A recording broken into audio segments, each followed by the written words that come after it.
Ultimon, Peach Ospo, and Snail Shooter random. I think the relics should be working now, yeah.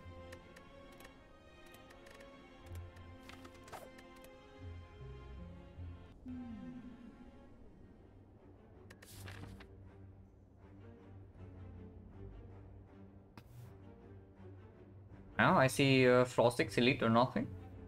I mean, technically can go here into floor 8 elite, into here, into here. At the end, there's hexagons. So, no need for too many fires, and can take more elites. Well, there's no shot to remove the curse. And the elite, even if we want to avoid this floor 6 elite, we still have to take the floor 8 to get any value of this side. Hello, generic user ID. Oh, yeah. The relic's working? Okay, it should be working. But yeah, it's hexagons and 4 elites on the left. If we don't take the left path, there's 1 elite on the right. So definitely it's left path, yeah, and left path is minimum 3 elites. Even if we avoid this, it's still here, into here, into here. I mean, of course, if we take this, then the others are optional. But we want to take all of them. And with this option, it seems to be a very clear potion start. So we click potions, and then with potion start, I don't want to fight advance always. So that probably means we go here into here. And if the question mark is a fight, we take double question mark. If not, we just go here. If the question mark here is a fight, again we go here. If not, we go here. And just take our 3 hallway fights into first elite, into fire, into second elite, into 4 elite.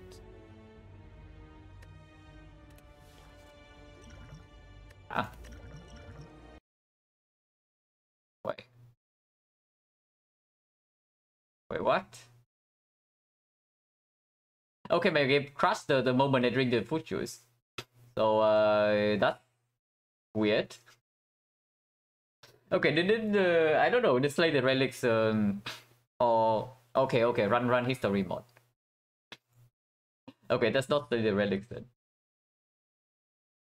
Oh, that's awkward.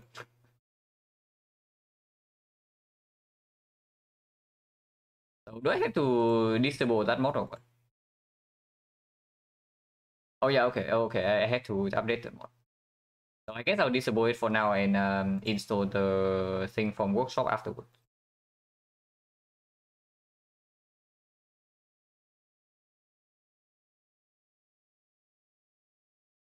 But that's awkward. Oh, yeah, pretty good potions, yeah.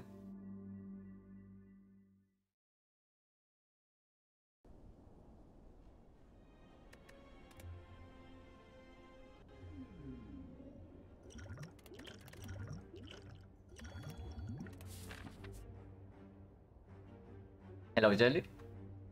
Bây giờ, as discussed, we start here and then go here, and then we decide again whether we go here or here. With potion start, we absolutely do not want advance always. Okay. No. It's a very common thing with modded Spire. The default screen to capture is really weird because the very first time you boot up the game, it's going to capture the actual game. But if you click on the mod window, it's going to switch the capture to the mod window and it never comes back to the actual game. And then when you restart the game, same thing happens. It's weird.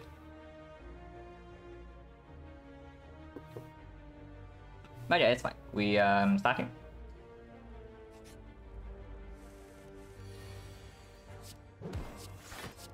Now even if I want to trade HP here, I cannot. And he rolled 46. So at least he did not buff turn 2. Oh, that is not much better, I can tell you.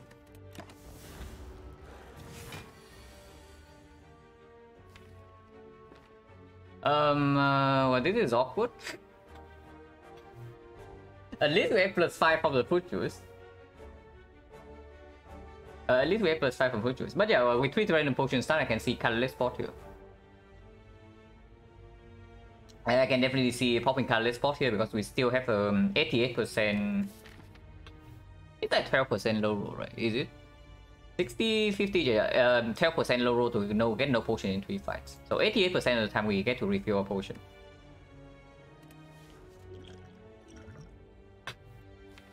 Master strategy guarantees to draw defense. The technique is drawing one defense. The bomb is way too late. If we take the bomb, we just use it turn 1.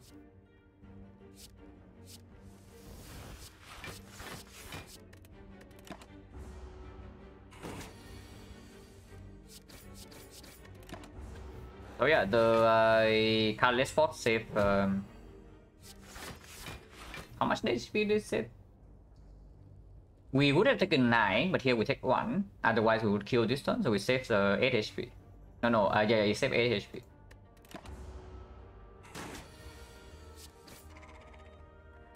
No potion, 50%. Masterful Staff over Quick Slash. Even though Masterful Staff is terrible in this fight, it's still the pick on floor one. Oh.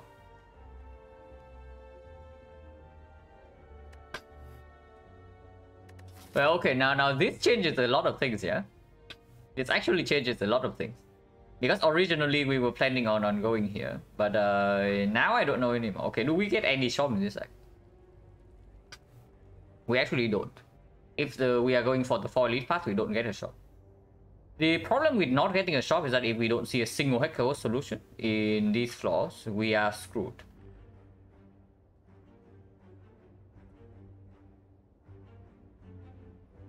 I'm really considering something like even tossing explosive potion, and depending on what this gives, it doesn't give a quotient. We just go left instead. We in question mark? I mean, if the shop is right here, it's like really extremely bad here. If there's a shop, I want it to be here. Potion chance 50%. We start with 71 HP. Pentacle ambush by the shop. Yeah, but you want to spend potion and run into elite with no potion or what? Like, it's really weird because we are starting with 3 random potions, and maybe by the time we get to first elite, we don't even have a single one. We are never giving Masterful Staff here, yeah? So it's definitely one of the other two. Potion chance right now 50%. If I toss a potion, we definitely go left. If this fight doesn't drop potion, that is. But I guess that's fine, because with the Masterful Staff, we're also doing somewhat okay against the advanced hallway. And we get 1 relic as well. I keep the go.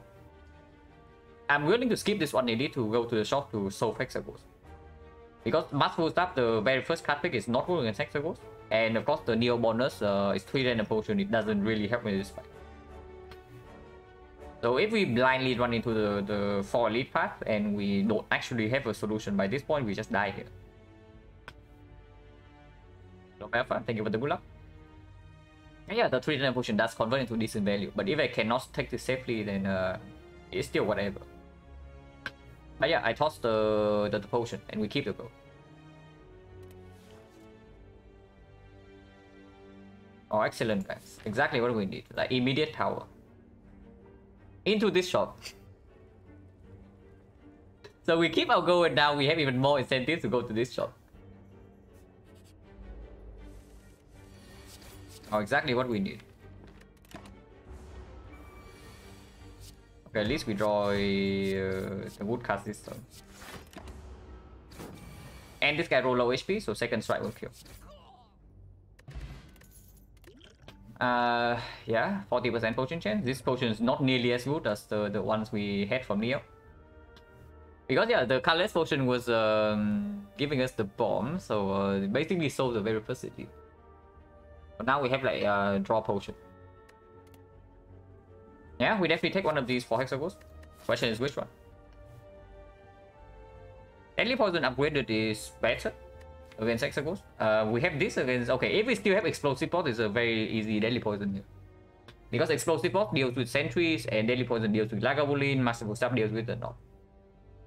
And Deadly Poison is a better card against Hexaghost than Poison Staff. Unfortunately, we no longer have the Explosive Pot.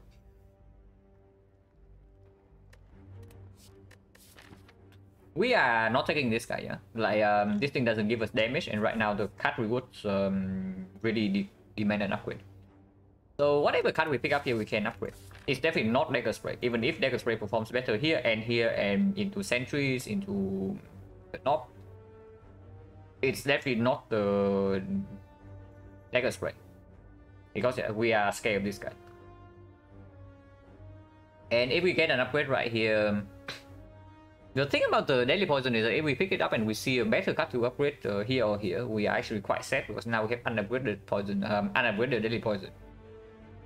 But unupgraded Poison Staff is still performing, even in the Sentries fight, because it's not worse than the Strike. It's definitely not worse than the Strike, and it can still strip artifact if we happen to see maybe enough such teams here that we want to upgrade. Probably Hipsa?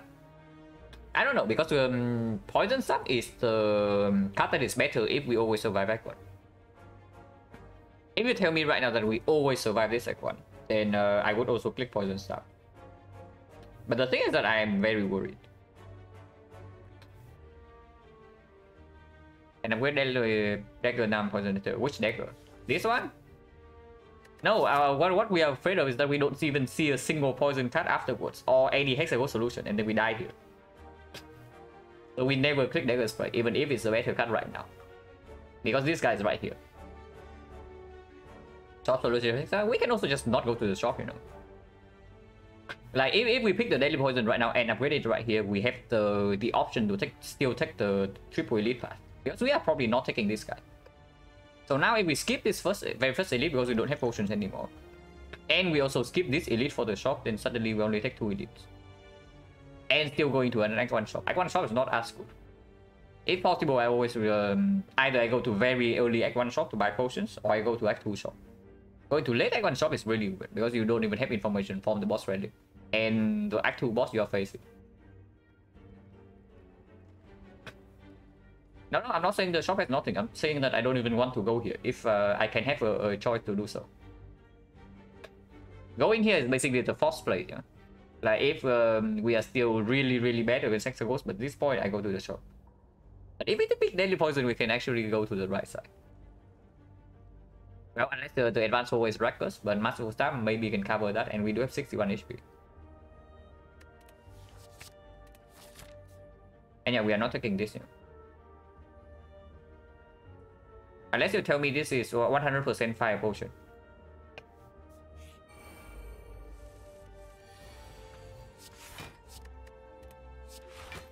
They are both hitting for 6, so that's not bad. Single strike kill this, Master Staff, Deadly Poison kill this.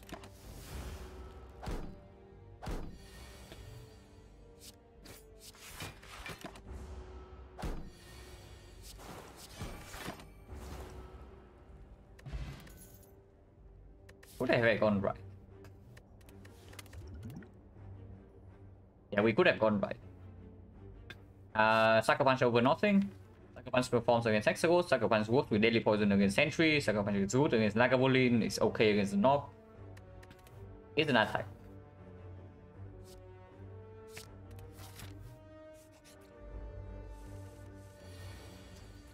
Wow, these guys are good. These guys are playing really well, guys. You can see it right here. They all roll more than 12 HP. So they are fairly good, the game, I have to say. So what am I doing here? Potion chance at the moment is 30% only, but we are not taking this, and there's still another fight here. So the chance that we miss a potion in 2 fights. We are never using duplication here, yeah. So a draw potion can be used, but it's never duplication. Because this potion solves both the knob and the Lagavulin.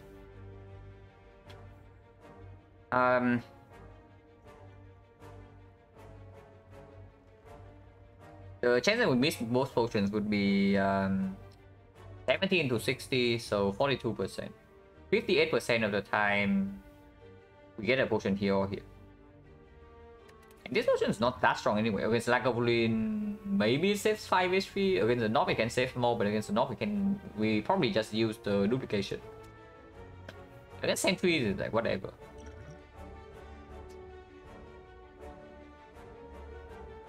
If you attack too weak, do defend. No, this is always the configuration. It is literally always like this. This slime gang is always 3 gray slimes, and these things attack every single turn. And yeah, it's always 3 gray slime, 2 green slime, and the 2 green slime will always debuff you into attack for 4. These things attack you for 6 every single turn. So this configuration is always the same. It's not like the Gremlin gang.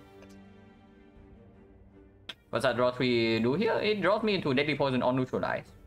Or Sucker Punch. So that I can Sucker Punch strike one thing, Masterful Stab, strike kill the other one. You see that Deadly Poison, if we do not potion here, next turn we get wrecked, right? I want at least 2 of the Great Slime to die by next turn. And yeah, we do it right now. Yeah. And yes, I take the full 6.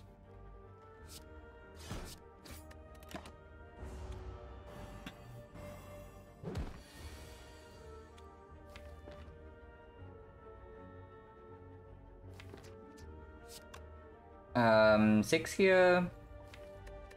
To 8, H5, and 1 strike is a kill. Oh, that's fine. And it's not like there's any line anyway. And I don't really want to waste energy on blocking this guy next turn, right? So strike still goes here.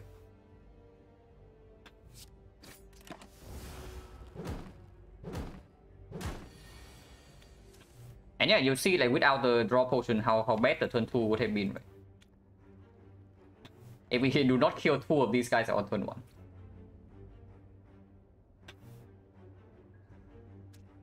And yeah, the thing is that they all rolled more than 12 HP, so we had no way to kill 2 of them on turn 1.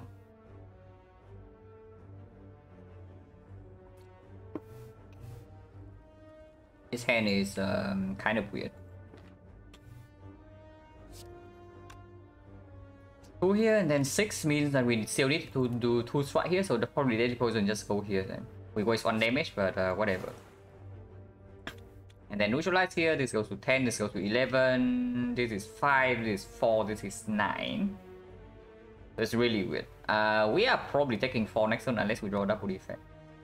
I mean, no, single defense takes 3, so there's no need to go all in to kill this. But drawing triple defense here is really bad.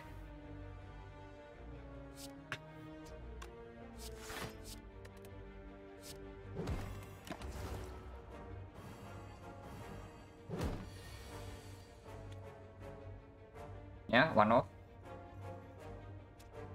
So this takes 3, the other line takes 4, so of course we take 3.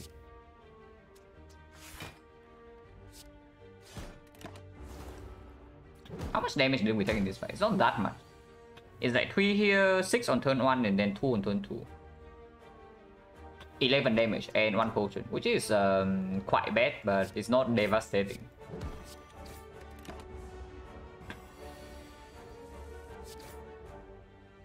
No potion, 40% now. Well, we do not dare pick the second Deadly Poison. Now I can see poison stuff. We still have no upgrade for the dagger spray, so I'm not interested.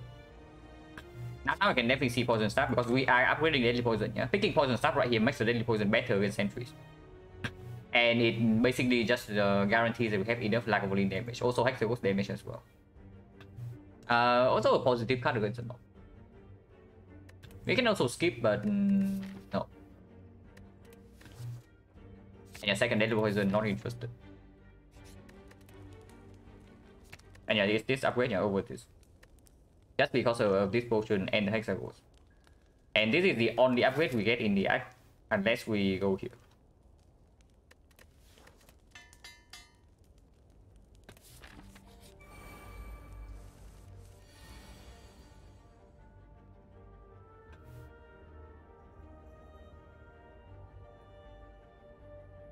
Cannot actually hit the middle guy without taking 2 damage.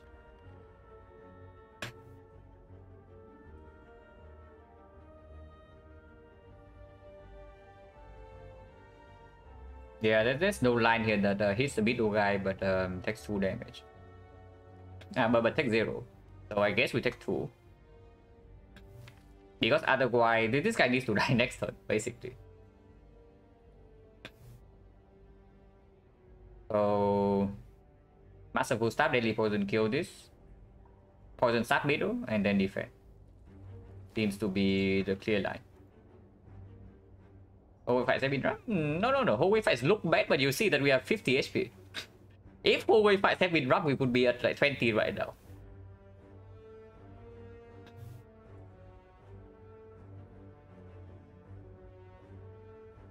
Use potion? We use one potion. It's like whatever. It's not even a damage potion. Okay. We did use the we did use the catalyst for against Joku. So that was rough.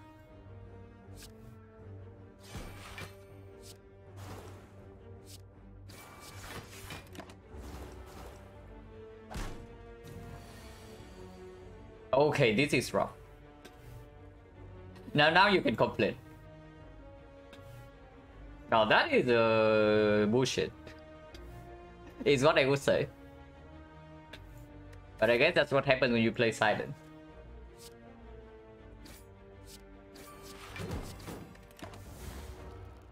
Yeah, -5 for free.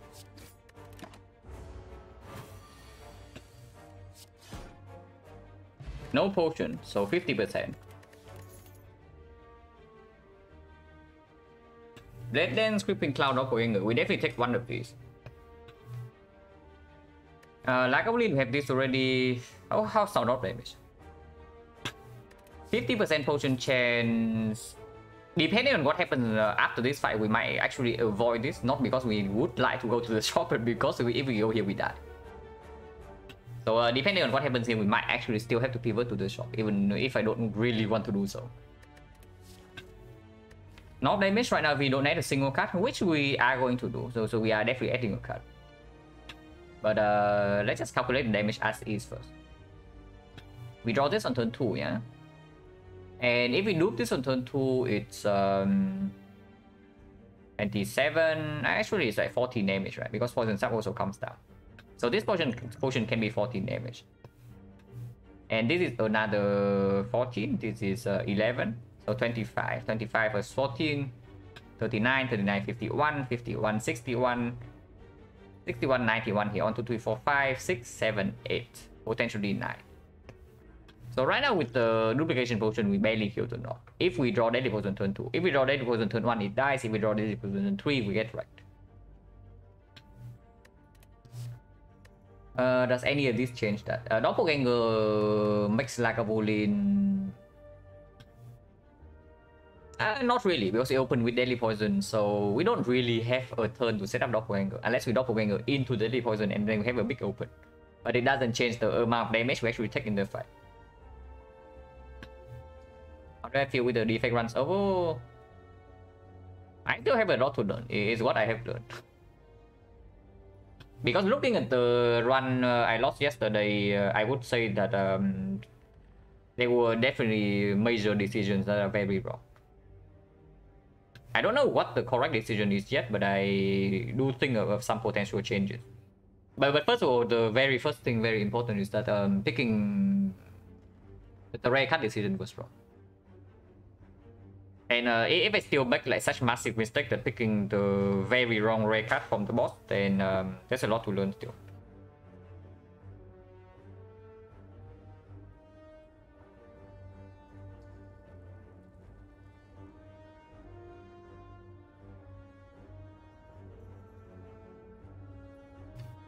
Do I have some heuristic for estimating poison damage in the fight exact value? Yeah. In the north fight, I just count this as turn 2. Turn 2 is already preparing for the potential low roll. Because on Silent, you are even more likely to draw on turn 1. But you have a 70+% chance to draw it on turn 2.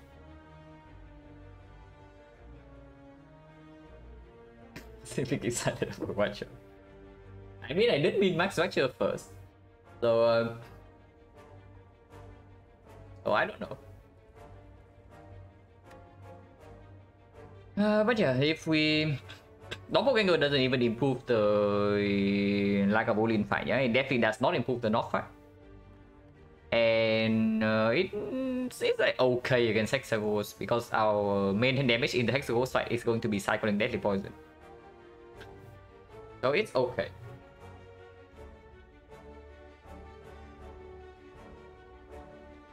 But not that good. And against sentries, it doesn't play. First cycle, it doesn't play at least. Second cycle is very good. But if we can pick a deck, an actual card, like for example Blade Dance or the Creeping Cloud, then of course we do that. Creeping Cloud doesn't get an upgrade though. The Creeping Cloud does not get an upgrade until here or here. And if we have to go to the shop after this fight, then I absolutely do not actually want to take fire over it. So that already puts the Creeping Cloud like below the down the priority list a little bit. That means Blade Dance. Blade Dance is like kind of weird here because we have Deadly Poison plus Poison Stab already. It doesn't perform against Hexagons unless we pick up the accuracy. You'll see some good relics. But accuracy in this spot we actually don't pick up. Unless we also pick a second Blade Dance. Which makes this deck looks really weird. But just for now it's positive. Because it is positive in both the Knock and the Sentries fight. And against Lagavulin we already have this and Witch Chain. Deadly Poison, yeah, Deadly Poison is roughly 14 damage. The Deadly Curse is roughly 14 if we also play this. It's true. But yeah, so it's probably still the Blade Dance here. And hopefully that is the last damage card you have to add in next one. Hopefully.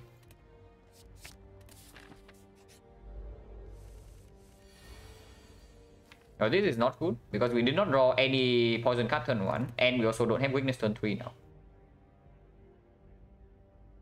So this duplication potion on the Deadly Poison is only 12 damage. It's only 14 damage at best. And maybe we don't even want to play the Deadly Poison. Also we float energy, yeah, so this draw order is already really bad on turn 1. Which tells me I probably go here then. Hello, Harper? Yeah. Ali at 28. This guy also roll almost maximum HP and we don't actually draw the good cast turn 1 is really bad. Can I get away with duping Masterful Staff here? If we do Masterful Staff right now, we have 24, 34, 40. Double check. Yeah, 40 damage. So 49, 49. Next turn we bottom deck exactly one card here. This being bottom deck does not actually matter that much. So the worst card to bottom deck is probably actually Blade Dance. In that case, we can still play 1, 2, 3, 4, 5, 6, but let's assume we float 1 energy here, so that's 18. 18 plus 7, 25, 25 plus 11, 36. 36 plus 40, we don't really get there. Okay, so what draw order do we actually kill this guy in 3 turns? Because if not, I just duplicate this Sucker Punch. If we do not actually kill this guy in 3 turns, I duplicate Sucker Punch right now to guarantee weakness turn 3. Because we always kill in 4 turns. Like we Earth killing in 4 turns is super clear. Right now if I don't... best possible do in this fight is Deadly Poison next turn and that actually only deals 13 damage. That's not even 14. Oh, it's 14, it's 14. If we also draw Poison Staff. So let's say we draw Deadly Poison and Poison Staff next turn. And we bottom deck a defense. But even then we cannot play everything, right? Because we have 7 energy in our deck. So maybe minus the strike and then we play 18, 30. 30 with 17 poison is 73, 73, 79. 69, 69. Oh, nice. That actually kills. So there are definitely draws that we still kill in 3 turns. If we draw this and this next turn, basically. If we draw only this, do we kill? If we draw only this and not bottom deck the Blade Dance, do we kill? That would be 13 poison next turn, and 14 poison, 14, 13. But 13 is actually 16. So 30 damage from poison. And then 36 here, plus 18 is 54, 66.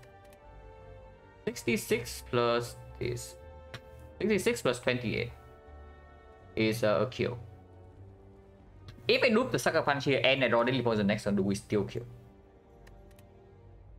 Looping Sucker Punch right now is 7, so 35. 35 Deadly Poison is going to be 30. 35 deadly poison, 13 is 48. 48 plus 9 is 57. 57, 77, 89. We have exactly a kill here if we draw deadly poison next turn. If we do not draw deadly poison next turn, then there's also no point in saving this loop point.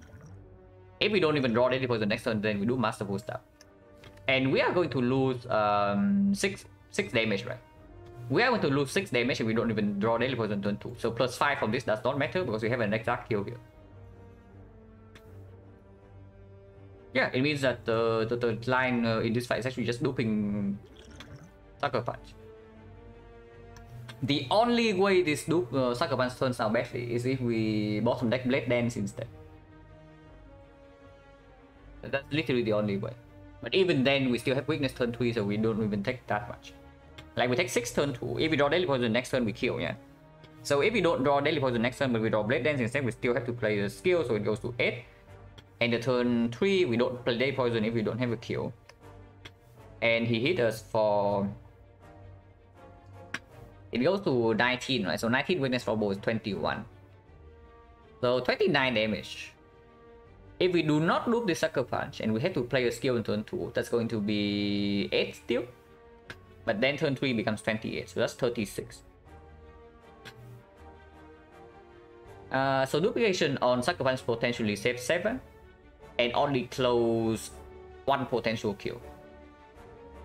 And the potential kill is very rare, yeah. We have to draw Deadly Poison next turn and we have to bottom deck the poison, the Blade Dance. So yeah, I just looped the Sucker Punch right now.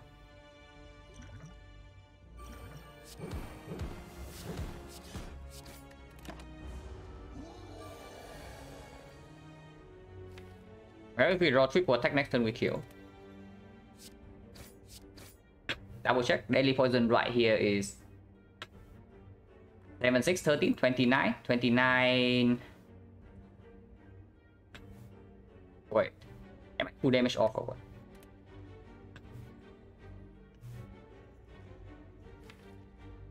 Wait, am I actually 2 damage off? It's 27. Oh, I am 2 damage off.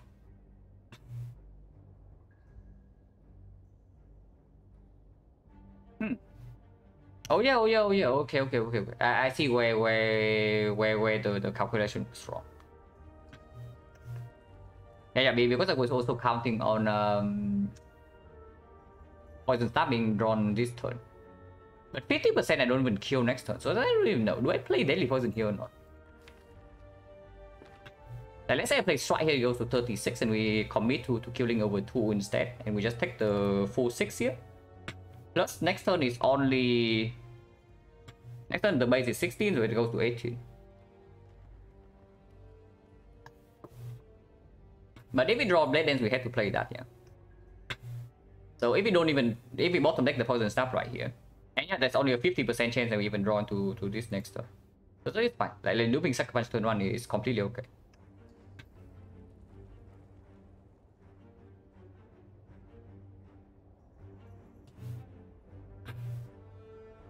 Then Poison Stab is 9, 15, 15, 27. 27 we did 15 damage in 4 draws. Oh no, it's less than that because of the Deadly Poison not even play. And yeah, we literally never have a kill next turn, so playing this right now is nonsense, right? If we always kill turn 4. And we always kill turn 4.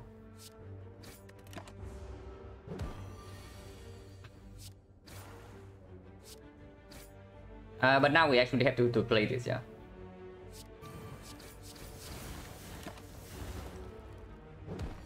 Not always kill turn 4. Like this. No potion still, there's a terror. We already have the Deadly Poison plus. But we do have Blade Dance, and this terror does mean that if we happen to absolutely bottom deck the Deadly Poison in the first cycle Hexagons, we don't die. Also, it's 9 gold before the shock. And yes, we are going to the shock on 16 HP, no potion drop. Potion chance right here is like how much? 1, 2, 3, 4, 5, 6 fights. In 6 fights, we got the draw potion and the duplication potion, so it's not that bad. It's like 2 potion, 6 fights, 60%. If I draw no damage on turn 4, what happens? We die then. If we draw weakness, we don't die. But I mean, if we literally only add damage to the deck. You see, yeah? We added 5 damage cards to the deck and no defense. And if we draw 5 defense on turn 4, I just accept my death.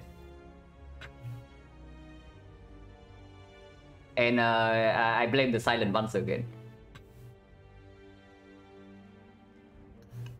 Because like playing Deadly Poison turn 2 absolutely guarantees a kill on turn 4, but it makes you take how much more damage? You take immediately 2 more turn 2, and then turn 3 is from 16 to 18, yeah, and it goes to 19 to 21. If it goes again to 22, you take another 22 is 24, right? So you take another 3 damage. So you take 5 more damage if you play the Deadly Poison turn 2, and we would be at 11 right now. Undial. Well, that's worthless. Hello, Beers and Bacon. Yeah, it is worthless, yeah. Into Hexagons doesn't play right now. We have nothing that actually manipulated.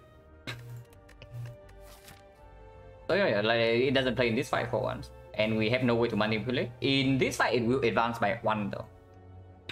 In whatever this fight, it will advance by 1. If it's Lagavulin, maybe it advanced by 2, but probably not.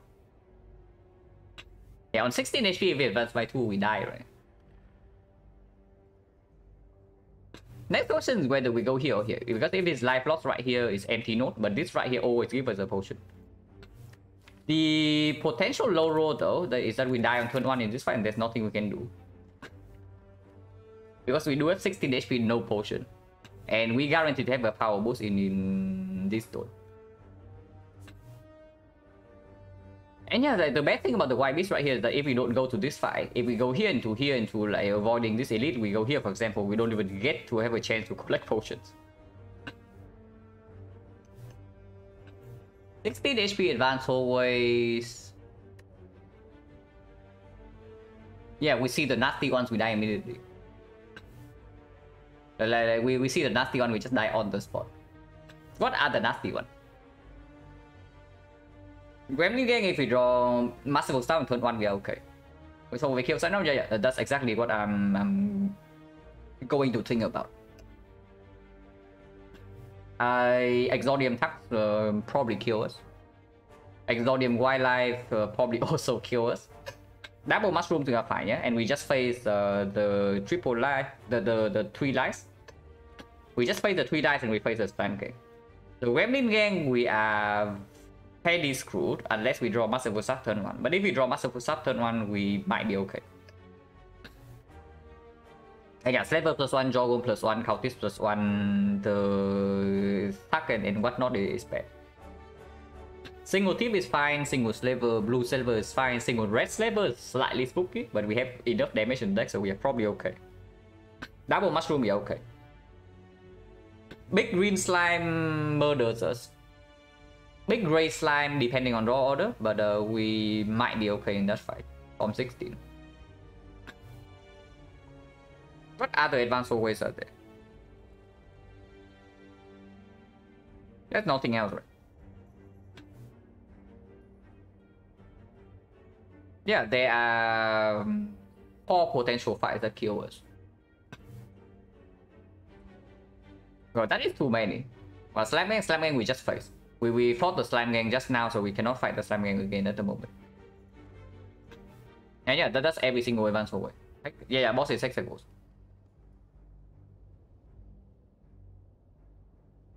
Yeah, if 4 of them kill us, then we're probably not. This can be a fight. Oh. Well, forget what I just said, guys. Because we cannot dodge the advance always. This is Renwin. So, no matter what, we are taking a fight here. I mean, of course, is going question mark has a 20% shot, but double shopping is weird, yeah. And most of the time, it's a fight either way. If we go here, though, this cannot be a shop. So then we get stronger here, and we take another advance over, and then we actually get potion before Hexa goes. Yeah, if we die here, we just accept our death and blame the Silent. That's what's happening. After in shop, we cannot even make it to the shop. Like, this thing is a fight 80% of the time. I don't want to double shop. Double shopping here is stupid. And we draw no block on turn 1, but who needs to block, right? I know really who needs to block. Because this guy dies turn 2, so we take 8 here.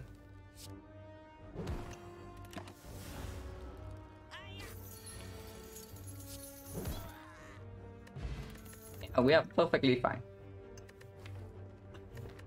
Leg sweep, piercing wheel, dodge and roll. It's definitely one of the two, yeah? It's either leg sweep or piercing wheel.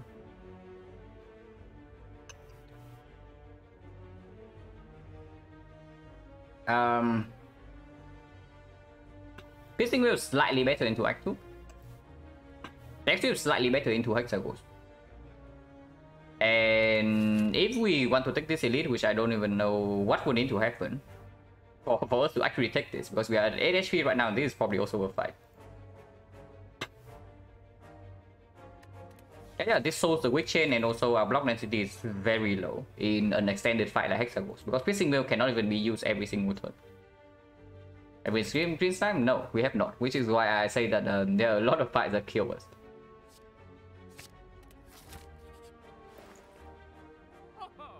Huh. Huh. Not really, yeah? Even with the preserve insect, we are not going here. I don't even know whether I'm buying preserve insect or not. Like, it doesn't help against the advanced away, it doesn't help against Hexagons. Toolbox, however, it's also an exceptional relic. And we have White Beast already. So if we have White Beast already, if we live long enough, we are going to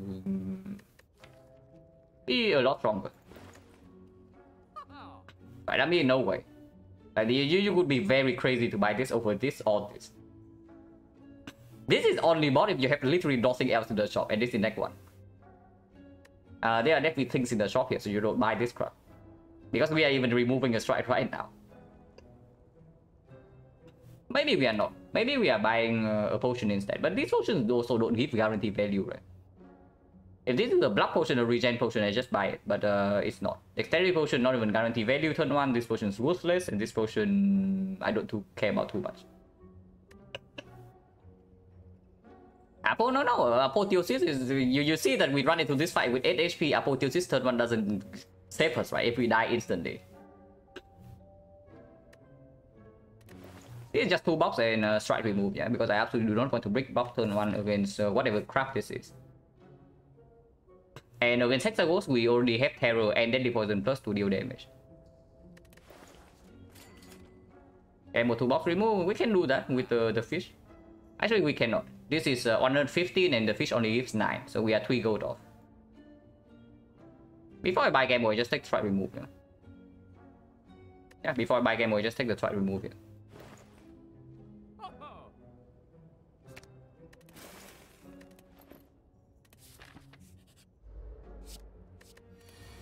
Well, he is attacking for 18.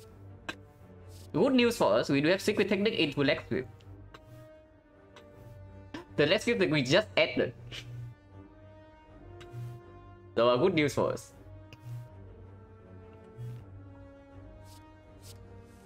Oh, never mind. I guess we already have Leg Sweep in our hand. Does it change anything then?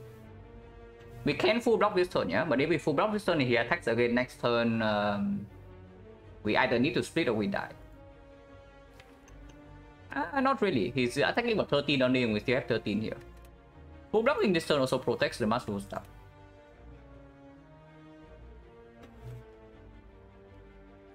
And yes, skill potion can definitely be used. Not this turn though, because we do have full block. I'm just thinking whether I should technique for terror, I should technique for deadly poison, or I should just do nothing here. Like we leg sweep, defend, full block. Juju guarantee shop? No. If I Juju here is guarantee normal event. No, it's not chess. It's not chess. Zuzu never gives you a chess.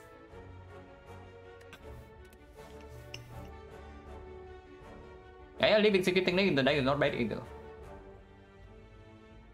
I'm just slightly concerned about next turn or 2 turns from now. But I guess this guy fails and not wicked. So even if he fails us next turn into a force split turn 3 is not that bad. I'm really thinking of actually just technicking a defender way, but that might be stupid because if he attacks again for 30 next turn and we need to draw either 2 defense or we have nothing. But this can also be something. Because there's only a 30% chance that he attacks next turn, but he can still attack. And if he attacks next turn, we need to draw 2 defense. Or the survivor. But if he doesn't attack next turn, he always attack turn 3, and then we need to split by turn 3. So if we don't even draw terror next turn, or the daily poison, the split is going to be quite bad.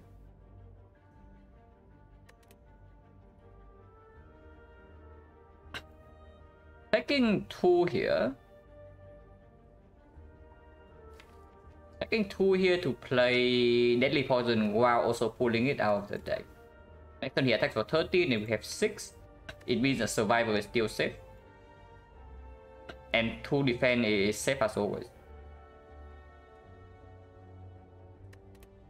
And yeah, that also pulls the deadly poison out of the deck. To increase the block density and increase the chance that we draw into terror. Regardless, this is always played. Is it? If I pull terror right now, do we have a split or what?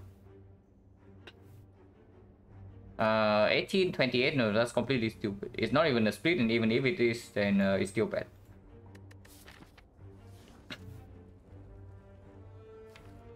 So it's either just pull deadly poison in here, take 2, or with full block. If I pull deadly poison in here and take 2, if I put the deadly poison in here and take 2, it goes to -3, -7, so -10, 60, 60 with 6 poison next turn. So 54. 54 and we need to split 35. So if we don't draw into 2 blocks, we always draw into 3 attacks.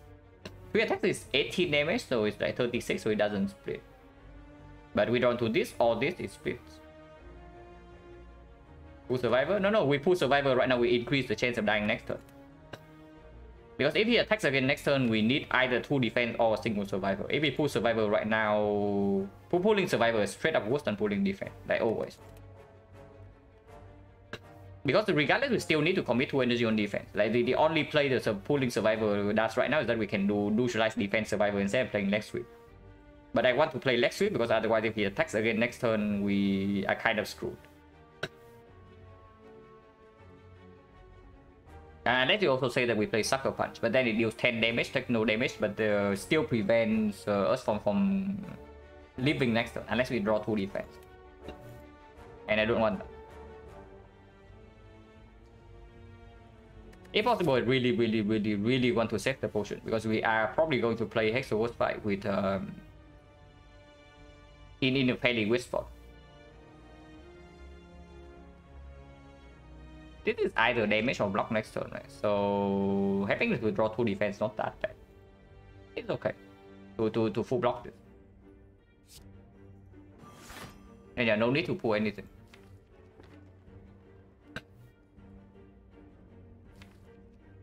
Yeah, no need to pull anything.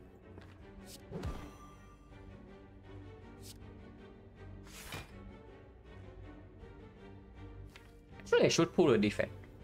Yeah, if I say that this gives me block, then this gives me any block is safe, then I should just pull a defense in case he doesn't attack. Because the case of him not attacking turn 2 and then attacking on turn 3 is way worse than attacking on turn 2 and then not attacking on turn 3. So I should actually pull the defense out, the draw power here.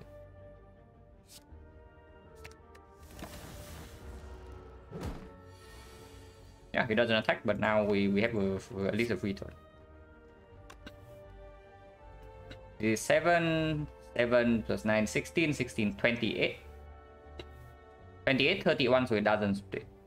next turn we have 9 poison still.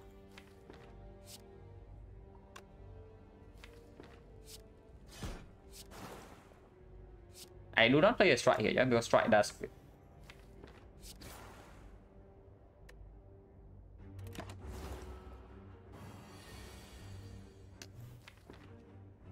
Yeah, he split already. Currently splitting at 30. If we do this, splits on 21. Kill potion still comes next turn, right? Because the chance of both attacking is only 9%. And this gives us any block, or we draw a single block, and then we don't die next turn. Leaving Terror in the deck doesn't make a lot of sense either, yeah. So, not drawing this here is slightly sad, but what can we do, right? So we just split this guy on 21. Masterful Staff is still costing 0.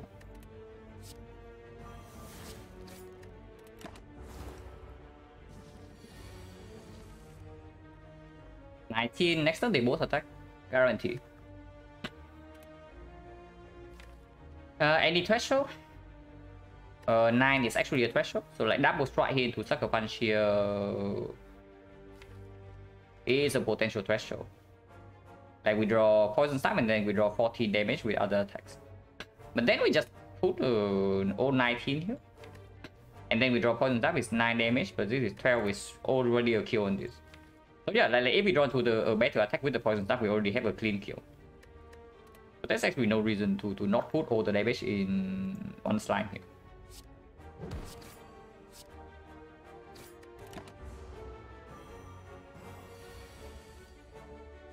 Yeah, because then we can do something like this, take 1.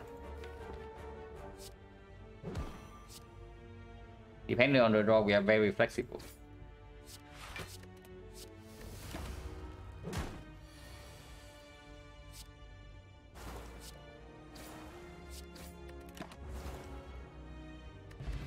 Application is fine.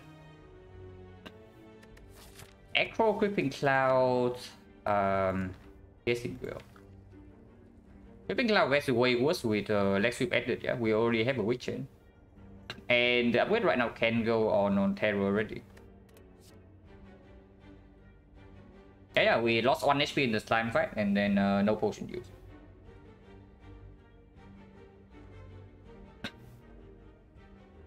Can we take this fight?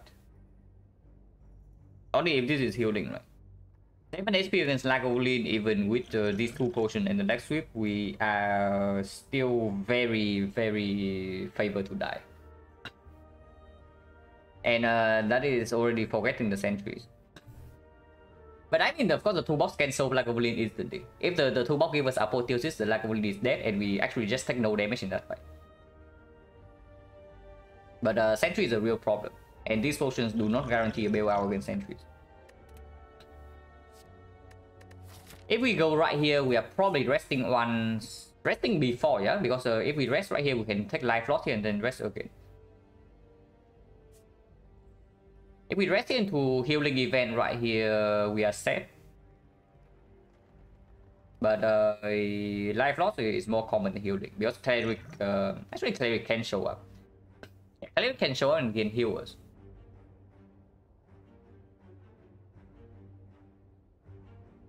But yeah, Scrabble, Shining Light, all that crap is still in here. And Good of Whoop, we actually don't want to lose a goal.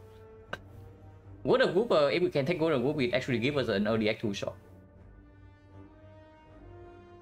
And early Act 2 shot is fairly important with a deck with no clear identity yet, just as this.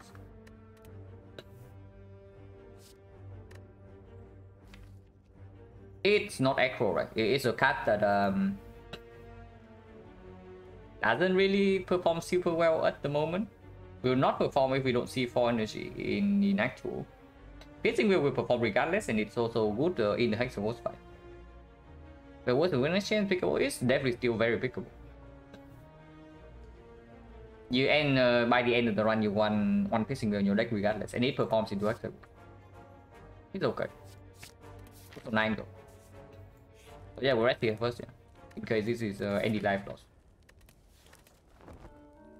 No, I am not playing Hexaghost fight on 7 HP. we can, but with our dexterity or well plans, we can easily die to 9x2. And this deck doesn't always kill the Hexaghost by 9x2. Yeah, life loss. And -7 right here actually prevents 6 damage from Hexaghost, so we effectively lose 1 HP to remove a card, and that is very good. Now, buy trade actually give us 45 gold, but yeah, who cares about buys when we are scared of Hexaghost? And we have a Witch Chain established already with the White Beast, which can also give us Dexterity Potion to solve late Act 3, Act 4 fights. So we still remove Strike here. Even Cloud pickable over will not really if you don't always have an upgrade for it. And the weakness effect definitely gets worse with all the weakness effect in the deck already.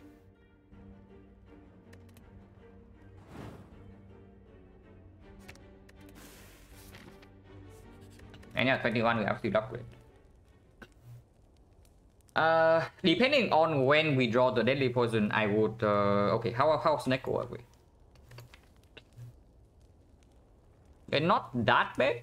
Neko works better with the toolbox and the White Beast, but definitely makes the fish slightly worse because with Neko you skip cards more often. But Sneko is somewhat pickable. Not super good though.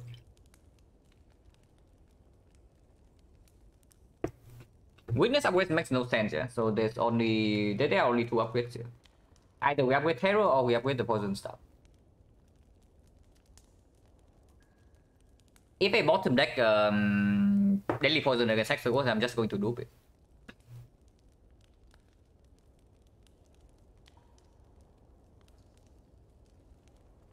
Only one card outside standard deck costs 2, yeah, but we also have 2 box. And if we're stuck on 3 energy, we pick. If we see Pyramid, we are just picking Pyramid with a deck like this, and then Terror Upgrade plays. Terror Upgrade already plays in the Hexaghost fight. And this upgrade falls off fairly fast. This upgrade is 4 damage, is fine, +4, +6, but we do not lean towards this yet with no support relic and no accuracy and whatnot. I just see Terror Upgrade here.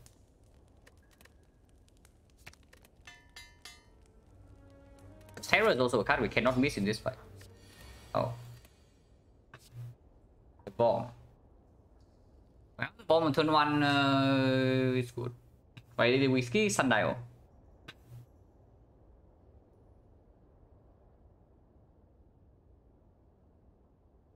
Yeah.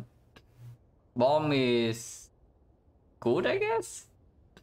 The bomb does increase the chance that we brick on the 9x2, but we still have skill potion. And we have a permanent Witch Chain, so it's probably okay. It's just 3 damage.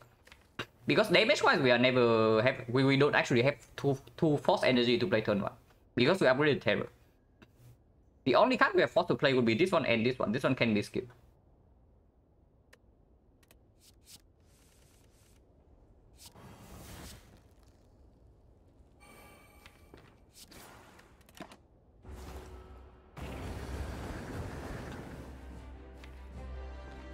So is this early enough for me to not loop the A poison? So poison here is 9, yeah? And let's assume that we bottom deck this in the reshuffle. So 1, 2, poison stuff we don't always play. So 1, 2 is +3 here. And another 2 burns, yeah? So 1, 2, 3, 4, 5... 6, 7, 8, 9. 9 plus 7 is 16. 16 plus 2 is 18. 18. Oh, wait. 5, 7, 11. Yeah, 18. 18 so we actually 4 turns. So 1, 2, 3, 4, 5. 5 turns from now, so it's like 7, 6, 5, 4, 2. So 7 and then 7, 6, 5, 4. Is 20 and then it goes to 2, it goes up to 9, and then it's 9, 8, 7, 6.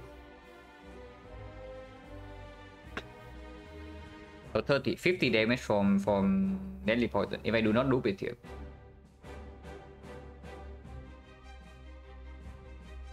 $50 damage, Plus the bomb is 90, and then with the terror down, 90 to 162, yeah? Wait, that's wrong, because he already has 2 poisons, so it's like 9, yeah. 967, yeah, 99876, so that's 30 damage. And then it goes to 5, it goes to 12. So 30 damage, and then 12, 11, 10, 9. That is 42. 72 damage. 72 plus bomb is 112.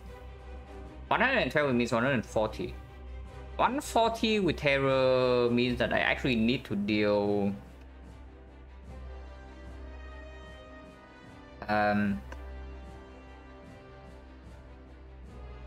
95 damage. Roughly that. This thing is costing 1, so it's still playable.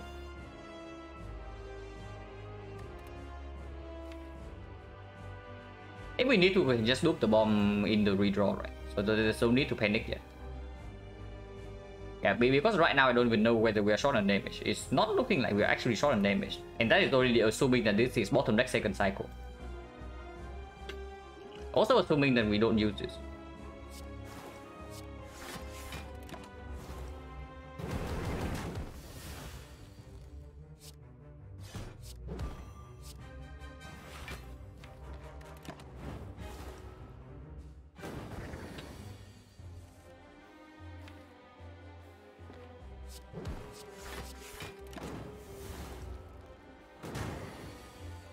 Yeah, if we draw Deadly Poison this turn, then probably okay.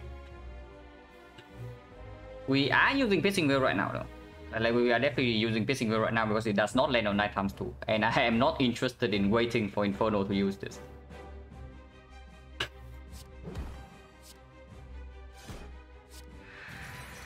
So once again, we can reevaluate.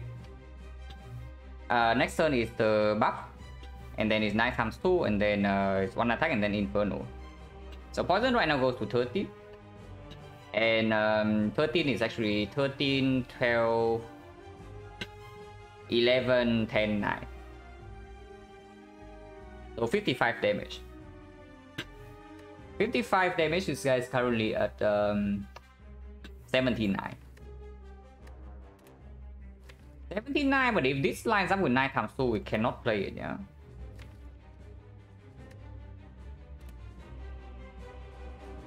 No, this is right here and the buff turn, so 9 times 2 does have weakness. So at most we take 14 damage even if we play the bomb. So we can always play the bomb here. And even the bomb without looping is already goes to 39. 39 with terror, yeah, we are fine. And looping the bomb always kills. If we end up having to do that.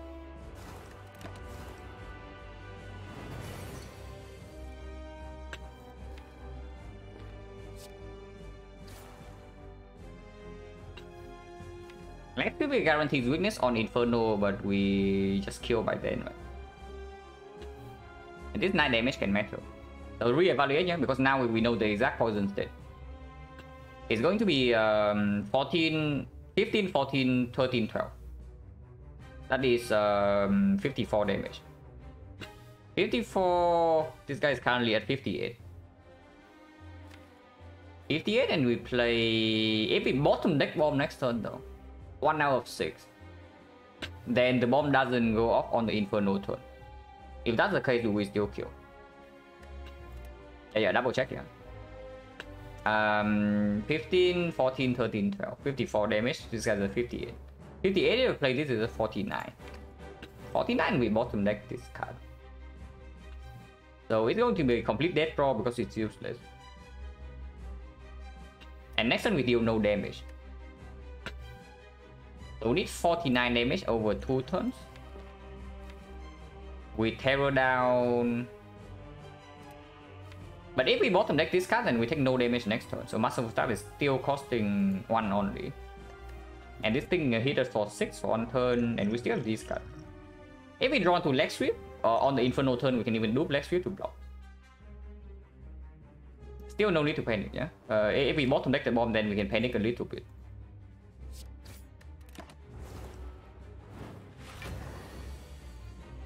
We did not bottom deck the bomb, but we also take a lot of damage this turn. But that doesn't matter, yeah? 39, 79, so we did 9 damage and we never die next turn. So unless we die from the burns, this guy is dead. With the white beast, I can actually see skill potions block this as well. How much HP am I losing here? I'm losing 9 HP, so I go to 10. Next turn is only 6.5 survival. No, next turn is 9, but I have survival, so at most I take like maybe 9 damage. Currently taking 9, yeah, so go to 10, take 1, go to 9, never die to birds. So this potion right here is basically just saving HP this turn and nothing else. But most saves 8.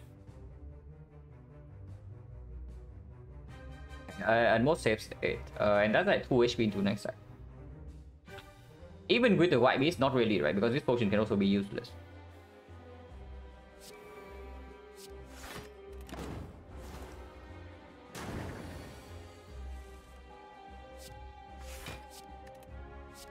Take the bomb for as a mascot, but it doesn't do anything.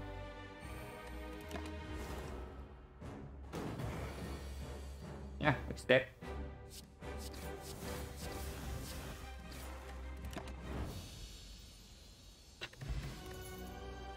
So the potion is not a mascot. The potion is not useless. This potion is very good to use at the start of Act 2, yeah, because we know that we always get potion refund. So of course we toss skill potion away for this.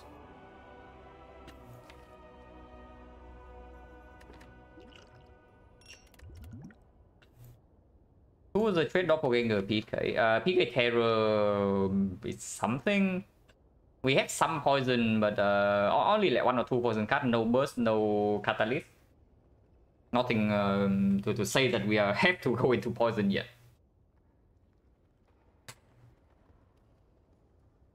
So PK does offer us a potential way to scale our damage in actual boss fight. Hello MC. Oh, the Silent Act 1 is whether Act 1 is good or bad. Because looking at the relic bar, I still don't know whether we are ahead or behind. But it's okay, I guess. The card rewards have been somewhat decent. But yeah, we did low roll the knock fight on the very first knock fight here, so we ended up taking like 1 elite over potentially 4 elites. But otherwise, the value we get out of this side is not too bad.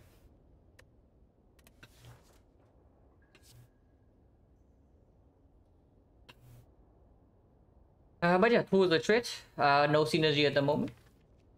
EK kind of wants an upgrade, but right now we also don't have the upgrade for anything else, right? Unless we see Catalyst and then we can make the pivot. Doppelganger is better than Skipper, it's not better than the real card. And the other two are definitely real cards. With Terror Plus already is just PK, yeah? We are definitely not committed to poison yet.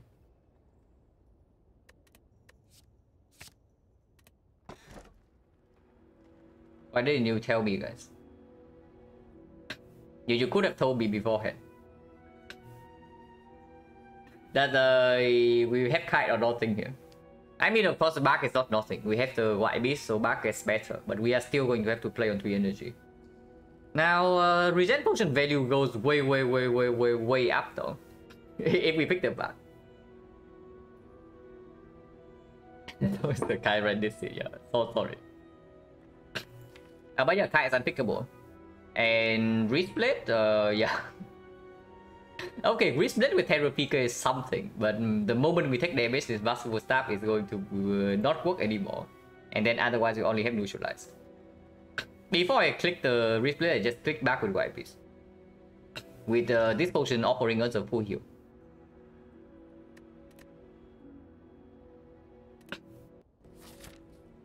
Now this can be very good or very bad. If we get away with this in Act 2 and we get a good energy relic after this, it's very good. Behind the scene, never, yeah, never. And if the spoiling happens, it only happen. It's going to happen exactly once. So for now, I trust the. I put my trust in people. But yeah, if any spoiling happens, it will happen exactly once, and it will never happen again.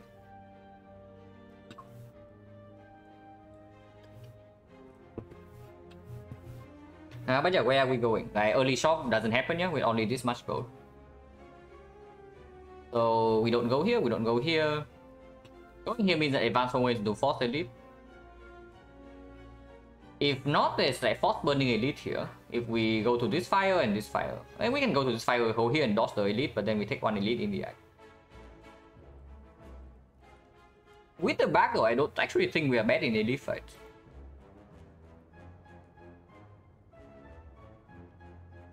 People need to survive. I got a silent to small, yeah.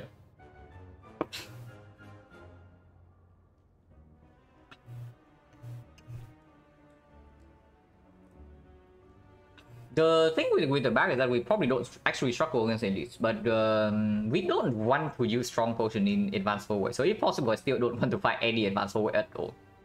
Unfortunately, that's not possible here. Like we are forced to advanced forward here or advanced forward here no matter what. The only way we dodge advanced forward completely is that if we go here, go to here, go to the shop instead, which we don't want to do because this shop is most likely dead. Potion back where? Hopefully somewhere. Okay, I can see something though. I can see going accepting a potential slightly dead note here. That we cannot buy a relic in, but we go here just to avoid advanced forward, and then we take our potion, good potions from the easy hallway fight into this early elite, and then we run into the burning elite. And we only take elites in this side, and we can use potions effectively. So we get maximum elites out of the act, like 3 elites. We also get we get the burning elite out of the way for free passing act 3. And we take a late question mark as well. That's quite nice. And after we go here, yeah, and we decide that our potion status, maybe we need to use 2 potions in this fight, and this fight is impossible. Then we can still pivot to the right side. Take 1 fight here to refill a potion. And then we have a potion for this elite into another potion for this elite. And we still take 2 late elites, late question mark, and 2 fires to maybe rest if we need to. That's actually quite nice. Because trying to completely dodge the shop, how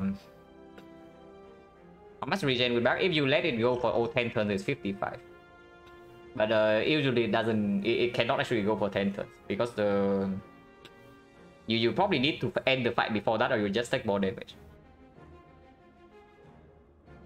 It's very strong.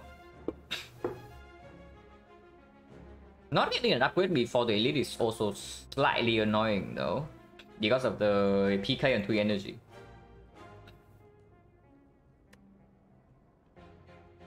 So going this way is the potential high roll. If we happen to survive this, we are very good. But if not, we have to do 1 advanced always and 1 lead before PK is upgraded. Going here means that we only have to fight 1 advanced forward, and then we have 2 upgrades. Or if we get wrecked by this fight, we can upgrade PK into resting here, and then we face burning elite cleanly, and then we fight a second elite. We do not go to a shop in Act 2. And that's okay too, because with the back and white beast, we most likely have a solution by this point. Did I question my operation? Operation you want earlier. I mean, not really earlier, but the moment you lose HP, you want operations already. Late question mark is mainly for Colosseum, because Colosseum can only appear in the second half of the act. Yesterday, 10 cut P-box over complete trust, roll reasonable cut, except 0 block. Wasn't sure when to speak. You can cut deflect minus and dash to energy high level toss. If you click 10 cut P-box, most likely you do not get blocked. So you probably spend the first. You are probably going to spend the first half of Act 2 to figure out how you want to block, and whether you need to block against the boss. If you actually do not have access to intangible, yeah, and you have to block normally, then adding the deflect, keep adding deflect is fine. But dash is way weaker than deflect. I would say that. But you can add up to like maybe 3 or 4 deflect, and it's still completely fine later on, because it allows you to pick up full gold to scale your defense.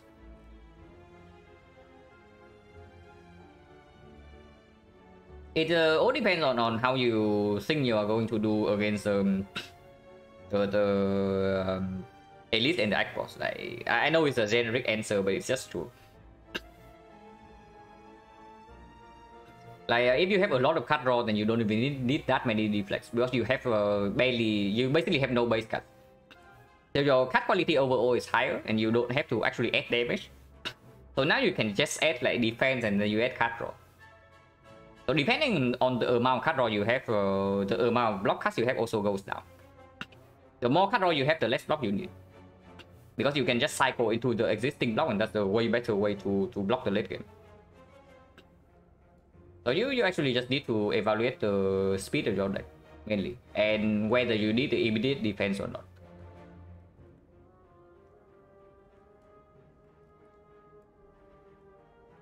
Three elite is a little bit too greedy, right? On 3 energy, and without PK upgrade, we don't actually have damage. Because the thing about the Masterful Staff that it also is not going to perform in the Elite 5 unless we draw a turn 1. So something like Terror PK to Masterful Staff doesn't happen unless we face the Remedy Leader. And if Masterful Staff doesn't even work, yeah, our triple damage package is basically just Dead Dance right now. And that doesn't work super well.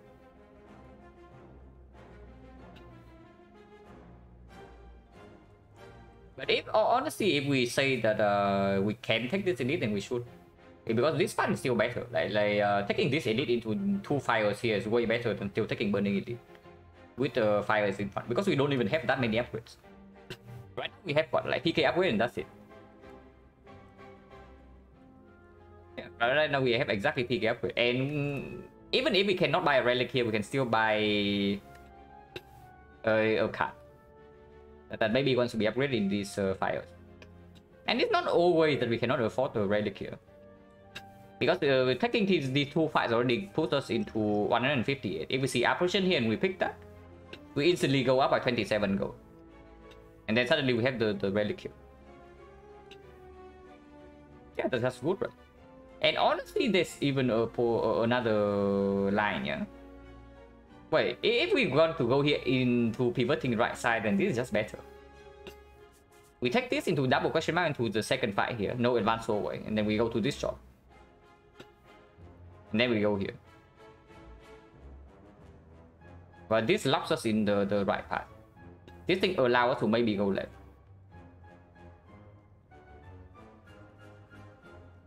Double question mark first because higher fight chance. No, we are going double question mark no matter what. So the only question is whether we want to have a fire here or not. And the option to go left.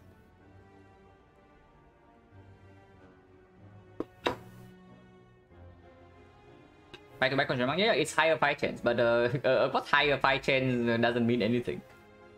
Once you get a fight, it goes back to 10%, and even if you say it's higher fight chance, the chance is still low.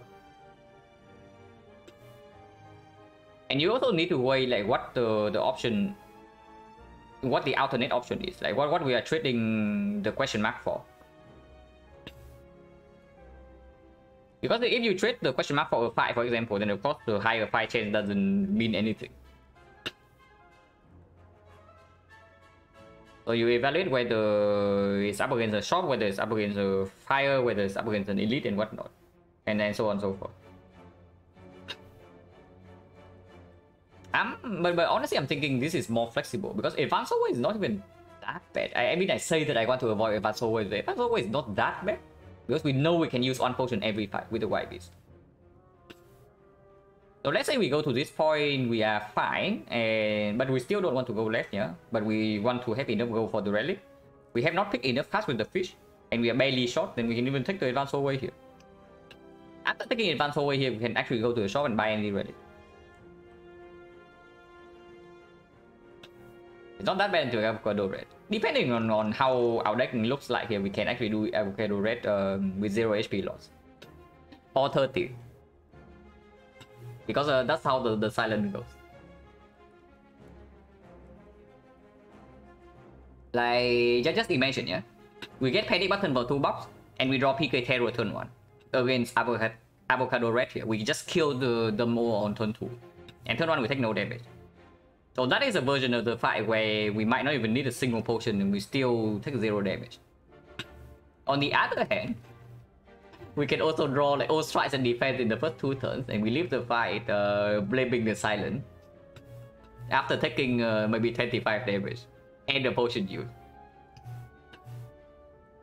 And this is why it's important to have a backup plan in case the dangerous pathing you want to go into doesn't work out. But we do have a backup, yeah, because the backup is right here. Like we go into the shop and we just get stronger. We buy potion with the back and that should solve this city. And then we get the fire immediately. It's not bad. I think starting here is always correct.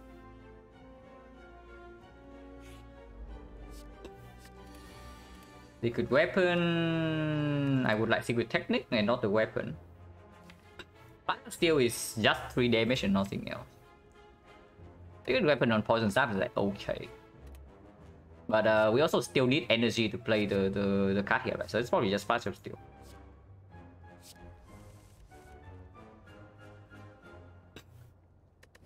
Using this for 15, not exactly, yeah? But this potion is fairly strong as well.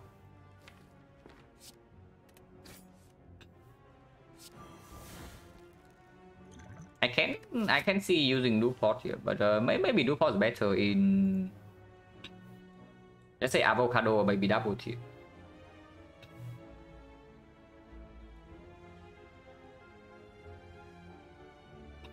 Because I'm just thinking, if this thing drops a reasonable potion, like maybe Strength Potion, do I really toss this away? Because if I do, I should just use this right now. Because this fight is not even guaranteed to be 0 damage. Like, next time we draw on, into all these skills. And then if he attacks into turn 3, 31, we get Mega Wrecked. Yeah, I just dupe here. Yeah, I just dupe here.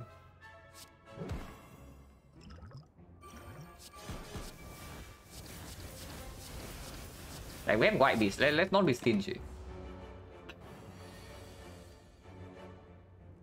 Let's do target. No, it's not a 5 pot. It's a back duplication, so it's 36 damage. Okay, it's definitely worth using the freaking noob pot. Because there is no way I do not take this. Prepare plus or upgraded? Oh my god. Nobody told me, guys. It was actually a free kite. It was actually to the trade into the kite into prepare plus first card. But now we have a back White Beast instead.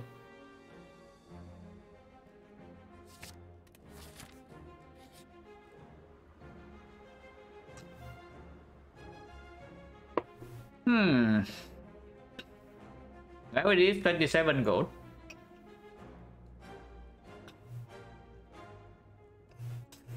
Yeah, whenever we turn down the kite, it's always a free one.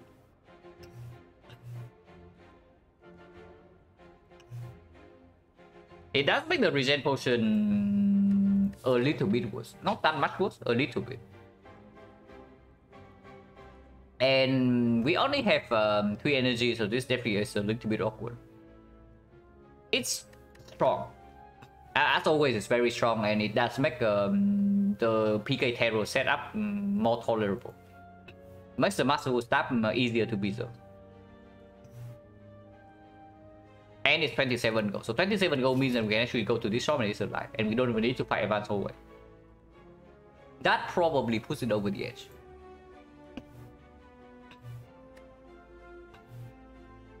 Ask open and chopping out command. Yeah, full juice is okay. It's like plus 10. Full juice is actually quite good. But you want to throw away this regen potion or what? No. I see what you mean. We use the regen potion here and then we before we pick up the potion we open the brew. I can see that, but it's like 2 chances to roll full juice. But you sacrifice 1 potion before the elite fight. Full HP, otherwise like, how do you want to open this thing?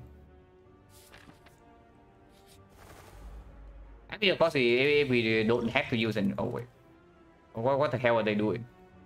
Like, calm down, please.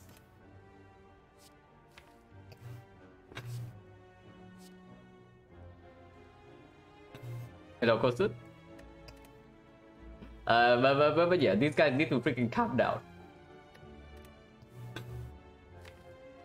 Facing wheel would be good here. None of these do anything. Yeah? Enlightenment only works with leg sweep and then becomes a dead card. Oh no. Enlightenment works with masterful staff. When masterful staff becomes an 18 after this turn. But yeah, let's not. Panacea does nothing. So I guess it's just a trip. Unless you don't want a trip in the deck, then we take Panacea to exhaust it. But trip is okay. Even with Terror, because there are 3 targets here. Yeah, good thing we have Terror to back them on. But yeah, Regen Potion plays here. Regen Potion plays fully here, yeah? We just take this damage and then we full heal. No problem, guys.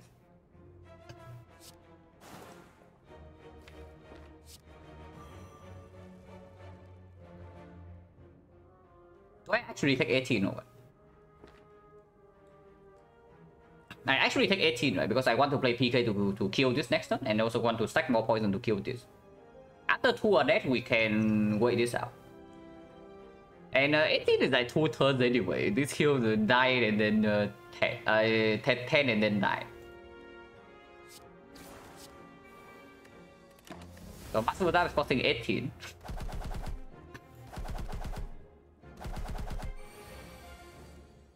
Wow, they are pissed. Regen amazing with back, yeah, but with the apparition we don't take damage that often. So and we cannot get full regen value anyway. So if we get free a potion slot and still use the regen and get out of this fight cleanly, we should just do that. But they are really upset.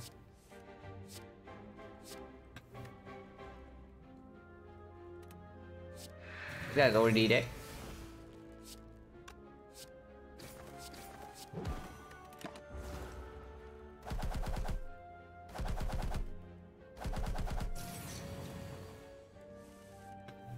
These guys are really close friends, I can tell you that. They do everything together. Like everything together, 1 times 6 into 1 times 6 into buff. Exactly the same action. And we cannot actually down the bird here, so I guess we have to kill this by next turn.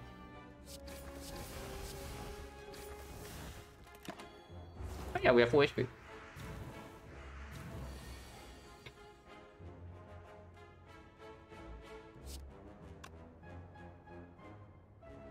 Honestly, Terror can go here so that 1 attack kills this. And then I can leg sweep this guy. That's way better.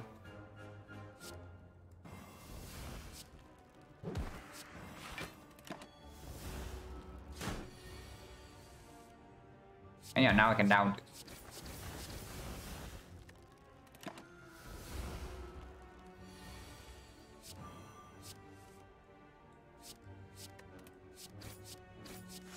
Nothing to set up. Attack spot is quite good with triple damage and blade dance. I mean, it's green, but it's bad. We already have enough weakness. It is an attack that strip artifact though. Into this fight where we need artifact strip to deploy Terror. But there's also escape plan like right next to it, and escape plan is quite good to prevent chip with when apparition is in play to protect this.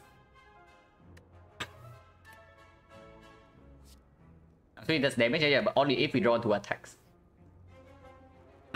With the witch chain we have already, I don't know. It's not that much though. Like currently right now there's only 4 weakness per deck cycle, which is, I guess is enough later on. And even right now it's enough because we do have 3 apparition. But I do feel like our deck attack density is a little bit too low right in this spot. And with triple damage and flex spot, I want to have more attacks. But yeah, if our attack density is low, then this thing is even better than usual. And it is already good because it prevents chip to protect this thing. And this is our best damage card if it can be protected. I don't get baited by green, man. Yeah, let's not get baited by green. Attack density unblock, not against Neko and not against Chosen. And not against Snecko, not against Chosen. Into Time Eater, slightly weird, but I guess we don't care about Time Eater for now. Our Potion Bell value for now from 0 to 10, fairly high, but I don't know whether I would buy it. I would love to see it form energy, but I don't know whether I buy it or not. And then we go here. No reason to take advance always when good elite potions are already here.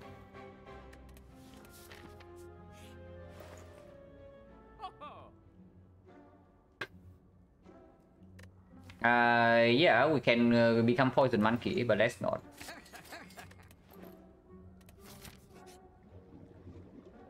Wait, plus 10, plus 10.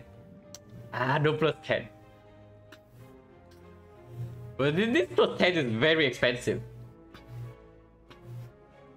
This plus 10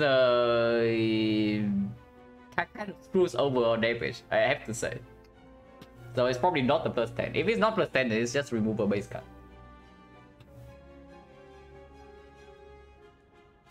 yeah, should have bought the Snecko Scout and then I can just remove PK here.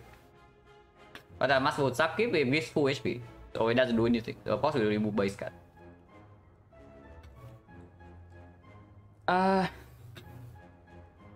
Honestly, depend, right? With Frozen Knight right now, escape plan. We already know whether escape plan lands or not. Yeah, throw up patient. Yeah, sure. We will escape plan. We already know whether with Frozen Knight we already know whether this lands or not, and we can control that. But with triple damage and flexible tonight, after one more attacks in the day. And yeah, we added like 1, 2, 3, 4, 5, 6 block cards. I guess we also added another damage card in the Blade Dance. And third Blade Dance I can see us picking maybe into accuracy after damage or something like that. Fire is still like complete garbage, yeah. And defense eventually can get good because yeah, export as late game solutions completely acceptable. Only basic defense. No, yeah, that's what I'm trying to think about right now because I don't even know. Strike is better right now. Defense will be better later. I guess we play for right now, right? With the later potential being so high already, we play for right now. We toss a defense.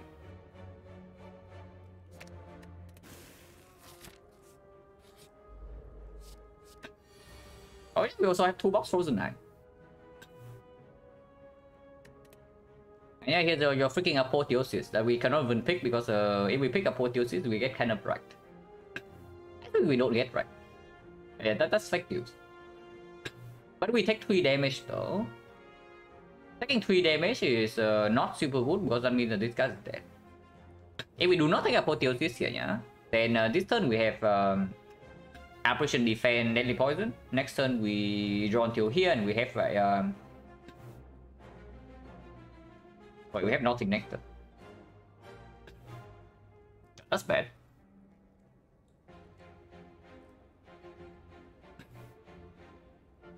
We actually cannot block next turn. Yeah, we don't get to this Apparition.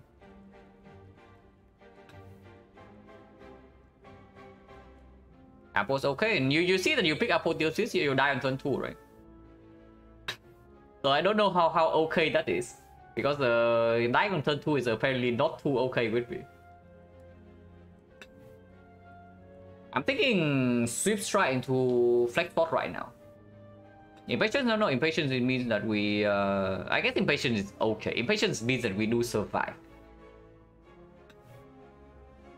But how good is surviving really? When... I guess it's okay with triple damage here. But if Entangle is on turn 2, it's really bad. And yeah, Impatience also means that we have to play double Strike Apparition this turn. Even with Swift Strike, we're still doing that. But we do not get netted, right?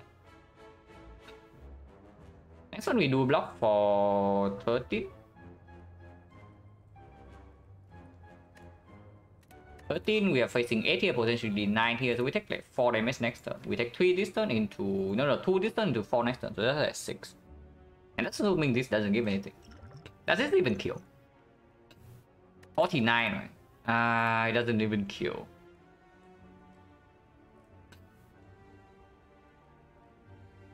Yeah, it doesn't even kill. Apotheosis makes no sense, you know. And I mean, we don't die next turn. We do block for quite a lot next turn. But the thing is that the fight is not under control, and then this Masterful Staff is also cannot be played. So if we pick Apo here and we play Apo Apparition, we take 3 this turn, and then next turn is this hand, and then we block for 5 here into blocking for 8 here into blocking this. Actually, we block for 29 next turn. So we do not take damage next turn, yeah? And on turn 3 we have Apparition.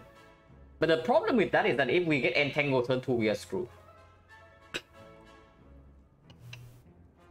Like if turn 2, this rest level decide to entangle us, we are screwed.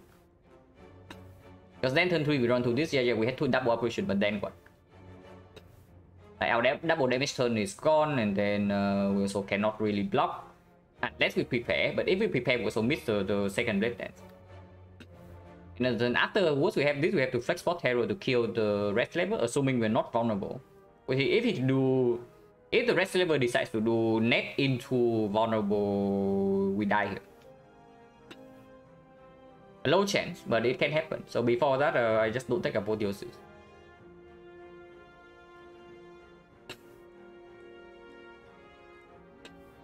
They're literally the bottom card, yeah. The good thing about Apotheosis is that it does make this 0. So next turn immediately, if we draw, yeah, like because we have these 5, yeah, on turn 3. So if we do not draw with the prepare right here, we take another 3 damage. If we draw right here, we draw until this, and then we discard 2, and then we play the leg sweep Apparition or something. That probably doesn't make sense. We just take 3, and then afterwards we have this. How much damage is this? It's 4, so 14 each, so 56 each. But if we are weakened, we are going to be weakened. So 14 each goes to 10, so it's 40 each. And yeah, by that time we have not dealt any damage if we get net to turn 2. So ships are 10 each. And 5 ships kill this, and then the other one, and then the turn afterwards we draw into this. It's ugly, but if this potion gives us something, we can also deal with it. Apple and Break and Chopper. You want to waste this potion, or do you want to waste one random potion here? Before I do that, yeah, I just do Sweep Strike, break the Flex Potion, and then open this. Yeah, wasting random potion is not good with the back. Like, why do you want Apotheosis if you throw away one potion? Potion with back it doesn't even require 2 energy to be played. And yeah, this is not quite a kill on this, yeah. So I can flex spot into opening this right now.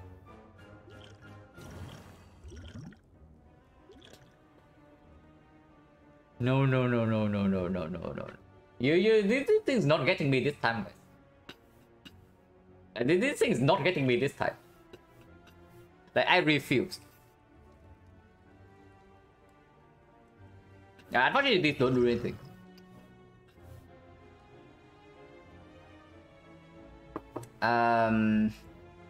So there are 2 choices here. We can kill this guy right now and take 20, which seems quite bad, but with the fairy it does get a little bit more appealing. Or we kill this guy. We kill this guy, play Apparition, and take 2. The turn after is this. If this guy decides to vulnerable, we are okay, because we do have 2 Apparition for the 2 vulnerable turn.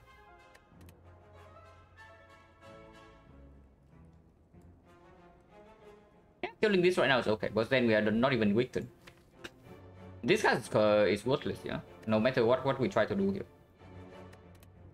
Actually, no. What am I talking about? Like, holy crap, we have the Masterful Sub counter right in our hand. Masterful Sub thinks it's useless, but it's not useless. Even if it goes to 10 or something, we can still reroll it back to 3. So no problem here, no problem. Masterful Sub can always be played. Yeah, that's okay, we just kill this, you know. Double check, 49 damage.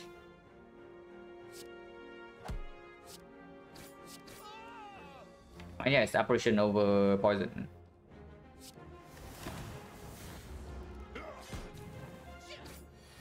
Ah, he does the next turn too. So currently taking 4 muscle that becomes useless, but we do draw into Blade Dance double apparition next turn.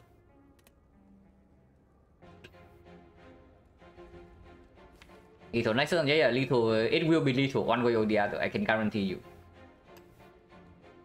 That I can agree with. It will be lethal one way or another.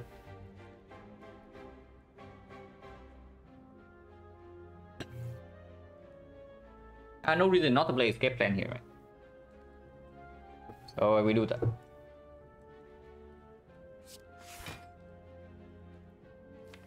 PK can be played here. We are not weakened, and next turn we can attack.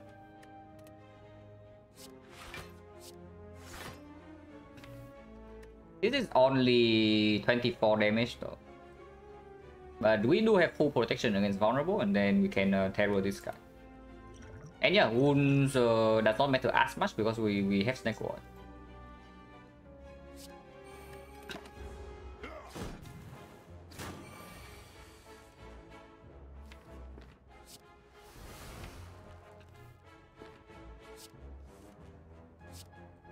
We are never playing this.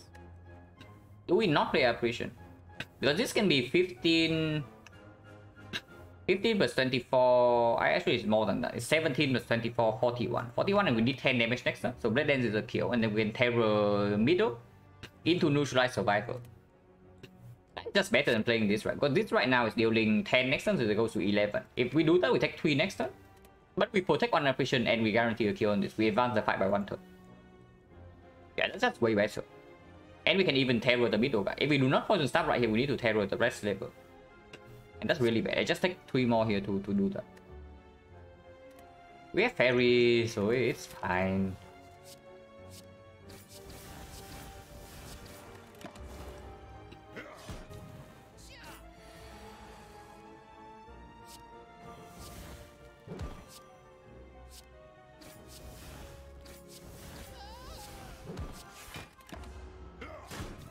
Shuffle.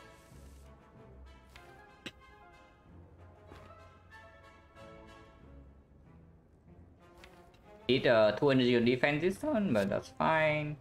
Or do we have a kill? 28, 28, 37. We actually have a kill. So let's just kill them.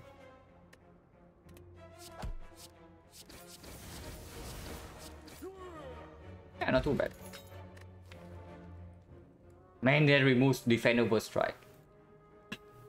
Well, triple damage and shuriken now, I guess. Well, defense apparition seems good. Catalyst for our XecnaR skull poison.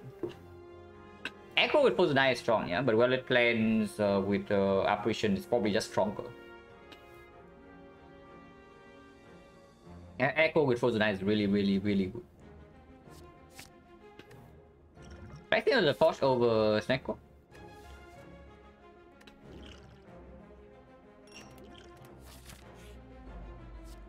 The fight is actually okay. No 7 until here. Impatience does not play. It does play actually. We can take 1 with the impatience. If we do not take the impatience, we are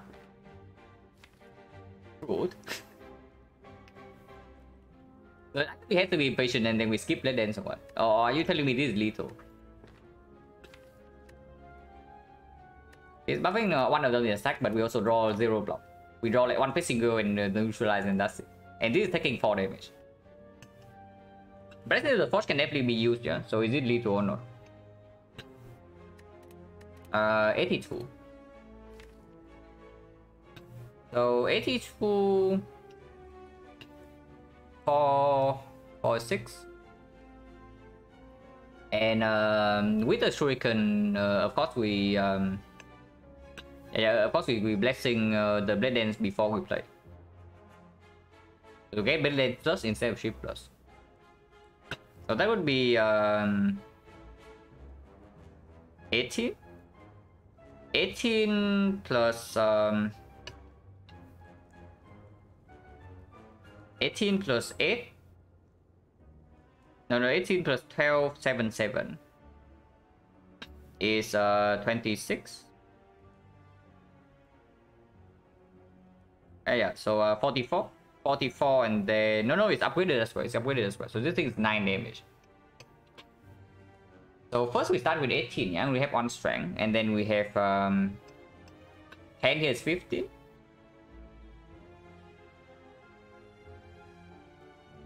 So yeah, 15 plus 14, so 29. 29, 18, 47. 47 plus 2 strength, so it's another 15. 62. 62 plus... it's not enough. So even with blessing, we cannot deal 82 this turn. Well, I guess it's impatience, and then we take 1.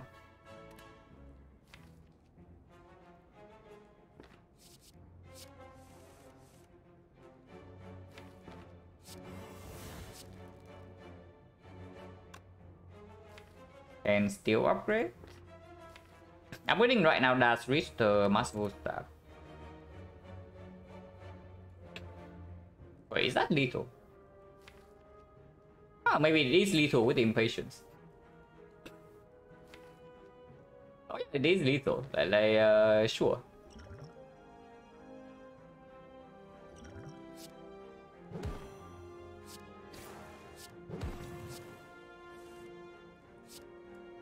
It's just lethal. Double check. I'm pretty sure it's like super lethal, but we can check anyway. It's 21, 21, and then another 21, 42, 42 plus 9, 51. Yeah, we overkill by 4.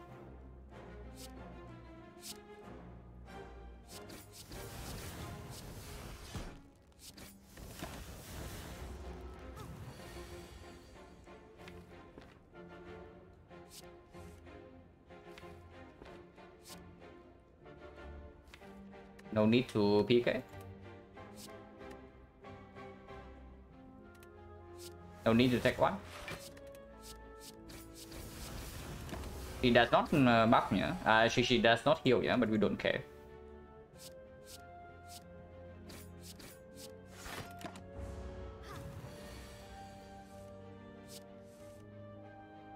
Nothing to set up.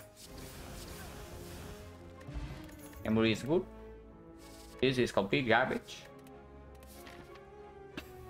So now we need to decide. If we can take this, is way better. Upgrades are stronger right now though. Upgrades are stronger. At the very least, 1 apparition upgrade before automaton is very nice with well-laid plans. PK upgrades phenomenal on 3 energy with frozen knife. And then the shuriken as well. Yeah, memory is very strong, but I'm going where the upgrades are just not more valuable. Instead of taking question mark to burning lead here, we can just go here, get the upgrade first, and then get the other upgrade here and get another upgrade. With the operation, we are probably never resting, yeah. So if we just go to the left part, we have 1 upgrade on operation and 1 upgrade on the PK. And then we don't have well plans upgrade, we don't have second operation upgrade. Probably well-lit plans if we go for the 3 upgrade part. The downside of course is we have to fight advanced always. Hello, that's and yeah, we do have apparition. But mostly because usually I don't skip apparition on silent, like fairly rarely. And the chance you see apparition in Act 2 is not super low. If you go for many question marks, which I also tend to do. Because I just dodge advanced always.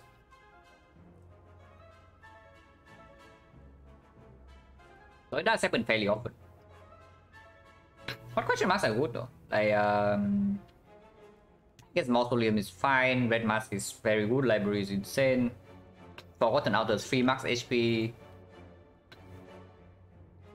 Only bad events like Bites, right? Even Ritual Dagger with Pyramid, Frozen Eye, triple damage is also very strong. Because my apparition OSC is Altar.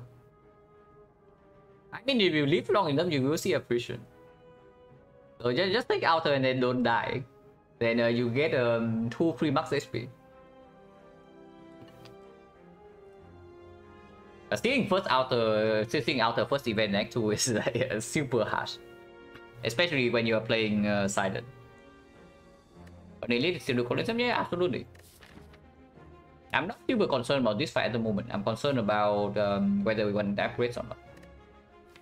Maybe I should be a little bit concerned with potentially max HP both stabbing. Sometimes strength both stabbing as well, but we have Fairy and we have 2 apparition, so we probably just kill the book in time. Yeah, Colosseum is way easier than Elite. I think it's either book or leader. Honestly, we are fairly good against the book. I think our worst matchup against the Elite is the Slavers. And we just fought Slavers already, so Burning cannot be Slavers. Give me a second.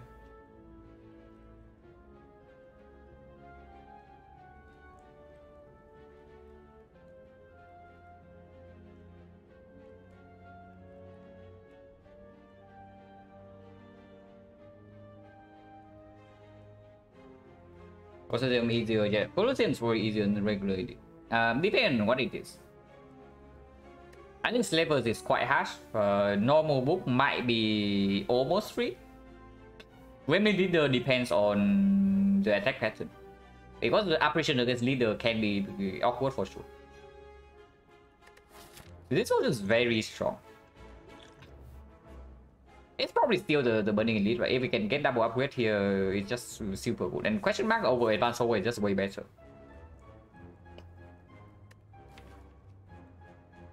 Yeah, it's just the Burning Elite.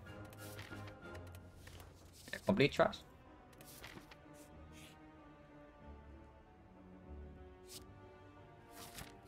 Oh, interesting.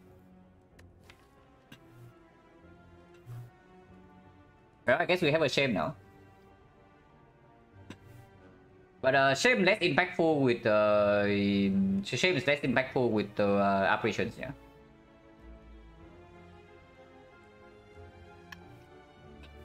It was, yeah, pretty good. That's why I say, and yeah, he even give us 9 gold. And that's why I say that whenever we don't have gold, we run into this guy, we just drop. And okay, I can see what's happening. Yeah, like we drop this guy, then the shame brings us in this fight, then we die. If we don't die here, we are going to be fairly good. Yeah, some shame. Wasn't it? Just right after Violet Plans, but we still picked this. I mean, of course, we picked the key already. And yeah, Red Form Plus incoming with the apparitions. Strength leader is not attacking. We draw to D7. Next turn we have double apparition. So I don't actually want to deep breath.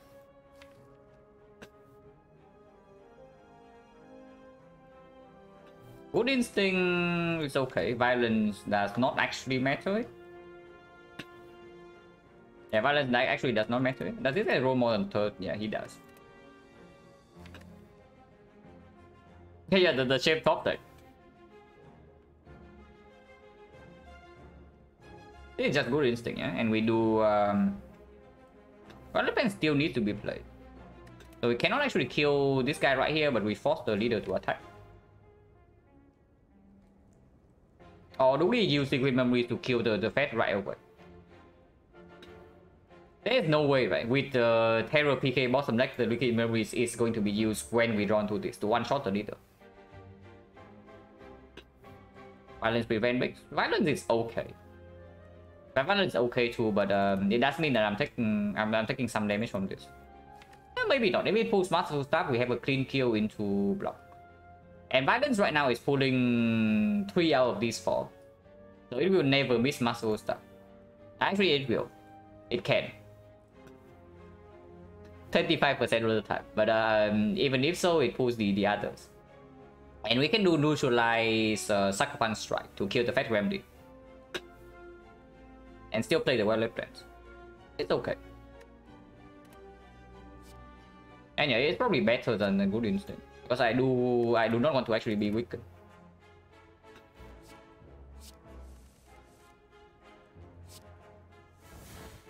That's fine.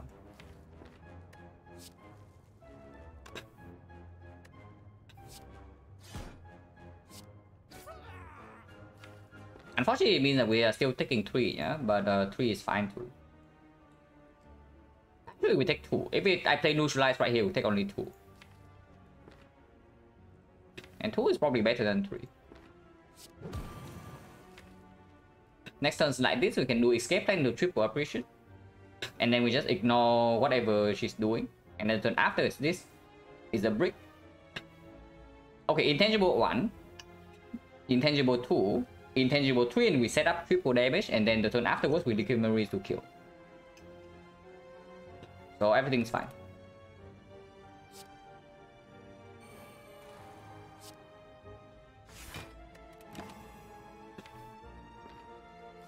I guess deadly poison is good just to play on this turn.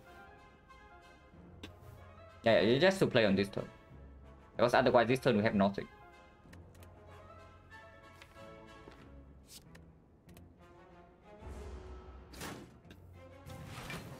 We attack, but we don't care. This actually takes 2 damage because of the we can also just not play this.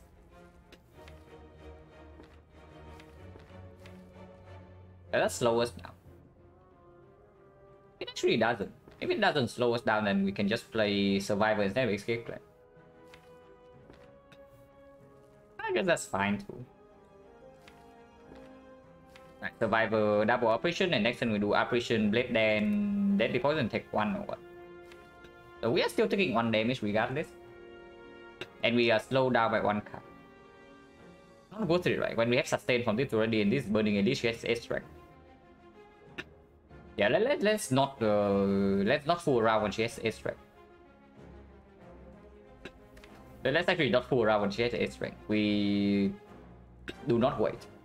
Like we draw until here right now, we draw until here, and then next turn we shuffle with the prepare, but that's completely fine because we are guaranteed to have Dead Dance in the discard for the liquid memories on triple damage turn.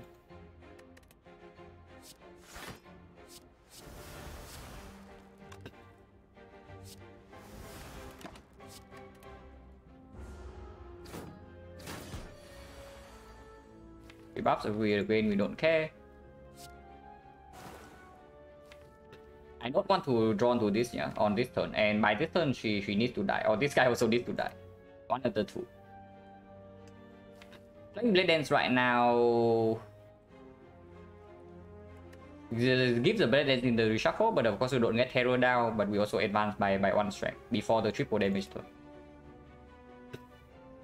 Yeah, it's good. And I'm willing to take another 1 HP here. Maybe that's stupid. We just hold the wheel. We just play defense and hold the wheel.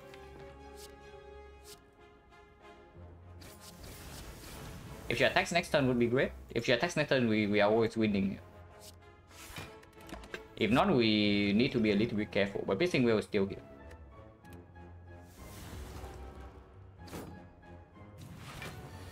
It's resummoning, which is a little bit weird. But we can play Blade Dance right here, yeah? No. That's wrong. That's wrong. We definitely prepare and shuffle right now. Yeah, we will definitely prepare and shuffle right now. If she resummons and not attacking this turn, then we need to kill her by next turn. And we are going to have prepare right now, Terror, PK, Defense, Poison Staff with whole Blade Dance in hand. And next turn we have triple damage with this. It's going to be 6 each. 6 each is going to be 12 each, so it's actually 54 damage with this alone. Yeah, that's fine. Hello, it deals it. Yeah, we shuffle right now. Yeah, I absolutely do not actually want to draw to this next turn. I don't want to draw to this next turn. Drawing to this next turn is okay. Drawing into this next turn is very good, but I want it to have it in my hand if possible. If I draw into the second Blade Dance, we are guaranteed to kill with this anyway, so it doesn't matter. Yeah, second Blade Dance incoming, so it's a guaranteed kill. Guaranteed kill with liquid memories. Without, I have not calculated, but maybe it still is.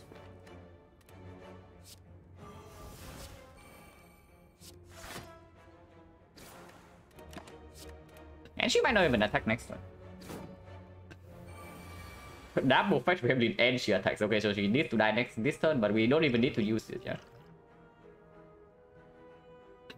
Lost a management run 14 decks, deck had to few cassette, block realize way too deck, yeah. Yeah, they block solving block density.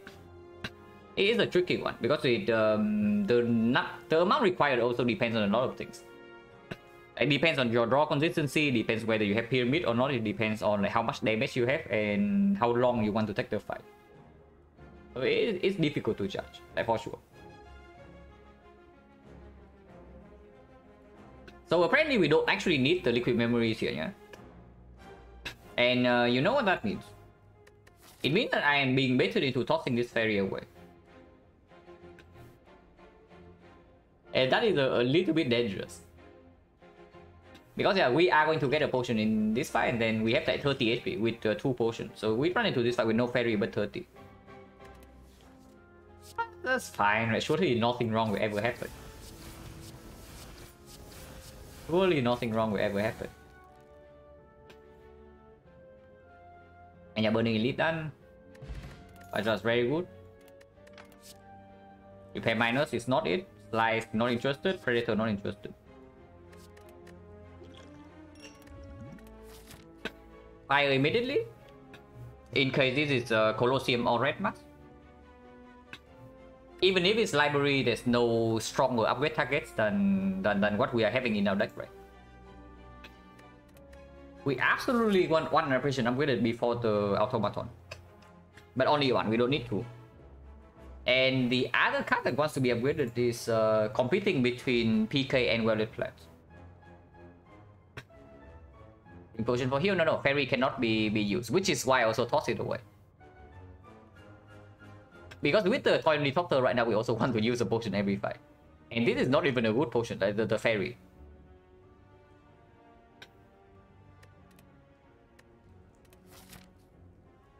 The operation upgrade needs to happen before the automaton, but it does not need to happen before this fight. And we just fought the leader already, yeah? And the Gremlin leader is the fight where operation upgrade is the most important out of the 3 elites. Because in the other fights, you just play operation on side and then you win before intangible runs out, or you die regardless.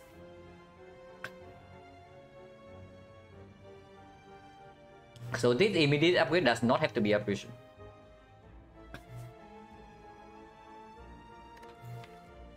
If that's the case, then what would I like to have more? Like, is it Welded Plants or is it PK? PK upgrade is stronger into Slavers, it's also stronger into Bookstabbing, but Welded Plants upgrade is stronger into the Automaton.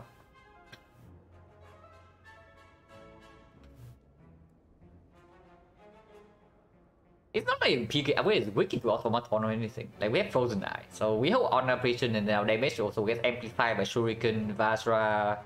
We have plenty of artifact shield to deploy Terror. Yeah, we just upgrade PK for the immediate future, right? Because we also have potion support for Automaton as well. And full HP.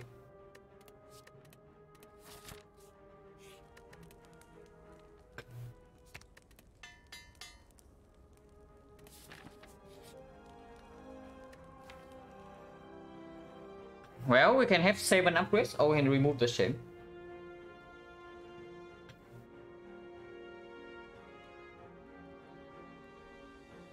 And 7 upgrade is so good. The second upgrade is actually like, so incredible because triple damage, so these upgrades are actually like 9 damage, yeah? With triple damage, this upgrade is actually 9 damage, and then we already have a remove target, so Strike Plus is safe from being removed. So the upgrades on these are not wasted. Upgrade 4 defense, very good. Allow us to pick up Footwork Plus to scale our defense if we don't have a way to multiply this. Because right now we have a Witch Chain and Apparition as fat load block, but scaling defense we have nothing.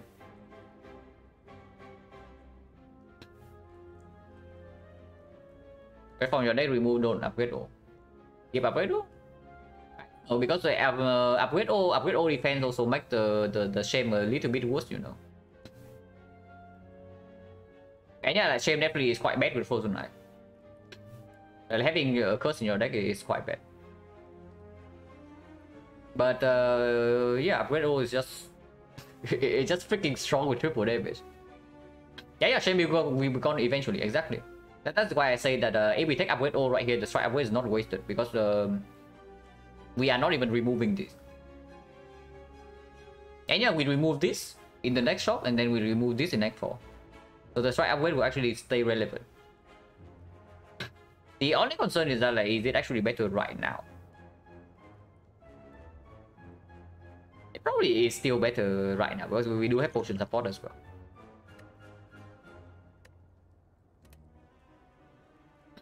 Yeah, it's probably just upgrade though.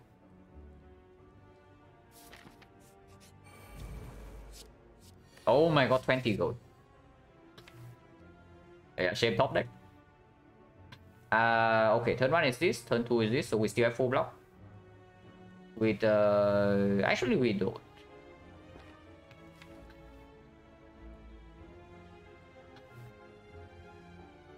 Now gold is nice and all,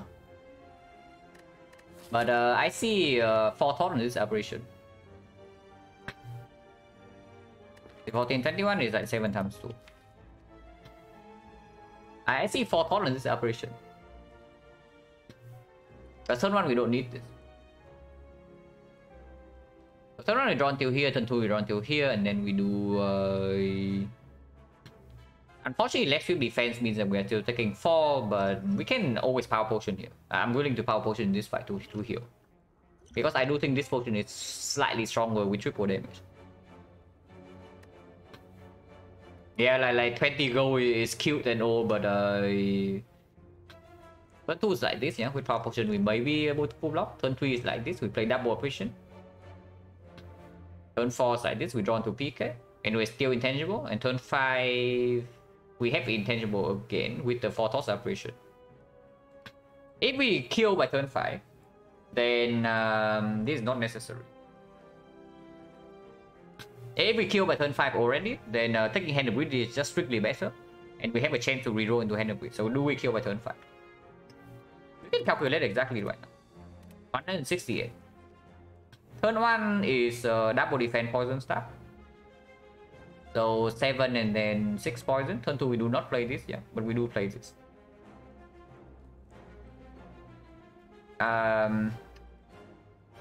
So this is 11 damage and 3 poison. 3 poison is 6. 17.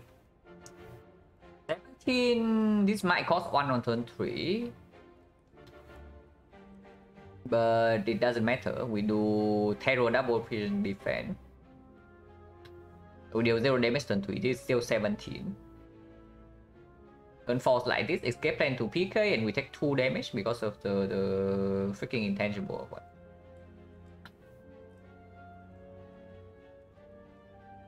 That's weakness first is. Turn 2, turn 3, turn 4. So Piercing Will actually full blocks, operation doesn't. So this operation here is not even played, yeah. And then we hold Piercing Will on one. We hold Piercing Will to do escape plan to PK, play the Piercing Will, and then hold the Blade Dance. And play 2 strikes. You have 0 strength, so this would be 26. 26, 17 is 43. 43 in the turn after, we still have 0 strength, and this triple damage is going to be 90. Oh no, we don't have a kill. We don't have a kill by turn 5 unless this gives us damage. And yeah, if that is so, then Hand of Greed here is nonsense.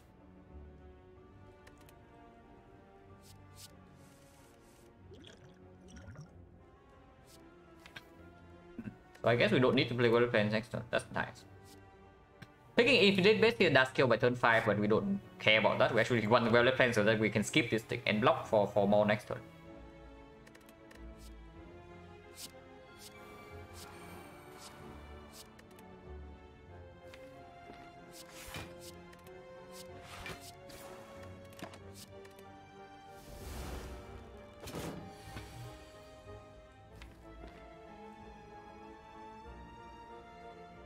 Can even hold X sweep, but not really. Right? We just do left sweep, neutralize defense, and hold these 2.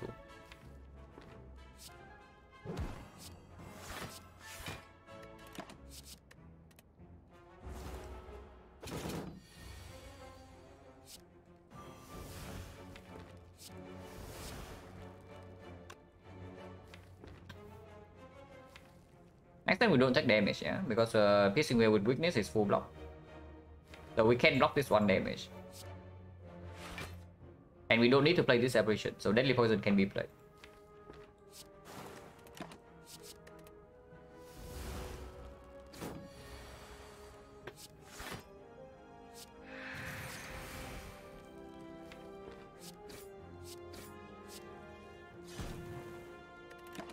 Oh, if we see well plans from this, and actually we just kill this stuff, so we don't need the aberration here. Which would mean minus 20 gold. Potentially. There's 1 out of 8 chance that we miss out on 20 gold here. Actually, it's higher than that. It's like because if we don't pick 4 thought, we also draw 1 more here. So it's like 3 out of but 1 more card in the reshuffle, yeah. So that is 3 out of 17 that we miss out on 20 gold. And yeah, nothing to set up here. We use potion already, so just kill. The potion is whatever. Backflip is good. Backflip is very good with the eye. Glass knife scales double with this. Dagger spray is AoE damage, but don't care too much, yeah.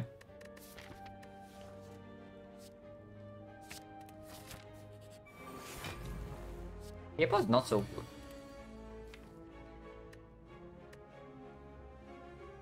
Or 7 right here. Next turn is this, which is blocking for 12. So as long as we can kill this next turn, we are fine. Because turn 3 we have aberration. So Panache this turn doesn't do anything. But we can fear pot the sentry. Okay, turn 1, turn 2, turn 3 is here, aberration, backflip is full block, and then PK this. Can even escape plan this and then turn 4 aberration again with terror neutralize, so no problem here. We don't need to deep red. Yeah, this shape is mortal. Another better too, but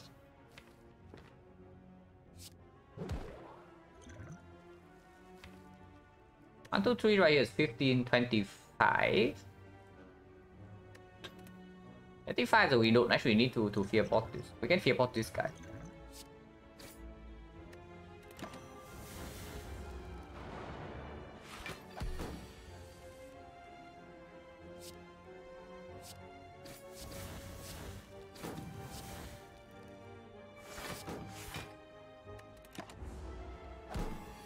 Regen this turn.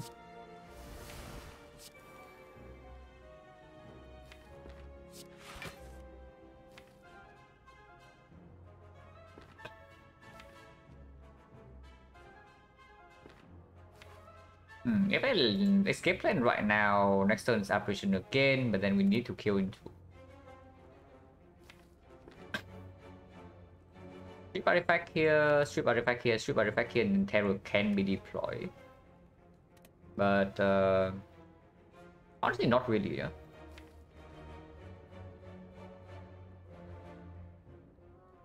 Yeah, not playing escape plan right now is just better. Unless we play both escape plan and prepare to land into the well plans.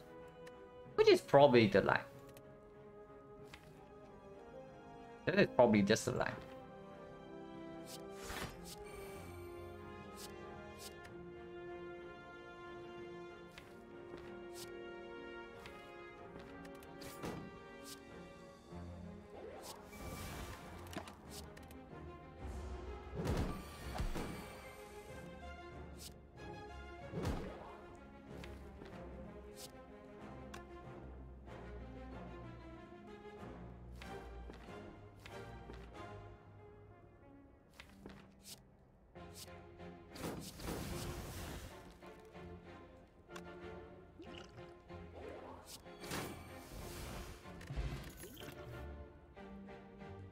It's green, but we did skip we did skip Steko Skull in the shop already.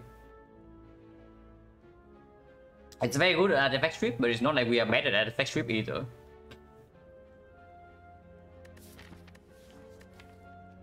We have like 1, 2, 3, 4, 5, 6 strip for the terror. It could be such a poison bug. No, poison bug, he doesn't even take this. And yeah, we definitely don't need that, yeah. So second one should skip, and that's a skip then.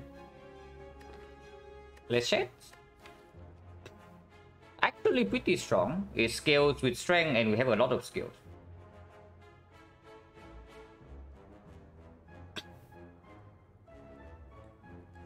Like 1, 2, 3, 4, 5, 6, 7, 8. No, don't count this. 1, 2, 3, 4, 5, 6, 7, 8, 9, 10, 11, 12, 13. Potentially 16. So we can, with the color plans in play, we can probably expect like 4 skills in hand. It's kind of like, basically it's kind of like a Blade Dance but bad. Yeah, it's kind of like a Blade Dance but bad. Like a Shuriken, no, it's unnecessary. And maybe just straight up bad. No draw, yeah. No, it draws we have enough. We have well-lit plans. Eventually, of course, we add more draws. And not green, not green is not like that much of a consideration because we can scale it up. It's quite strong, but it's not that much stronger than Blade Dance. So the only way we pick this up is that you say that we need it for automaton. So do we need it or not? With triple damage, not really, right?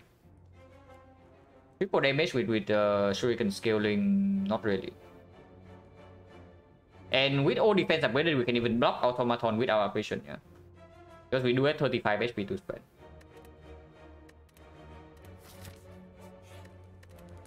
So the upgrade definitely goes on this. Just for the hyper beam.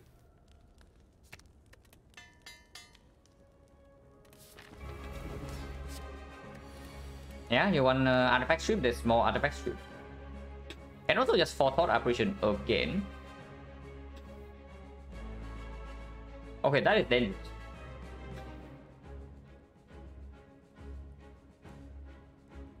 That is fairly dangerous. It's never by blast, so it's definitely one of these two. Artifact strip right now, we draw 7 until here. If we do not forethought, we lose 1 apparition, and then next turn is like this. Next turn being this is really bad, yeah, but we can draw potion into this, into escape plan until here. And then turn 3 is going to be like this. We can prepare, discard the shape, and turn 4 is like this. They might steal well-lit plans, but we can kill the one that is stealing it fairly quickly.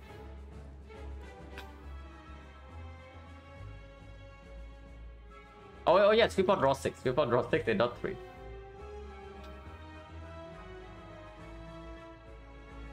And this is just forethought or an apparition. Like dash echoes right here, it makes no sense.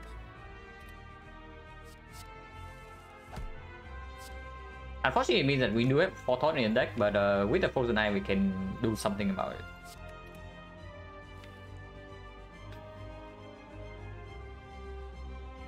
So backflip right now, draw until this. And then next time we draw these 5. And we do neutralize, escape plan, and then we draw 6. Yeah, that's okay. Although speed to go into energy, it's not as good as setup. And how often do you take setup already? It's really not good if you don't have enough card draw. If you have enough draw to draw into the card you are putting on the bottom quickly, then it's fine. Next turn rolls, next turn is fine. We can just potion. We are not using this, yeah, but we can potion. And this thing is full blocking the minions anyway. Actually, no. We are playing Piercing Wheel right now.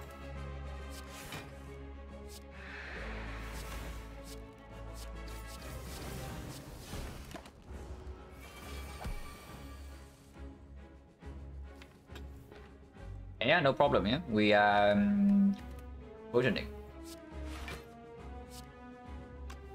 We verify.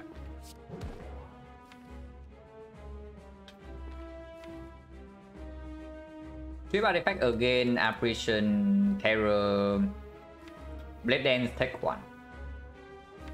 Taking one with Masterful Sub in the deck is slightly sad, but scaling Shuriken immediately is good as well. It's fine.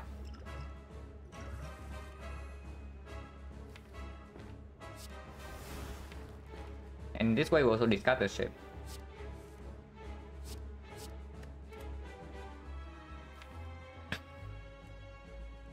And next turn is drawn like this, so we don't even draw into this yet. And turn 4 is when this guy attack again, we draw into this apparition, so it's perfect.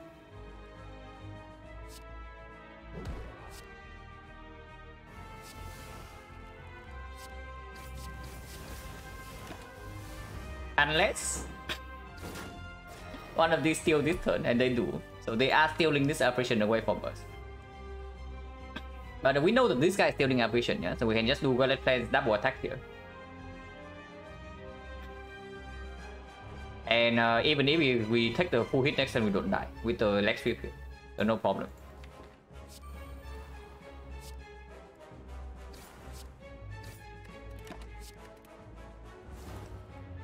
This guy is stealing PK though. Which is mildly annoying.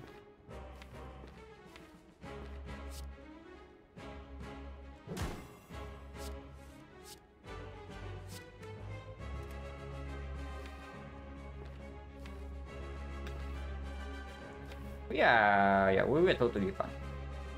Can't even sing the timing of this kill to get apparition minus back in hand. Yeah, this guy is actually safekeeping this apparition for the hyper beam for us. Currently taking 3 damage. 3 is fine.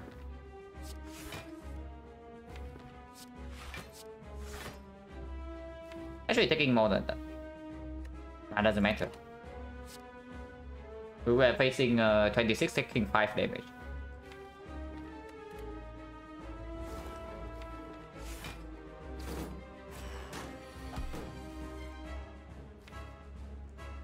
You think Masterful Sub is unplayable? You think that the Masterful Sub is unplayable, but it's actually not.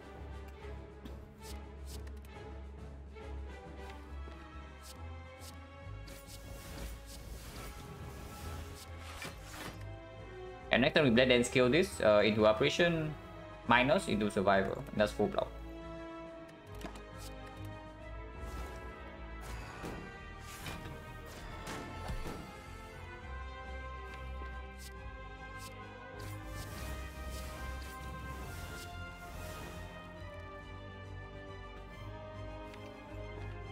And we can kill this guy right now, yeah, and take 1. Wait, how does Forethought work with this? Like right now, if I take damage, does this thing actually cost 1 or what? Okay, I need to know. We don't take damage this turn, yeah? We can full block this, but I need to take 1 damage here to know like whether this thing costs 0 or what. Because I have no idea. So we go for that.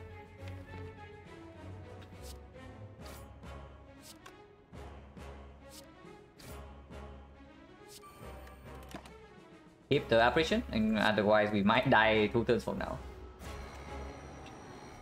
It costs 0. It does cost 0. Yeah, okay. So that's very nice. And we kill this turn.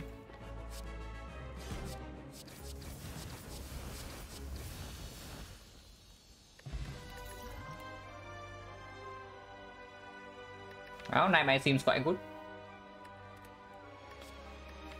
We are not in Snecko whatsoever. We don't have enough card draw to support bullet time. If we are stuck on 2 energy, bullet time might be stronger than Nightmare, but not by much. And yeah, we only have liquid memories to guarantee Nightmare for 1 turn, for 1 fight. Oh, free energy. Energy is quite good.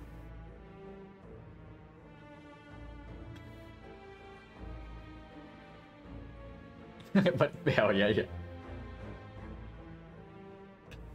But yeah, I need a short turn layback, so be back in like 3 minutes, and then we think about the passing here.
Well, pick tools over PK and Hexa would have been without tools. So first of all, you probably cannot take the Burning Elite.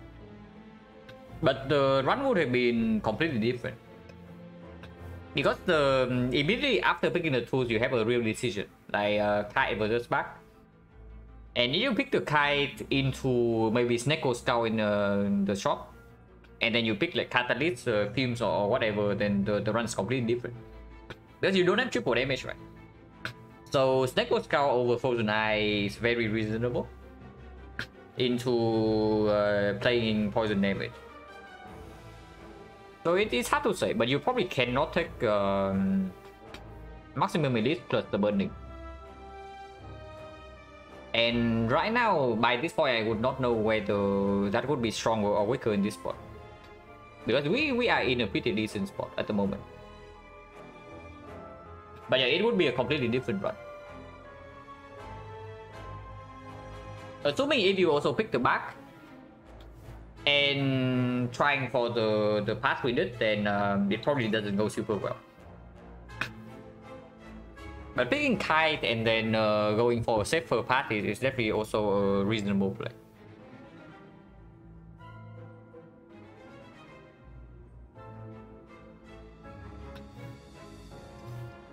Unless was the correct way, is that most fun? At least I think so. But yeah, we want to remove Shame. We also want to take maximum elite. Unfortunately, there's if we have to go to a shop, then we sacrifice one elite.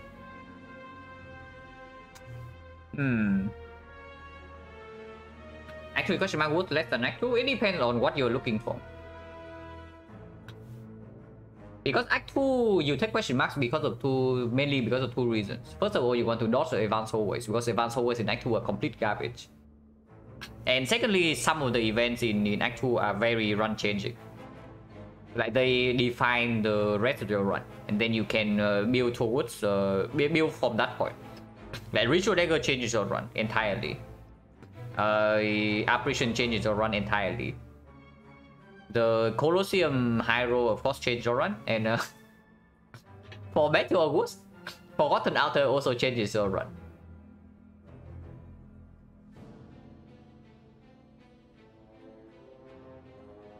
And by the time you reach Act 3, yeah, if you have a deck that can beat Act 2, if you have a deck that can already beat Act 2, usually it means that your deck has some sort of scaling, even if it's very small.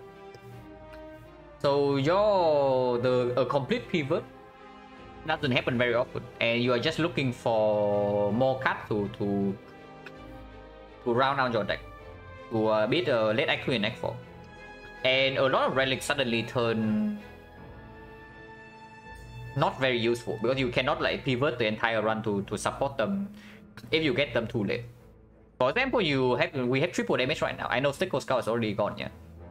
But get triple damage right now. If the elite right here drops Snake Skull, we cannot actually pivot to poison damage, because yeah, we don't have the cards, and it takes like way too many cards to convert our deck into something strong enough to deal with that relic.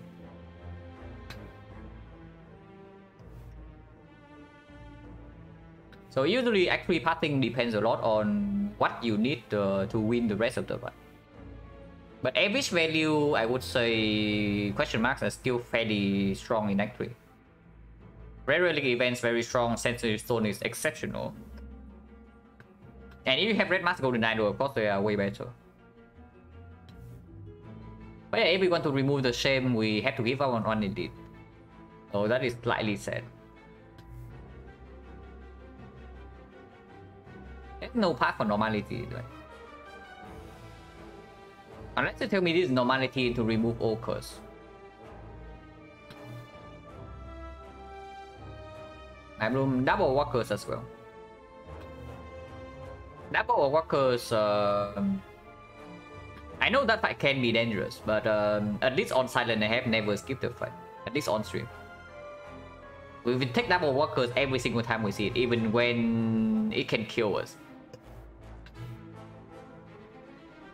Now this deck, no, this deck meeting double walker is easy because we have 2 potions to spend and the Frozen Knife. We have 4 double walkers with way weaker decks than this. This deck is completely fine. But that fight is dangerous. On defect, I have skipped it before. On Watcher, I actually have skipped it before because there's no reason to take unnecessary risk when the rest of the run is already sold. But yeah, that fight is dangerous. Same is bad, right? And relics are still good. The relics are still good. Even if we have our damage fan sold already, we sure can triple damage. We still need to skill up block. But going to a shop also gives us one upgraded power. So one red form in this run is basically that. Footwork plus also solves the defense for most of the run. How many fires? Yeah, if we go to the shop here, we also give up one elite, but we gain one fire. So that's not too bad either, because Wildlife plans want to be upgraded. Nightmare maybe wants to be upgraded, and second ambition upgrade is fine too. So there are already 3 potential upgrades. The fire is not so bad. And then I can definitely see double question mark here, or single question mark here, depending on what we value more. So we can think about that later. Into shop, remove shame, into fire upgrade, into first elite, into second elite. Right side only has one elite, so not too interested. So basically we get 2 upgrades in this side. Okay, starting here though has the advantage that if one of these would be a shop, which is roughly 9%. 3 plus 6 was not actually 9%, but it's roughly that. Then we can instantly path away from this and path for the left instead. And we take 2 full 3 elites while still getting our upgrades. That alone tells me I should just go here. I should just start here and go here. Yeah, so I guess we do that.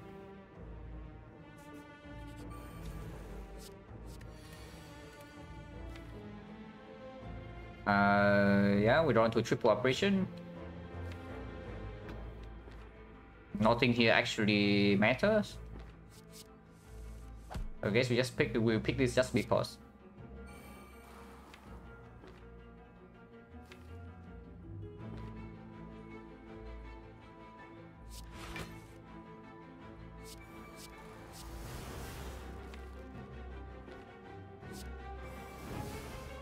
Yeah, I do use the potion to heal, yeah. Oh yeah, shame is once again at the top of deck. It's pretty funny actually.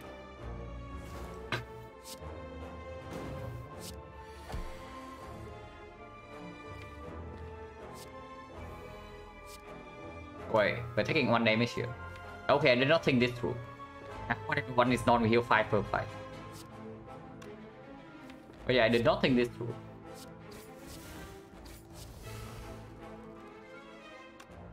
Kill this. No.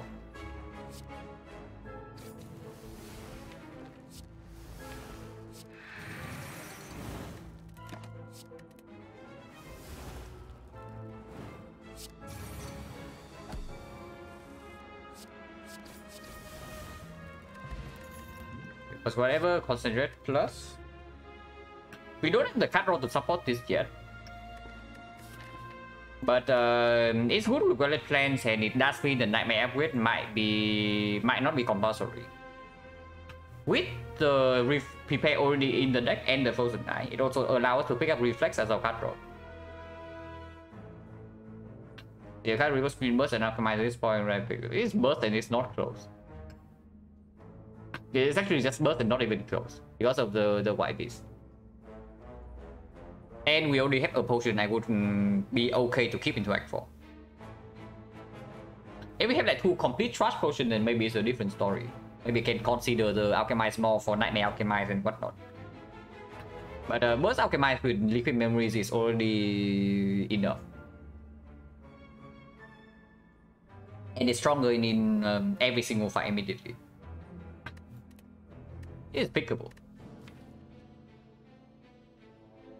It's fine. And it's 9 gold before the shot.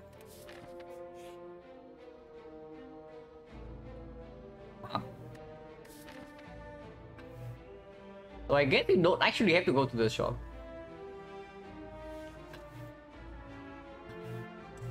Transform 2 gives 9 gold though, and we can get rid of maybe Masterful Staff or something.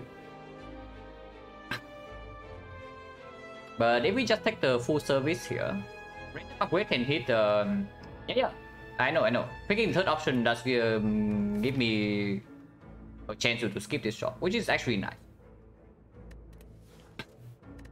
So random upgrade, how good is it? We have all of these already, yeah? So random upgrade is going to hit 1, 2, 3, 4, 5, 6, 7, 8, 9, 10, 11, 12, 13, 14, 15 cards. And the hits... 1, 2, 3, okay, the major hits, yeah? 1, 2, 3, 4. Yeah, 4 major hits. And there's only 1 miss. Maybe 2 miss. Down 100? No, we are not down 100. We go here. Like you go, you see, yeah? We go to the shop, we go here, and we go to this edit. We don't go to this fire. Instead, we just pass for the day, we take 2 of these and the fire instead. So we just gain 1 edit for free.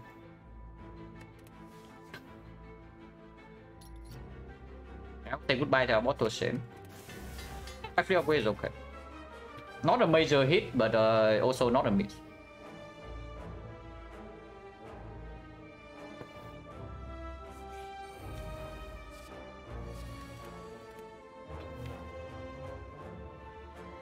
Draw 7.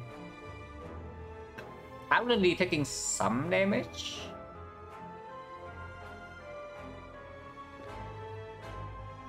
Oh, I think we technique, yeah.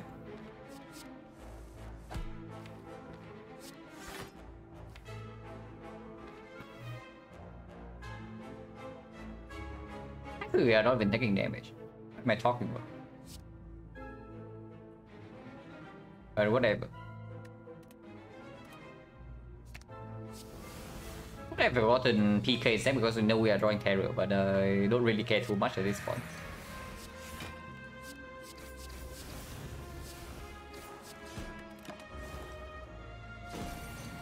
This potion is bad, yeah, so we just use it to heal 1.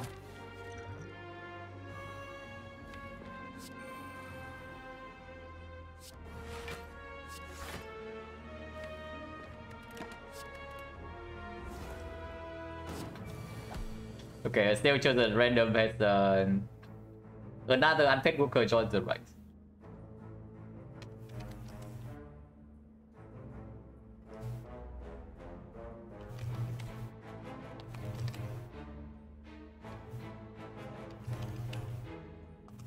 What?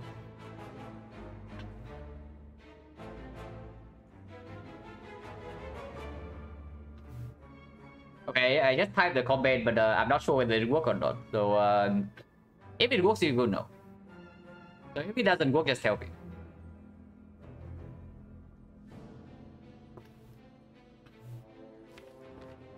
Wait, are we taking 1 damage here or what? There's no way, right? Yeah, there's no way.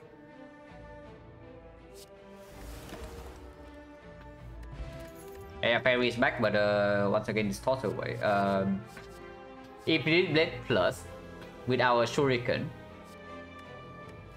Eviscerate is kind of okay with Concentrate Prepare, but not nearly good enough. And then there's Backflip. And yeah, Backflip is good. Even Backflip minus, because any footwork still comes up with it, and we still have an entire act to maybe find that, and maybe store up a dexterity potion. And yeah, we also more cut draw with Concentrate plus it's just good.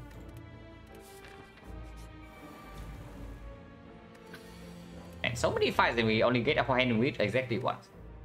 In a fight where we could not take it. That is slightly annoying. Draw until here, prepare until here. We don't need Good Instinct, Mayhem. How is Mayhem? I draw 7 until here, prepare, discard, concentrate, defend. Play double operation, defend, PK. Deadly, so we don't get to actually play the Mayhem. Yeah? If that's so, just take good instinct. And then I can play strike instead of the defense.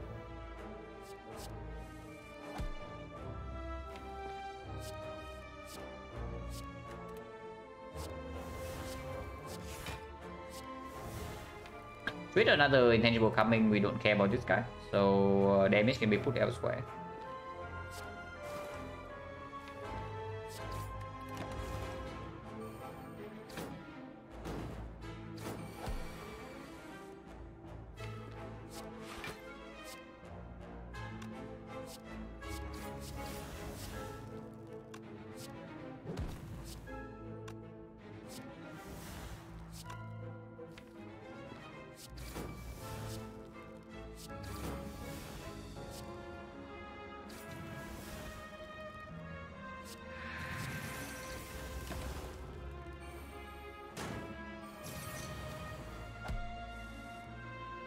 Nothing to set up.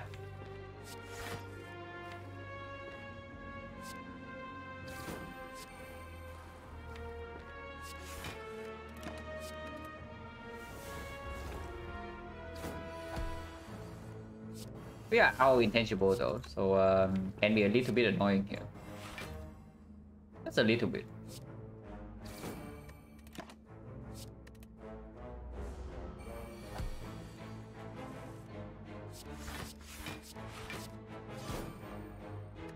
Rank boss quite good. Fishing wheel plus. Rock and roll plus is okay, but second fishing wheel is completely fine.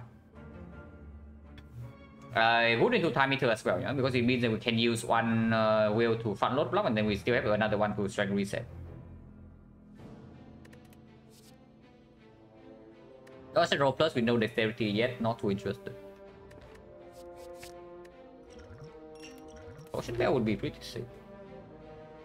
And yeah, we're gonna upgrade over question mark, because we are going to be forced into 2 question marks anyway, and upgrades are very strong.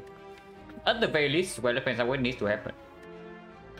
This upgrade is optional, but I do think these two we want to make. And more fights for to fish with the white beast is good too.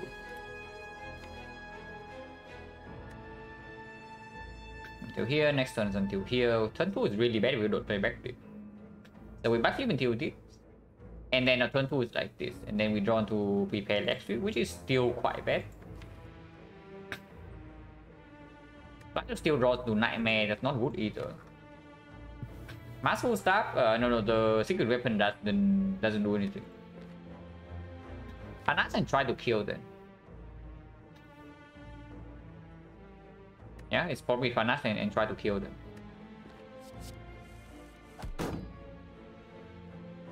I should roll a little bit equipment or recall from intangible. Yeah, but it can also break you from drawing the intangible. Because you also need to realize that our deck doesn't have a lot of card draw yet. And the amount of card draw we have in the deck at the moment is just the Ring of the Snake starter and then 2 backflips.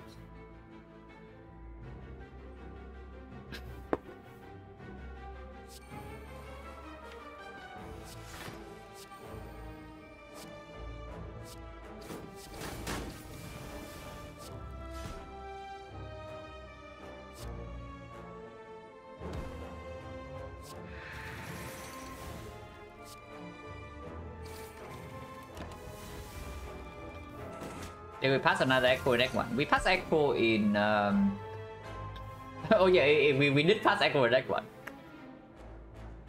Like 1 floor or 2 floors before Hexables. When we are on 8 HP. So yes, we did skip an Echo in deck 1 again. And now we never see an Echo. Echo will be good here.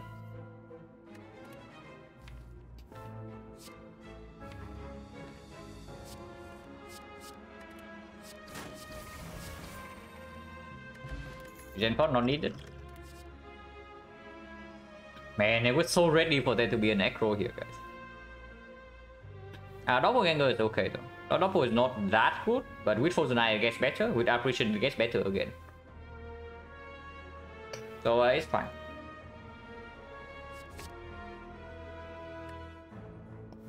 Early Acro and Acro was there? Maybe that was, but early Act 2 with this is also yeah, that is also not pickable. No, it was late Act 1. That was the echo that we skipped. That was the echo that we skipped because the piston wheel. I remember we picked wait, no, we picked leg sweep over piston wheel in early Act 1. And then I do remember that there was a cut reward screen with Acro versus Pissing Wheel. But when was the Pissing Wheel? Did we have Pissing Wheel in the... We do. Yeah, we do have the Pissing Wheel in the Hexagons fight because I remember blocking the single hit for 6 with that. So it happened in late Act 1. That was the late Act 1 Acro that we saw in the entire run. Alright, no, Kite be free energy is because I saw prepare plus first card reward. And the regen potion not interested, yeah.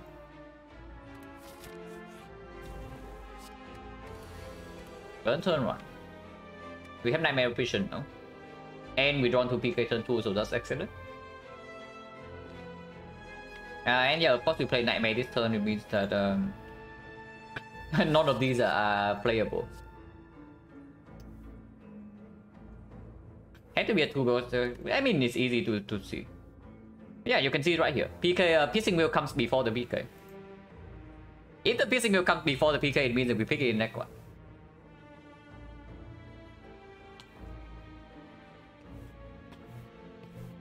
That question was really extreme. So maybe it was Echo upgrade something else in Act 2.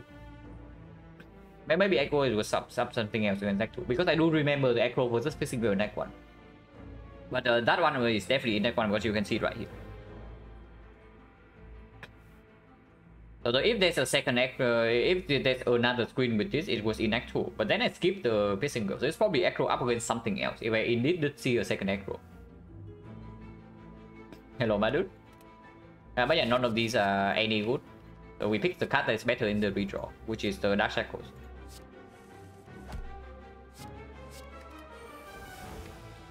Strength Potion can be used. If we don't need to use it, we don't use it. Because this potion is fairly strong and we have full HP, so we don't need the Toy Talker. So how are we? Next we draw to this, so if it's 1 times 3, we can just Piercing Wheel full block. If it's 45, we take 1 damage. But then it's better to just use this next turn, right? So no reason to use this yet.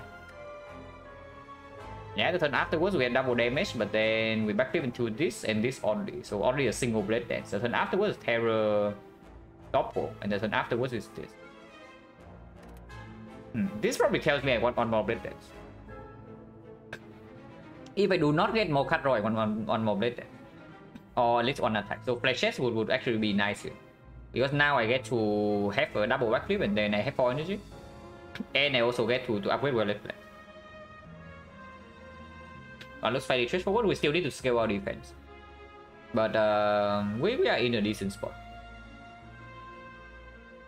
Maybe it was well fetched. Maybe. Because I definitely do remember Acro versus Whale, but that is definitely in next one. This deals more damage, yeah.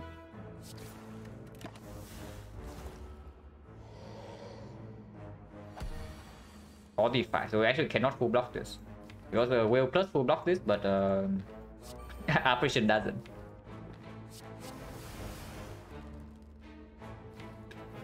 Let's play this. Does it matter? Could have exhausted the Whale, but the Whale is okay.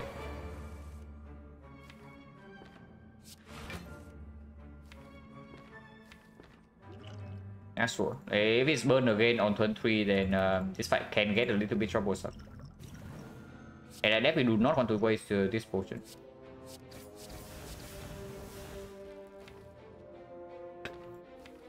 And this can boost the apparition right now. Don't need to.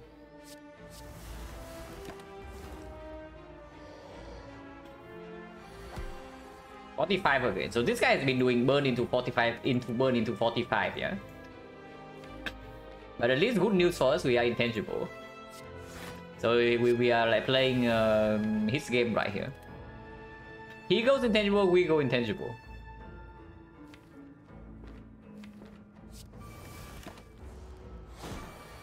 Into burn, so it's burn 45, burn 45, burn. If we are not intangible, this fight is like super mega nasty. Like holy crap. Like seriously, if we are actually not intangible in this fight, this guy is being super mega nasty. And this is she. No, just because we are wearing the same scout doesn't mean that this guy is female or something. Like no evidence.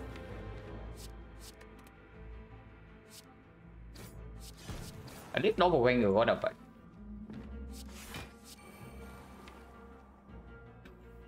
Yeah, we can do whatever we want here, and we kill over 2.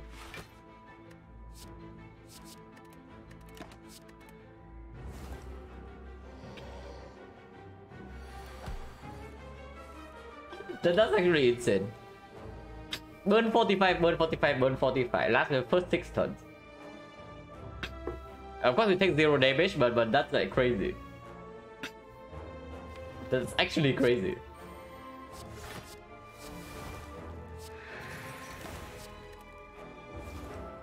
Burn again or what? Oh, okay, this guy is scripted, yeah? Okay, we got rewarded for trouble. We got mega rewarded for trouble, so this is our scaling defense. And yeah, now I actually want another blade dance. I was already looking for one blade dance, and now I actually want one. Oh. We talk about acro so much, and here we don't even pick it. Because it's up against backflip with cool 9 now. So we talk so much about echo never appearing, and now it is. But here it is, but we don't even pick it.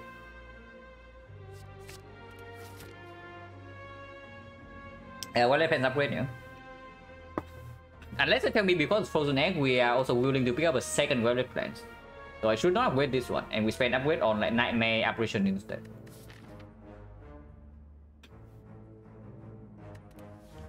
Not really, right? Oh yeah, the potion is okay too. These potions are quite good, so if I don't have to use potion, I also don't use it.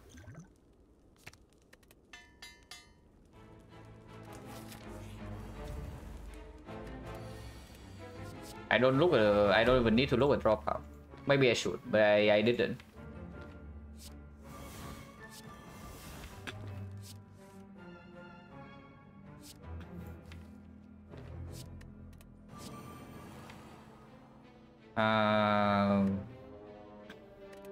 Output right now draws +2, so only until here, and then we escape plan here, backflip here, and then we nightmare the blade dance. Yeah, sure, why not?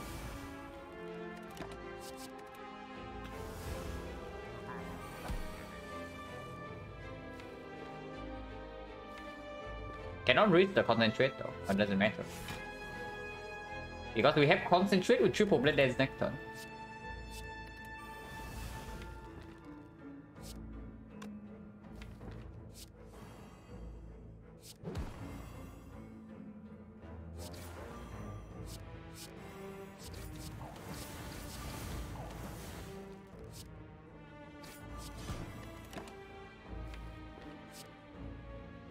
Still not attacking for big next turn, yeah? So we can do whatever we want.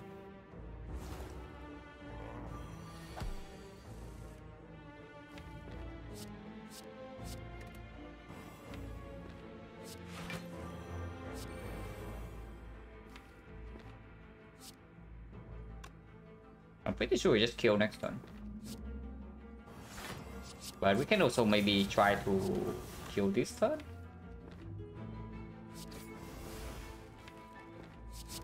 And next time we have another one already, yeah.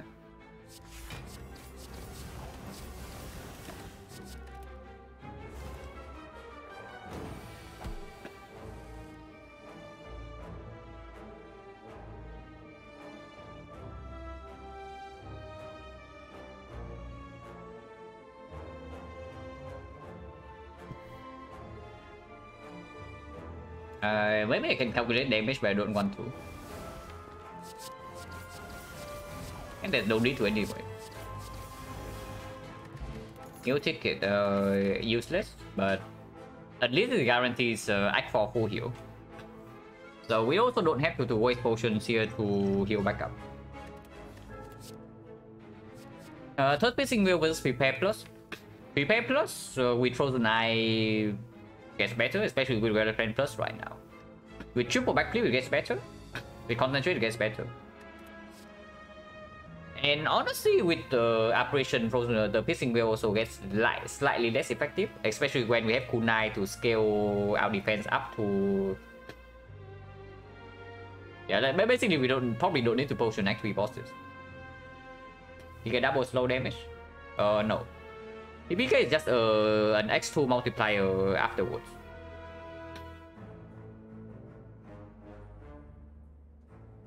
So I mean, I don't know what you mean by doubling the soul damage, but depending on what how you interpreted it, the answer is both yes and no. But it's just a times 2 modifier at the end. But phosphor it doesn't improve. The breaking the force stays the same. And this thing doesn't get improved by the buff. More healing for us, exactly what we need. We are running around the spire without any sustain here, guys, with Complete Ripper. But I mean, this is good. This is still good. This is actually going better than this, yeah, because it does mean that Spear and Shield fight we can save potions. We can just not use a single potion in Spear and Shield, and chip damage doesn't matter.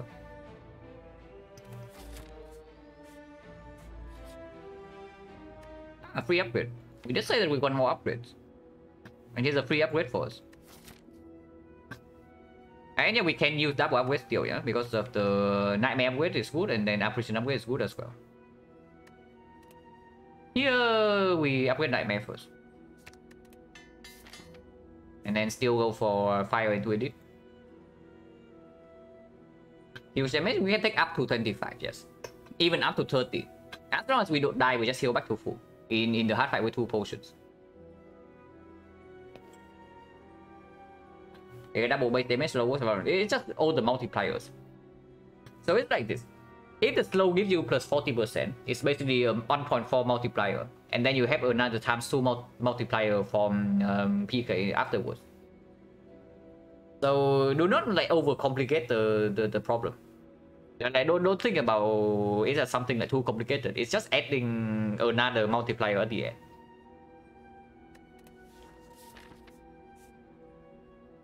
And after all the multiplication and whatnot happens, and then you round you round the damage number down, and that's the damage. And I'm waiting for Hand of Greed, like all run, you know. And Hand of Greed is only modifier. Oh, yeah, that's why I'm saying that the PK is just a multiplier times 2 at the end. You calculate damage normally and then you times 2, and that's PK damage.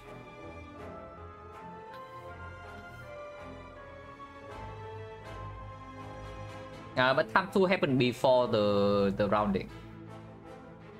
The calculation happens first and then rounding happens. Okay, Jack of all trades is definitely Hand of Greed, yeah.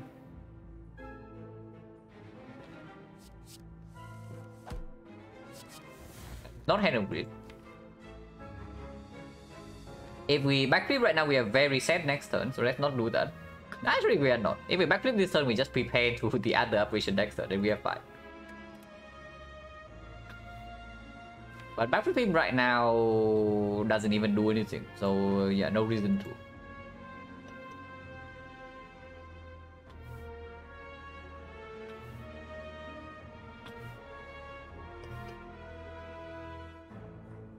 Yeah, and then because which is why it's the modifier at the end.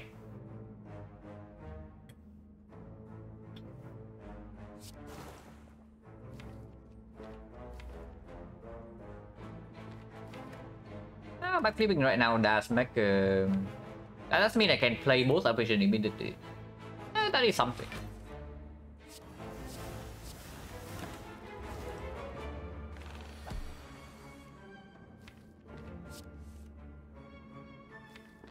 No reason to take 1 damage.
Really need one more blade dance.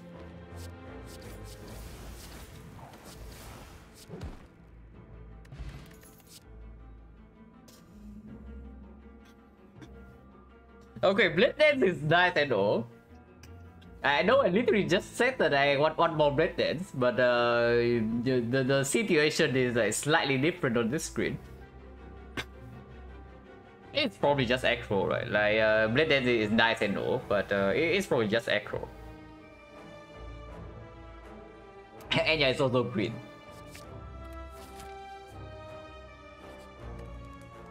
I didn't recall first, but no reason to be honest, because of the frozen egg. What would we upgrade over this aberration?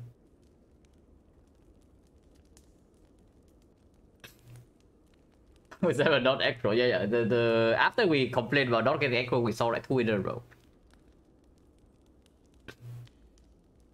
Yeah, I guess if this Peace Spy or shovel, then I can see not upgrading this.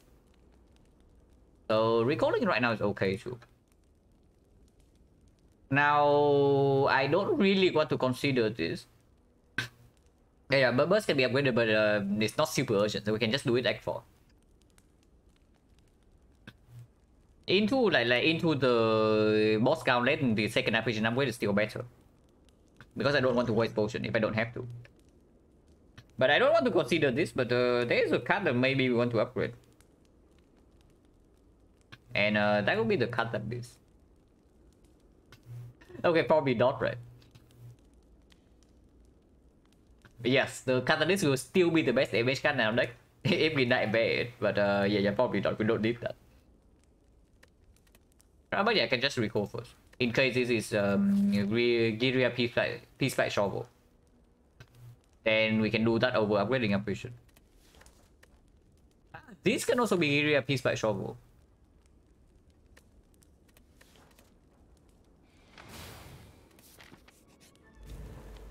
Okay, let's see if this guy is better than the last guy.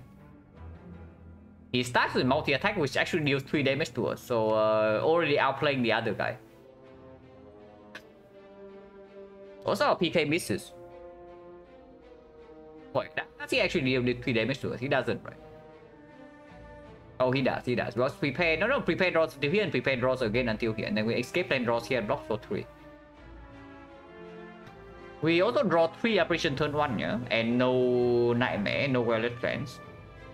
Which does mean that this fight might not be super trivial.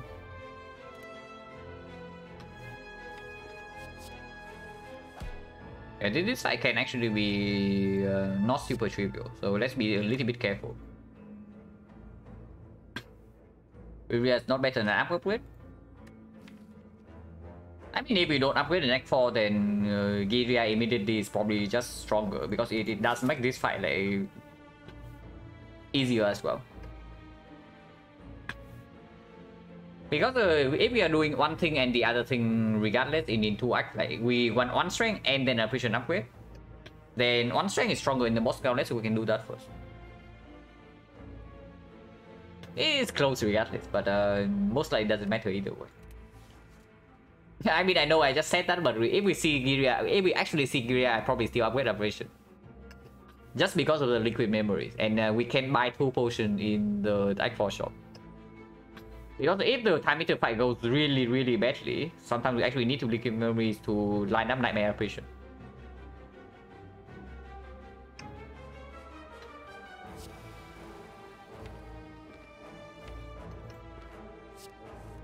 The PK doesn't land, so it's useless, yeah? So we can toss it away.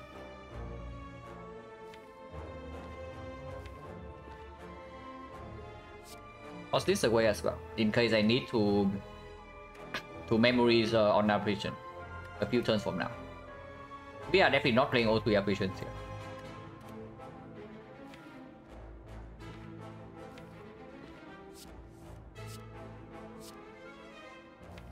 And with the doppelganger,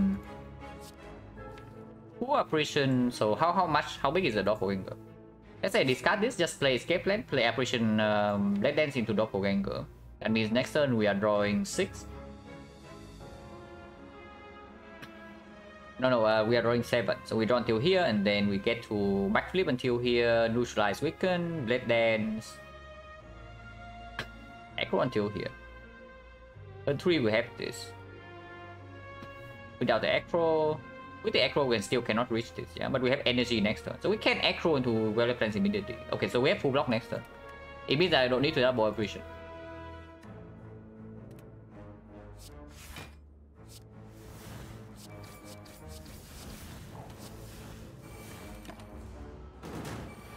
Yeah, even if this is 45, we are still super fine.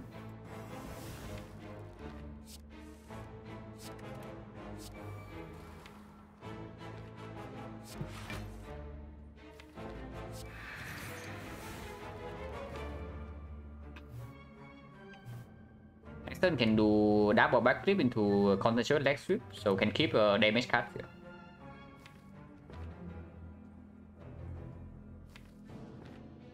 This is play for free. And probably keep these two.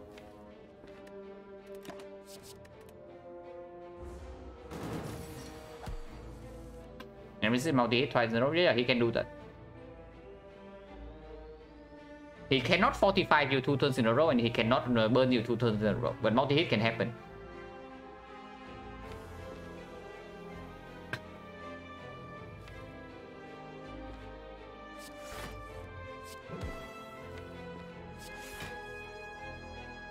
Nightmare is in hand, but there's nothing to Nightmare yet.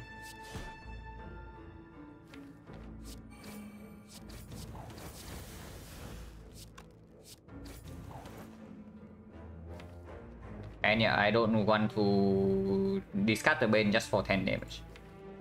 And I keep Nightmare Leg Sweep in hand.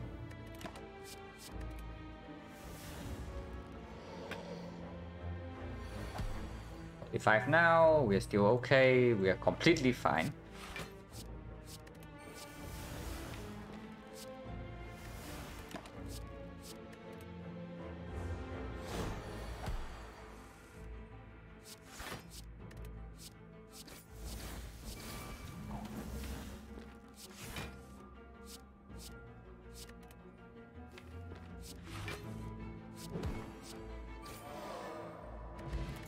Ori is whatever, it's okay.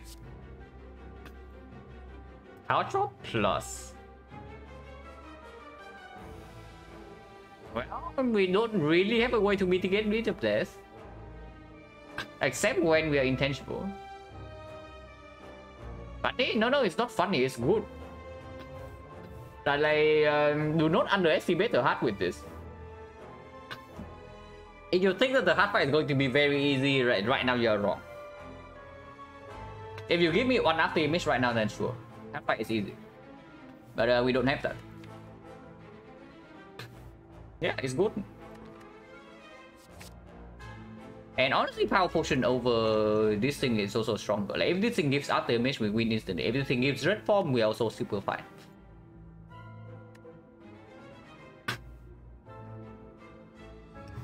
Then the 5 is 80.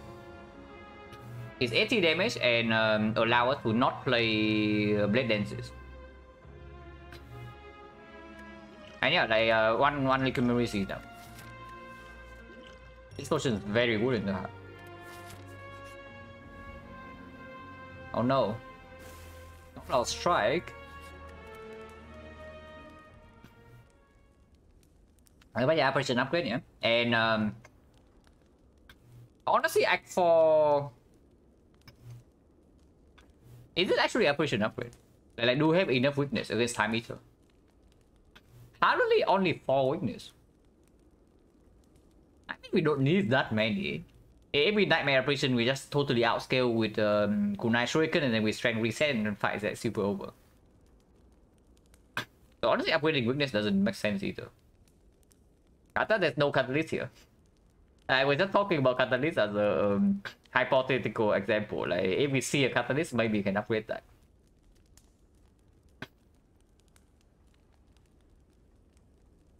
It's a Sucker Punch Plus? Yeah, not one Sucker Punch Plus. We passed 2 of those. Upgrade Reform? Reform's already upgraded. Am I a good cook? Not exactly. It's edible. I would say the food I cook would be edible, but it's not super good. Which is why I don't cook for myself that often. I just eat outside or get some takeout.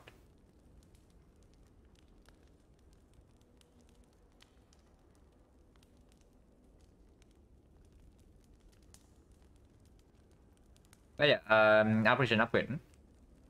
Yeah, double upgrade is worth considering. Then this will probably be my actual upgrade, by the way. You are not wrong. You are definitely not wrong. This is probably my actual upgrade. But right now, operation is still better.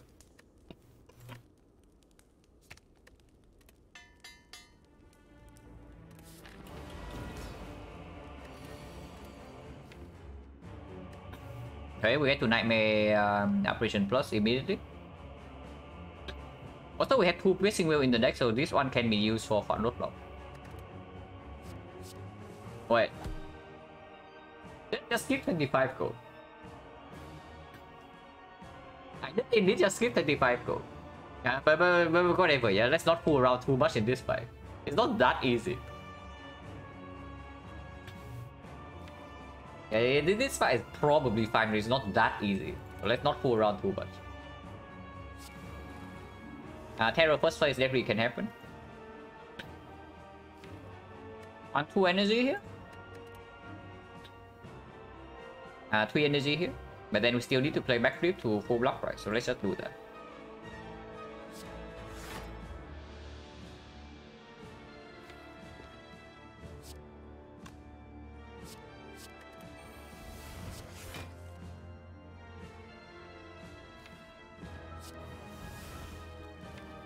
EK for next turn is fine. 1, 2. Turn 3 can be. No, turn 3 is fine. Let me draw debuff turn 2. If we draw debuff turn 2, turn 3 can be really good. But no. If we draw debuff turn 2 and turn 3, we have will. The only problem with this is that we don't have strength reset. But honestly, strong reset is not even that necessary in this fight after Valentine Plus is down. And we have a Nightmare Operation in play already. So 1, 2 cards here. Of course, I can also prepare right now. If we prepare right now, we draw until these 5 next turn. And then turn 3, we always get Operation.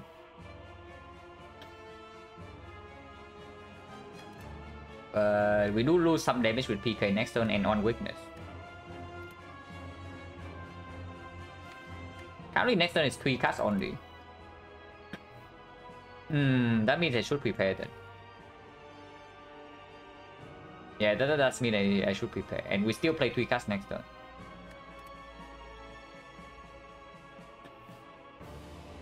Accuracy is not that good. Accuracy is just for to kickstart your damage. But I don't think we actually need it with Couch Shock Plus. So I would take another Blade Dance for sure. But I would not take Accuracy.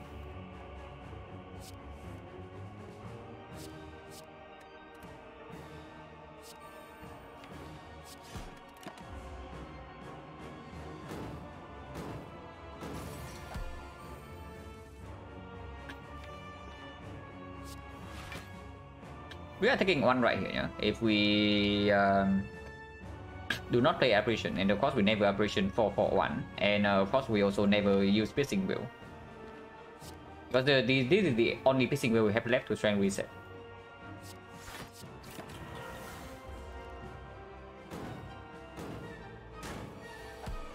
Debuff is quite rude, but we are guaranteed to have this Apparition next turn, so no problem.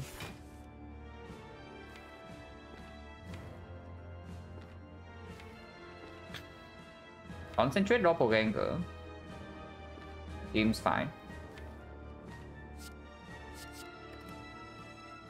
Draw 10. And then we do Operation Wallet Lens Backflip. And that is 3 cards, we play 6 more. So this into Blade Dance into the Deadly Poison. Yeah, that's fine.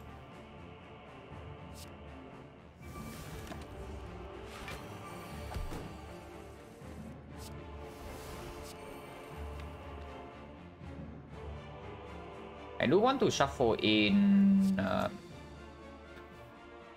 care too much about Deadly Poison.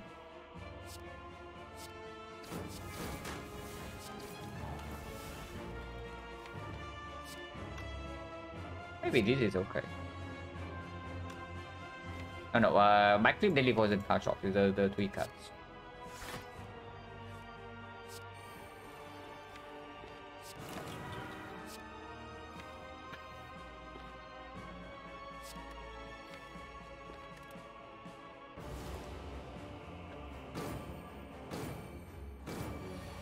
Evolve again, but we have Operation Plus, so we don't care.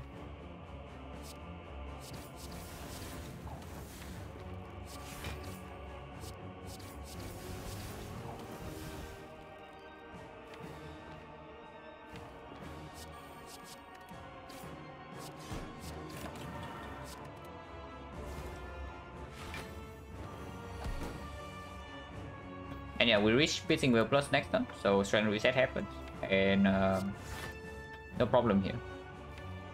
We don't have any Operation Minus, so yeah, so this can be played. And yeah, Time Eater is only proc. And there's no way to get one more stack this turn, so we just play one card next turn.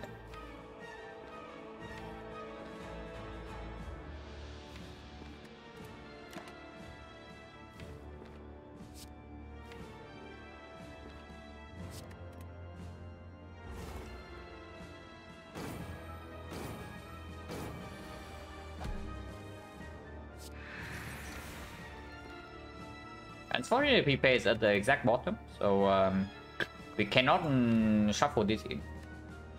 Unless we play Escape Plan last turn, which I also did not want to. It doesn't matter too much. That should not be a huge problem from here. Maybe this actually.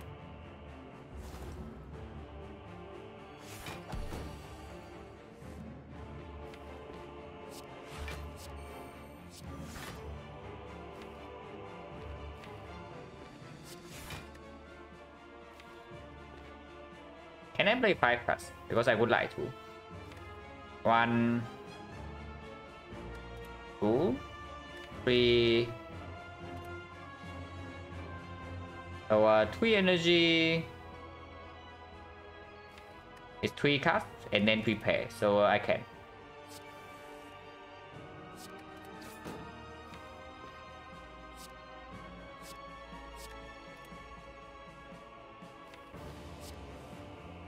You don't need to have operation.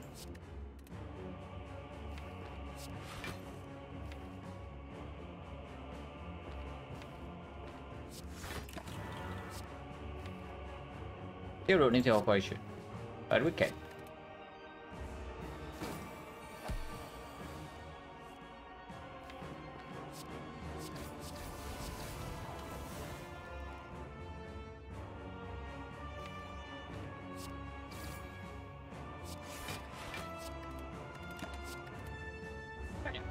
No problem.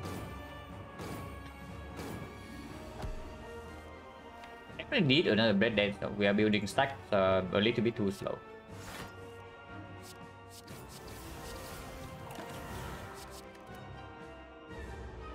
Yeah, ship deck against Time Eater, like unwinnable fight.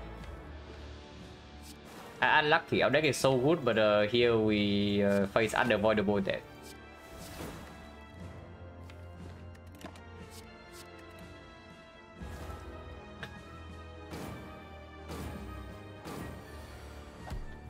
Yeah, looking at how this fight is developing, I'm so happy that we have Cow Shock plus.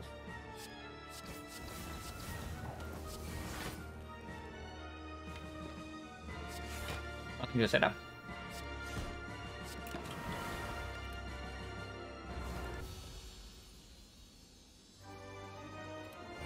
Awaken one probably easier than Donuts. Try to steal into Galaxy Fence right away seems decent, and I can see taking 1 damage. We take 1 damage regardless, but there's no way to prevent this 1 damage. Plus, still just a good card in the deck.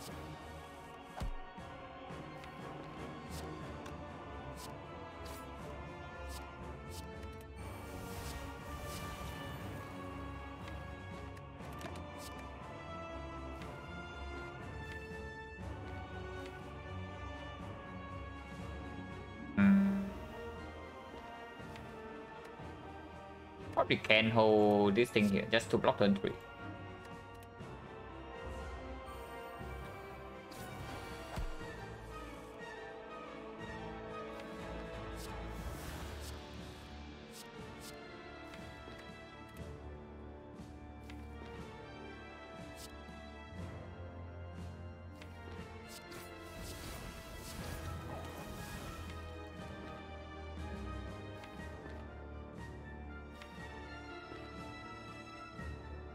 A second one actually.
Oh yeah, so fight is probably over.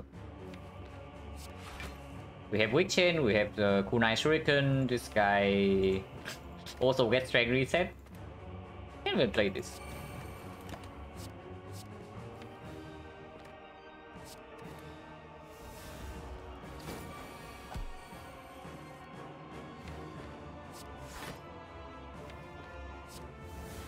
Don't need to play that, but we also don't need Apparition in the deck anyway.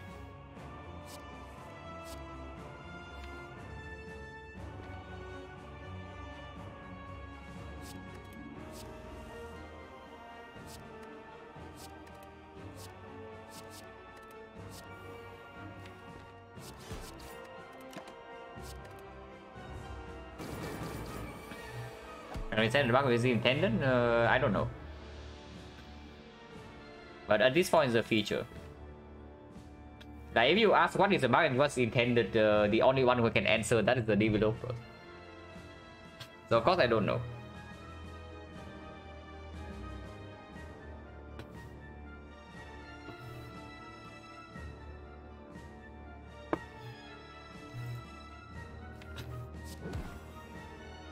But this fight is trivial, yeah.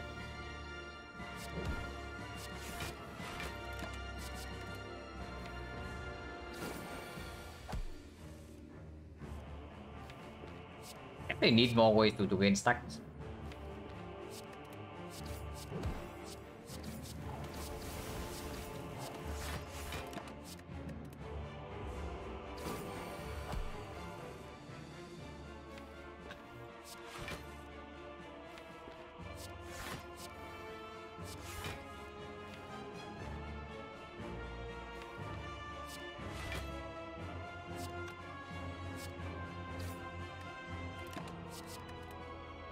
And we're going to Blade Dance next turn, so we just reset next turn.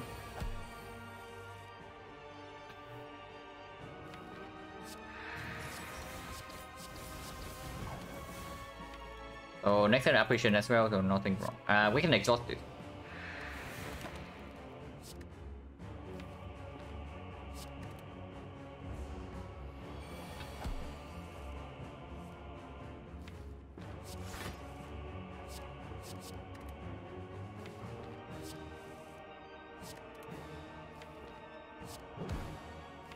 There's no way for this to land.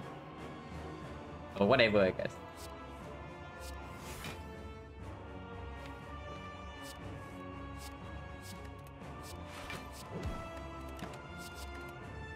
Nothing to set up, so we just kill him.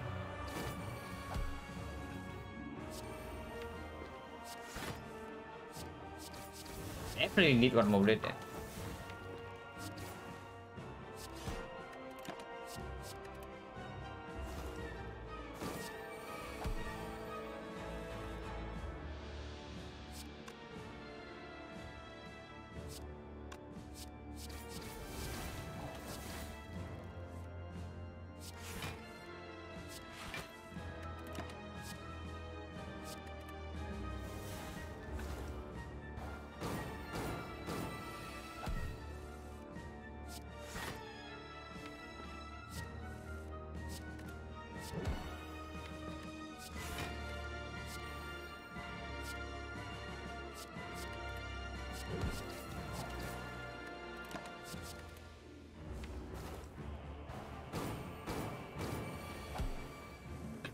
Negative bugs, yeah, negative bugs like the strike garbage is actually just negative. Like when you want to dodge hallway fights, you don't actually see what to see hallway fights, you know.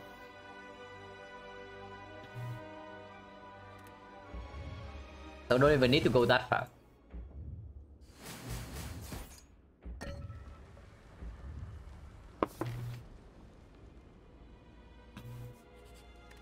Yeah, this upgrade is honestly looking at how the fights are playing out.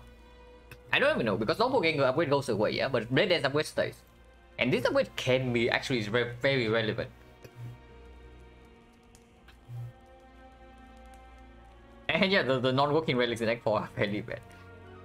Like you are hoping for something that can do anything, you know, and then you get Eternal Feather, you get Rebellion Horn, you get the White Beast from from the Act 4 elites. The electric aberration. It's not aberration and it's probably also not leg sweep. I'm just looking at this blade dance upgrade and then looking at the fights I think is necessary. Looking at how the Awaken One fight went, I just upgrade this blade dance. Because against the elite we also don't have infinite time. Double upgrade is good. But yeah, I do think that our ramp up is way too slow at the moment. Die to hurt? No. If we die to hurt with this upgrade, then we die to hurt without this upgrade. Like, please.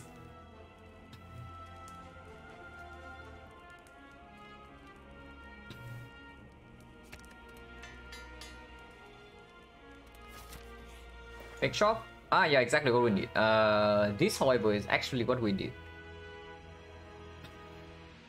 Okay, there are definitely things to do in this shop, yeah. So I take a short break and like 3 minutes, and then we talk about this because there are definitely things to do here. So I'll be right back.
Okay, things work. Things worth considering in this shop, yeah. Now, even though we have ships, we still have apparition, so spoon is definitely one of them. Oddly smooth stone, dexterity front load, quite good. Because of the initial, start of the fight where we want to stack up our kunai shuriken, the initial defense do not block for much, so it doesn't let us play the blade dance in the hard fight without taking damage. So the one dexterity front load does help.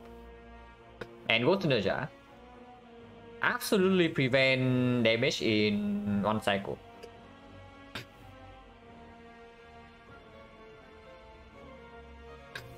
Drawing shift is really bad. Is it? Drawing shift is really bad if all we want to do in the hard fight. If we are intangible forever, yeah? And if we buy the spoon, we are going to be intangible basically forever. Unless the spoon doesn't save a single apparition. But if we nightmare apparition, we just get, yeah, effectively 12 turns of intangible. So we are intangible for the whole fight. And when that happens, you want to draw damage. And yeah, shifts are damage. And shifts are actual damage cards. Thank you very much for the red zoo. Does me feeling no way have shifts but to play machine. Yeah, but playing shifts are fine. But back goes to what I was talking about the ghost. The situation is that right now, if we bottom deck all 3 apparition in the heart, we are dying first cycle. So even though Liquid Memories and Power Potion are both ridiculously insane, I still want to pick this Ghost Ninja. Immediately prevents the scenario where we do not draw intangible on the beginning and we die. And even if we block first cycle normally with apparition, we still have apparition in deck, and then this block one cycle. Always. And when beat of death is 3, we better be intangible, because otherwise we cannot attack. About Infinite Blades actually is quite good. Like this is also what I was going to talk about. It seems crazy, right? Like buying Infinite Plus at the start of Act 4, when it just breaks your opening hand. But it might not be super crazy here. Because we do have Kunai Shuriken and we should be intangible every single turn. Ghost Overpower probably. Even though, even if it makes me quite sad. Because Power Potion giving us after image, footwork, or even Infinite Blades. You see, this potion giving us Infinite Blades is like super cool, right? 2 Infinite Blades means that we proc Kunai Shuriken every single turn. And we are also intangible, so we just win. So almost free win red form? No, red form doesn't win. If you think red form from this wins against the heart, then you have not died to beat the death before. And 1 times 15. Red form doesn't always win. Red form is a good hit, but it doesn't always win. After image most likely should be a win if we also take the Infinite Blades. The thing about the Infinite Blades is that it's also slightly weird with the spoon. Like because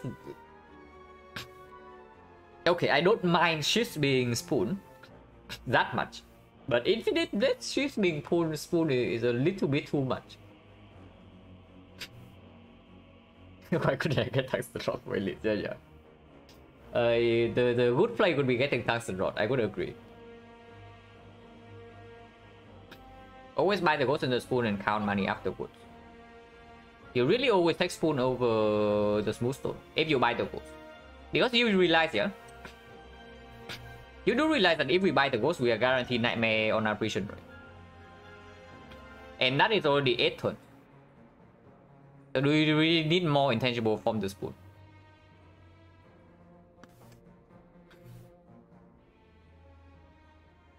Yeah, that's 8 turns. That's 4 cycles. That is 4 cycles of full block. And then you just buy smooth stone. But yeah, it's always close. And it's probably always over power potion with nightmare now. Like the positive spoon, yeah. I mean, it's not that bad. We do have Kunai Shuriken and some a fairly low attack density is what I would say. But that's why we also have card drop plus. It's always also a power potion, even though it makes me sad.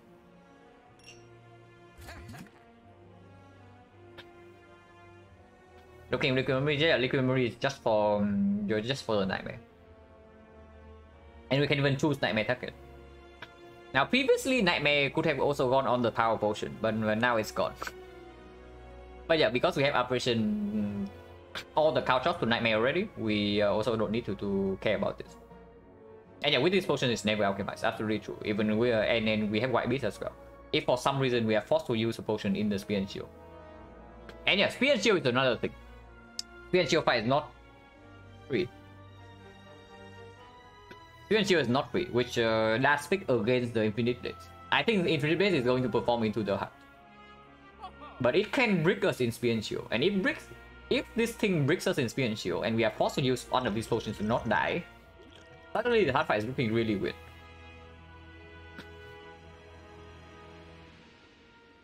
Therefore, like in alchemize here, definitely not. In this part, absolutely never. Over the real things in the shop. Because right here, we can still take, for example, smooth stone remove.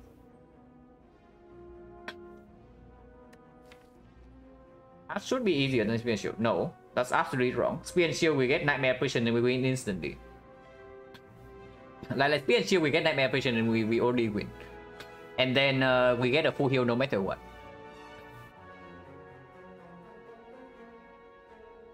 Zero fun load artifact strip. Yeah, which is why I'm slightly concerned about spear and shield. This is probably just stone remove, right? And even if this is a complete brick in the hard fight, I do think the spear and shield is bad enough that we remove a different card. No, not bad enough, but spear and shield is scary enough that we remove a different card. But what is it? It's definitely not the blade dances, and this thing strip artifact in the hard fight, and also this deals decent passive damage, yeah. If we don't even remove muscle staff just to have another attack, then makes no sense to remove strike either. So is it just defense plus? On Flame Kunai is faster, we don't want to have to ghost turn 2 against Spear and Shield. Like protecting our potion right now is the highest priority. So Infinite is positive in the hard fight, but it might cost us a strong potion in Spear and Shield, and if that is so, then it's overall very negative. Is that even true? We strip artifact like fairly fast, you know. We actually don't strip that slowly.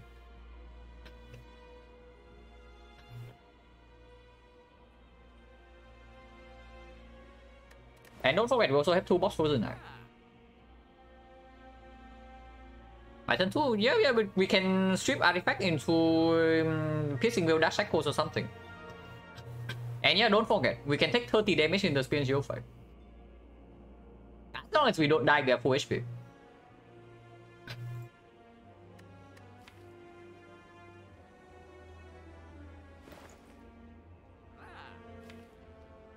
Spoon with a stone.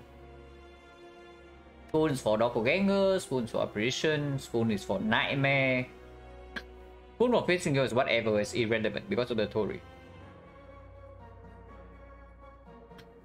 Kill, yeah, we cannot kill, but it doesn't matter too much. Spoon is only bad with shifts, right? Every other spoon is like incredible. Okay, maybe Terror is not, but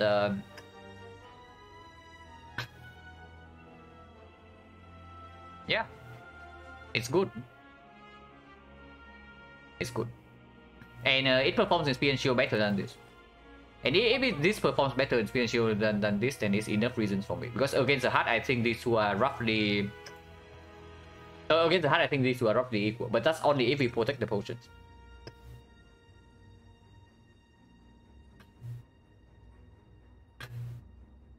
No nice food? No, but that's what I'm saying. Like the... So the metal second next cycle. Yeah, but if you say that we cannot burst them down quickly and we have to play a longer fight, and don't forget, yeah, We are not playing using liquid memories there, if possible. So Nightmare Apparition doesn't always happen. And if Nightmare Apparition doesn't happen, and Violet Plans is bottom deck, the fight is progressing very slowly, and we also don't have Intangible. So second cycle will happen in that fight if we bottom deck these cards. Turn 5, turn 6, turn 5 is way too late. And you realize that turn 5 is when you get hit the second time, right? Turn 5 is when you get hit the second time by the spear, and that is way too late.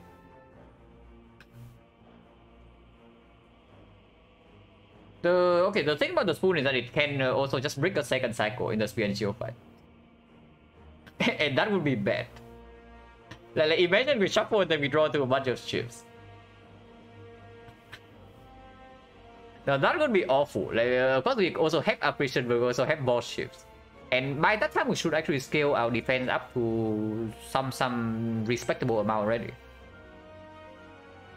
And yeah, okay, maybe. Okay, I can see that. Like, if we play a longer fight against Spear and Shield, then maybe Spoon is not even that good. Into the Heart we know it's good. Into the Heart we know that the Spoon will be good because we are guaranteed Nightmare Apparition with the liquid memories. Stone block shield, we already block shield normally on turn 3. We don't need the smooth stone to do that. If we can sweep artifact, that is. If we cannot sweep artifact, then blocking is fairly difficult regardless. But I actually see smooth stone into removing defense here. That sounds like that sounds pretty stupid, like buying dexterity into removing a defense plus. But it's probably what we do. So I think the value 2, 3. No, it's exactly 3. Spoon doubles your operations. Like if you are talking about expected value. Spoon doubles every single cut. On average. But yeah, it's probably stone into removing defense. And I do want to remove defense over strike.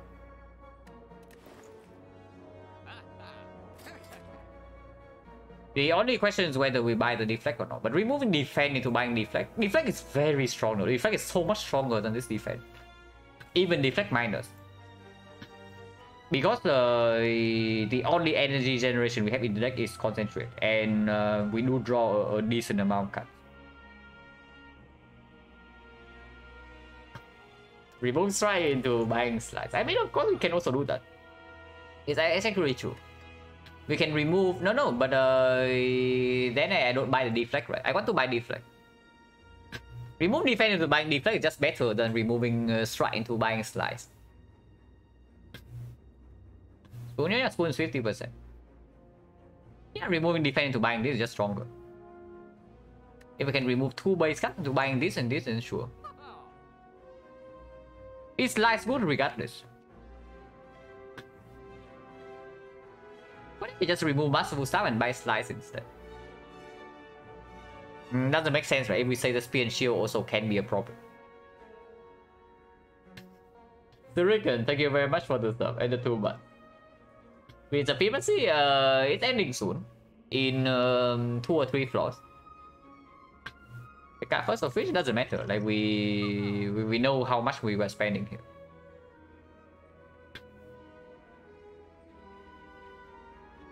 Yeah, it's just remove defense into deflect, right? It's just scarier, go strong. Yeah, it's only scarier because we want to preserve both potions.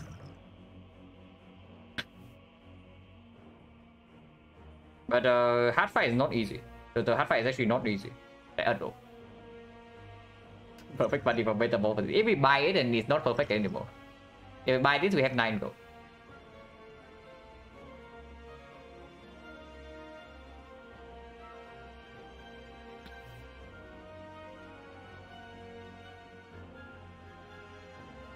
But the artifact sweep is important, no?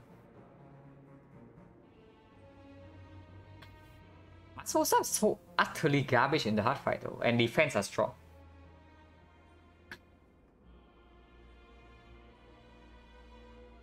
We backflip and echo, that's it, plus concentrate. Did you watch the Time Eater fight and see like how difficult it is to actually block with dexterity? Do not underestimate zero cost block when we have a lot of dexterity. It's not for a turn where we play 20 cards. It's for a turn where we play like 5 cards. Because we have 4 energy.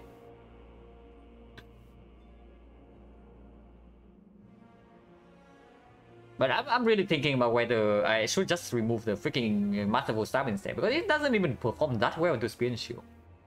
And Into the Heart is utter garbage. If we cannot burst a Spear and Shield down, right? Then this card is like, it doesn't matter either way. If we cannot burst, then this card doesn't matter. And yeah, Into the Heart is utter garbage. And the hard part is not so easy that we can afford to have a completely dead card in our deck and still be super fine. At Quick Slash, no, never Quick Slash. Why would you want to add Quick Slash to our deck? The only reason I'm not even removing this is because they strip artifact. Yeah, we just remove this crap, but I still take the deflect.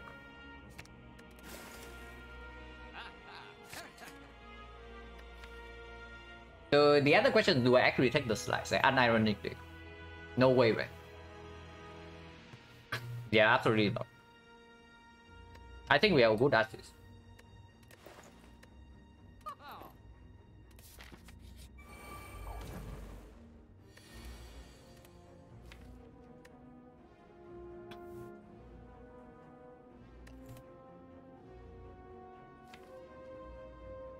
So currently being attacked for 33, yeah? Next turn we are being attacked for like 44. Drawing until here.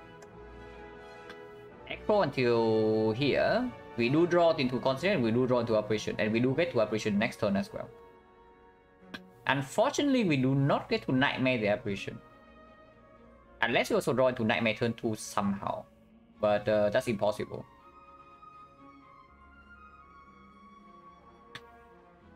Not showing my shades out next, yeah. Not for long though, we are losing 1 strength here.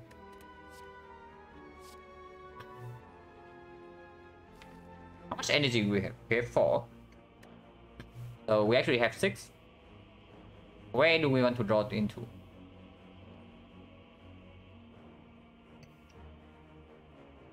Actually, no. We have doppelganger. We have doppelganger, so we can maybe line up Nightmare with this operation. If we can land doppelganger exactly into this Nightmare, would be great. Like for example, we save the backflip for next turn, and we backflip into this thing to block the burns and whatnot. And then we Nightmare this operation. Turn 3, however, if this operation minus, then we play operation minus, and then we don't get to do Blade Dances. It's weird.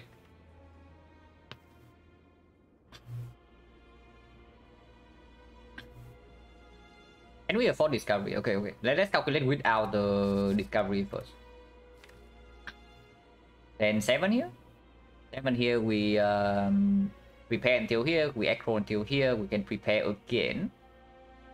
Wait, we draw a lot of cards. We escape plan until here, we backflip until here, we backflip again until here. But that's when we stop, right? Yeah, we can only draw until here. We cannot actually reach the Nightmare this turn to Nightmare the operation plus.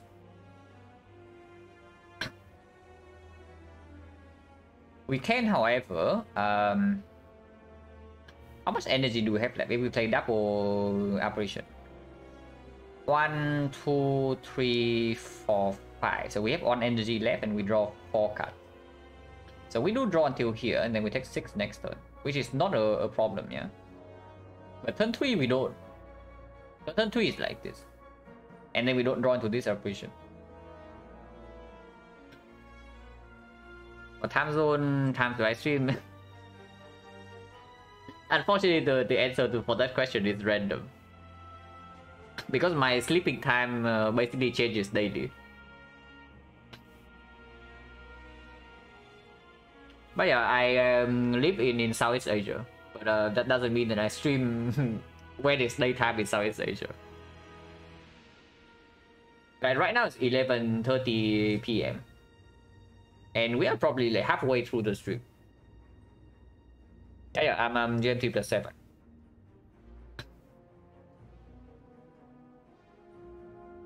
Nightmaring this thing is ugly, yeah. Consistency schedule a bit, yeah. It's true. Turn 3 is good. Do we have a kill on the shield on turn 3? Because we can line up Nightmare Breakdance on turn 2. And turn 3 you can face tank the burn strike if it even happens. Nightmare Breakdance doesn't, we don't actually have hand space, and PK is not down, Terror is not down. Yeah, there's no way that works, right? There is no way that actually works.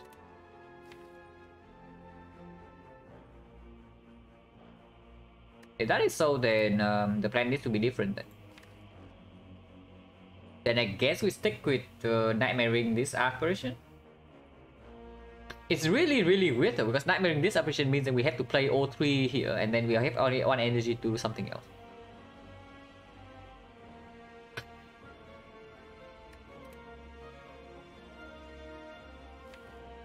Without a discovery, there's not enough information. Like, we can strip here. Is there any way to do... No. We cannot actually piercing wheel or whatever this guy on turn 2.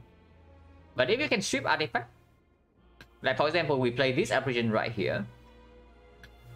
Into turn 2 we block normally with leg sweep, escape plan, backflip. Into turn 3 this apparition for example. And then turn 4 we are not being attacked for a lot. And we nightmare this apparition, and then turn 5 we die or what? Yeah, turn 5 we die if, in that case. So that's not a lie.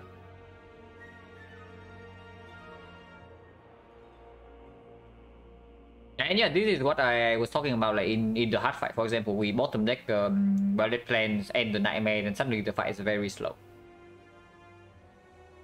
So do not underestimate the hard even if we have 2 potions.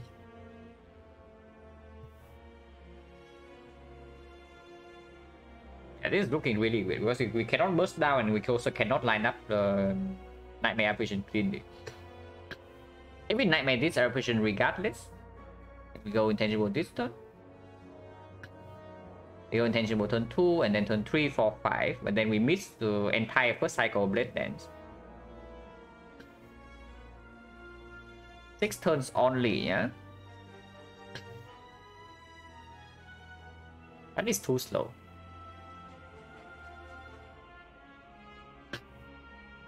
Is it ever... No, not drawing right now also doesn't make sense. So this is just discovery, right? And we see more information afterwards. Yeah, there was a white beast, but these potions are super mega premium.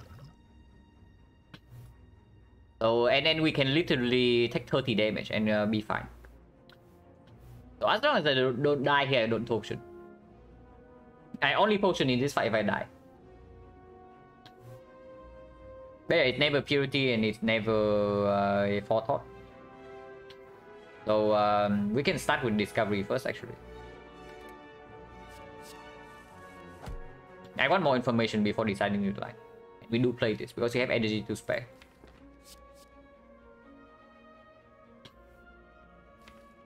This is an okay attack. It's actually quite good. Triple scaling with strength might mean that we can afford to be a little bit slower. And we have double facing wheel with Tori, yeah? So we don't actually need to kill this guy first. We can kill this guy first. And scale with Violet Plans, and then I'll block this guy afterwards. Intangible for 6 turns. It means that turn 5 this guy attack again big time, and we are still intangible. Turn 6 he's either buffing or burn striking again, and we are fine. Turn 8 is when he attacks again, but by turn 8 this guy is dead and Violet Plan is in play. This guy is wicked and we have cool nice scaling. We should be able to block this even if it's 14 times 4. So we hit the shield first.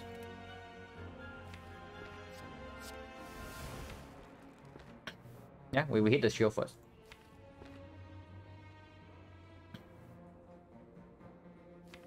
What happens here though? We can terror this shield right away. And I think I would like to do that. But we still need to make sure that we have intangible... if we do not kill the shield by turn 3, we need intangible by turn 3. But this eviscerate might actually give us a kill. Because now we only need to deal 152 damage, and we have a terror in play with a free 36 damage. So, okay, what is the line with Doppelganger? Like we aggro?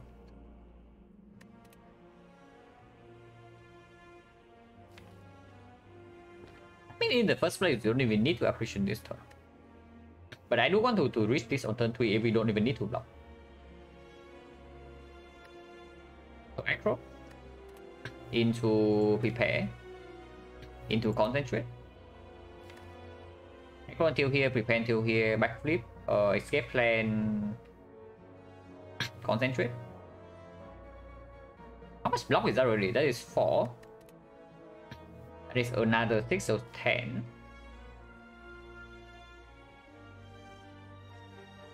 Then we still have prepare to reach this thing, but we can also stop.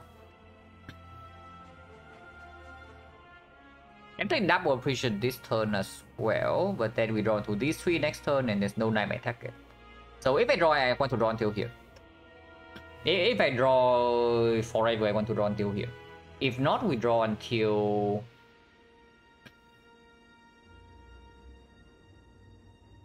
maybe at most here, but we doppel for 1. And then we get nightmare apparition here in play.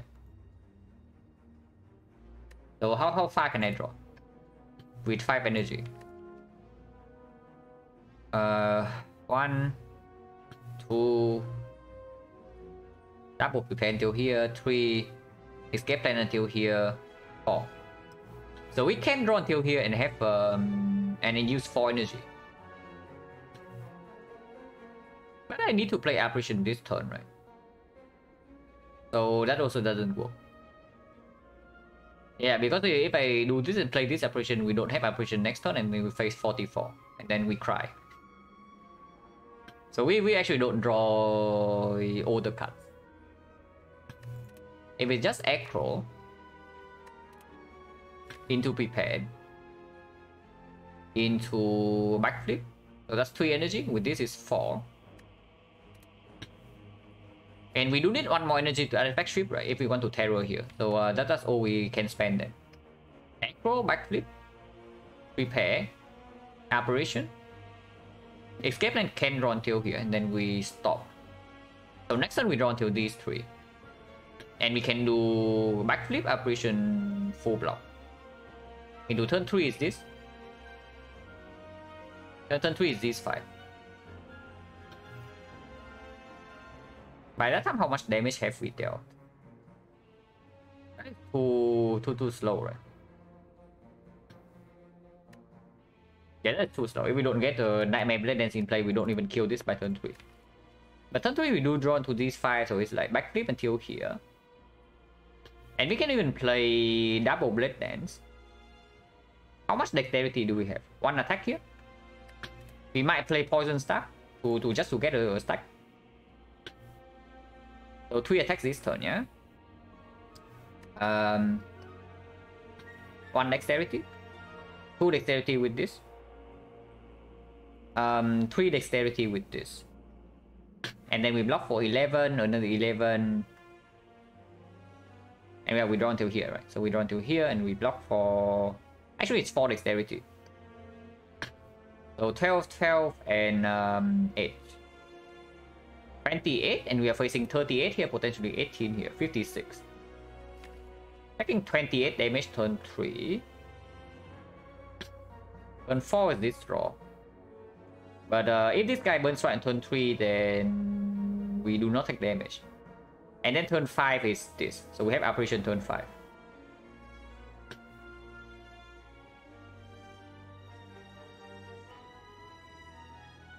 If this guy doesn't burn right on turn 3, it means on turn 4 we don't till here. But this guy has strength now and he hits for 17. This guy is hitting for 9 times 2. That is bad. We die then if we don't potion. So that doesn't work either. Wait, why is this fight so freaking complicated?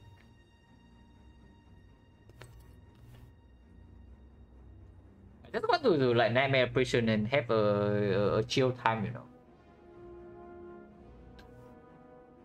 So trying to burst shield by turn 3 doesn't happen. If that's the case, then does it actually not happen? Okay, I actually have not calculated damage. I should, because we do get to neutralize poison stab and do this. And neutralize poison stab into terror into this. So that's 36.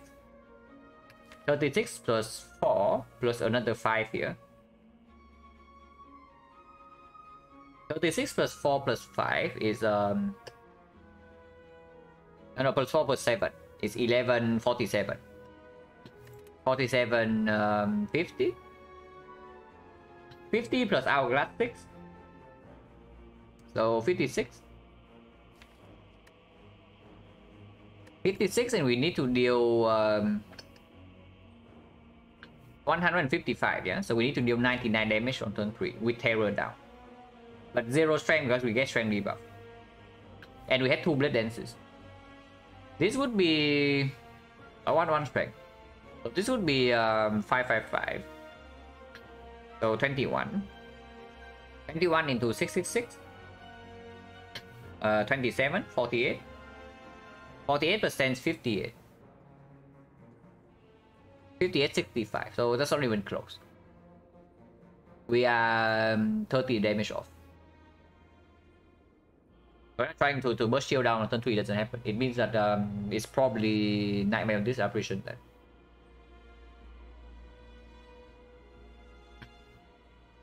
Now I'm increasingly scared of having to use liquid memories here. Hopefully we don't have to do that, but not getting stacks in first cycle is really bad. Your 6 turns is not a very high amount of turns.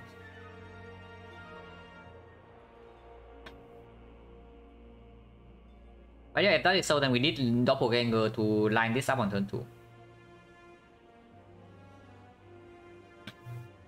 That would mean Acro, backflip. So 5 energy, yeah, and 1 here, 2 here, 3 on the backflip, 4 on the artifact strip, and we cannot play this backflip. So in order to draw until here, we have to stop if using energy. So can we draw until here? Acro prepared, second prepared, backflip, escape plan. So we draw exact until here, and then we doppel for 1, and then we draw these 4 next turn, and we nightmare this operation into Operation Caltrops or Operation Deadly Poison. Okay, let's do that then. But that is only if we actually want to play Terror here. We have on energy to spare if we don't want to get a stack this turn, or we don't want to deploy Terror here. But I think I want to deploy Terror here.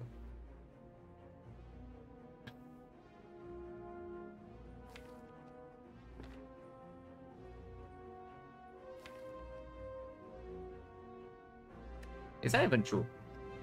Turn 5, but we have Galactic Lens and Piercing Wave Plus in place. So yeah, that's fine, that's fine. It means neutralize the way we go here then.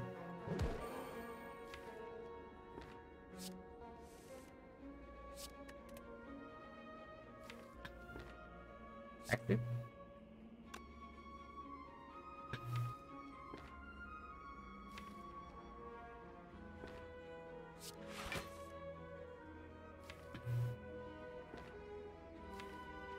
We need to draw 5, yeah. So double prepare. Double prepare to escape plan into operation. And we have on energy for the doppel. 2 energy for doppel though, like not stripping artifact. And not deploying terror, does allow us to reach this thing next turn. And we can get 1 stack early. And then the turn afterwards we can do triple operation into Blade Dance to get another stack. The cost is not playing terror.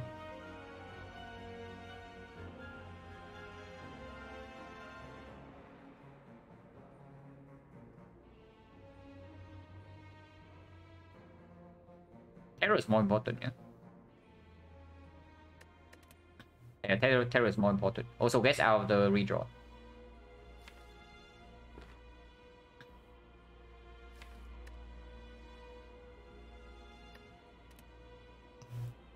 Actually, I don't know, because we say that we want to block this by turn 8. But if we don't put any artifact strip on this, then the fishing wheel and weakness also doesn't really get applied. What if we just wheel here to strip artifact instead of one stack? Yeah, because I was thinking we played poison staff here to strip, but maybe it's just fishing wheel here. To strip another from this as well. Otherwise, after we kill this, blocking this thing when he deals 56 is not super easy, even with Violet Plan Plus. That's probably okay.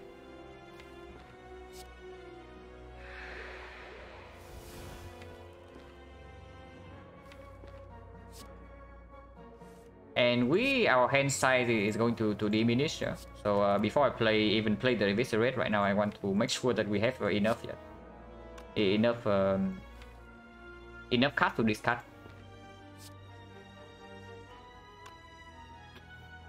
So escape plan. Into prepared. Into concentrate, discarding these two. We don't need to operation actually. Let's save on operation here by taking some damage. Like we do Survivor instead, for example. And we are only taking 10. Yeah, I take 10 to preserve this operation plus. So we discard this. Play the concentrate on... No, then terror cannot be played. Like if we keep survivor.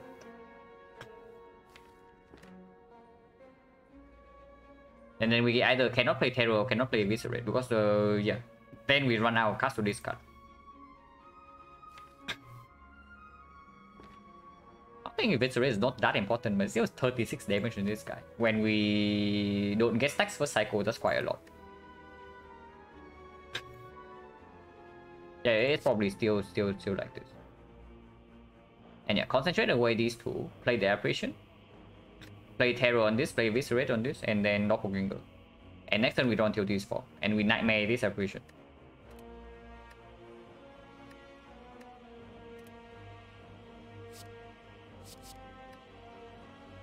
You can also just take 19, not play this apparition, and then we doppel anyway to draw until this.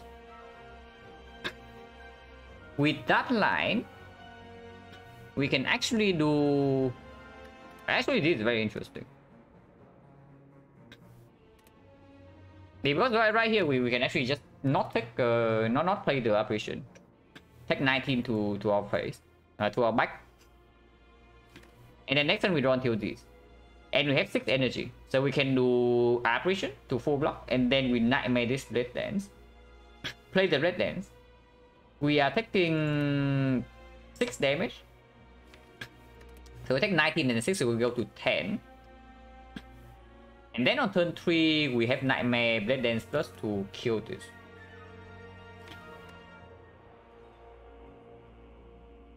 How close are we in doing that? Because turn 3, this guy can burn strike again, yeah?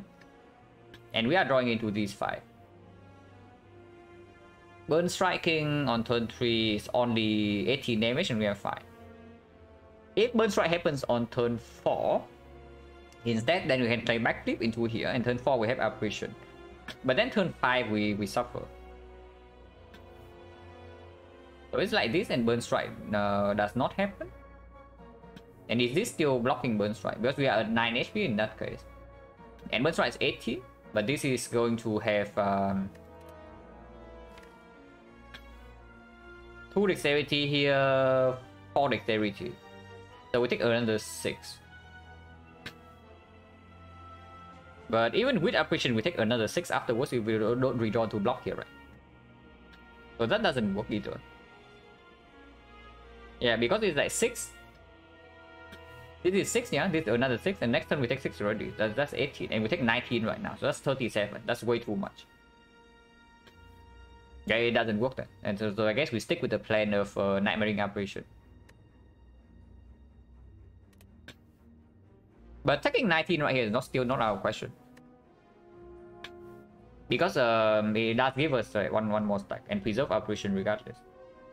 And if we nightmare the operation, then first cycle of the deck, no problem. We don't die. We just take this 19 damage and a bunch of chips, but we never die. That's actually just good, right? To not play operation here and then play the dog hole, so that we reach this blade dance next turn. Yeah, it's probably just good.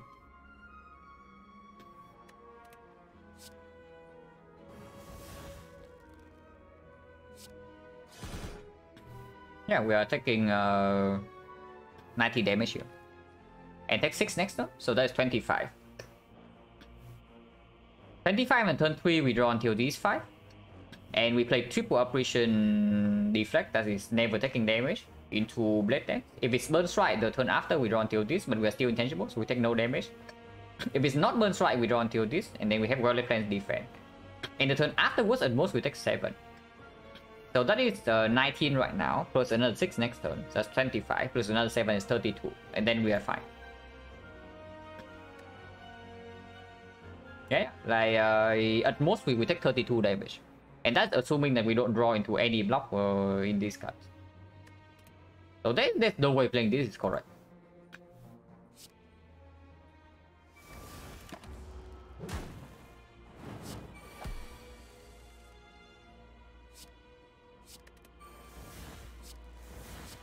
But this way we also get both cow drops and deadly poison now.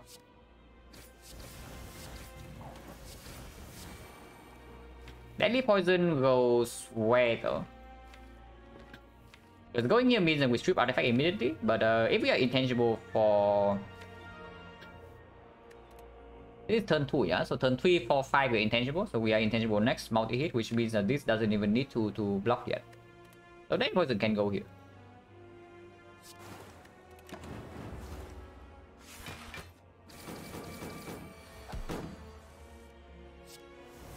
So no burn strike this turn.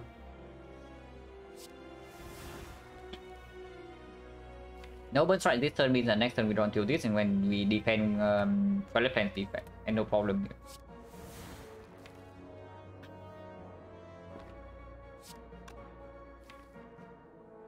And the turn after we only draw 3 cards, but at most we take 7.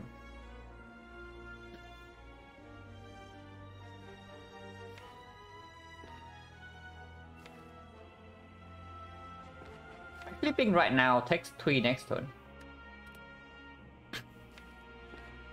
And might still take 7 the turn afterwards, and that's dead. So we never backflip. Now this doesn't deal damage here, so we can boot it here.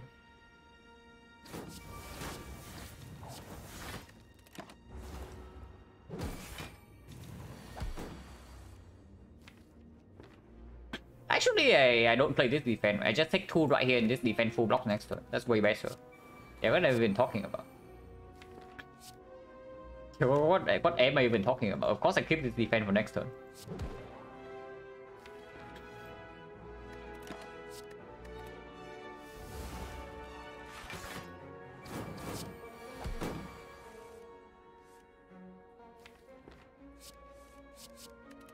It does line up on a PK turn, so that's nice.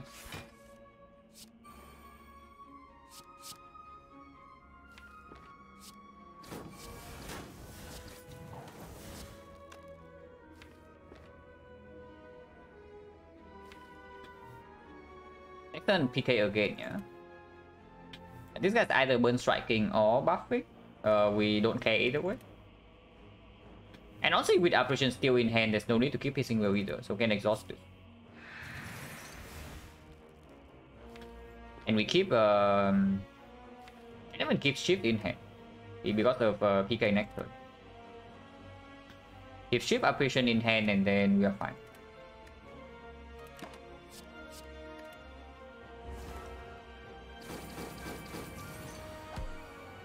It's buffing.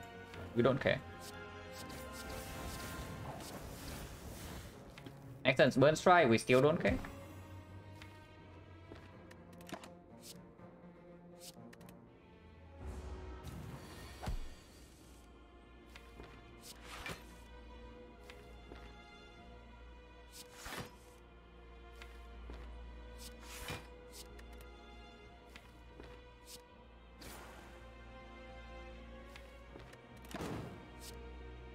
Or if we need this apparition, yeah, and we just kill next turn.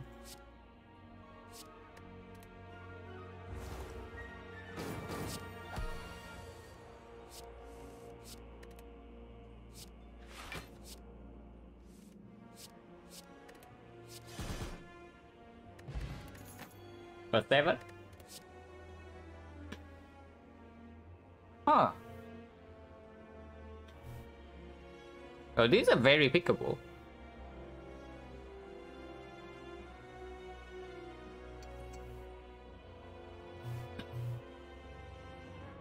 Yeah, these are very pickable.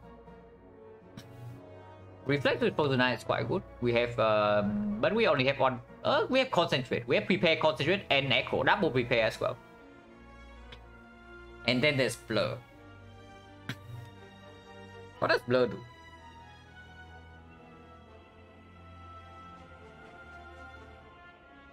Yeah, that's Blur do.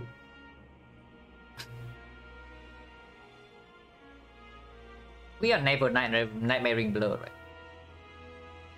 If we are never nightmaring Blur, then it doesn't make sense.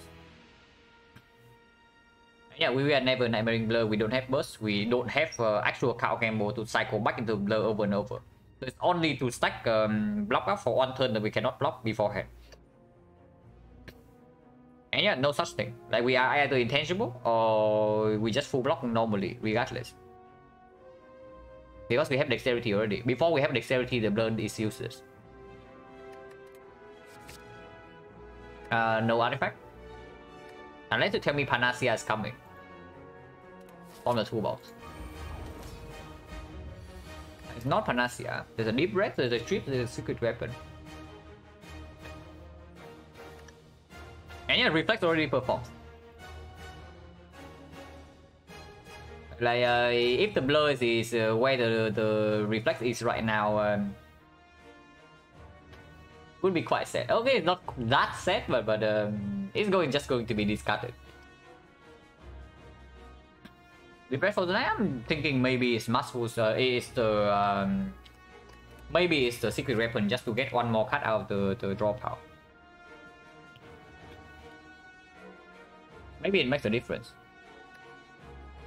Wait. I was not looking at the correct draw pile, yeah? So currently, if we do not manipulate this, how deep do we do? Drawing both whales on turn 1 is slightly annoying, but we can face tank Tori one hit. So the multi-hit we actually don't need to block. We only care about intangible on the big hit. So we draw until here. We prepare, draw until here. Discard, reflex, draw until here. Prepare again. Draw until here, discard the apparition, draw until until here. And then we do backflip until here. And that's the turn. Secret Weapon doesn't extend this. And next turn we don't have intangible. But we draw into Nightmare, we can Liquid Memories the apparition. So thank you, keep adding more. Good night, Zoo. And thank you for the red.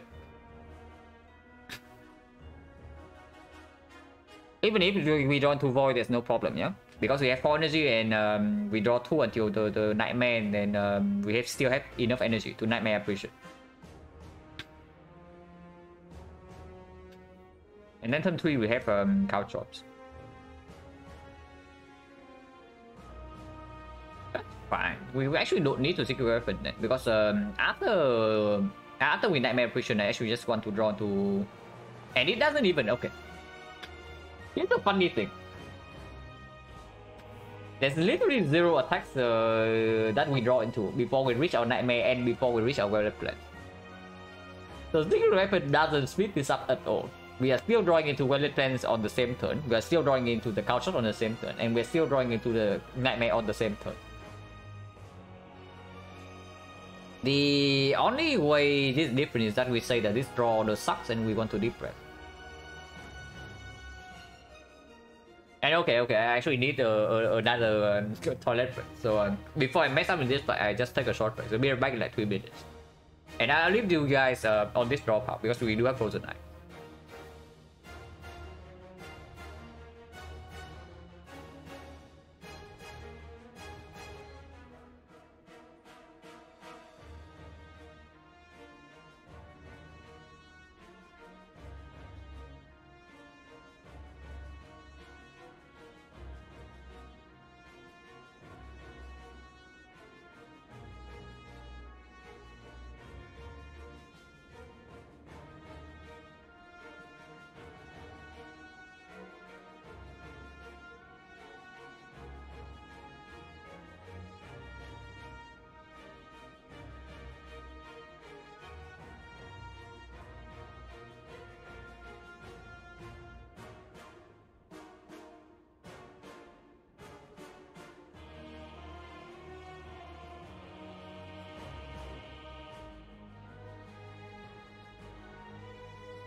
Okay. Optional will operation second turns looks like. No. We were definitely drawing. Not drawing right here is complete nonsense because we need to reach this. We need to reach this. We need to reach this. And draw to card shot next turn? No. Next turn at most we draw until here, and that is even before the status effect happens. Honestly, I'm thinking this drop house sucks.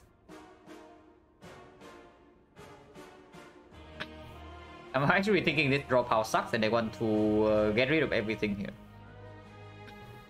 Because right now, you see, yeah, we deal no damage in the first few turns.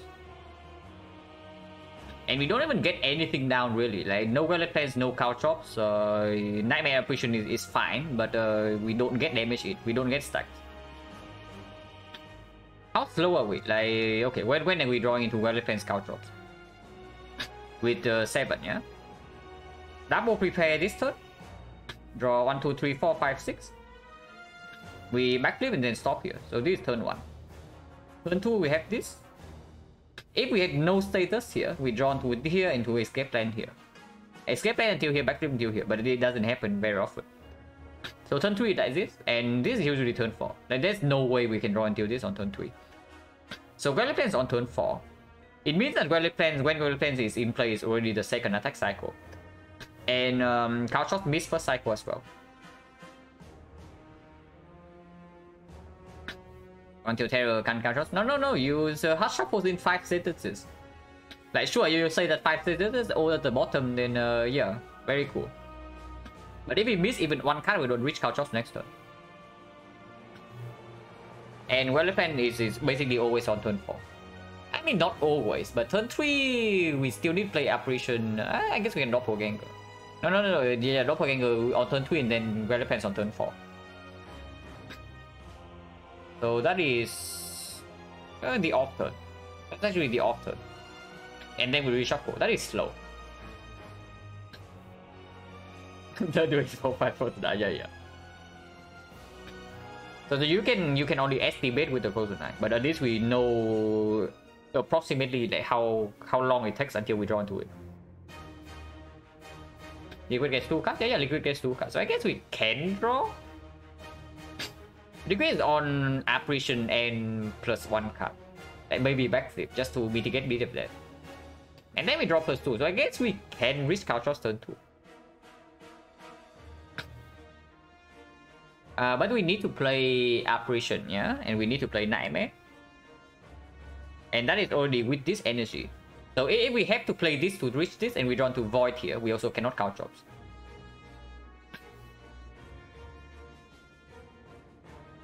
Going for more? No. You need to memory freaking Apparition. If you don't Nightmare Apparition, you die. So no, not Nightmare Apparition, but Memories Apparition, like this turn. If it's a big hit and you don't have intangible, you die. But if it's a multi-hit, then it gets weird, because then Apparition needs to come down turn 3, and then we don't have Apparition on turn 3.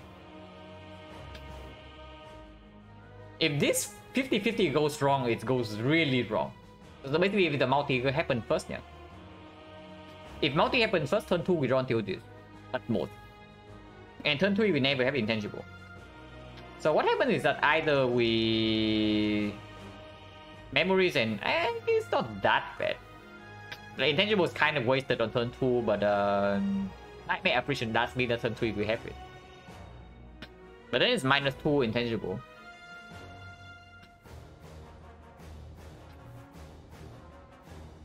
If multi big hit happens, turn 2 don't escape. No, I play escape plan regardless, just to reach the card. Oh, you mean that you don't need to play draw into cow chops? Yeah, but what if the multi happens turn 2 then? We waste 2, we waste the intangible for nothing.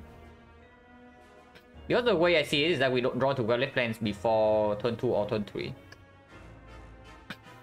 Before turn 2. So turn 1 or turn 2 Gauntlet Plans doesn't happen. So any Apparition is wasted if we lose 50-50. Because Nightmare is drawn before the Gauntlet Plans. I actually think that this draw is complete garbage and I should just deep breath. Ghost early? No, ghost never happens early. Like this ghost always happens when beat is 3, when we can control it. And what do you mean ghost early to reduce energy cost? Like if you got to reduce energy cost, you ghost later. Because when you actually need to rush the fight, then you don't want to waste your one pause of your turn playing apparition. And that is even ignoring the potential status shuffle, yeah. You are just assuming that we never get like mega screwed by the void and whatnot.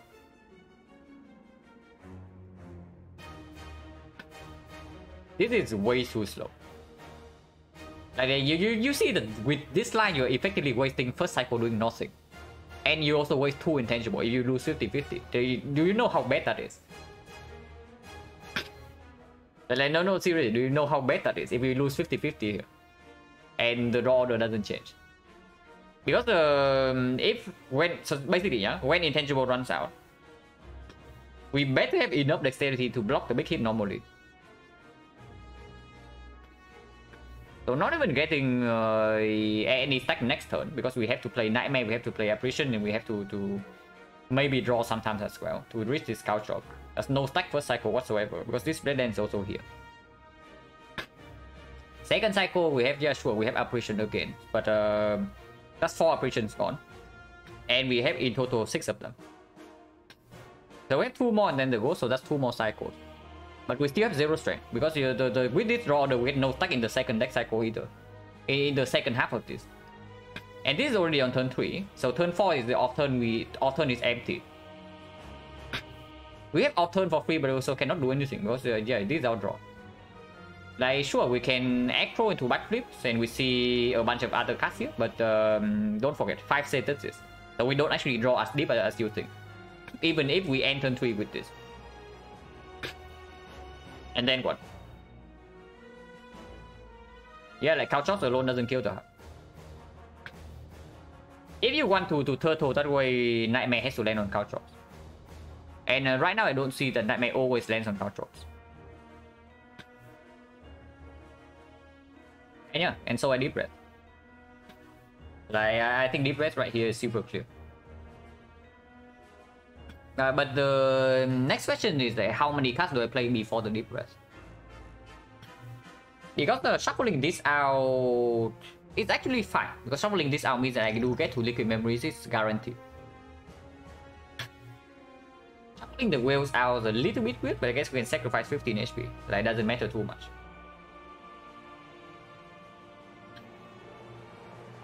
I can see defend into prepare. But the problem is that if we play one prepare, we also have to play the other one and then also discard this, because otherwise it goes away. And then if we Deep Breath exactly into this, it's really bad. But that's like 1 out of 20 something. The other line we are fighting against 1 out of 2 here.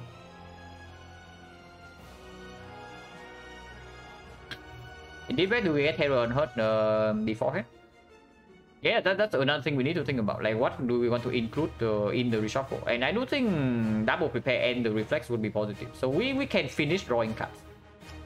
We can draw until this, we put the tarot down, and then we Deep Breath. Yeah, like, that's completely fine. And of course, if you play Deep Breath, then the draw order completely changes. If I do not play the defense beforehand, how much HP am I burning here? Our hand has 8, yeah? Our hand has 10, our hand has 8 again, our hand has 10 again. And then I have to play 1 card either way, right? To make hand space before the second prepare. So defense can happen first. If we need to play 1 card regardless.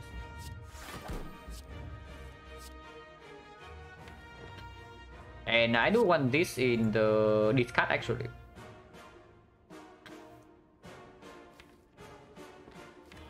I can see, okay, I play 2 more cards, and then we even can play Blade Dance.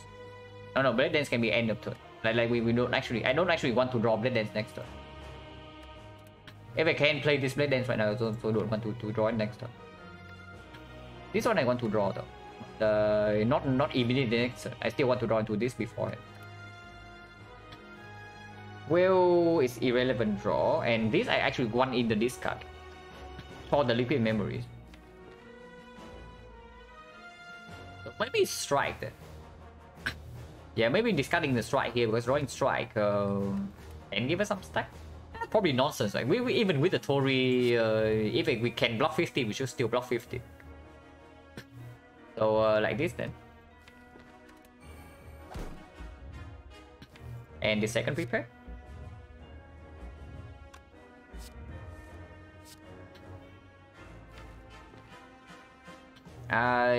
Deflect is very very good, yeah.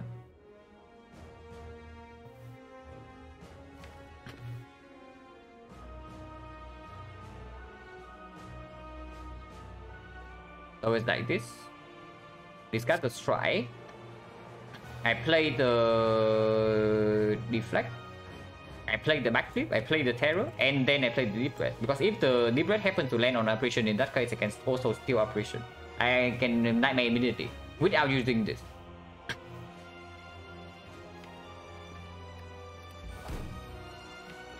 This is very good in the redraw.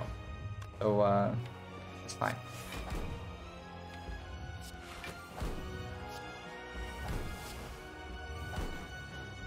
PK?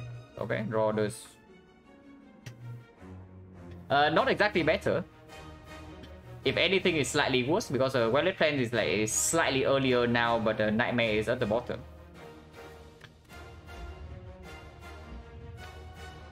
That's awkward. But we can reach this thing next turn, right? Can we? If we draw to Void. Yeah, even if we draw into Void, we can draw into Concentrate, and that's still fine. But if multi-hit happens next turn, then we can just Doppelganger, and then we have a operation turn 3. Yeah, this is not very good, yeah, but it's okay. Weakness next turn does not matter, right? Because multi-hit we need with multi-hit we block with Tori, and break hit we need intangible regardless. Memory deep breath? No, shuffling against with memories in deep breath is complete nonsense. But it actually forces us to ghost next turn if we happen to break. And that means that we use both potions on nothing. So of course we don't do that.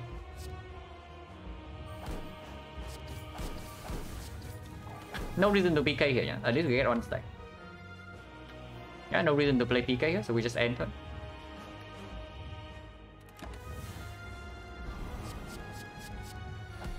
$67. Where's the statuses? Well, we do get screwed by statuses, so that's quite bad. Yeah, you also see we draw into like 3 of those right now. And this is what I'm talking about the initial plan. Like you see we draw into 3 statuses immediately, and now we cannot even reach this echo.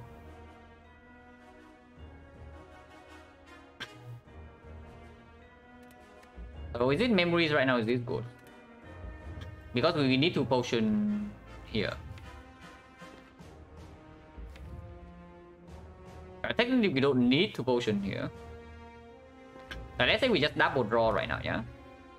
We double draw until here. We play Survivor Deflect. And then we neutralize. How much block is that? 5, 5. This is 10 of 7. 5, 5, 7, 4 is minus 10 as well, yeah? So we block for 11. And we are facing 52, so we die. Okay, so we have to potion this turn then. In the better news board. Which board?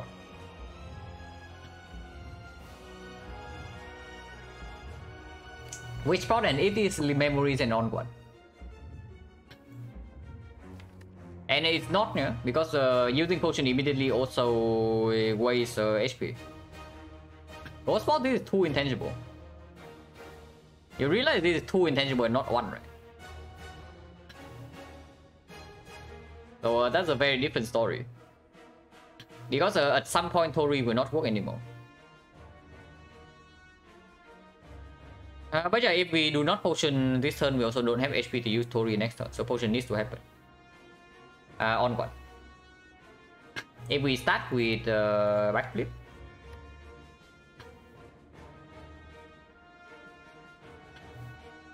let's say we memories, yeah, on the apparition plus backflip.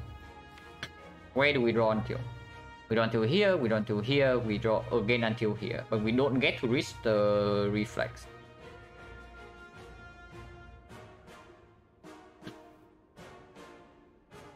However, next turn we do get to... If we do not potion for the any card draw right now, we don't reach Doppelganger, and then this is our next turn. And that is actually fine, because we can aggro into some discarding this apparition. We can concentrate. So yeah, we draw till here, we draw till these 5, and then we draw 4. We draw another 2. Then we draw another 2, but we don't reach Violet Flames. Apparition, yeah, we do have apparition in this card, but memories get 2 cards.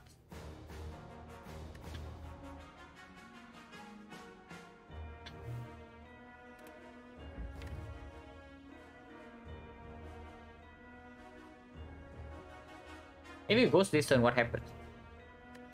If it goes this turn, I backflip until here, into backflip until here. We play Slime.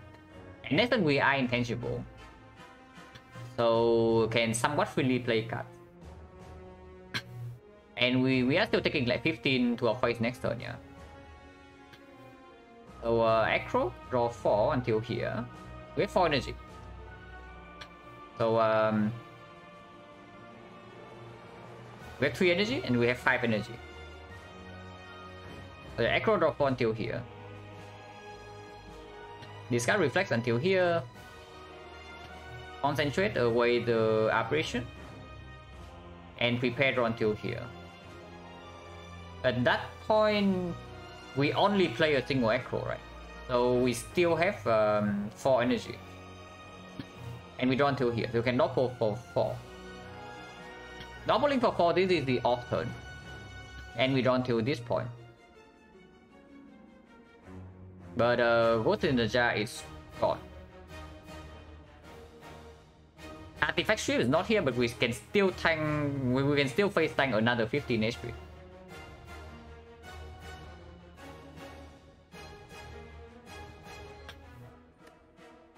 I flip 3 times. Yeah, you mean that we don't even liquid memories the apparition and use this one instead. I can see that. And that is faster. Like we backflip here into memories, double backflip, and then we draw until this. And we debate and try again. That's how we die here. So let's not do that. Yeah, that is faster. Is it not better to just ghost though? Because the thing about you doing that is that we also waste some HP here. If we ghost right now, we don't waste HP. Because we can even do neutralize strike first. And then we get fully heal from this. If we go for liquid memories line, yeah. Okay, let's answer a better question first. What do we want to nightmare? What do we want to nightmare? For backflip, yeah, but we also draw into this void. So it's not that and we kill the doppelganger. Because the thing is that right now you see, you are drawing +4 this turn with the liquid memories on the backflip. Actually, it's only +2 comparing to memories the backflip plus apparition. But you also sacrifice the +4 draw from this if we just ghost this turn. So effectively, it's not even faster. And then +4 also means we actually draw until this. And we have 8 energy. It means that 1, 2, 3, 4, 5, and we still have 3 more energy to deal with. And this turn you see that doppelganger for 4 give us the choice, right? To nightmare apparition all the count shots immediately on the off turn. Okay, give me a second. My cat is crying again.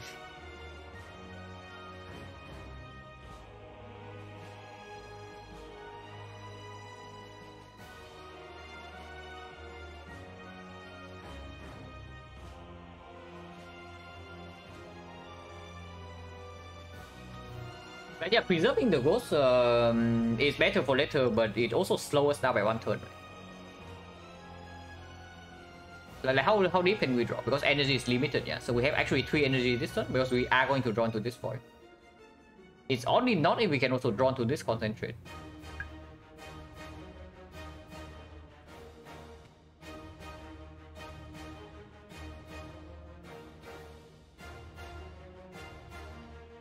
Yeah, we backflip until here.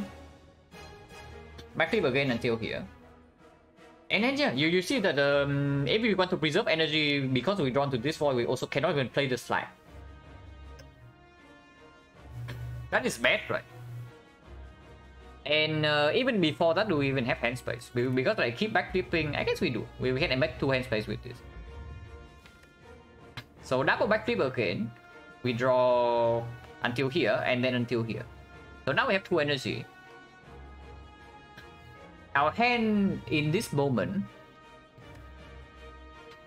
is plus 4 cards, but minus 2. So 7 cards, yeah, and we have this. So we can actually aggro until here.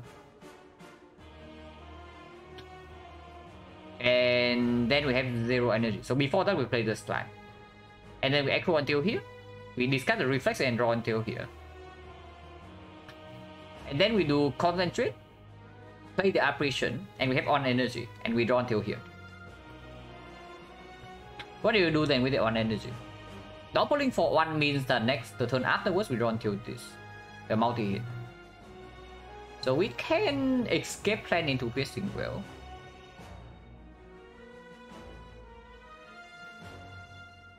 So we can escape plan into Piercing Well with the Violet Plan. That is full block turn 3.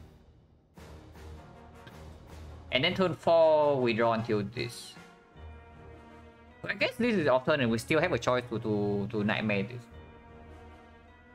While preserving the ghost. With Violet Plans in play, but no weakness second cycle. No weakness on the second cycle and no artifact strip in hand.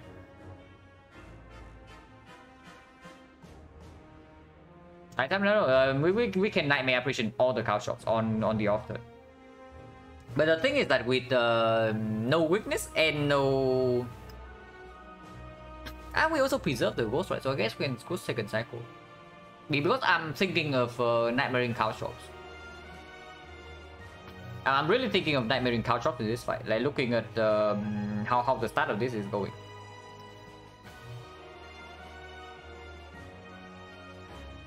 And we have enough intangible for that then. If I Nightmare Cow Shots, I have to Apparition second cycle. Not Apparition, but Ghost and Jar second cycle most likely. Unless I draw into 2 Apparitions. Which I already have 1. And the second one we can, if we can strip artifact, we can full block. Otherwise I can take 15. How much damage is that really? Like this turn we take no damage, right? And next turn we also take... And next turn we draw until like here. And we escape into Piercing Will. So we take 1 damage. We take another... Yeah, we draw until these 5, yeah? And we take 1 damage, we take another... We take 6 damage in total, so we take 3. If I play this, we take 5. And we go to 37. 37 with this hand.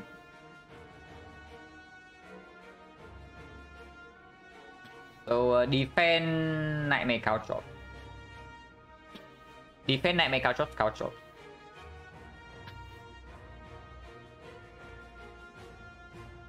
Prepare can be played as well. That takes 0, so we are still at 37. And we retain Apparition plus whatever.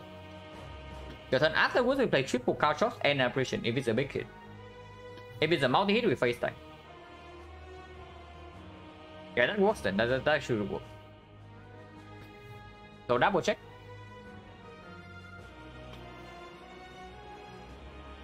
What does ghosting this cycle give? Ghosting this cycle means that we don't pull for 4. So 4 for 4 and we do draw until here. Plus another 2 cards on the off turn.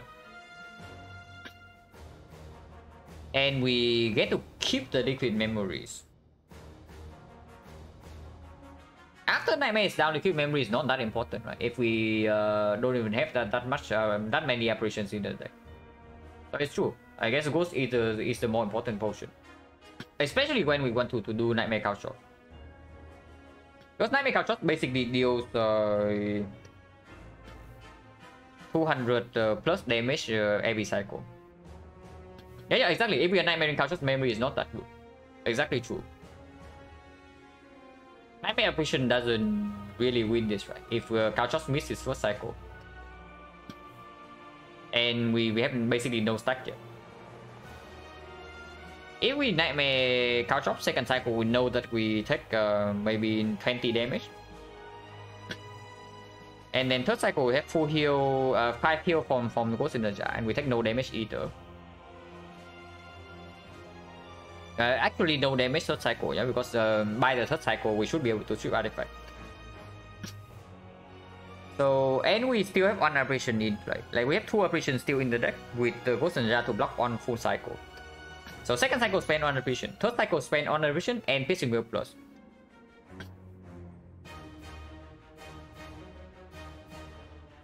Yeah, because we are spending Piercing Wheel minus here, not the plus. And then fourth cycle goes in the Jar. And by that time the heart takes 600 damage from taunts. 650. Yeah, we should be fine. Like that's correct. What's wrong with Nightmare? Nightmare Ring Apparition is too slow on damage. Potentially, because we cannot block 1 times 15. I mean we can. With Kunai we can. But Bitter Death is annoying. Let's put it that way. Because I don't want to... We cannot afford to waste apparition on the off turn, yeah? And if that is so, Bitter Death is 3, and then we need to deal damage manually with the Blade Dances. And yeah, if the other line wins anyway, then we do the other line. So that would mean backflip. Into backflip. To deflect. To this. I don't get to play... I get to play the slide because I draw to void anyway. Neutralize to make hand space. Memory is the double backflip.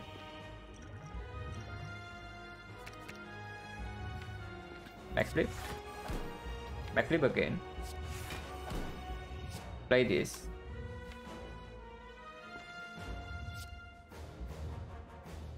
Wait, can I actually play that? If I play that right now, my hand has 8, so we draw only 3, and the thing draws until here.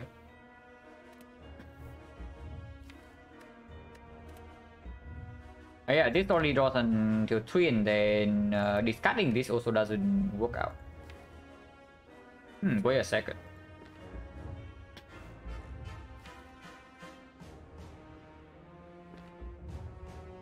Miscounted hand space somehow. But that's bad. But I guess it's okay because we are not planning on nightmaring this apparition either way. And turn 4 we always get this. So it doesn't matter too much. How did I miscount it? Oh yeah, okay, I see now. Because liquid memories on the backflip is plus 2 hand space, not plus 1. Right. So what are we doing here? Slime into Acro. Underdraw. So Survivor on the burn into the Acro. Our hand has 6 cards. And Survivor on this, and our hand has 1, 2, 3, 4, 5, 6. We draw 10. We draw 4 until here. We discard the Reflex, we draw until here. We discard 2 cards and play the apparition, and that's our turn. And turn 3 is this. Turn 2 is this, and then we can do prepare. So we take a little bit more damage. We do prepare, discard 2 cards. Escape land into the Piercing Wheel. Block with Piercing Wheel, and that's our turn. And the turn afterwards, we draw until these 5. And that's the off turn. And that's okay. Yeah, we survive. We cannot play Slime here. Because otherwise we don't reach the concentrate. So either we survive into Acro right here, or we have to survive the Reflex. and play the apparition and end our turn there, because otherwise we run to void and we die, because we cannot play apparition. Yeah, we don't die, but we lose the fight.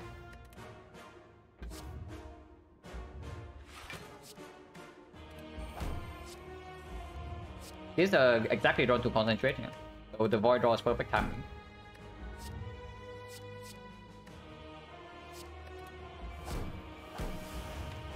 Well, I guess I can double for one. Doubling for one right now doesn't exhaust the slime, but draw us into this. Doesn't change anything, right? Exhausting slime just better. We can even exhaust the Doppel immediately. With Nightmare Culture, I actually just want to exhaust Doppel. I don't want to redraw into this. So we just do slime Doppel right here. And next turn is our draw. Piercing will take 15, we piercing will. Like piercing will for sure. Because we know that second cycle we have to take 50.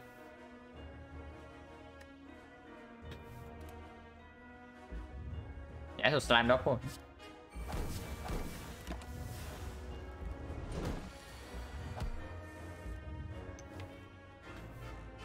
Oh yeah, prepared.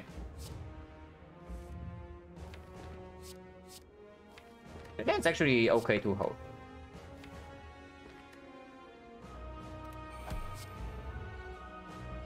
But with Nightmare Culture, building dexterity is slightly more important if we even get to do so, because like it maxes out once every 2 turns. Yeah, of course we don't play this turn. Next turn is like defend Culture of Life.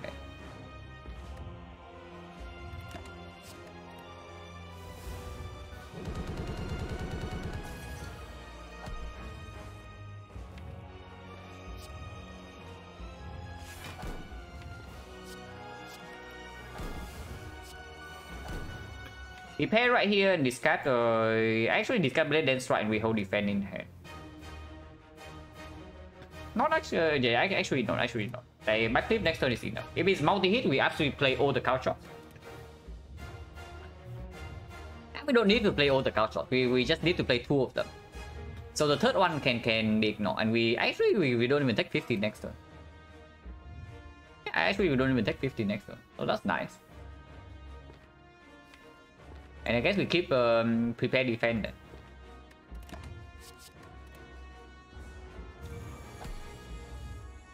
Yeah, big hit right here, so we start with operation. Could have started with defense, so maybe -1, but who cares? Yeah, 15 is already maxing out, yeah. So we don't actually need to play all 4 couch shots.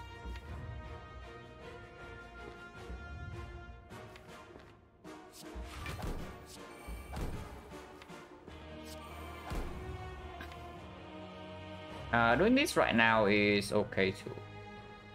And we just face tank 50 next turn.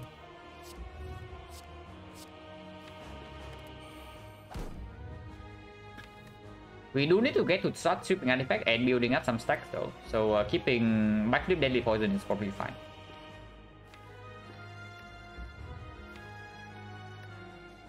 Is that true?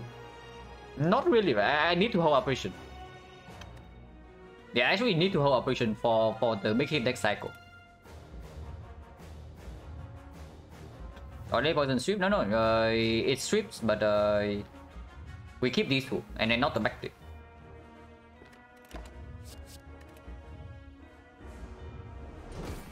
Yeah, I actually need the freaking operation for next cycle. Otherwise, we cannot do anything.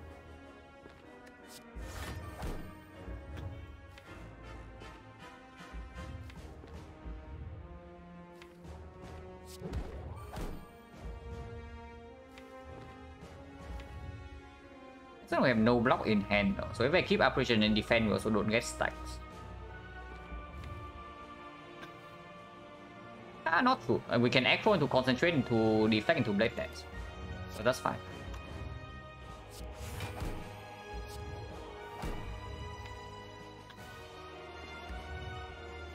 Weakness is important next cycle, but not really, because Physical Plus is still here to full block, so we don't even need to do anything.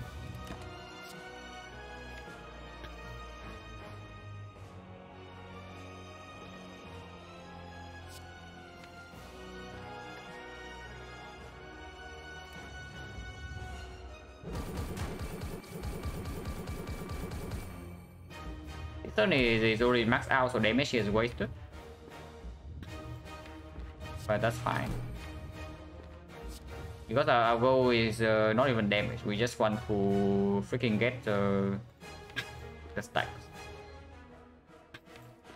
Here is 3 next turn, yeah?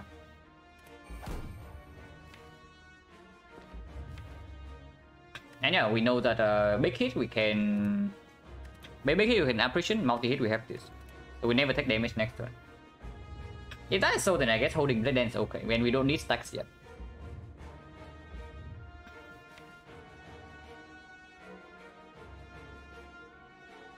Multi first? No, then if it's multi first, it doesn't make sense. We still need to deal manual damage at some point, because otherwise taunts alone is not enough. We actually need to attack at some point. So maybe it's next turn. Maybe it is next turn. And I guess keeping our hand as is fine. And we hold Blade Dance Apparition, yeah?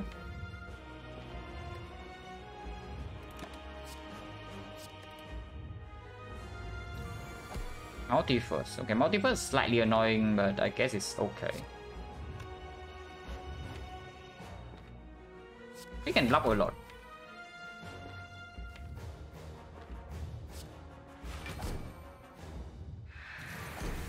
We did 3 though. So if we attack right here, we're taking a lot of damage, but we don't care, right? Yeah, we don't care. As long as we deal more than 100 damage here, we win. So yeah, I don't care. This is taking 15 damage, so we take 9, we go to 14. That's fine. Ow. Can't even take 3 more with this strike.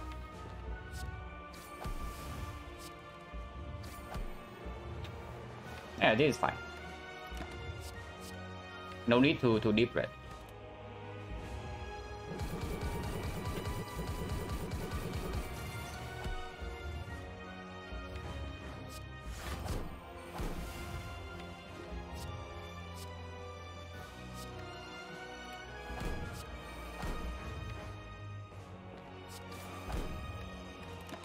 Yeah, go still preserve, and this always wins next cycle.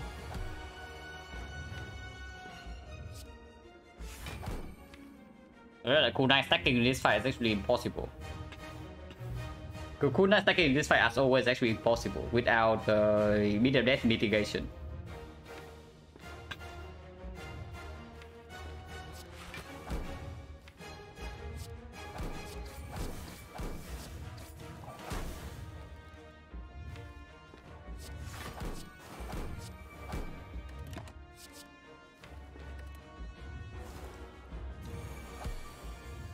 Times 15, but we cannot preserve ghost here, unfortunately. Yeah, we actually just cannot preserve the ghost here, so this time we have to let the ghost go. And yeah, he's dead.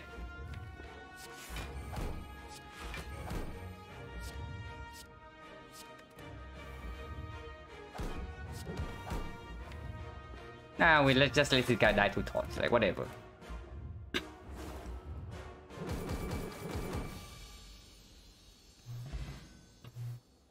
We didn't need. But yeah, you also see why I say that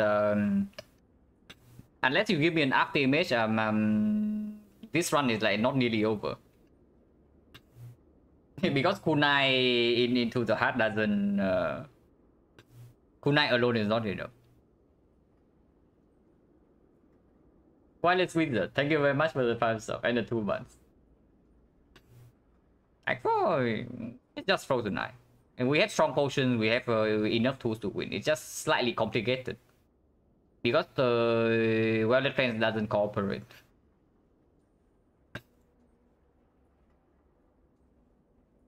Honestly, I'm even thinking of maybe I should just take the second Violet Flames more often in late game. Because drawing late into Violet Flames hurts so freaking much in Act 4. Whoa, Grifty. Thank you very much for the very generous like 5 gifted stuff. And Cookie Bot as well. Thank you very much for the Prime stuff. This one with tools. Yeah, this one could have been very different if we picked the tools into the kite. And then some acros, some... we never saw Reflex Cow Gamble. Actually, we did see a Cow Gamble. I did not buy in the shop. What did I buy in the shop over the Cow Gamble? I was something in the shop. Oh yeah, it was freaking so nice. Of course I do that. This is all going to be figured out with the bell. Okay. Well, what would the bell give? We can see it right here. It gave us Kunai, Meal Ticket, and Tori. Oh, that's pretty good. Yeah, that bell is pretty good. But 3 energy with the Kunai and the hard fight is not exactly a good experience. I would tell you what would make this run free though. After image would actually make this run free.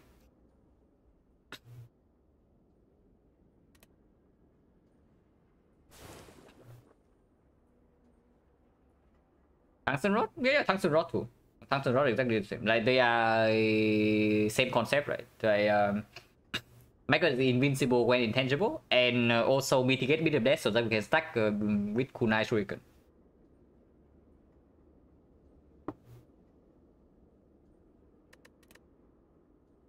Spear and Shield fight was really nice though. The Spear and Shield line was weird, but it definitely worked.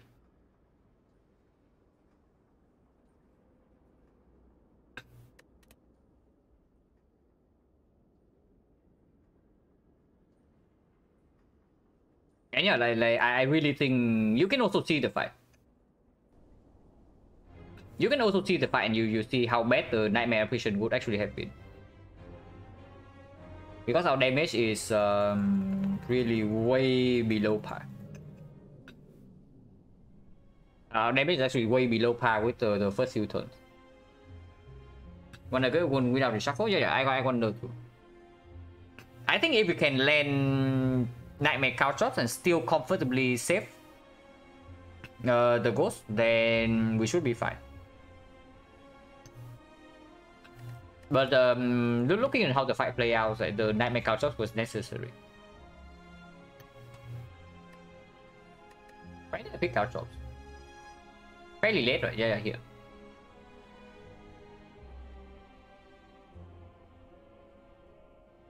Oh, also this Act 1 was really strange. Like, we took 3 random potions, but for some reason by the time we reach floor 5 we have 0 potions. And then we take 1 elite with a potion start. This one is like, really weird. Right from the start. Is end of Act 1 revealing current relic decision? Yeah, sure. So at the time our deck was like Terror, Deadly Poison plus Poison Staff, Masterful Staff, and Blade Dance. And rare card was like PK Doppel to the trade, so it's between PK and to the trade, yeah, because Doppel is big over nothing, but not over real card. But with the Terror in the deck already, without Catalyst, and without anything that actually means that we are dedicated to poison damage, I picked the PK over the tools, because tools also was not with any synergy. And PK works with Terror immediately. And we can basically deal physical damage like very strong early act 2. Which allow us to take maximum elite act 2. And then, okay, run history mode is temporarily disabled. So I could not see, I cannot see what I skipped for this. But I know what was skipped for this.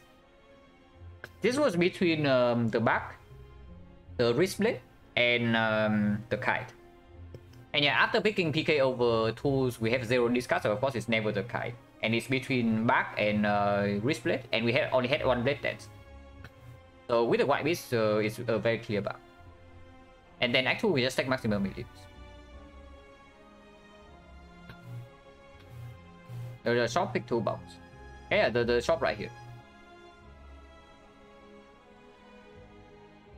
It's been first shop under choice too much. I need to see what I pass over this, but okay. So I restart the game with the run history mode, yeah. And we can look at this shop. So yeah, I restart the game, reboot with the mod, and then we can look at this.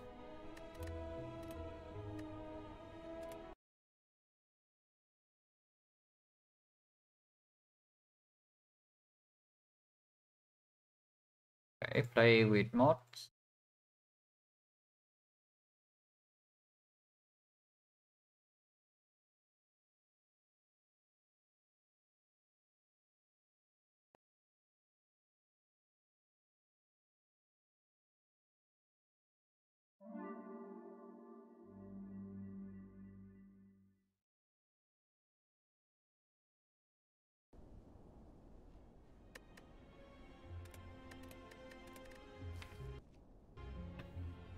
Wait. Okay, Kuro lied to me.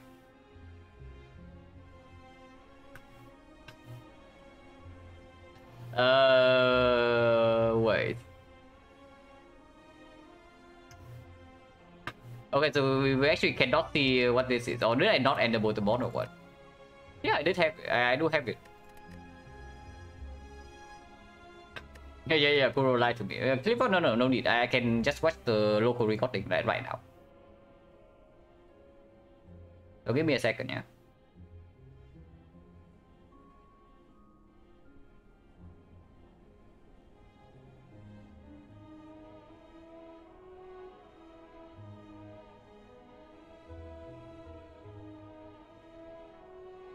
Okay, maybe this is a terrible idea. Apparently, watching the local recording while it's still recording makes the thing lag a little bit. Okay. I can see the shop now. So the shop was like footwork, alchemy, preserve insect, strike dummy toolbox, card remove. Yeah. I'm on in the shop screen. So with 271 gold, we can either buy. So the buying preserve insect is out of the question. Yeah, with 8 HP coming into Hexagons potentially, and another hallway fight. And we know that we don't take another elite the next one. So before preserve insect is always the toolbox, because we are still also scared of potential advanced hallways coming up, or triple mushroom or something. So it's only between toolbox, card remove, card game and football. Maybe potion? No, potion not necessary if we don't take the elites, and we say that the Hexagons is dead already. And first we have the white beast as well. The thing about spending all your gold in that one shop without getting long-term value, because right here you see, yeah, toolbox and card remove are both long-term value, and immediately in the short term they do benefit you. But you buy a potion, you don't actually need the potion in the Hexagons fight, and then Hexagons drops the potion guarantee because of white beast, and then you just waste gold, and then Act 2 shop doesn't exist because you wasted gold while still not getting actually stronger. That is very bad. And so potion buy is like out of the question. So only left with 4 things in the shop. Yeah. Count gamble, footwork, remove, save money. This is probably where my evaluation of a toolbox comes in play. But basically, I rate toolboxes very highly. And before I can do anything, basically in my mind, yeah, in that shop, toolbox is by far the strongest thing. So I just buy the toolbox first, and then I look at the rest of the shop. If in your mind toolbox is not the strongest thing, then the evaluation of the shop is completely different. But to me, toolbox is by far the strongest thing in that shop, because if we have to play on 3 energy in Act 2, like, it's completely phenomenal. And it's just a super good relic overall, regardless. Footwork, if you buy the footwork, and you end up fighting like red form apparition, suddenly your footwork is a death card. If you see Pandora's box, and you also take, suddenly your footwork is a death card, and then you waste gold or nothing again. So to me, the footwork is always the backup plan. If you cannot find anything else to block in the run, then you take the footwork. And I will never pay gold for... okay, I should not say never, but I will almost never pay for it early on. So the thing that you can say is that card game mode can be stronger than remove. And maybe that is true. Because card game mode is on sale. But the thing about card game mode is that if you have one card game mode in your deck, and the card removal screen has another card game mode, and then you don't have actual card draw, having several card game modes in your deck is not even that good. And yeah, but basically, I do not need the card game mode immediately. It's not urgent. And if I see a 3 copy later on, without the discuss synergy that reflects the tough bandages, things, then it's just a waste of gold, like once again. And the remove is always staying with you for the run. Footwork? Come on, no. And then maybe this is another thing, is that I read footwork super low in the early game. You will not see me click footwork like almost ever in the early game. Like people like to click footwork Act 1, I almost never click footwork Act 1 unless it's the Guardian, or unless I'm in a very weird spot before Slime Boss.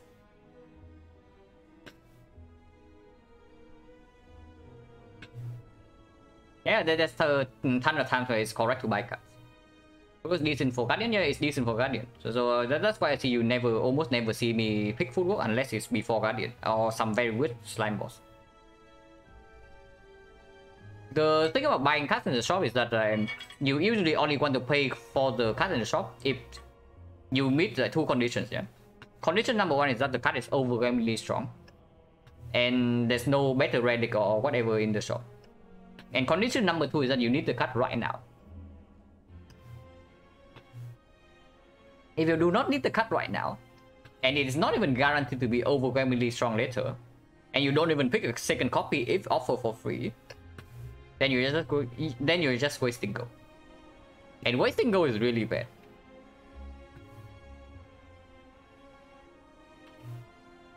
But yeah, basically it means that I just do not rate footwork as a very good card.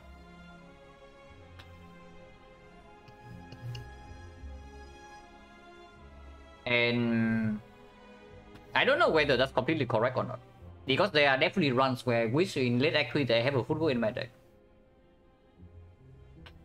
But in my mind, footwork is too slow. First of all, footwork is too slow for Act 2. Act 2 elites in particular. Unless you build your deck like around the footwork, but then you need defensive relics. And if that is so, you get behind relics. And if you get behind relics and gold because you cannot take elite, then it all snowballs down here. And now you have a footwork in your deck, but no other scaling because you are lacking relics and lacking gold. Because you waste gold on the footwork by itself, and then you don't even fight elite, so you get less gold like afterwards. And yeah, like footwork is also like the third choice when it comes to blocking. Number 1 choice in blocking for Silent is almost always intangible. If you see intangible, you lean towards intangible, and that can solve your whole run. Choice number 2 is that you just front load enemies to death. You have overwhelming damage on turn 1 and turn 2, and then you just kill every single enemy in Act 2 before they can hit you. And that is way better than having the footwork in Act 2. Yeah? In Act 3 that falls off, but in Act 2 that is way better. And I do not build for Act 3 in Act 1. In Act 1 I will also always build for Act 1. And if Act 1 is so ready, I build for Act 2. I will not build for Act 3 in Act 1. Tripling first choice, surprise. Yeah, because we don't have an upgrade for it.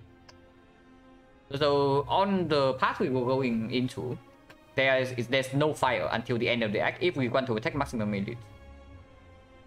And we already have a weak chain established with the creeping, with the leg sweep, and the sucker punch.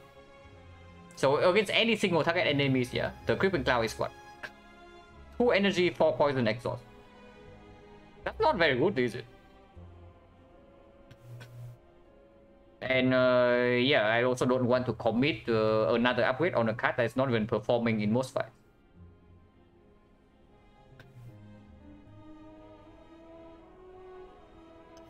if you watch me playing Silent in Act 1, you will see that I build for the immediate future, like very often. Which is quite sometimes I do push it like a little bit too far. Sometimes I do push it a little bit too far. When for example I skip red form for Blade Dance on 4-6. I still think it's correct by the way, but in that one we died to the heart because Act 4 we could not block super consistently. But yeah, I do, if I have a choice between building for now and building for the future, I almost always pick for now.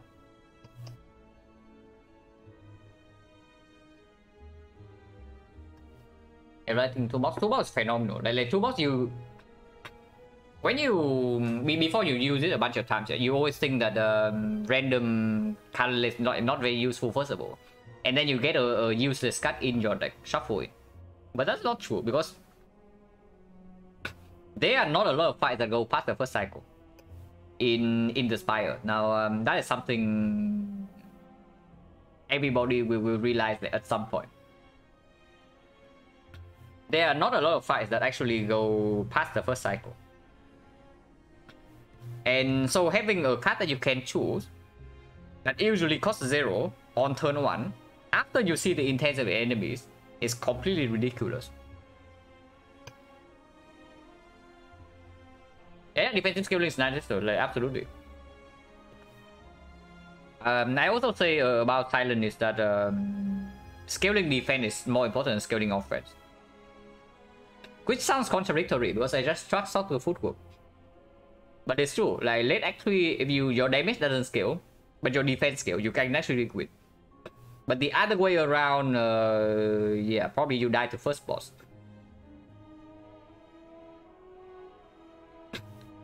But unfortunately, the footwork doesn't perform in Act 1 and Act 2, which is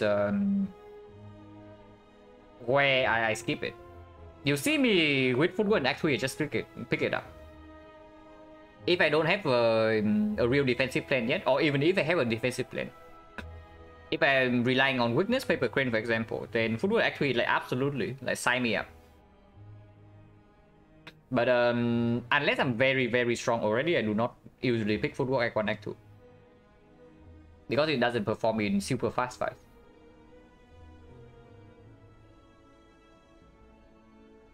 I'm pretty neat. A bit long.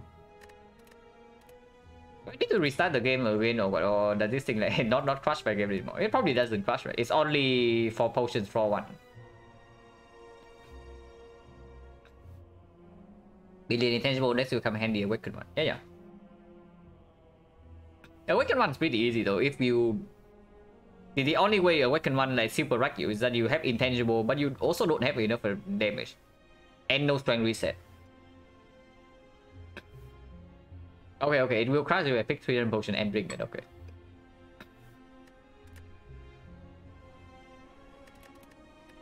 So it's fine. And yeah, we are doing a defect. I'll change the title.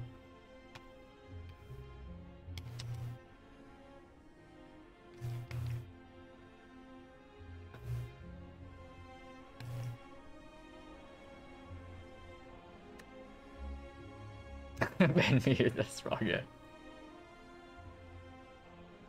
Don't worry, I don't take the random potions on defect. I don't think random potion on defect is ever correct.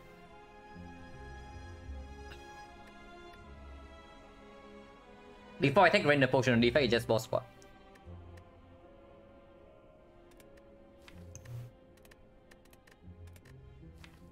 But yeah, this run, like first of all, this choice is definitely wrong. Like the more I think of it, this choice is just completely wrong. And then Act 2 passing probably also needs to be different. So there are definitely things to work on here.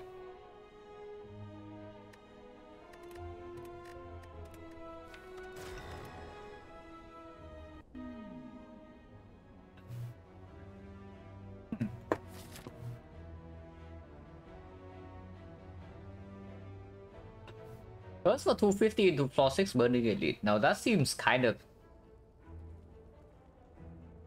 good if we can get away with it. If we cannot get away with it, I guess we can still pivot to the left and take 2 elites instead with triple upgrade. If not curse for 250, this is always stronger than this, yeah. So no contest. And then the snipe. Now I know that Terrence is advocating for the snipe on defect when you have like 4 question marks or something. Here it's only 50% chance to snipe, right? So yeah, not interested. If we fail, it's an empty bonus, and it's way weaker than the curse 250.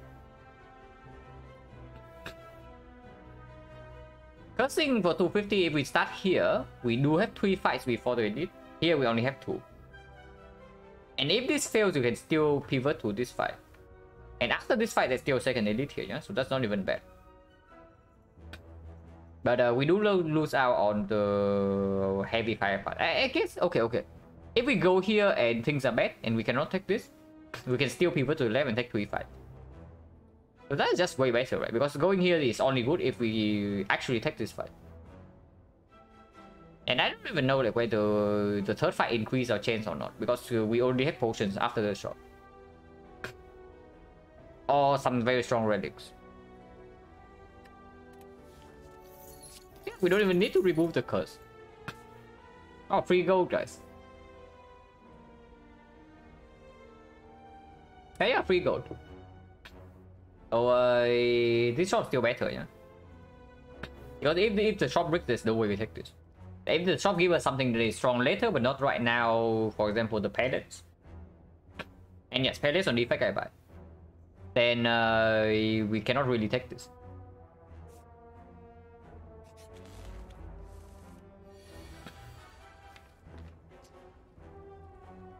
So right now taking 4, but if this thing hit this, we can take. If this thing hits this once, we take 3. If this thing hits this twice, we take 0. 3, I guess.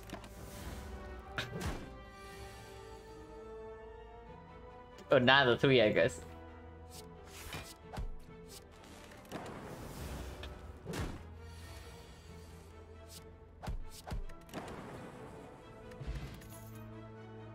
Pentigo, no potion, but decent cut.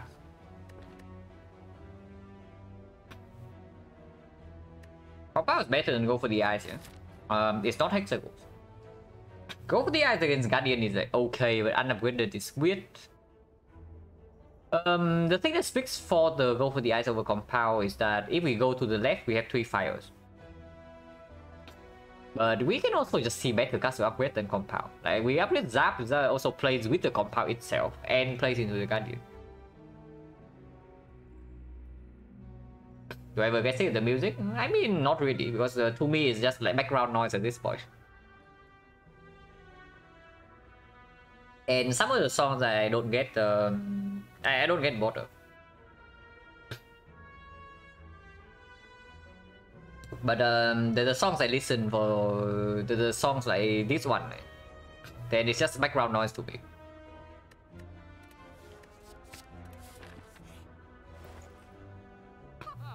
Oh, here's a relic that is not super strong right now, but strong later. And no, I am not talking about the egg or the Matryoshka. Well, this shop kind of sucks for fighting the elite, but I mean, we do that.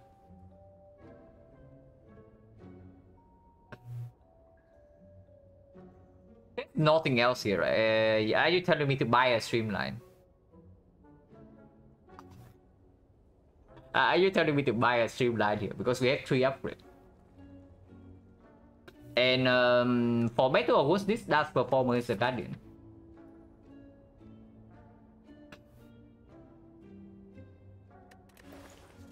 Yeah, for Battle of Woods, this does perform against the Guardian. Like, what can I say? But here's the thing. Exactly what I was talking about. If I buy streamline right here and we see another streamline, then it's just complete garbage. You just throw away gold for nothing. That's like almost everybody to supposed to die, yeah.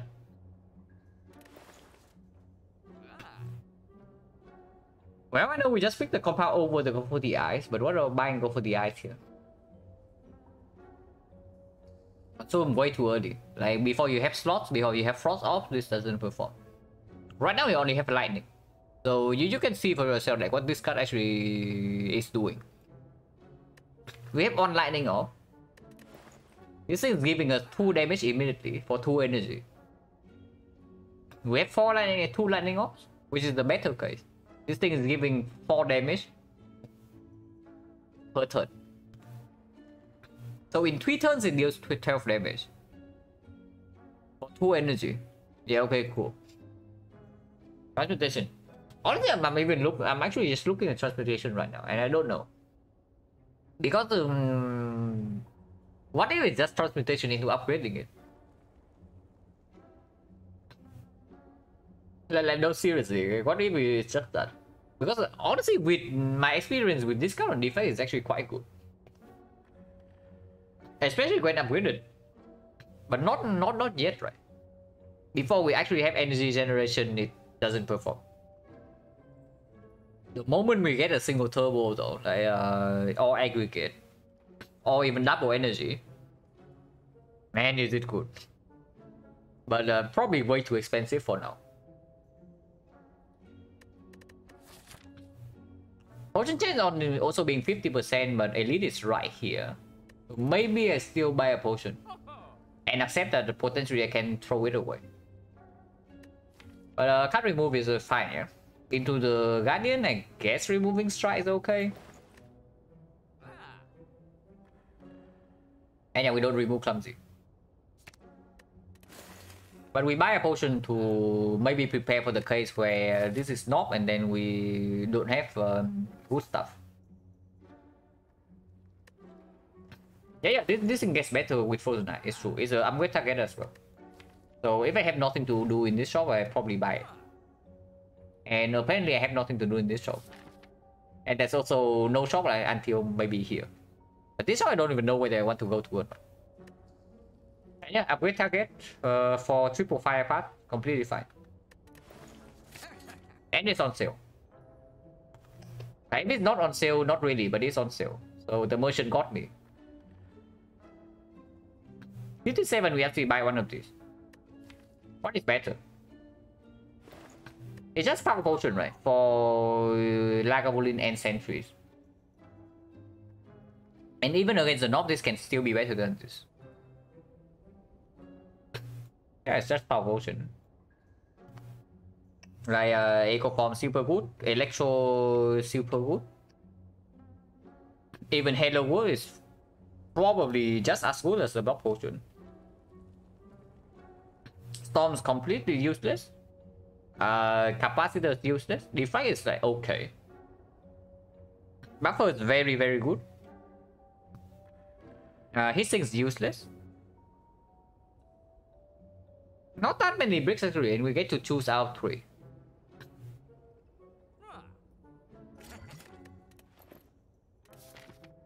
Yeah, question mark first or 5 first?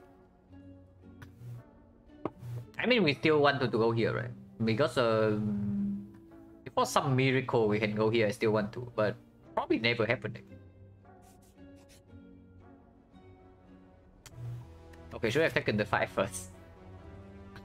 I was thinking that maybe life loss was to get more information, you know, but it's definitely not life loss.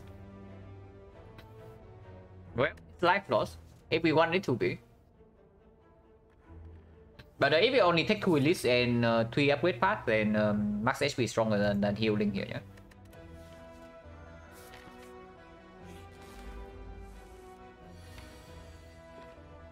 Yeah, it's a 7 against Jogger, like unavoidable.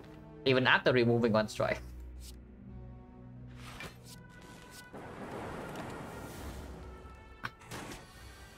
Completely unavoidable, yeah.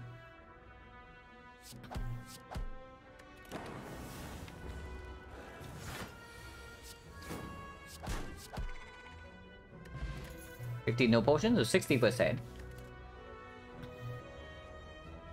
Hologram, Rebound, Barrage. Hologram is the best card on this screen in a vacuum. Would upgrade.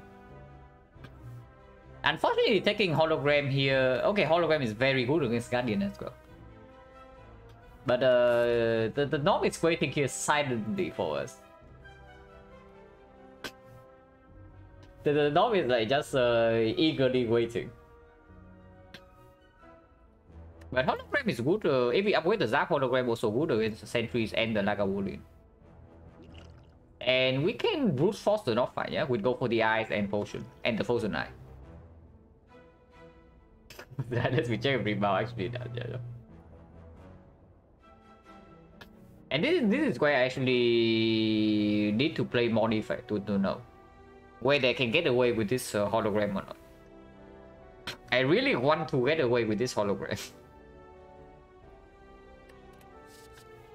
And rebound's not even that good against the knob. It's like 1 energy deal 9, yeah, okay, cool. Into the Lagavulin, this is way worse than this. And into the sentries, I guess they're comparable. Is it a win, Sanaran? Yeah, it was a win. Yeah, I want to get away with the hologram, yeah. So we pick the hologram.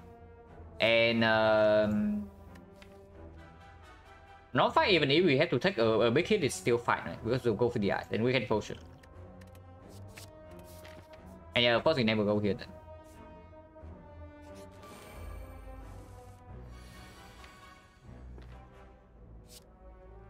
Do this and then we cannot draw anymore. But if we compound first, then dual cast doesn't even kill.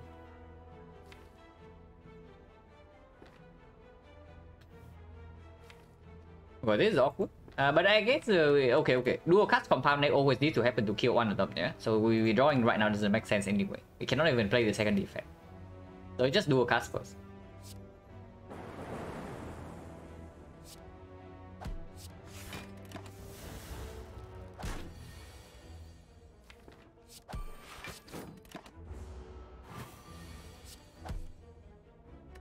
No potion. Okay, at least I bought a potion here. But potion has 70%. Oh my god. Okay, picking algorithm over beam cell here is pushing it a little bit too far. And we cannot get away with this, right? We've already picked the freaking hologram. But power potion is echo form every time in Lagavulin. And we echo form the algorithm. We echo for the win against Lagavulin draws preserve insect fire potion, and we kill the knob. Easy. Unfortunately, we were also not in Dreamland. So beam cell upgrade over Zap because the 0 cost. It's cheap already and compound only draws 1.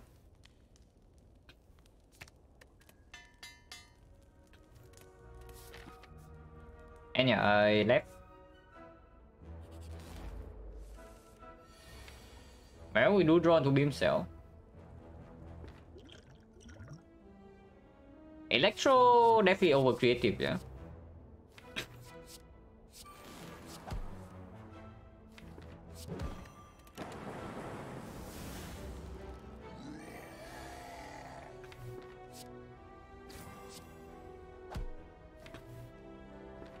So damage wise next turn if I dual cast right here.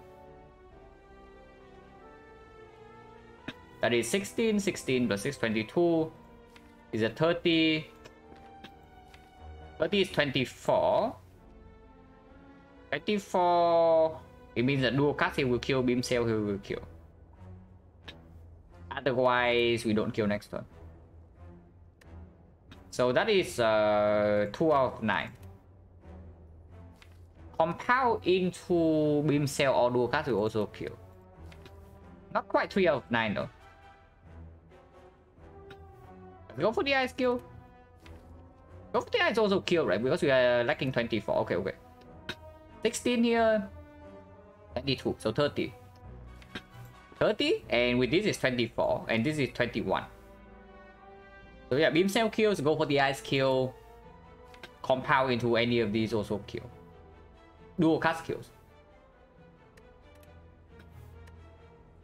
So that's only 1 of 3 and slightly more with the compound as well.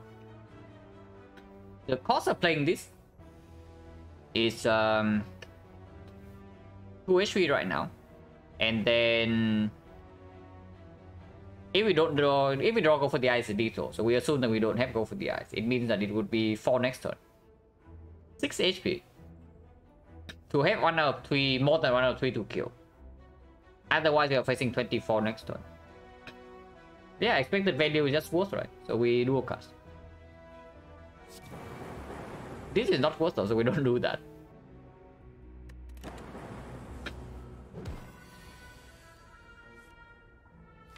Aha. Oh, very nice. Okay, good thing we have beam cell.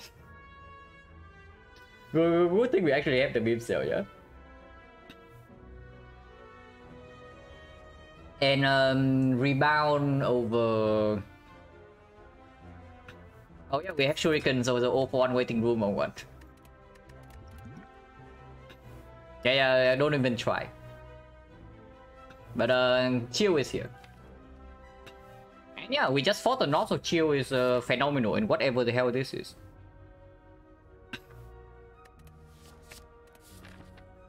And we still have the upgrade on go for the Ice and Hologram and the Zap.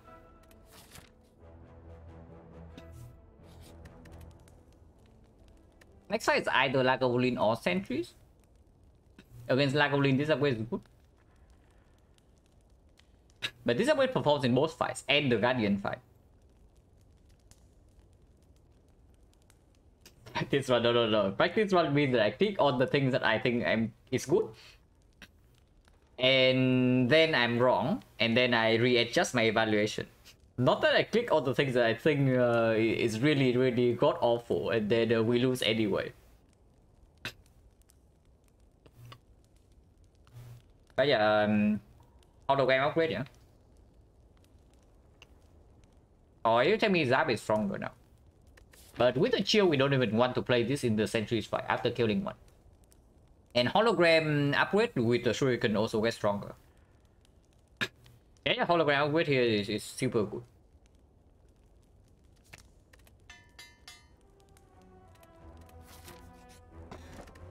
Yeah, don't kill this. Especially if we can go here. Which right now we can. If we slightly higher go, this shop is doable. Or if we need a healing.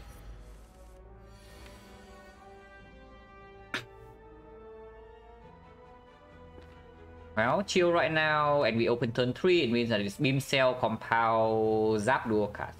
That's a pretty sick open. If we open immediately and get a Shuriken stack, next turn is like Hologram, go for the eyes, defense, full block, and then the turn after is this. So it's Beam Cell, Compound draws 2.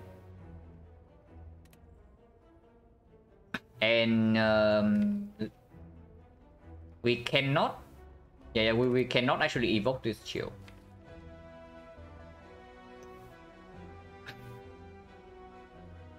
Yeah, Beam Cell Compound on turn 3 also will allow us to shuffle out these cards. Yeah. We open turn 3 then. There's no reason to open now. Also, let us exhaust the 2 curse.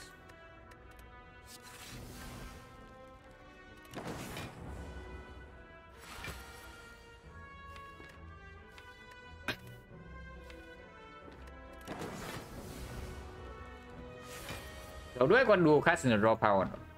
Oh yeah, I cannot decide. Literally impossible. So there's no argument here. I think I want Beam Cell in the redraw.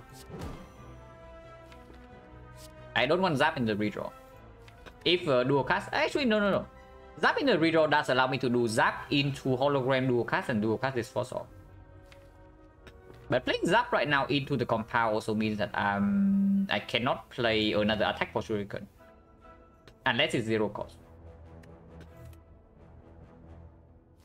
Screw dual casting the force off, right?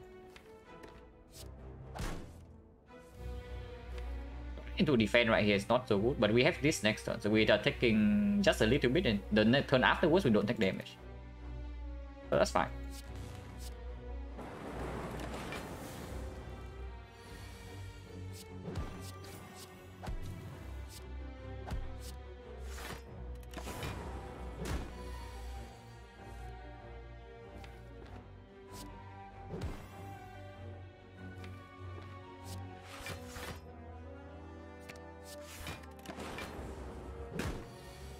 damage did we take in this fight? It's like 8 plus 3, 11. With our potion use. Could have used this for 5, but this is better into Guardian as well, right?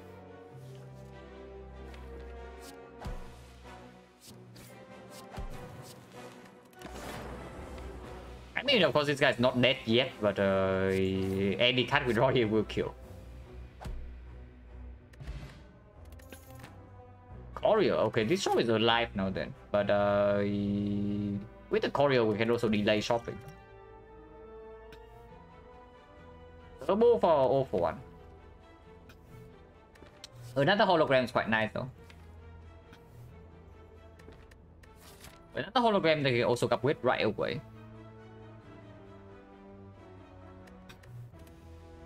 Yeah, turbo into transmutation in the shop now.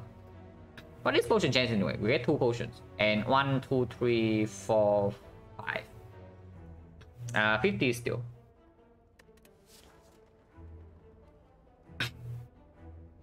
Yeah, hologram with shuriken is okay, yeah. With 0 cost attacks.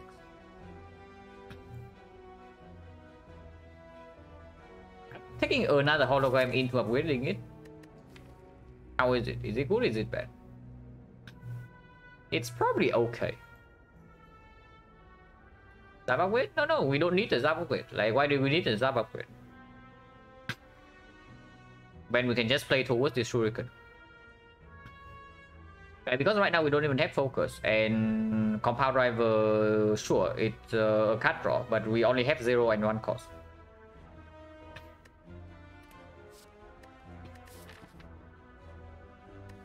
And yeah, I just take hologram into upgrading it. And yeah, go for the eyes before the Guardian, I can see. And then before Act 2 as well. But this upgrade does not need to happen.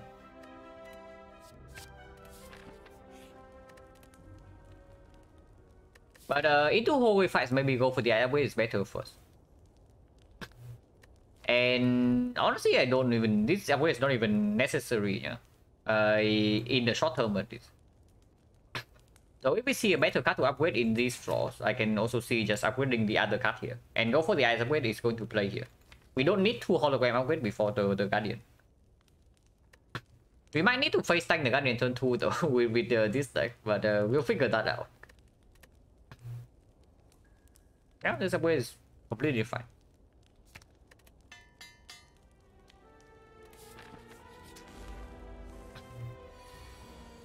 Time boss. Next time we have this.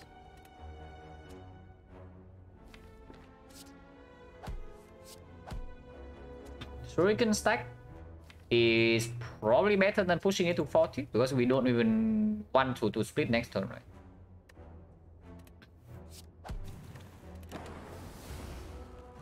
When changing 50%, I can definitely see using this for maybe...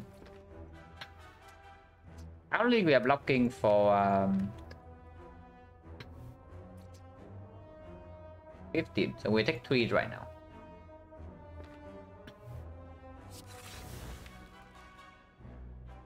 Hologram into compound should block for 5. We split if we hologram into compound. Compound right now is dealing 6. So 41, 41, 38. 38 plus 3. 38 minus 3, 35. So it perfectly doesn't split. But the turn after we have this crap. I guess we can do beam cell into hologram the compound again. And then we will split that. We fought for 3, but the potion chance is 50%. I mean, it's okay. I know I did not use this for like 5 HP in Lagavulin, but using it for 3 right now is fine. But if I do this, then of course I don't even hologram the compound, yeah? Wait, that makes no sense. What the hell did I just do? Because if I don't even hologram the compound right now, the next turn is complete crap. Okay, that was bad, yeah, but nobody saw anything. Okay, that was very bad. Yeah, because in my mind, for whatever reason, I was thinking the next turn hologram is a given, you know. But hologram only happens if I draw 2 Cisco for the ice right now. So the weak pot is nothing.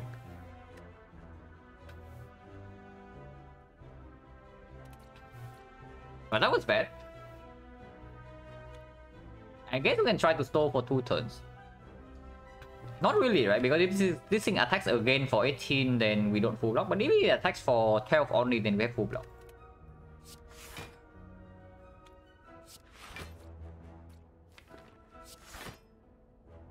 Nobody saw that. And then now I'm just going with the bad line because it's sunk cost. 38, 33, 35. And we have a beam cell vulnerable for next turn split.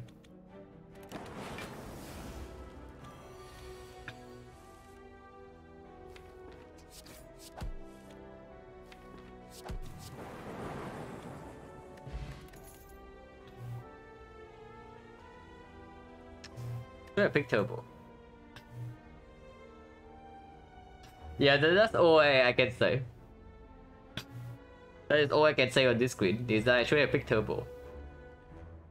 I really want it, yeah? And I'm not talking about the defrag.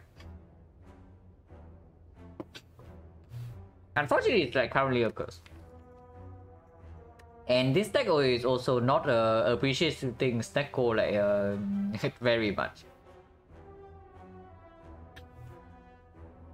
So he doesn't play, right? Potentially very, very good later on, but right now it absolutely doesn't play. Talk about turbo, I mean, we can buy multiple cards from the shop. And it's not like defrag is that bad either. Like it's still freaking defrag.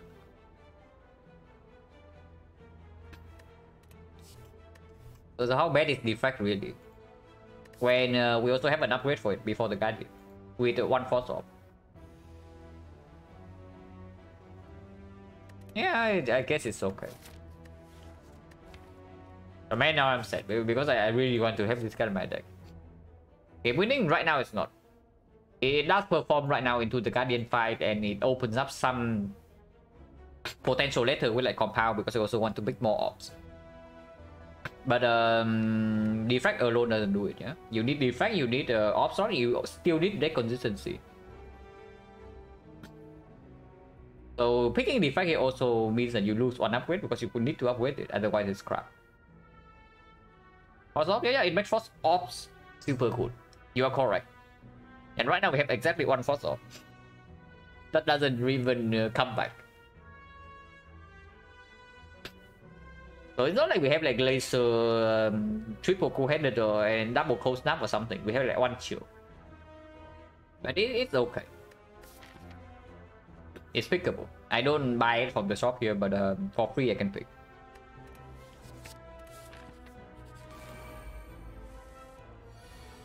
Ouch. Well, maybe we go to the shop anyway just to get our 15 heal.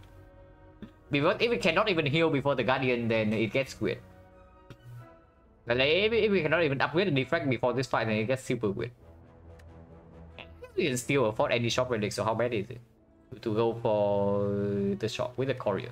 Not that bad. Only if I do nothing here, if I just defend, hollow defend, block for 13, we are facing 23, so I take 10. Next turn, if they attack again, dual cast plus compound will kill 1. But of course, it means that I don't even get to draw, so I take like maybe another 10. But playing doubles up right here also doesn't solve any problem, right? So I guess we hope that they don't over-attack next turn, which can still happen. 75% that each of them attack.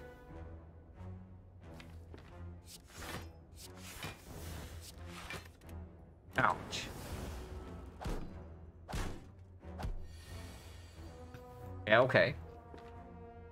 Understood. So we always kill with dual cast compound, yeah, at least one of them, because either it hits this thing twice and it dies, or it hits at least one of these. And then compound deal 7, it will kill. Good case scenario is that dual cast hit this, and then we can compound kill here, strike kill here, and we take 8 only. Kill would be nice. Just saying. Well, cannot ask for more, I guess.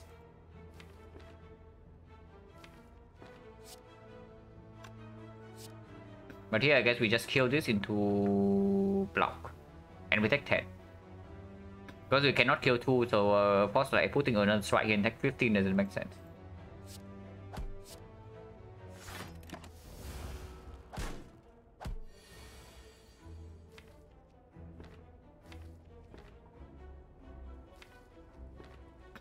We definitely hollow for something.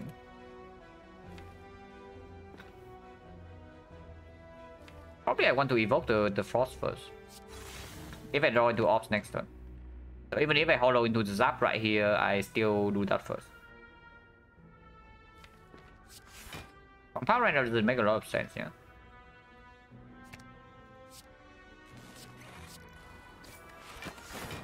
And we can store this guy out with 6 block. After killing this.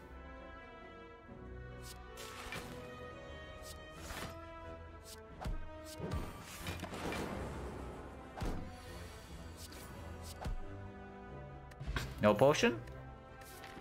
60% potion chance now. 70 actually. Well, we ask for frost off. Here's frost off with the defrag. And turbo is back. After we skip the meteor strike. Could have had double turbo with double hologram and the meteor strike. What could have been? In fact, we're stuck with this like force focus crap. But yeah, and the back one we definitely pick away over bow lightning.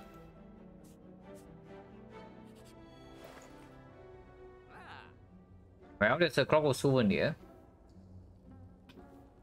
Pretty decent relic on defect. It's good.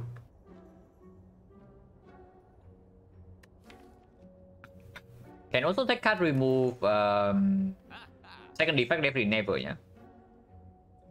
Can also take card remove like charge battery or something. Because this deck, but with defect plus in the deck and 2 frost, probably not. It's just souvenir and then dip. Oh my god, missing our bottle flame now. Unless you tell me we need the flex spot for the guardian pack. But with the Mutic healing us right now, turn 2, even if we have to take a hit, it's fine, right? And then afterwards, we have Defect Plus with Force Off. And Shuriken Scaling. And Weakness Vulnerable. So, not really. And the base card with Vulnerable and 2 holograms and Courier. Yeah.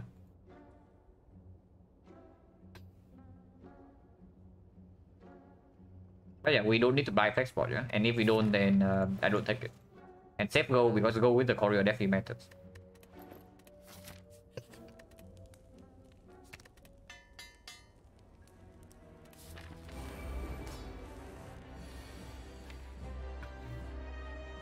Are we getting wrecked next turn or what?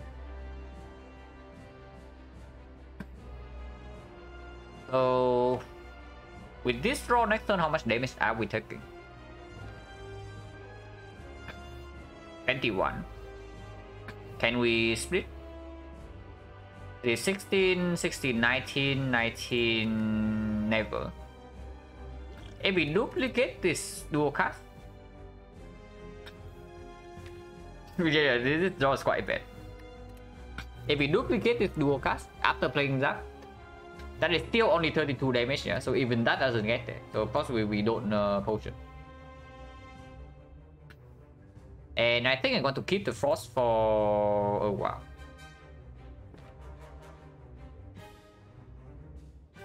No, we can dual cast the frost next turn. Okay, so we do chill zap dual cast here. And next turn we hologram the dual cast the frost. And play the defense. And that blocks for 18. And we take 18 to our face. Go to 13, but even with from 13 with frost of defect plus, we should be okay. And then hologram as well.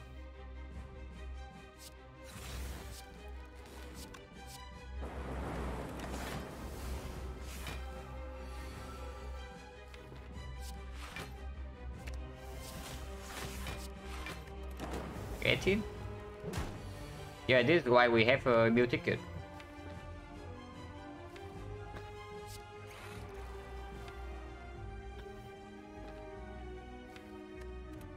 Hollow for anything right here now. Yeah, there's nothing that makes sense here to hollow.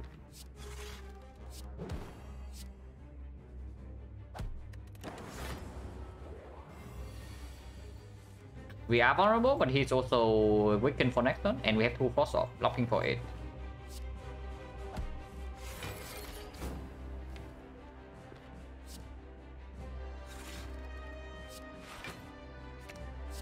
Breaking stack.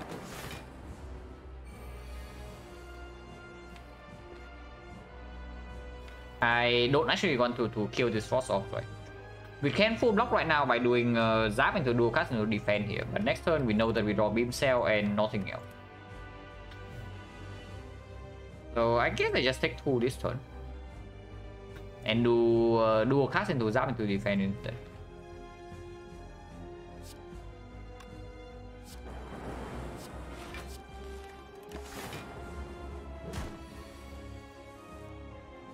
Oh yeah, I realize now. I was thinking that he could be weakened, but he would be if I open with the go for the Ice compound. But I played the compound first, and then he transformed, and he's not attacking, so no, he's not weakened on the turn, so it's just -2. Is we no, he would have been weakened if I played the turn properly, like I said I would.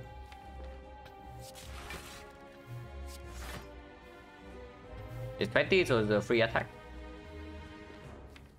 And next time we do have dual cast on the force to full block, so let's not actually evoke this here.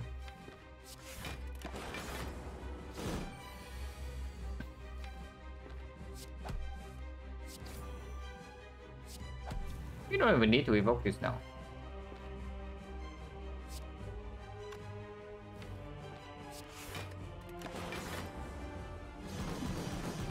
And now we have 2 strength.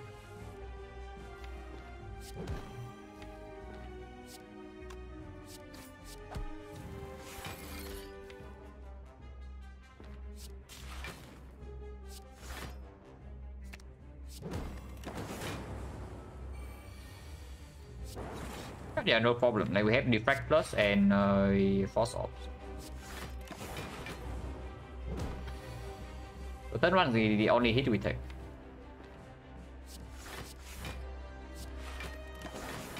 Need to do this, but I don't really want to think too much.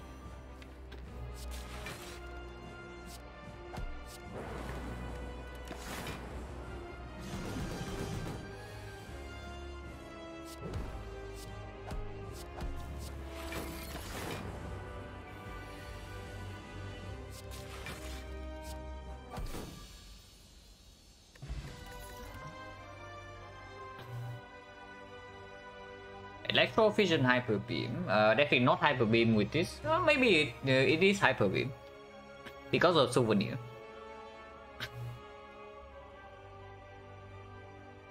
Before I click Hyper Beam, you just click Electro, right? Effectively doing the same thing, solving AoE fight, but the Hyper Beam also doesn't work when artifact charges gets consumed by something else. And the fail from Avocado, the chosen debuff, and if we even want to use it on like maybe Riot Score. If we find Riot Score, of course. And Electro gets stronger with the defrag. They both cost 2, so that's irrelevant, and that's Vision. Vision at the moment not that strong yet because we don't really win the fight after the initial setup. If we already win the actual hallways and elite fights after the initial setup, then sure, Vision is fine. And yeah, Electro is okay with Chill as well. In Slaver's fight, in the leader, we can evoke 3 lightning at once. He box Fusion Hammer Sozu.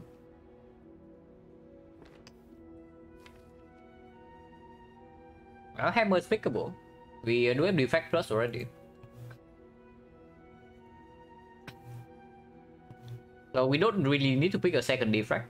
And capacitor once we upgraded, but not upgraded is fine too. The sustain wasted a little bit with the new ticket, but just a little bit, because with the courier we don't even want to go to too many shops. Energy does right with hologram, with the compound driver, with the electro, with the coheaded. The coheaded is unupgraded. Now on the other hand, we have defect plus. And no dexterity scaling in the moment. We are not interested in reprogram. Shuriken is like okay, but these cards are still completely garbage. Have some really good upgrades, yeah, but not required. They are good upgrades. Like this one is good, this one is good, this one is okay, but not super required. But yeah, but these cards are also like complete trash. Because with the defect plus already and frost ops, we don't even want to scale our defense. Oh yeah, it's probably just P-box here, and P-box just give us turbo, right? Or aggregate.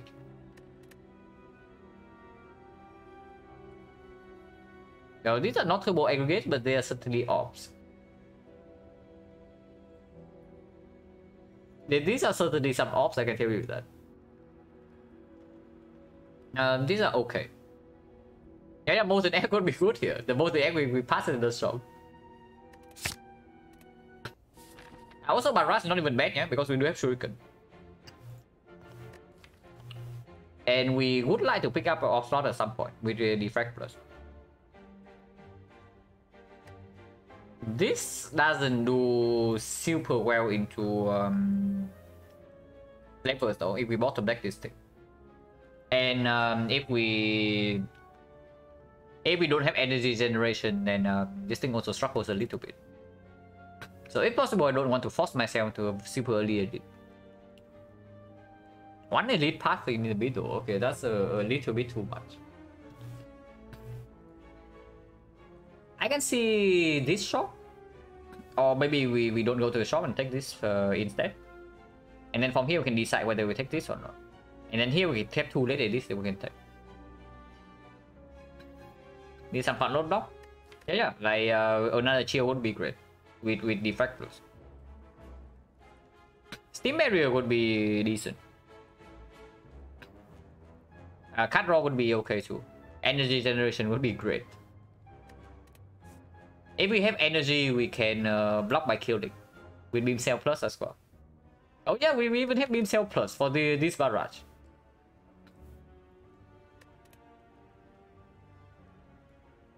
That's probably starting on the right side.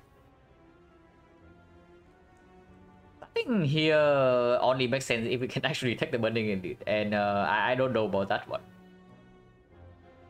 But even taking burning elite also means that we can take 2 at most.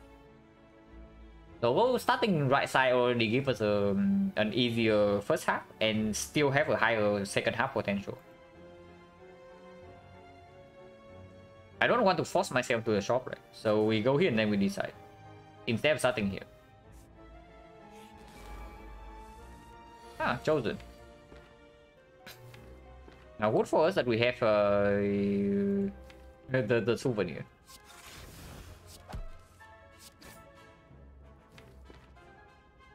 This is more damage, right? Just playing Zap instead of double barrage.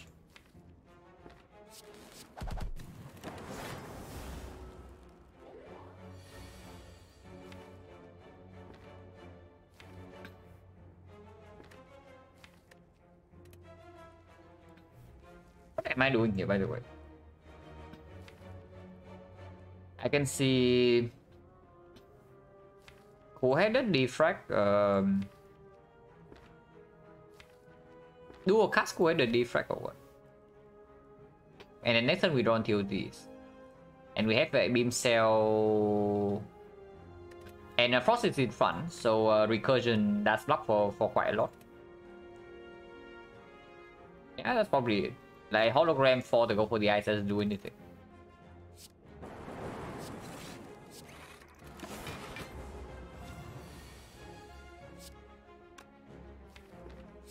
I want to rebound anything.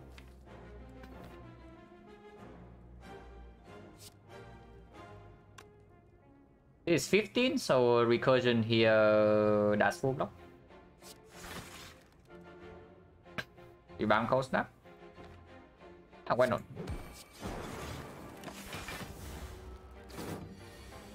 And we just double cold snap here full block and Shuriken also going in. Oh, I heard that we need front load block. And we have 2 holograms in the deck. Countess? Not nearly as strong as these, right? Like 5 potion kill 1 sniper. Duplication on defect probably wins some fight. And duplication on this is also way better in both elites.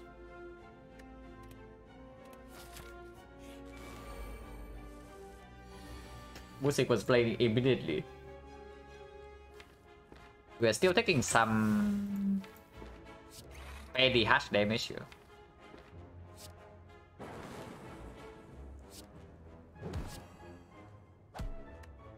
But we do block for a lot.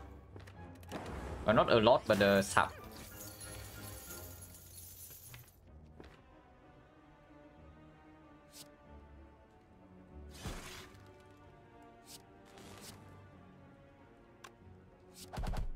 Okay, every time, yeah? Every time. Okay, apparently not. But yeah, I don't potion. I don't really potion when Mutic can heal me here. Apparition bites can... No, bites not happening, but apparition can happen. And if we go to a shop, we heal 40. We heal 50.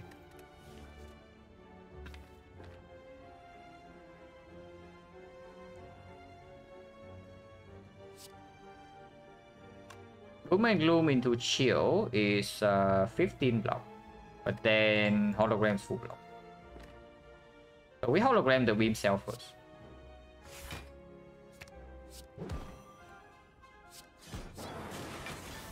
Wait, that doesn't work.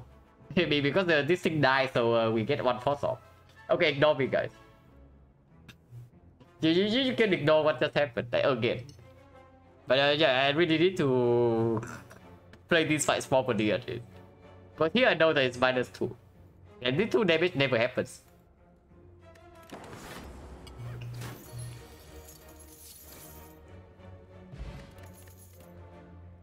Oh my god, it's green. Scrape though. Maraz is green, but Scrape is also green. Doesn't actually work super well until we upgrade this recursion. Or the zap. So it's like only for these 2. But with the Frozen Eye, it gets stronger. Or the Chill as well. Scrape is actually good, right? Like, and then ABC Turbo, of course we pick it up.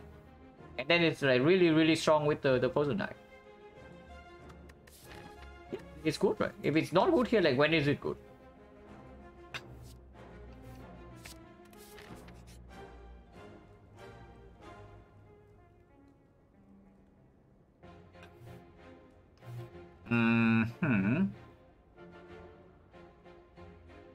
Well, here's some ops loss if we want to die in early act 2. But we want to beat the boss.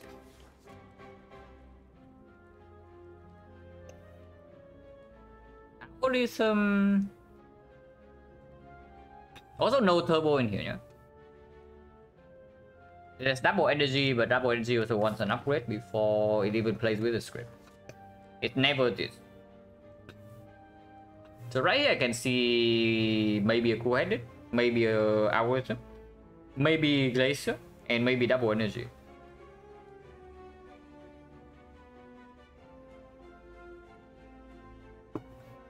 Yeah, all of them are just sort of okay.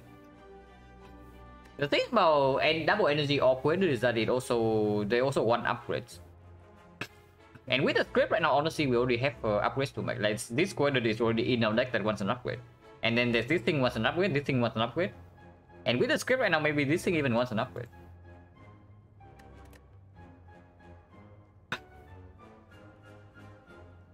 Defrag, you mean this? No, we never picked this. Picking this right now is the avoiding all elites line. So are we doing that? If we pick capacitor right here, we avoid all elites. This is right there. Yeah, this is out deck. This is actually out deck.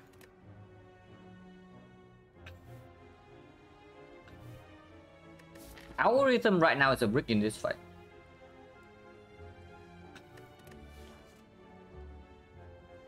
Yeah, these are all good, but they also all suck. It's probably Geyser, right? It's front load buff that we need. It's instant frost generation with defrag, and it works with barrage as well. And we already pick up the turbo. Glacier, not really, but in this spot it's probably the best card in here. Also doesn't demand an upgrade, which is a big selling point. Yeah, it doesn't demand an upgrade, so we probably pick it. And plays right now instead of this garbage.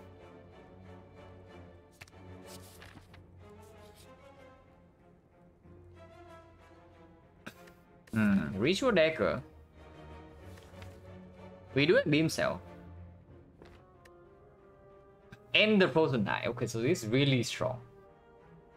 And we do get a 15 heal from the Mutic Kit, yeah? Of course, we do go to the shot of this place. Ritual Dagger is the card that got the upgrade, though. But I guess with this, we can always set it up in the very first fight. And then it's very, very powerful later. 22 is 37. It's 37 and we have 2 potions.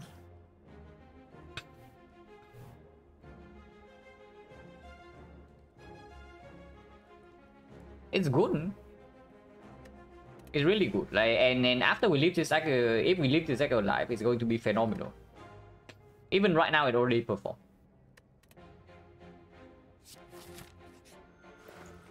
Oh my god, man. I wish I could buy this.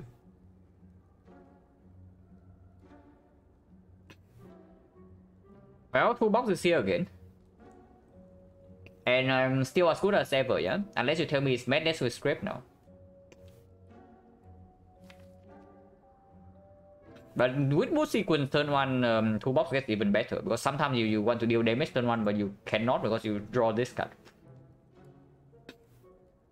Beat us money with 276. 70 gold more for an upgrade there. No, we just turned down this card in the library. Of course, we don't buy this. But yeah, before I remove a card, I just buy the 2 box. Oh, there goes the Toxic Egg, guys. There's nothing else to do here, yeah? So we leave.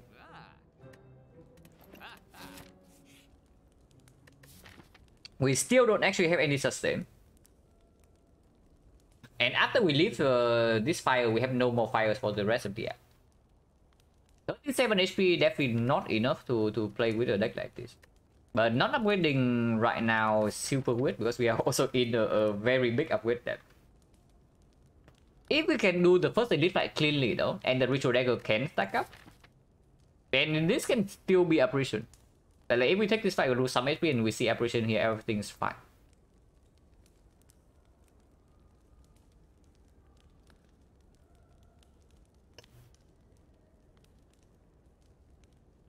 Yeah, so we upgrade, yeah, we upgrade. Oh yeah, once again, we have 2 box Frozen Eye. If we upgrade, what is it? Ritual Dagger is the greediest upgrade possible here. Strongest in the long run. And honestly, by the time we get here, if we can get Dagger twice already, that's already paying off. Because Dagger can maybe one shot or whatever this crap is. But not one shot, but with the beam cell and hologram, it can do a lot. Electro? Why Electro? Because Electro, when is it useful? Not against the book, yeah? So it's only against slavers or the gremlins. Against slavers, if we just duplicate the Electro and Fire Potion doesn't... they all die already. Against gremlins, this is, the Electro upgrade is not necessary. Electro upgrade is 8 AoE damage. Of course, it's stronger than Dagger upgrade right now, which is why I'm saying this upgrade is like by far the greatest. But if we survive in a few fights, this is going to be super, super strong. And yeah, I do want to go. I do want to know like whether pushing here is correct, because with 2 potions right now on 37 HP, this situation is weird. With no fire for the rest of the deck, I am slightly tempted to rest, but we have Frozen Eye toolbox with boost sequence turn 1. And we have Clover Souvenir as well for the Chosen +1. So how many hallway fights actually deal damage to us? And yeah, we have an upgrade hollow, but this is low priority. We never do this upgrade before this, before this, before this, before this. This with the script right now also performs. Yeah, I just upgrade the decker. Yeah, electro upgrade also goes down the drain after you diff Act 2. In the Retromancer fight, you might not even want electro upgraded because you want to kill them, but still have some frost off to block it.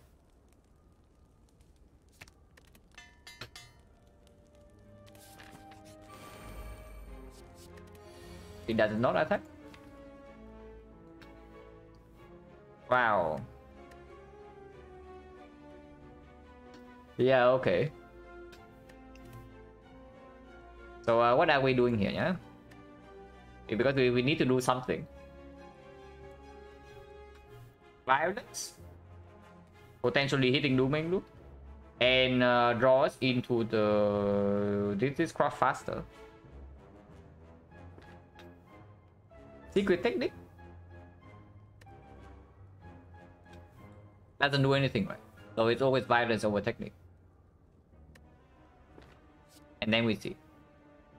It's never magnetism because then she attacks next turn guaranteed and we get wrecked. Because this thing is also at the bottom. Yeah, violence is random as far as I know. So you cannot look at the draw pile and know what it pulls.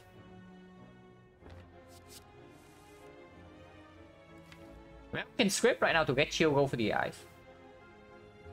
And advance the draw power until this.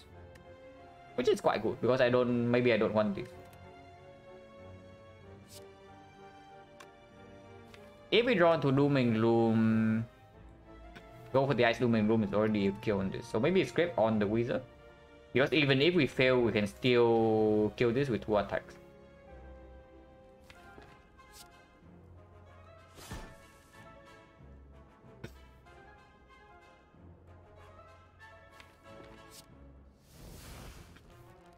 Yeah, Dooming Loom is here.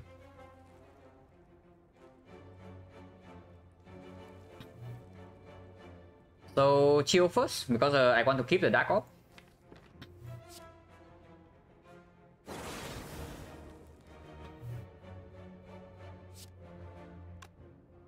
And yeah, we kill this. We can stack.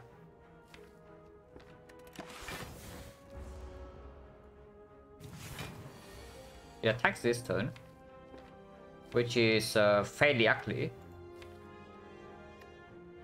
But I guess we can hologram the hologram. Hologramming the mood sequence block for 10. Hologram the go for the eye block for 9.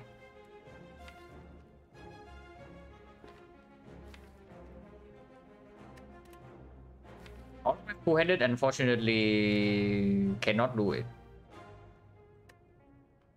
Because we don't have energy to do this. So how much damage are we taking here? It's like hologram into the hologram into the boost sequence, yeah? No, hologram into hologram again into boost sequence. So that blocks for 13 plus 10 is 23, 27 we take 6. 6 is fine. Yeah, 6 is fine.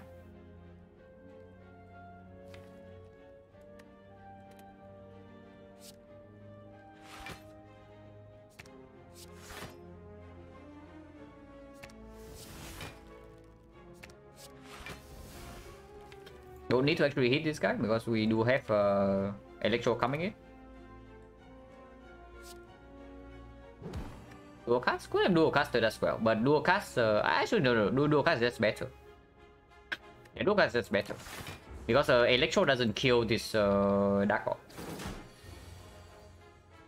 And I want to play defrag anyway.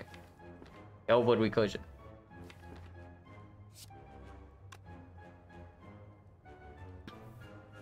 So defrag electro, yeah.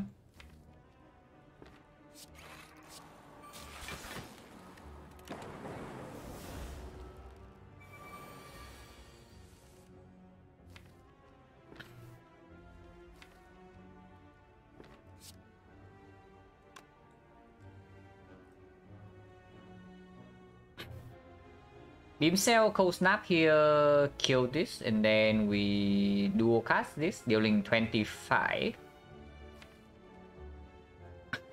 That seems okay.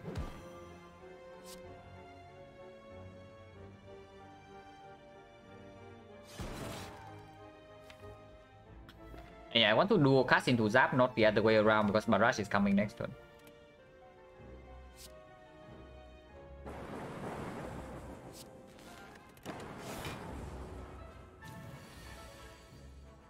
Is it a kill?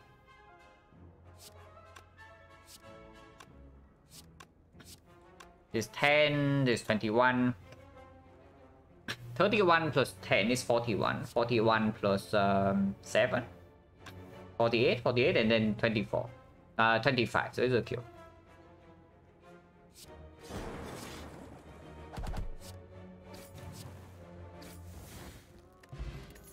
Smooth stone?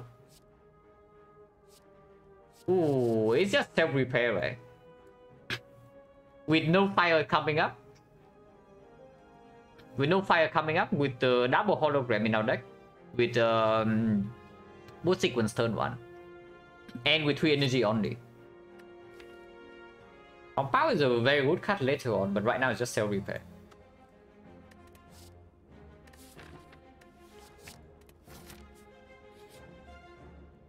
That is not appreciation. This is definitely not appreciation, yeah? And we go to 10 HP if we take this. Necronomicon can be used. No way, right? Because this is advanced always already. And healing in advanced always doesn't always happen. If we actually have mid on the bone, I would take this. Like mid on the bone and self-repair would actually take this, but we don't. I'll probably accept an empty floor. Because we only took the greedy line of dagger into upgrade dagger. Man, should have picked the book. Instant punish. Like we did the book was actually saved. From 20 HP. Yeah, the instant punish. It doesn't even give time for us to think that our decision is paying off. But yeah, we don't kill this with no fire for the rest of the act. And we have high max HP already. Even with pair bow still wrong. If you don't die right now, the bow is definitely correct. The bow is insanely powerful. So of course, the only thing you need to care about is like the risk of dying in Act 2. If you don't die, the bow is always correct to take.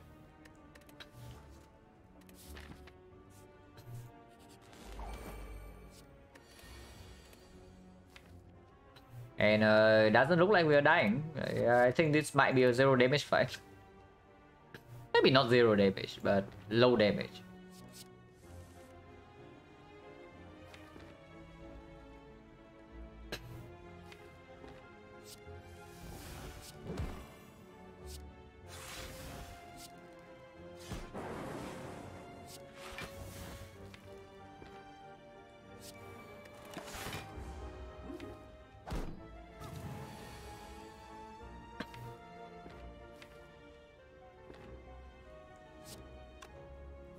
I don't actually want to rebound anything here, yeah.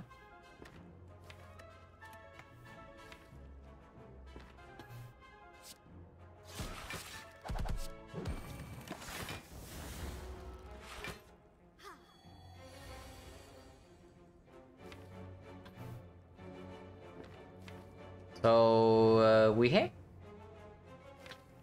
this is 21. Unfortunately, scrape doesn't actually draw into a 0 cost, so we cannot do scrape into hollow into the ritual dagger. I guess we can just do it next turn.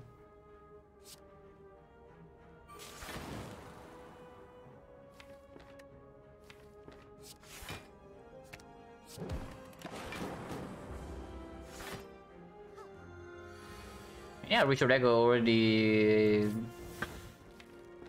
paying off. Yeah, hollow beam cell, of course. Wait, do I have a kill here? What? If we don't this, oh, it doesn't hurt.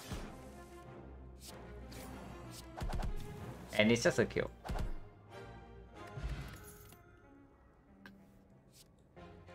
Yeah. We have double hologram, we have shuriken, we have the script. Oh, yeah, not interested. We already have this. And then the barrage to scale physical damage.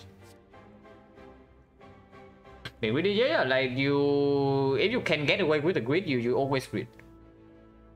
And the difficulty in this game is always coming down to like how much you can grid. Because if you do not grid, then you also cut like you also are way weaker in late game because it snowballs like continuously. But of course, if you grid a little bit too far, you die.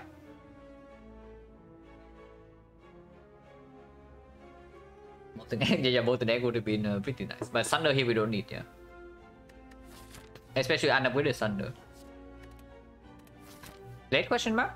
Colosseum? Forgotten Outer is really extremely bad. By straight is complete garbage. Apparition right now we don't even take.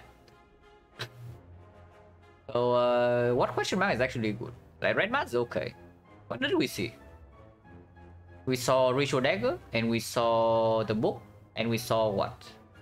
What was here? Library. So actually we saw all the good events already. There's like only Colosseum here and there's the Red Mask. And Mutation is strong. So Mutations, Red Mask, Colosseum. Other events are really bad. And we go here, we farm 7 HP and we farm plus 5 damage. And we farm potential Orb slot to go with this. Yeah, we just take the fight.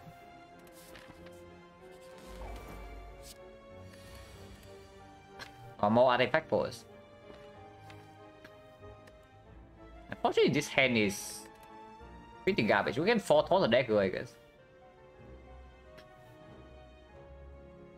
Man, do I never pick this card again or what? No, really.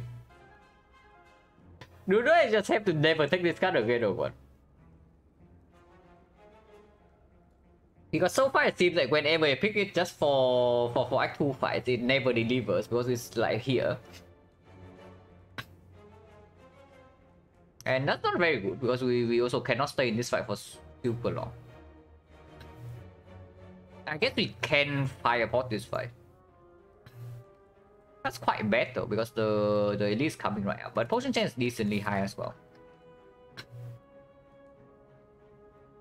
How many potions did we see? We ended the last act with 2 potions, yeah? We got exactly these 2. Wait, we did not see a single potion here or what?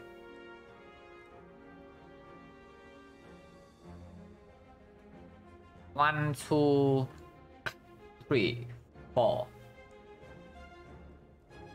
The potion chance actually 80%. Because I actually cannot recall that we actually threw away a potion.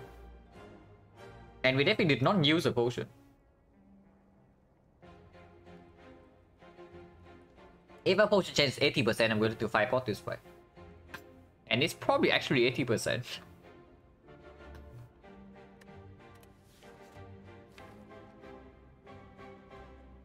So, forethought the dagger? Not really, right? We don't forethought dagger. We just do chill, like evoke this, and whichever it hits, we can fireport into dagger, kill instantly. So we pick blind instead then.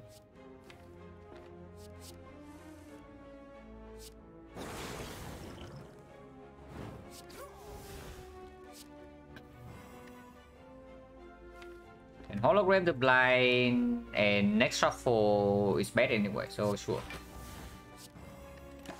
And yeah, stack on one so that we can kill the other one.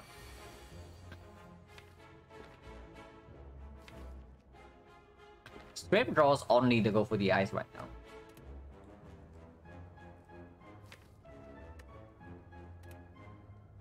Instead, we can just do defract doom into. That's just better.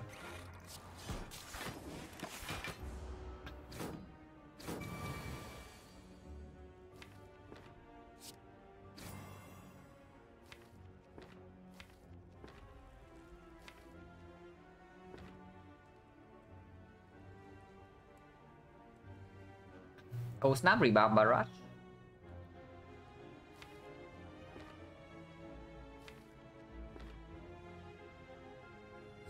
Check one.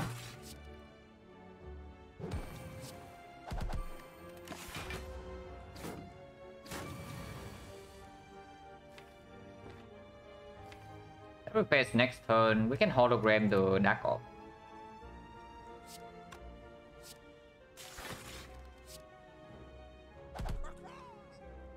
He's already full block. I guess gonna just play Zap here and kill next turn.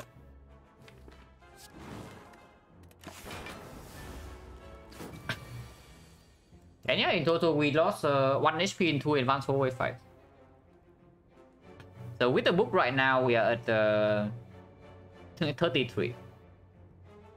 Even without the pay we're at 23 still.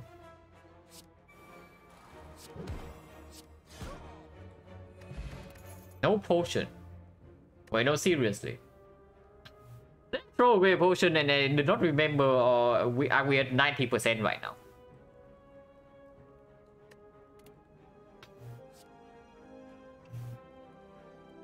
Yeah, even without the pay, the book also gives us damage. Like all block. Cost with the Cloak Souvenir does get slightly worse, but it's still a very good card. Not immediately though. Oh, this potion offer. Oh yeah. We did throw away potion. Very first flop. Okay. So we are not at 90% right now. Thank God. We are at 70 only. That's not much better, but the difference is fairly big in the low roll percentage. We leave back one with Fire Pot and Duplication. So Cultist was right here.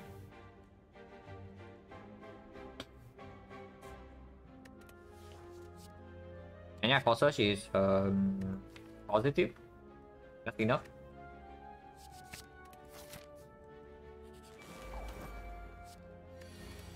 The mutation is here. Panic button for our Core Search. For our souvenir that we can hologram. Turn one, yeah. This fight we top deck Electro. This fight we top deck Electro. So yeah, I understand what game is playing now. Yeah. Electro sees Book was stopping and then sees that it's time to shine his cup. Like finally, it's been waiting like all along for this.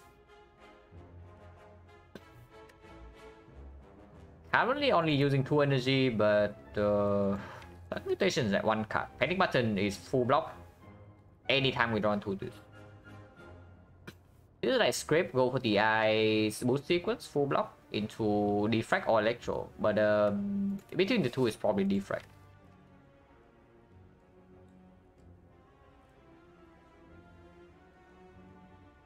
And then next turn is this, which would be, it's still weakened, yeah, so it's 15 only. With 15 only, we have no frost off. So we drag next turn if we do it like this. And on turn 3 it's like this, it's on frost, it's co-headed into hologram into something. Turn 4 we have Glacier full block. So we can panic button this turn. That's not looking so good if I scrape right now. If I don't scrape right now, we actually have something like holo. We take 4 this turn, but then we have go for the ice on turn 2 and 3. And we also get to do maybe Dark or maybe Compound and set up the frost. The script right now makes no sense, yeah. If script makes no sense, it's just defrag electro then. And we pick panic button for later.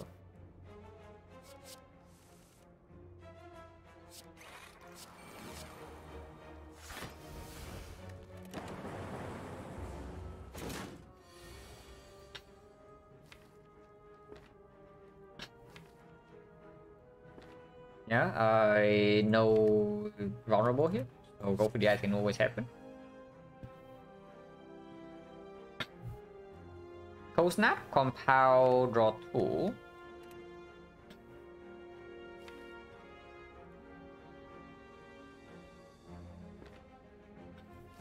Cold Snap, Compound, Zap, and next turn we can do Chill, Dual Caster Frost. And turn 4 we have this. Turn 5 is a little bit ugly. It's not that bad.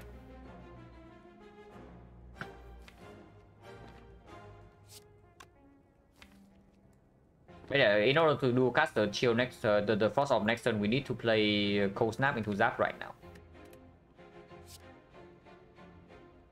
And we hit Cold Snap, Doom and Gloom instead. And next turn we do chill dual cast, and turn afterwards we have this. Regardless, Cold Snap happens first.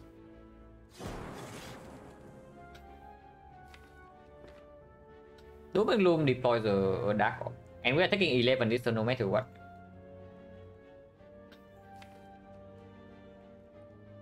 Next, how much block do we have? We do dual cast on this Frost, so it's 14, exactly 18, that's enough. And turn 5 is this. Turn 5 is this, we can do Beam Cell into Coordinate. And Coordinate evokes the... No, it doesn't evoke the Dark. Coordinate calls the Frost, but the Dark is still there for recursion turn after. But we Coordinate into Hologram, and Hologram can do Panic Button. The turn after we have Glacier Hologram or something. But he's attacking for like 42 on that turn. How much block is Glacier? It's going to evoke one Frost and one Dark. So 7, and then we have 3 Frost in play.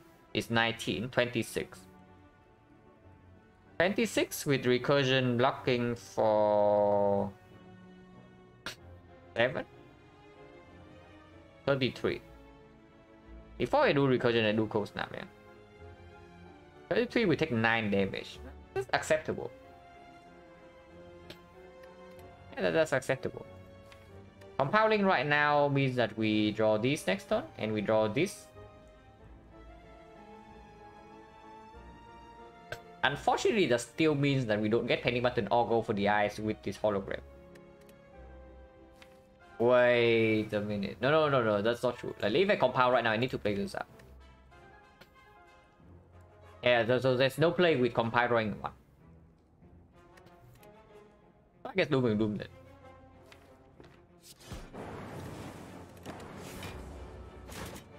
Ouch.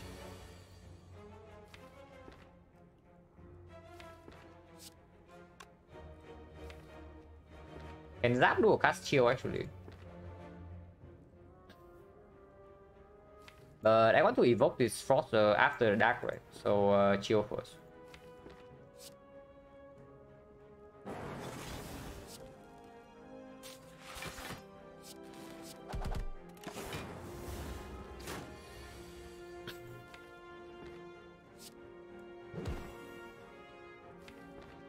I mean, it's Dagger lethal. Dagger's 45. Not quite, yeah. Actually, it is. What am I talking about? Dagger's just lethal. No, Dagger's not lethal because we don't have energy. But next time we have Hologram Dagger lethal. So no problem. Wait, why did I count this as next time we shuffle? Next time we absolutely don't shuffle. Okay, ignore me then. So it's just easy.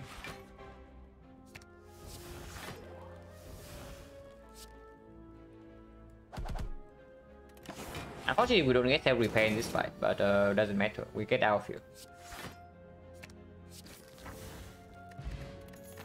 Oh, this back so 60%. Garbage, so +2.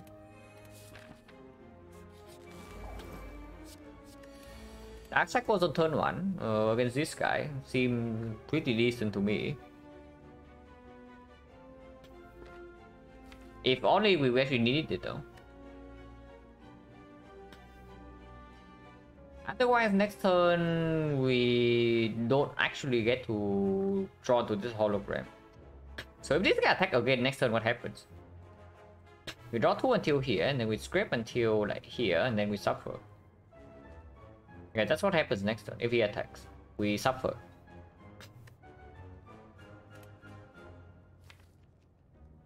Unless we do discovery. Like deflect, cold snap, boost sequence on the buff for 14, discovery, not really. So it's still dash echoes, and if he attacks next turn, we cry. That's basically what happens in this fight.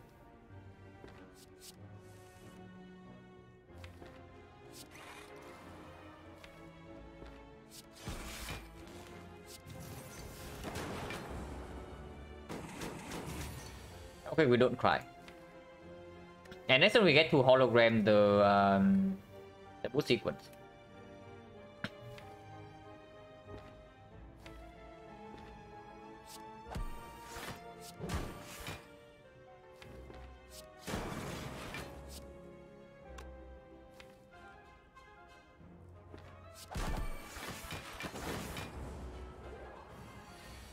And yeah, we're not even fail.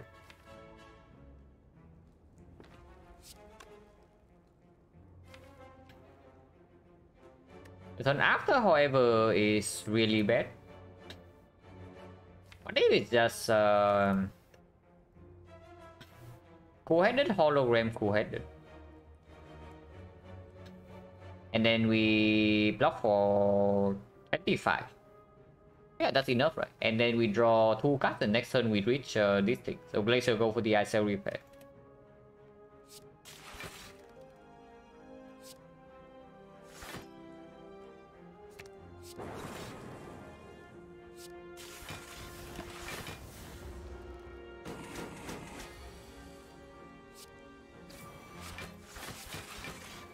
Yeah, next turn we have Dagger. So free book, yeah, we'll skip. Skill Potion versus Cultist. Cultist against Automaton can actually be a thing. Like, we don't actually have off slots, so at some point our block is going to fall short. And we need to kill. Electro kills the minion, but then against the main automaton, our damage is still going to be like beam cell and whatnot. And Shuriken doesn't happen that quickly. So I can see Cultist Force just for automaton. But it's not like automatons right away, yeah? There's still an elite right here. That can be slavers. And against slavers, of course, skill potion is way better. And potion chance even right now is still 50. It's just actually just this. This kind of reward, however, is difficult. Hologram's good scheme is excellent. Even on 3 energy only, but there's also +2. Probably never +2 over scheme. I can see unupgraded hologram not being that spectacular at the moment. But scheme is very good. With the Frozen Eye as well.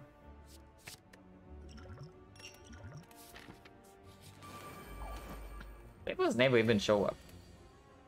Okay. Finally, Electro turn 1 against this crap.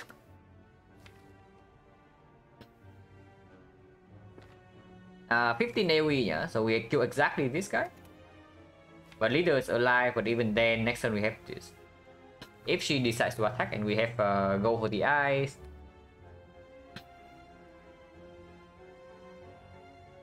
And nothing else. So if she attacks next turn, we are facing 24, unless a skill potion happens. She just doesn't attack, right? The leader never attacks. Everybody knows like when leader never attacks.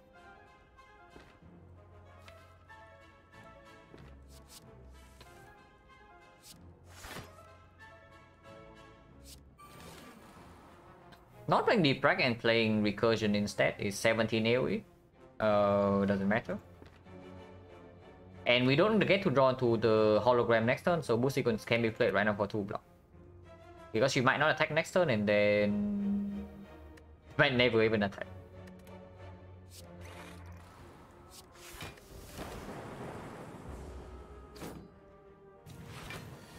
Okay, she does attack this turn. So ouch. With the potion chance being 50%, yeah, sure, skill potion can be Can be deep block. Sick. Vision. Sick for chill is decently strong. Can Sick for hologram for the boost sequence in the deck that we just exhausted for 2 HP. Thinking for Glacier. Thinking for Glacier and we do like go for the Ice Cold Snap Glacier. How much is that? We evoke 3 Frost. No, we channel 3 Frost, so that's 19, and she's attacking for 24. So that takes 5 damage. If we fission instead, this thing does not die though. If we fission, I not kill. No. If we evoke all these 3, this thing is dead. You are talking about the next patch. Next patch doesn't happen that early, and we have Beam Cell Dagger coming up for 60.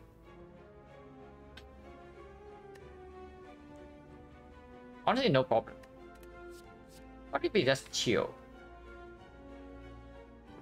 If we pick the chill instead, no. Yeah, chill is just straight up worse than the Glacier. Chill does allow me to play 2 Cold Snap. So we evoke 1 Cold Snap and then we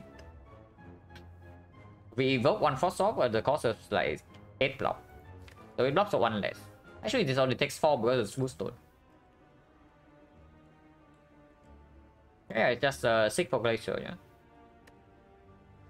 Vision right here means that we don't even kill this. And that's not good. And we don't draw into anything meaningful anyway.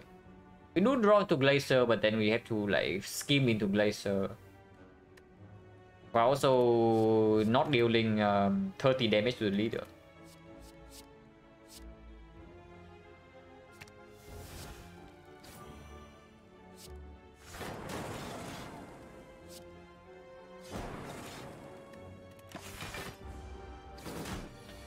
Should we summons? Not like we care. Maybe we should care a little bit, but we don't. Because she's dead next turn.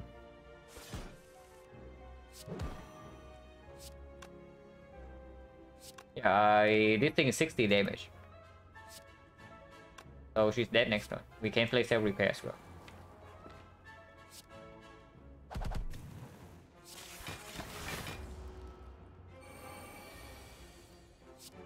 $61. So Doom Gloom Dagger is a kill, and just hologram attack Dagger is a kill as well, and nothing else to set up here.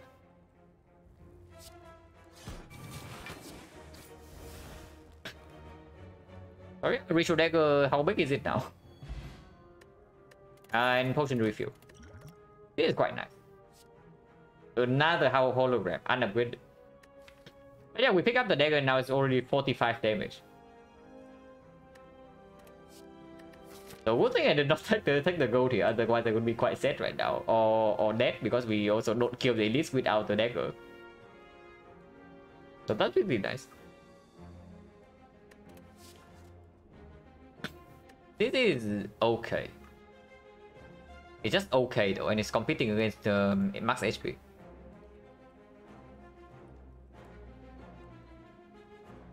Not really, right? Yeah, upgraded hologram I could take, but unupgraded, not really.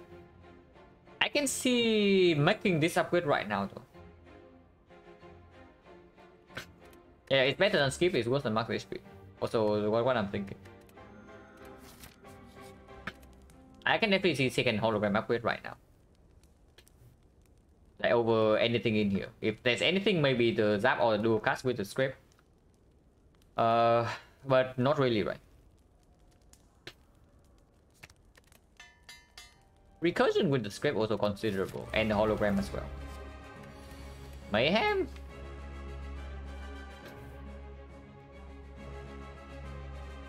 Not really, yeah, because we only have coated into Doom and Gloom turn 1. How about Forethought?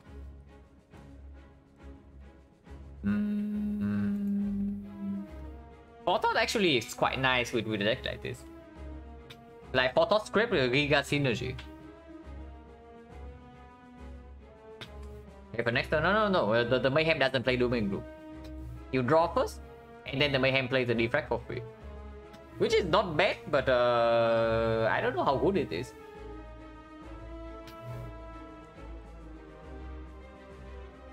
The turn afterwards, depending on what they steal, if they steal the Colossus, it's going to play the Dagger. But that's not what we want now, is it? Yeah, if one of them steal Colossus, it's going to play the freaking Dagger. And if any of them steal, it's going to be Colossus. So in order to even prevent this, we have to actually draw a card on turn 2. And then we waste energy. Okay, let's not do that. If it actually plays for me the Electro or something, then sure. But it doesn't. Alright, this Forethought.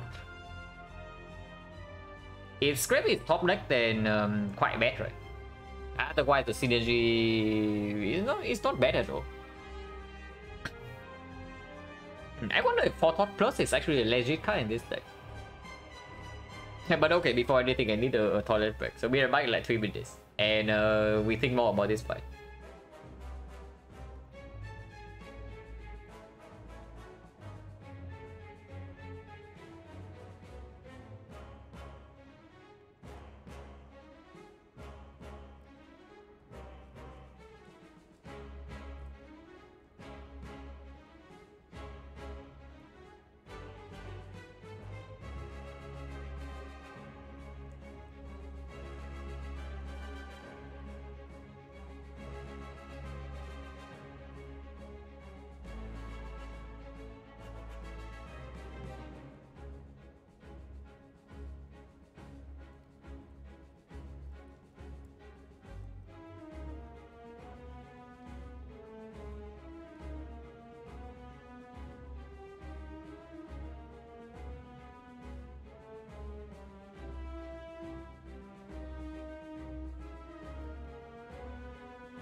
Silent, yeah, Silent is a win. Okay, this is just like our treasure, and then we decide again. And we can also just calculate potion. I don't think calculate is that strong, and I want information. If it's a bomb, I want it now. If it's a apotheosis, I want it now. Dark Shackle will have artifact strip, but it can stay in the deck. Like any good card that we want to play later can also do it with hologram.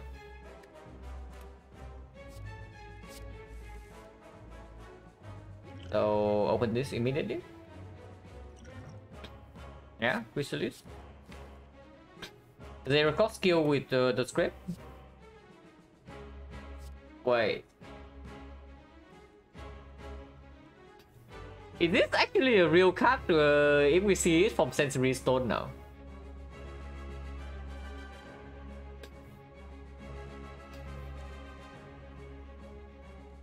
Huh, interesting.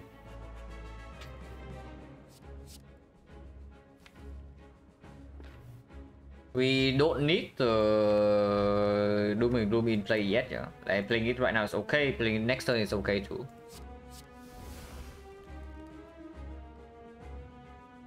Ah. Why are we scripting? You mean you can also see like our head right now? You see our head right now and you see like go for the Ice Beam Sail in the deck. Like is it not script or what? I mean, like do you really think script doesn't perform in this deck? And yeah, we have Poison Knight, so of course it's really good. Recorded Cold Snap and Shield Defrag. You don't want to play Doom and Gloom or what? Because I want to play Doom and Gloom. Like, I want to play Doom and Gloom for sure. So before I do Frost here, I just do Recorded Doom and Gloom. But I want to see what this is and where they are.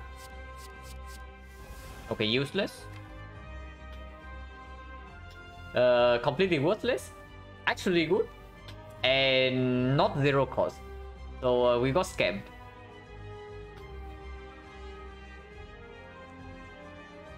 We just got scammed by the Chrysalis, yeah. Electro coming up, need to play it? Yeah, why not? Electro alone doesn't kill the minions.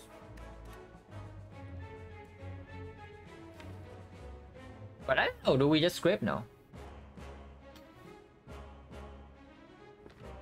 I mean, it is clear. We just play this.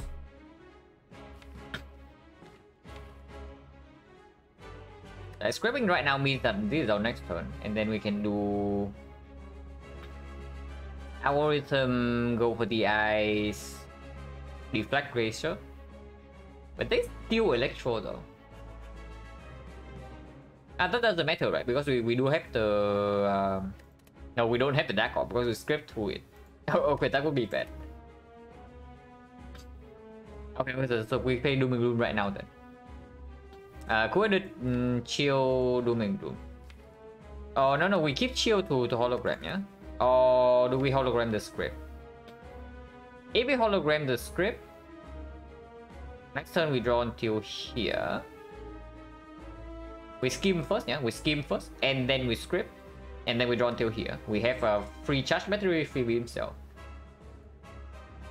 You don't play the Electro. That is quite bad.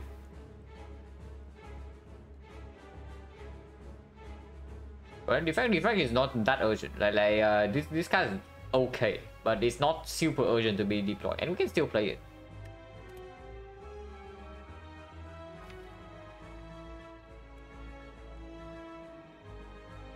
Yeah, Doom and Gloom immediately, and we just have this into skim. We don't till this, and we skim until here. We play the 2/0 cost. We play the defrag and play hologram on the chill.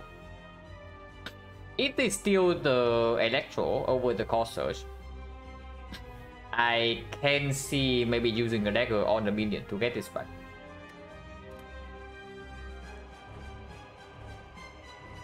But yeah, this is just quite a Doom and Gloom.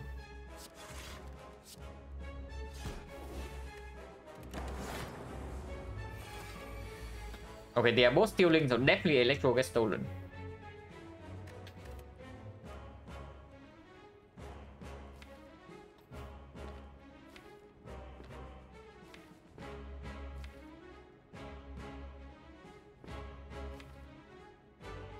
If we do scheme, hologram scheme again, Electro does not get stolen, but then we don't play defrag.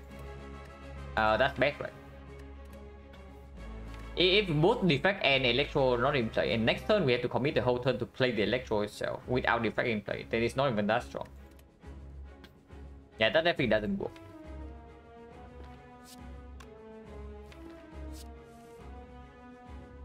Wow.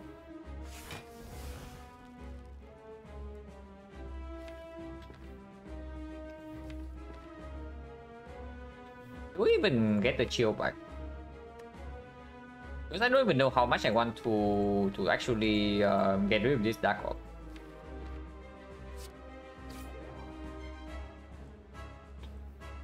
Like, what are we getting good secrets? And next turn we are drawing these 5, yeah, so can Beam Cell Dagger kill the thing immediately, and then we Electro. And if we Electro like that, our orb configuration is going to be Dark in front into 2 lightning here, and Dark in front means that we get to do geopolitical things for 1 turn, and then we can recursion that Dark Orb. Wow, the Electro lightning kill this. Yeah, that is cool.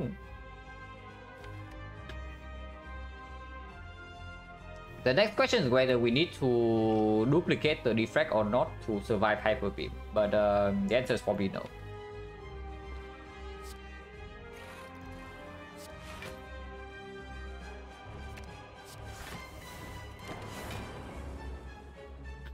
Electro is here.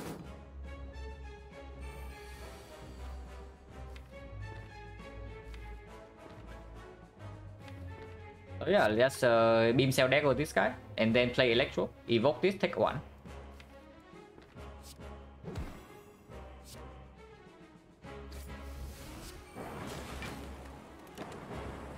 And now play the cable goes on this.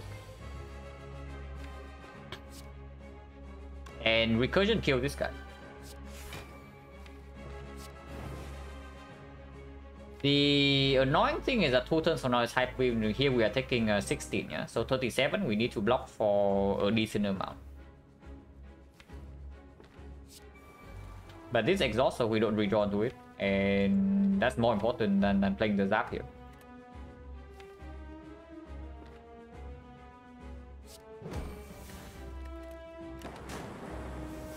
Frozen Eye and 2 holograms still in deck should be okay. Unless I draw right now. If I draw right now, I don't even have hologram. So if I compile right now, we draw onto these 5 next turn. And then we can script until here. And do Beam Cell Chill Charge Battery. That doesn't really live. If we keep drawing though, if we because we can compile into hologram into compile. And we draw until here. Next turn is these 5. And then we can do Beam Cell into script. And we draw until here. And we play Chill Charge Battery, Reinforced Body, and that lives. Yeah, let's do that.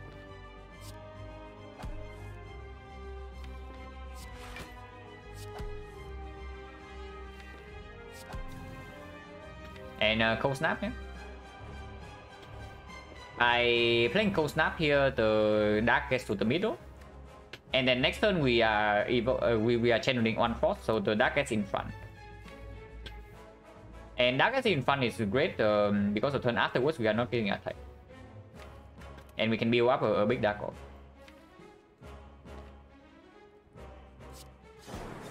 This also blocks more for next turn.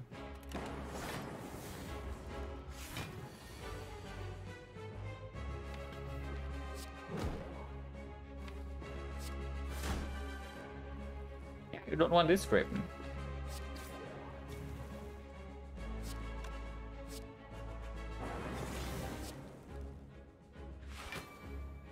this block for 60, 32. So we take 26. But this Dark Orb is going to be 16 to 68, yeah. And we still have 2 holograms in the deck for potential hologram laser.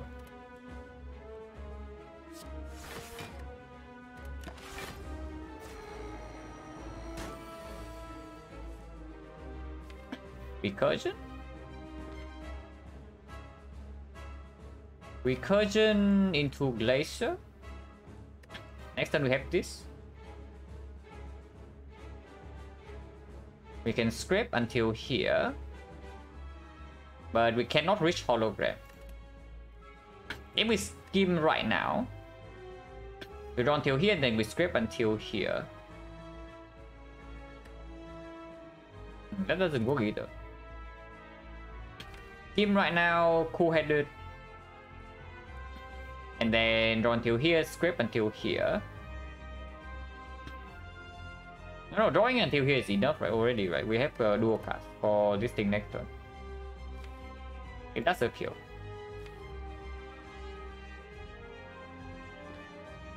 Like Skim, play the beam cell, play the recursion, play the glacier to put the dark back in front, and then after the next turn, then we play cool-headed into zap instead of glacier, and then next turn we draw until dual cast, and that kills. Yeah, recursion Skim cool-headed zap, you need to zap. And then cool-headed happens. Skim, beam cell, recursion, cool-headed. Zap or cold snap we also do. And the next time dual cast kills.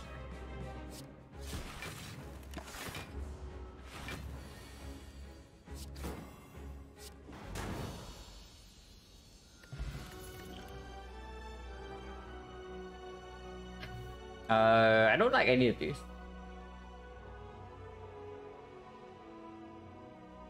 Multicast when we are on 3 energy with no way to create more, like not too interested. And we have recursion for potential dark already. Buffer needs an upgrade. It's okay, but it needs an upgrade. Right now, I guess we can spend an upgrade on it. Because otherwise there's also like a recursion upgrade is quite nice. Recursion upgrade is nice, coordinate upgrade is nice. These things are whatever. But also have not recall yet, yeah. So it's not free. And then there's creative AI. Yeah, not interested.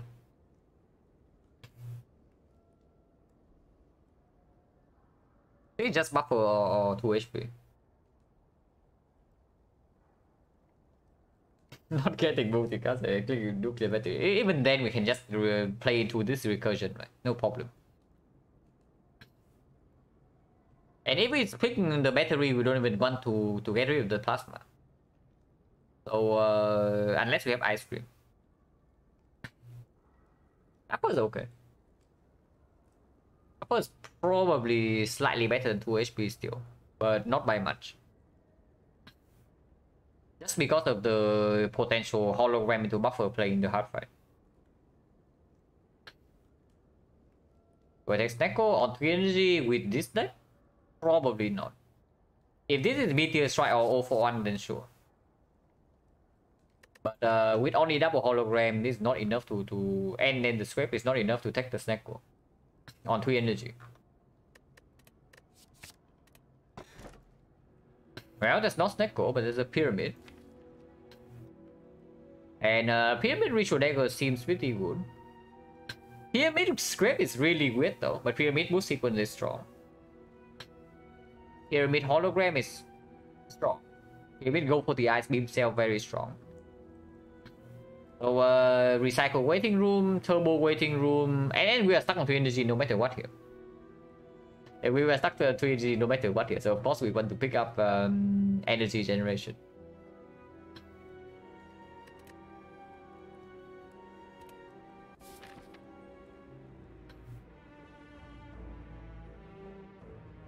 Right, half of the map missing, yeah. And we are forced to take the 2 elite out of the 4 elites. Because burning elite is right here. So we cannot go here, into here, into here, into here. I mean, I guess it's fine. It's not that bad because we also need upgrades. And going this way gives us 3 upgrades.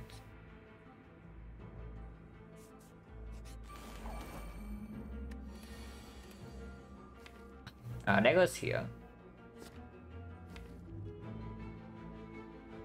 Nothing for the 11 only. The Good Instinct hologram is full block.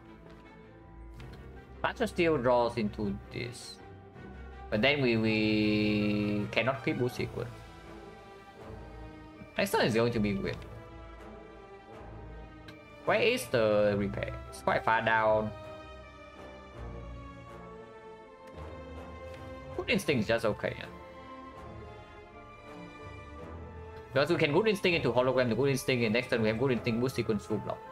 Turn 2 we have dagger kill. Yeah, need boost for next turn, absolutely.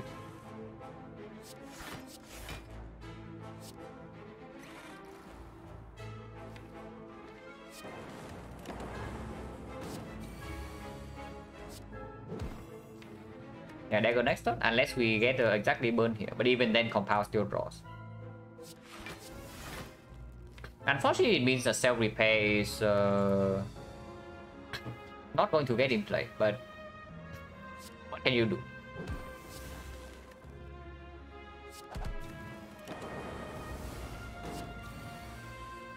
Yeah, the burn actually gets in the way, but we are fine. No potion, 50%. Reinforced body with the pyramid is quite strong. With the smooth stone is a little bit stronger, but we don't have energy yet. We are stuck on 3 and we have no way to get more. So it's a good card with pyramid for sure, but for now it doesn't play. And again, it's competing with 2 HP. We have pyramids of 1000 gold, not pickable, right? I really want to click 1000 gold, but with the pyramid and no recycle, probably not. And yeah, recycle would also be pretty nice. Another compound driver. It's not that good. With pyramid, it definitely gets slightly worse than before. Yeah, question mark. Definitely not it. Wait. Oh yeah, we do have a clumsy. From the start of the third one. We have Ray event spotted.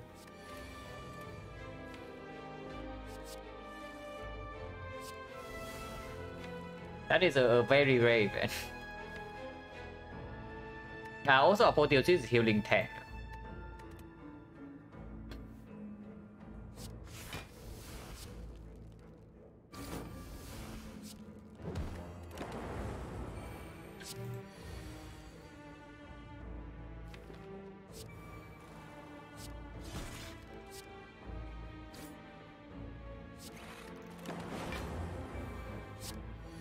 And nothing else to do here, so we just leave.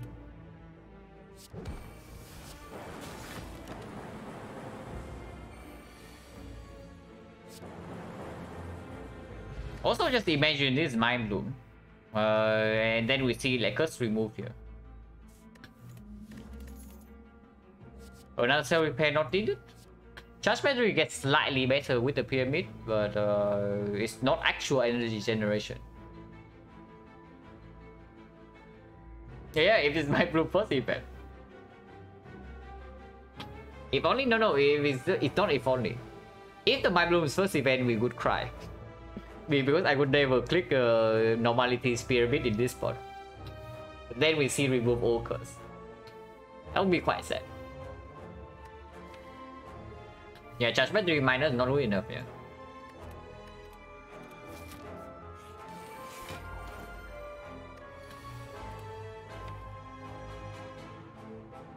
That's quite far down. Flash of Steel into Coordinate. Or you just it's just Flash of Steel.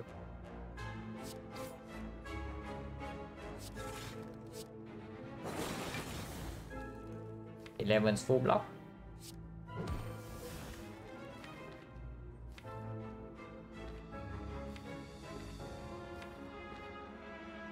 So it's self repair first or what?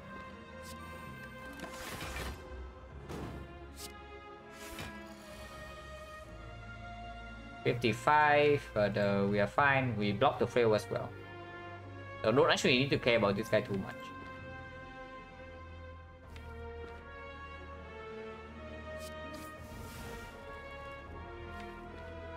Wait, give me a second. My candy band's full.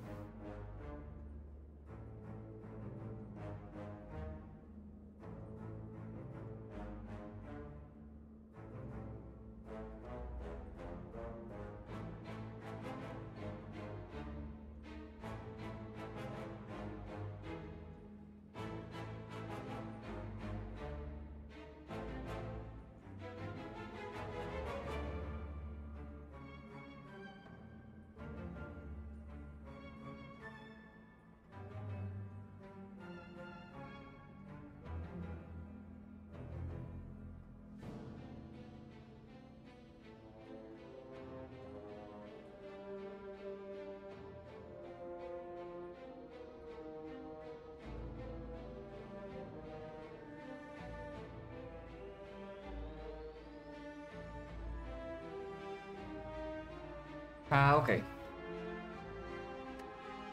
There's no reason to use hologram. But we have glacier full block next already, so maybe hologram's fine. Yeah, hologram's fine.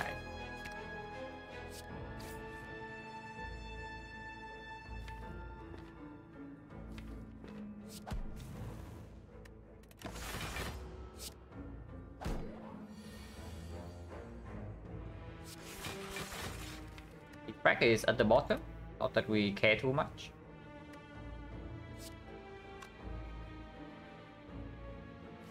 Grape does not actually reach the beam cell. Probably should have just rebounded the glacier, but that's better too much.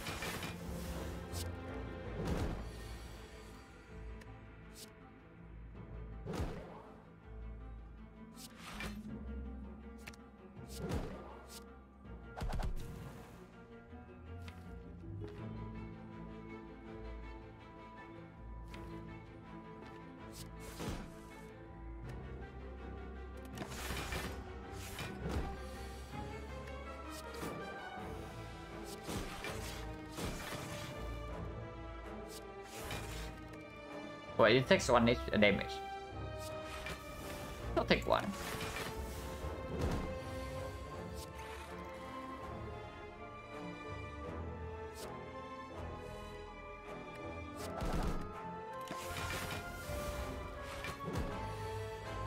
Oh, it's quite long, I have to say.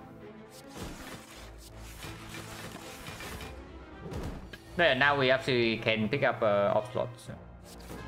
Because we have dagger for fast load damage already, and the pyramid to support consistency. Yeah, Blizzard, no, we just need a capacitor.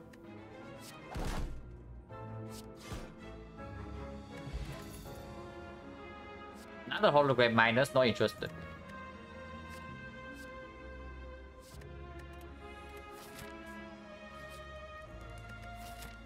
I can see recursion upgrade. Upgrade is nice, but it doesn't actually make it faster or anything. And with the pyramid, the coordinate upgrade also gets slightly worse. But this recursion upgrade works with scrap and works with hologram. Good with dark orb, good with energy, like 3 energy base. Upgrade is okay against the giant head. I guess giant head fight is not that easy for us, huh? But then this is even more important, right? It's just good. The energy upgrade on 3 energy pyramid, like how bad is it?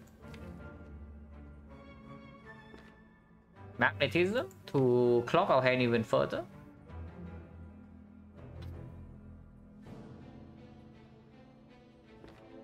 Taking a head is okay. For your giant head? Yeah, but that's exactly why the recursion upgrade also performs. Because then you can constantly evoke your dark orb. and then you use the recursion on it with hologram. Because it can probably keep it weakened forever, but we would need like 3 or 4 Dark Evokes to even have a chance to kill it. Maybe, I don't know, maybe we... It is like 90 damage with the slow is at 150. Maybe Silent-2 not that bad. It's not that bad.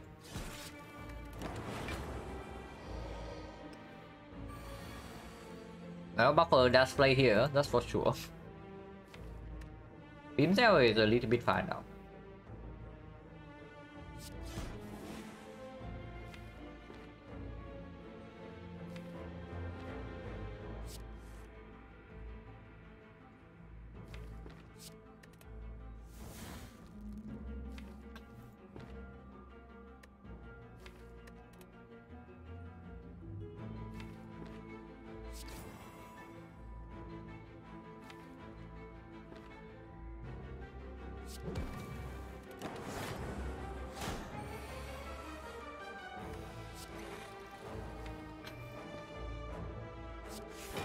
Yeah, put Dark in front for the plated.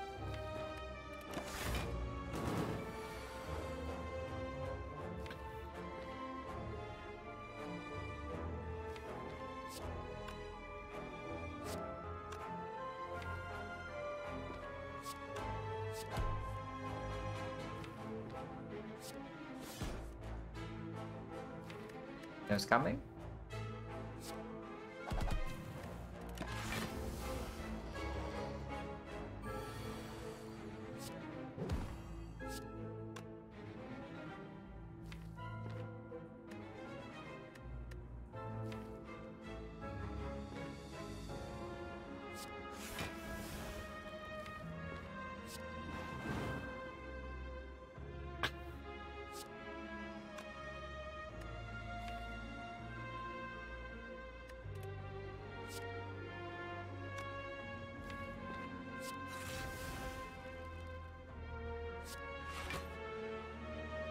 If he hit us again with a 45 next time, we can hollow the laser.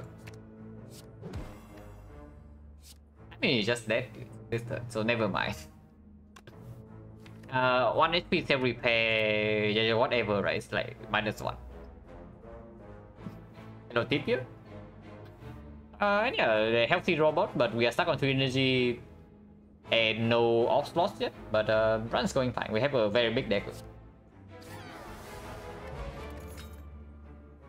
Right, -1, I guess no problem. Another chill, another recursion. Force field actually costs 0,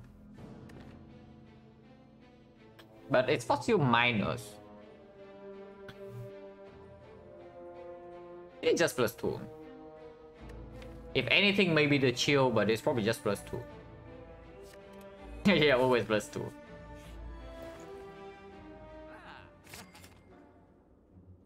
We buy this again or what? Highlight with the pyramid is very strong. But we already have 2 artifacts. So I don't know about the pellets too much. On the other hand, we can just buy 2 capacitors.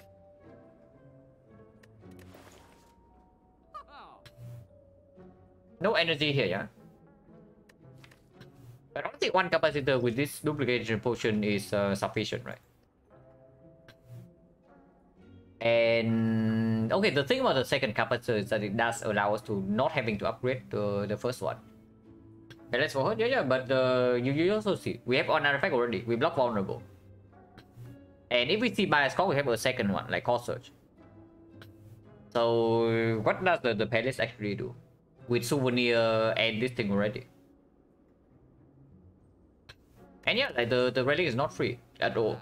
With the courier, any gold we spend here matters. I can see can't remove like for sure. Probably rebound is complete garbage. Yeah, rebound with pyramid and double hologram is just complete garbage. And then we leave, right? Without Potion Belt, I don't think we replace this with Focus Potion, even though Focus Potion is quite strong.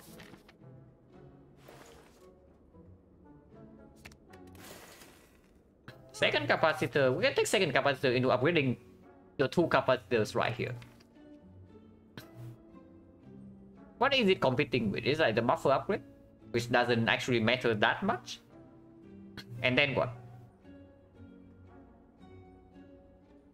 Yeah, honestly, like, what about picking second capacitor and upgrading that?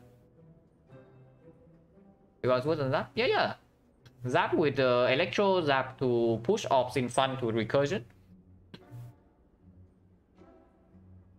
Oh, yeah. Rebound just doesn't really do anything. I want to see one more power. I mean, maybe. And I think this is just good either way. Because we have Pantograph and the dagger to deal with the short front load fights. In a longer fight, we just scale with ops. Okay, definitely don't buy this. With the slots, this is way stronger, by the way, yeah? With 2 capacitors, but we still don't go for it. Anchor would be pretty nice. Not that good, but it's okay. Second upgrade can be up for like 8 slots is okay already. We don't need 9. This is feeding the dagger. And maybe plus 2 HP. This question mark is not an event. But then this question mark after elite is going to be an event if we go here. So do you want to see an actual question mark or not? The first question mark we see is Red Master, and Red Master is complete trash. Falling? It can technically auto ritual dagger any power and then a good skill. But other than dagger, we can give any attack, right? Even Core Surge. Yeah, and that's what I'm saying. Like this is Red Mask. So the absolute trash event is already out the pool. So event quality is higher. And yeah, if we see a fight in event like the My Bloom Double Walkers, then it's just straight up better than this. Oh sure.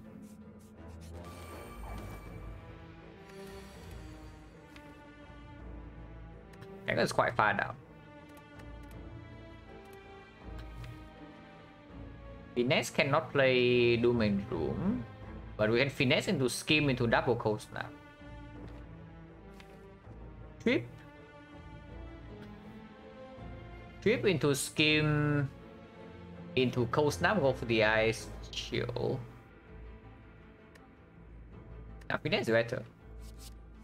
With Electro coming up next turn.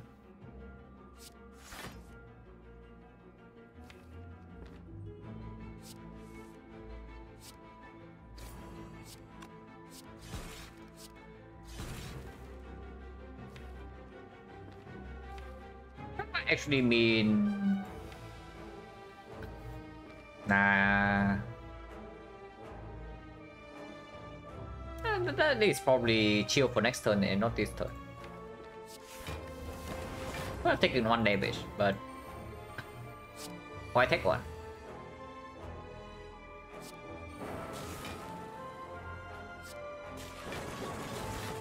Yeah, why take 1 and you can take 0?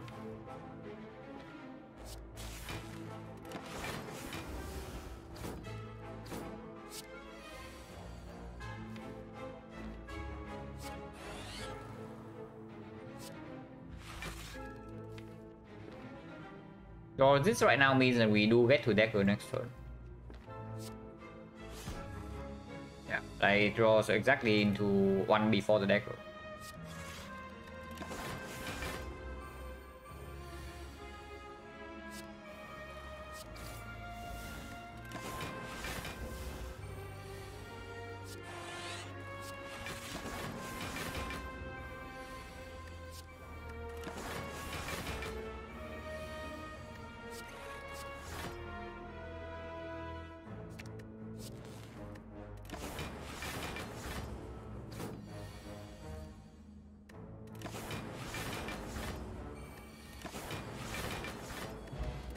Decoy with Pyramid, absolutely not. Doom and Gloom Plus, no thanks. Is it? Potential Retromancer right here, but we have Pantograph and this thing deals like 70 damage. Yeah, no, not really.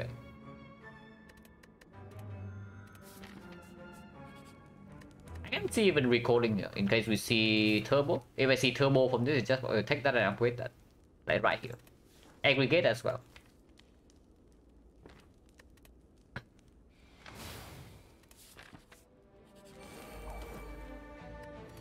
Bomb. Doom and Gloom top deck. Electro is here, Dagger is very far down.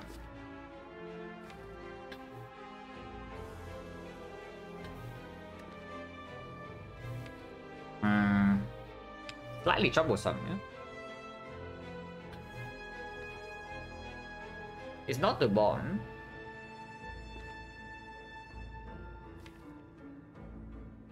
It's like Beam Cell, Doom and Gloom kills this guy. And then if I want to do like Cold Snap, it's still not enough block, right? But Root Instinct is enough block. And then we save boost sequence for turn 2. Turn 2 we draw into this, we have shield for 4. And we can hologram the beam cell to cause us kill this. And we have Pantograph, so not a huge problem. Yeah, not a huge problem.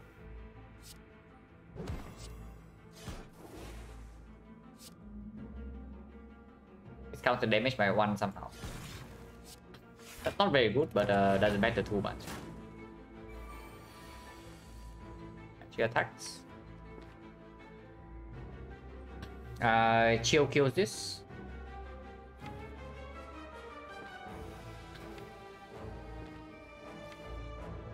I think these things need to die though. Hologram into Doom and Gloom. Hologram into Doom and Gloom actually also kill this Dagger. And next turn these both need to die. HP loss doesn't matter too much because we heal by 32.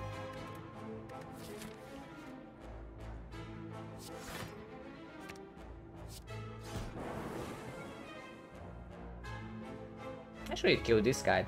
That's okay too. It kills this guy and leaves this guy at 5.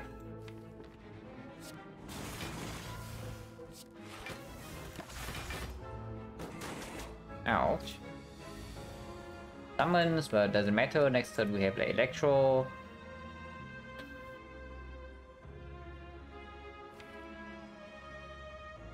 We really need energy generation here of some kind.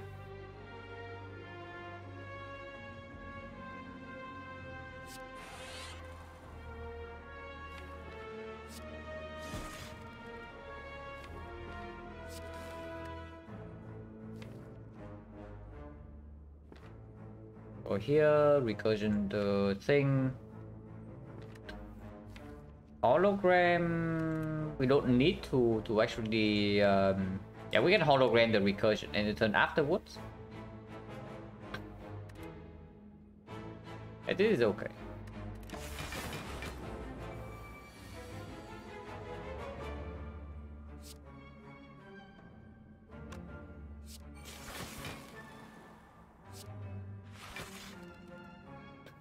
I got one more hit, but acceptable.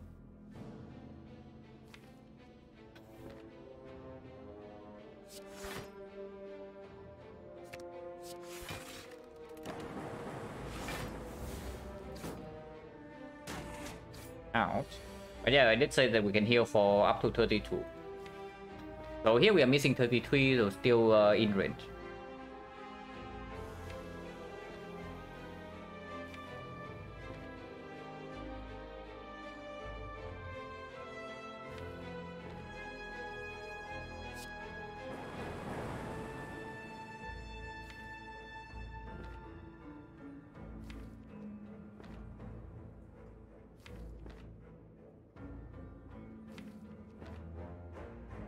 That was a mistake. I should have do custom.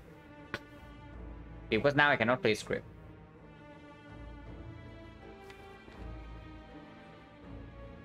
It is fine.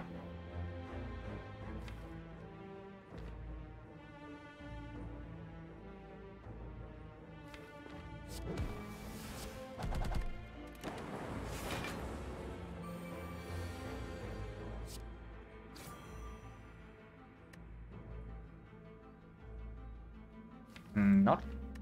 Actually, it's okay.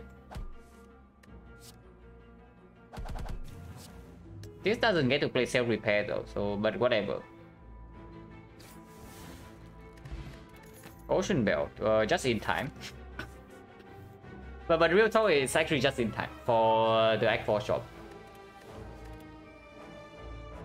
Not quite energy, but it's hologram plus, and I did say the hologram plus a good pick.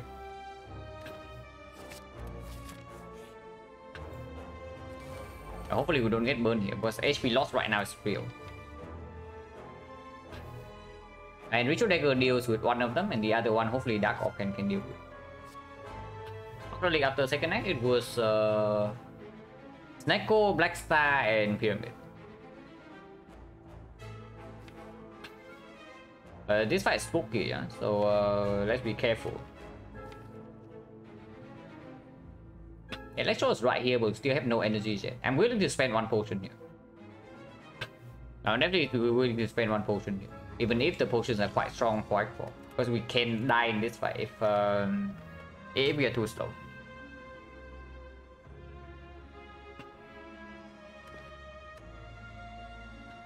This thing is effectively a focus potion, and with 2 capacitors in the deck, it's strong. This is only stronger than this if it's exactly Echo Form. And if it's Echo Form right now, all the Electro also performs. Madness doesn't do anything. Blind at least weakens a little bit. Impatience requires to play the barrage, which I don't even want to. It's probably just a blind.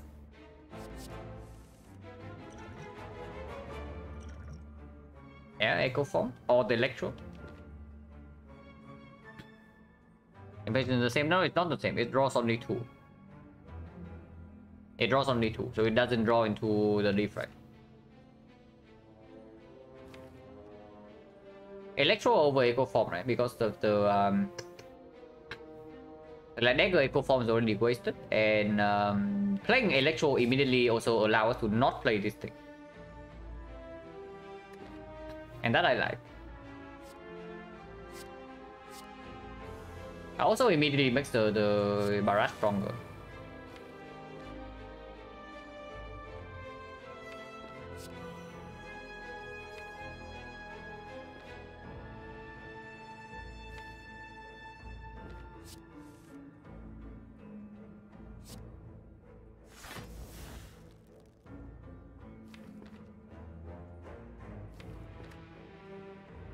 How are we taking 12 damage? And I guess that's acceptable.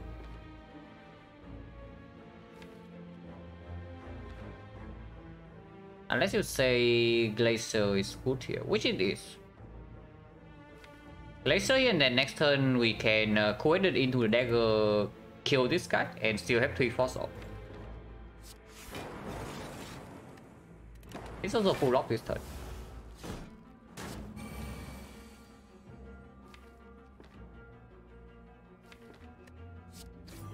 Unfortunately, we get a burn shuffle in right here, so we don't actually get to draw into dagger unless I hologram to skip. We do that.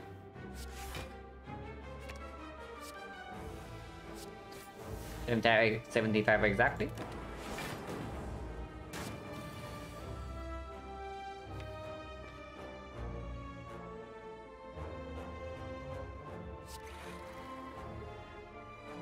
Dagger plus the buffer plus will be good here because it does give us 1 turn to set up.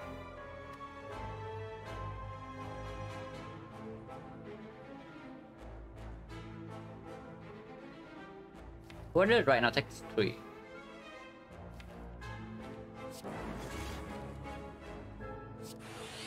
Three is fine.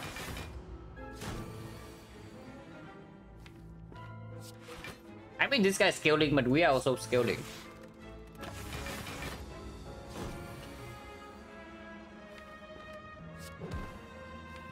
I want to run to self-repair before we leave this.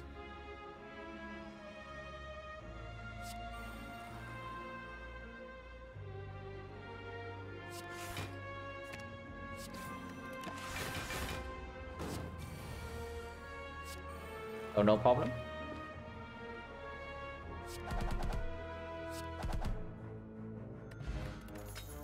Okay, that is very good. Definitely worth the power potion, yeah, unless we die in the boss gauntlet. This is 5 strength as well for the double barrage with 8 off slots. Stack is quite good with pyramid, but also not what we want, because our problem right now mainly is hand clock. So if we want to stack early, it's already bad, and then we cannot even get rid of it. Then we cannot even draw until the draw power, the end of the draw power to make it better. Yeah, that's verse 2. What is our plan against the Awakened one? I guess with this, we just play the scaling powers, yeah? Like Defrag plus. These two, we kill the minions with this. And then we just sit under Force or Permanent Weak. No problem. Also a very nice HP. So buffer upgrade, capacity upgrade, one of those two.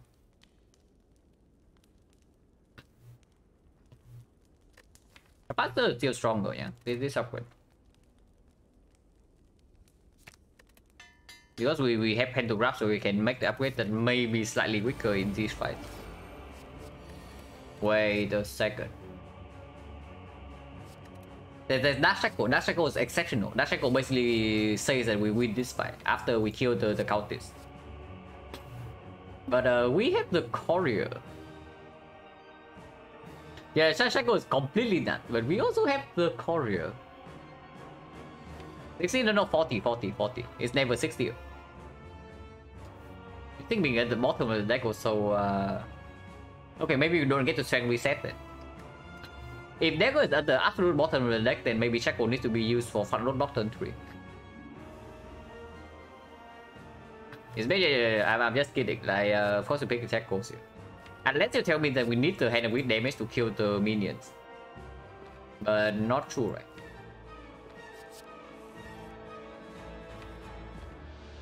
So we are playing some powers, yeah? The second one doesn't need to be played yet. We can also play it, but right now it doesn't do anything.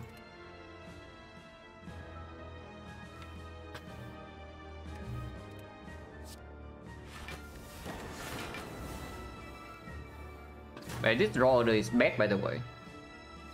By bad I mean really bad, because we actually cannot generate energy. So I'm thinking of maybe popping 5 strength right now. I'm thinking of maybe popping 5 strength right now, because this fight is going to be very ugly in a few turns. One, if we cannot kill this quickly. And we have the courier to refill potion slot. And if we can kill the minions, we win. Exactly. But you can look at the draw power to see that this doesn't happen. So it's probably worse.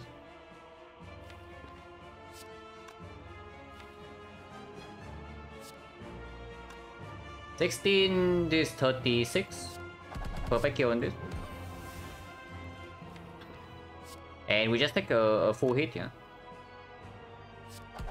And next turn, Shackle is just to block this. Otherwise, we are losing way too much HP. Are we losing way too much HP? Open the eyes at the bottom of the deck, so like not super good. Are we losing too much HP? Maybe we are not. Is it fake news or what?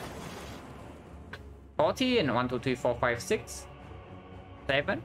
We lose 18 right now.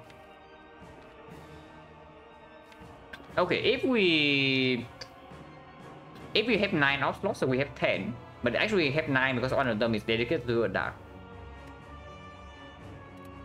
Then block for 36, and this guy is going to have 6 strength. Actually, he's going to have 8 strength. 8 strength is 14. 14 is actually 40. 14 we block for 36. So we are fine as long as he's weakened. And yeah, missing HP right now is real into the next fight. Yeah, like who cares about second reset, right? Because second phase is weaker.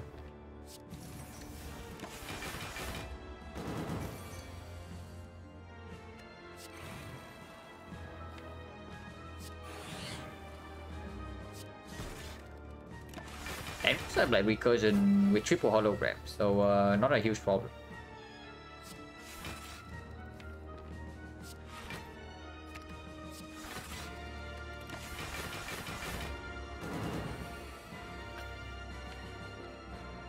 Okay, we need a dark orb. We just need a dark orb.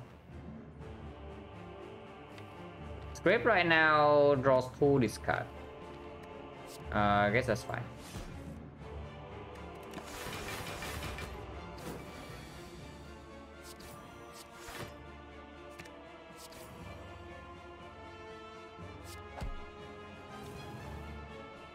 One, two, three, yeah, 9, 36, so we need to block a little bit more.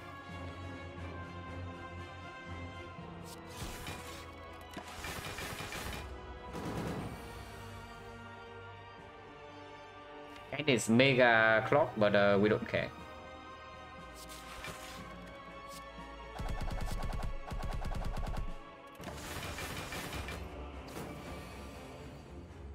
Arachnids are going in.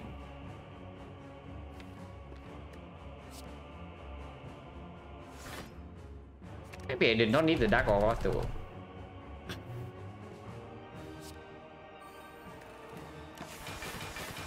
Yeah, probably actually did not need the dark orb. It matters too much.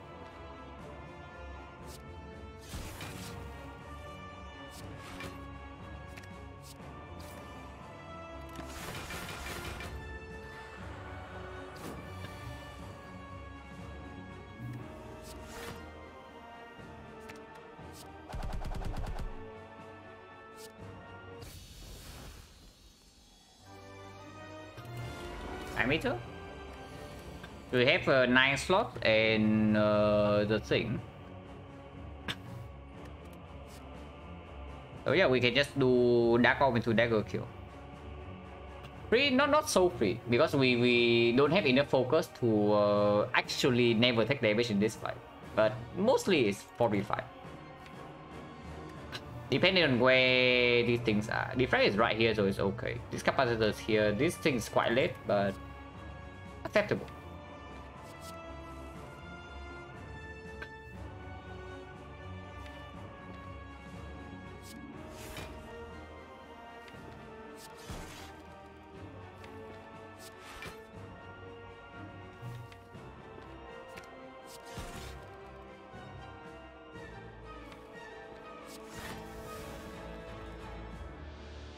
Do this to get this on the force orb right away over. As soon as this is quite bad.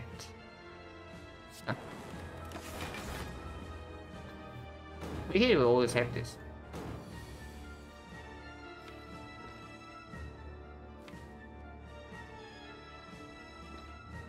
Grip right now doesn't hit the diffractor, so we can scrape.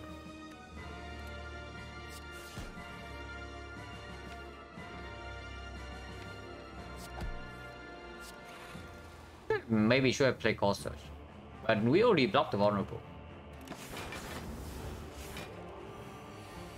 Yeah, big hit can buffer.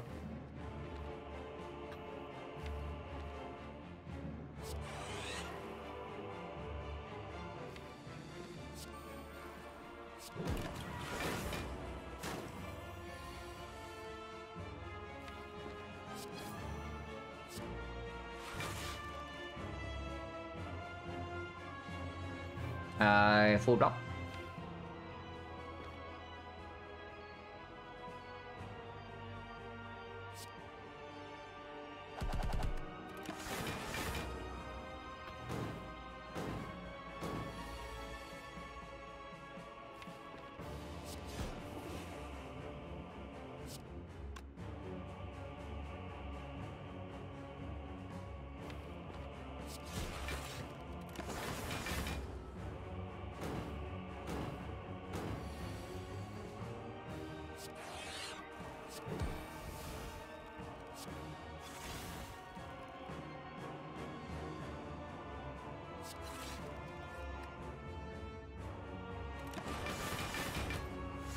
Yeah, we are probably fine.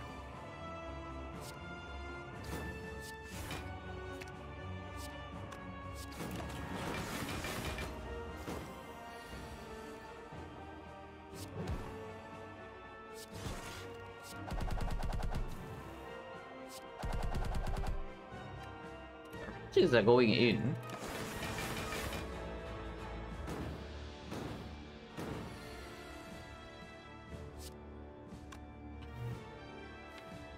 Not quite enough to kill, yeah, but we don't care.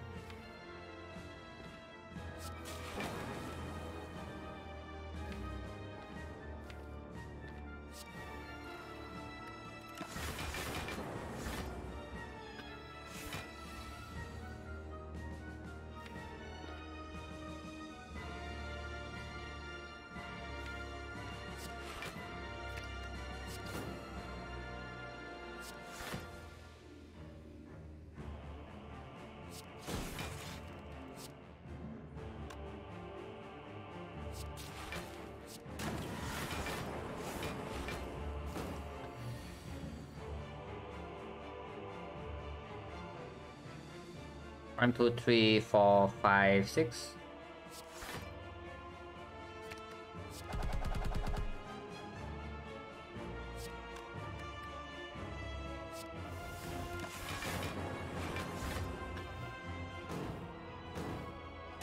Hello, I'm next. Wait, weakness runs out. Not that we care, right? Yeah, we don't really care.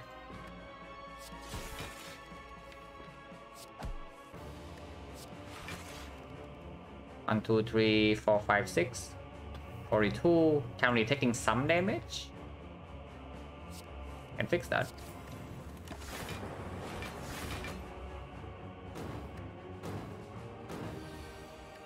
Beam cell? No beam cell in here. 87.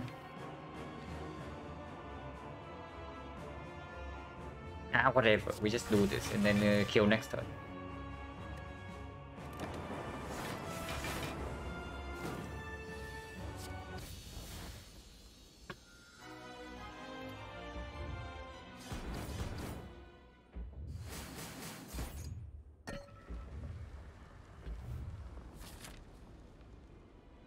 Buffer upgrade is okay against the hard.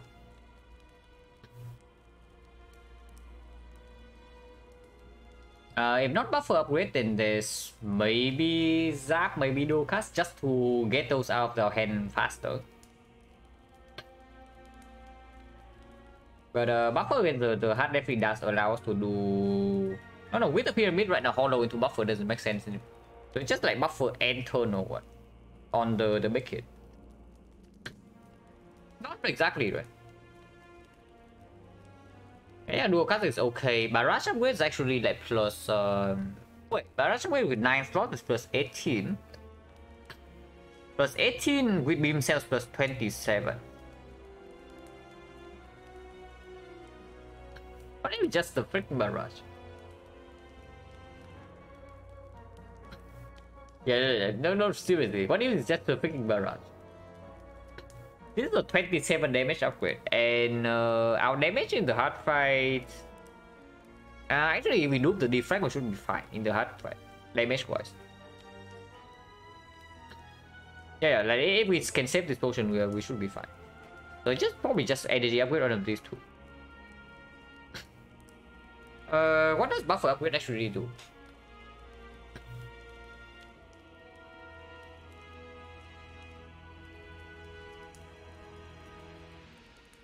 Yeah, nothing. Unfortunately, absolutely. We are buying a lot of things in the shop. Hopefully. I don't know if we even want to play this thing though, most of the time. Like, do I really want to burn the fossil? It's really weird. Maybe none of these play.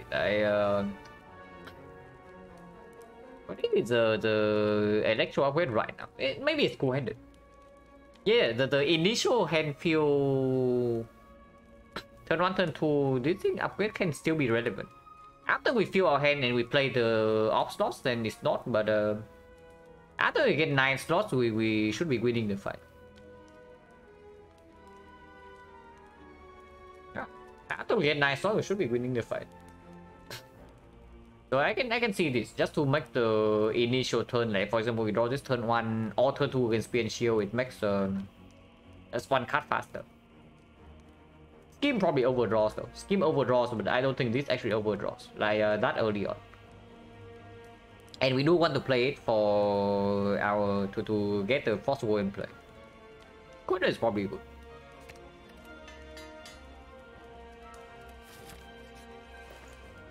Oh.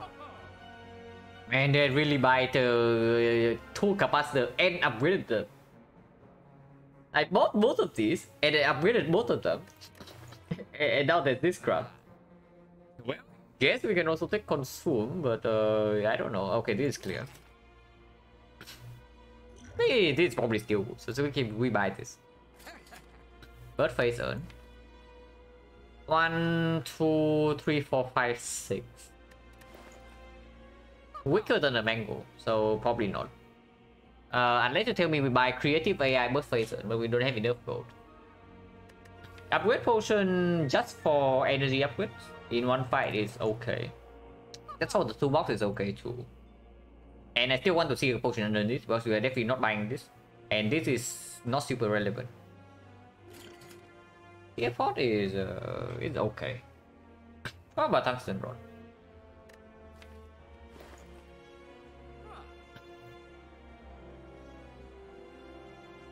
Stronger over both sides, yeah. But we also have pantograph. So Spear Shield needs to go really badly for this to be relevant. And honestly, before that, I probably just take this. Because we don't actually have a loop. Like we don't actually have a loop, so bit of that is a real thing.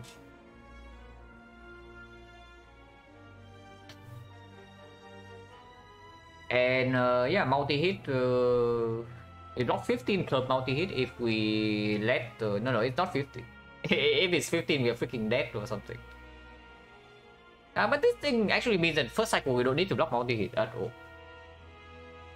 Removing that, probably good. But if we remove that, we also need to buy something else here. And consume is just good, right? Oh no, honestly, consume is just good, right? It's slow though. It is slow, so I can see the consume is probably negative in the Spear and Shield fight. And in the heart, we already have 10 slots with core focus. So yeah, we don't need consume in the hard fight, and consume is negative in the Spear and Shield, so it's bad. Yeah, this is the bad. Rush, no, we have more than enough slots to accommodate Rush. Like we have double capacitor plus with a runic capacitor right here. I can see Fearport. Yeah, Fearport against Spear and Shield to burst down with Ritual Dagger because we do have Artifact Shield. It's okay. 5 strength. Okay, maybe this is slightly stronger than Fearport. Or upgrade potion. We take 5 strength, get rid of the upgrade potion, and then we toss the zap away. Yeah. Sounds pretty good to me. Probably these are all uncommon or rare, so we cannot even reroll relics, but whatever. Okay, skill potion will we stop here? Yeah? We keep these 4 potions.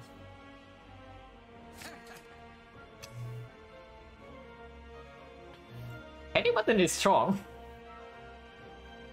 Panic button is actually super freaking strong because we have Croggle, Souvenir, and Spear and Shield, and we even have a Core Search. So Souvenir blocks vulnerable in the hut, and then we have Core Search into Panic button with the pyramid. But that's pretty sick. If we use this for Spear and Shield though, then this is not performing anymore. But we still have Core Search. We don't need this, right? We just remove the freaking zap to set up faster, and then as long as Spear and Shield fight goes smoothly and we can preserve maybe 2 potions, we should be okay in the hard fight. So yeah, probably removing zap. Oh yeah, we even have like a script for this flash of steel.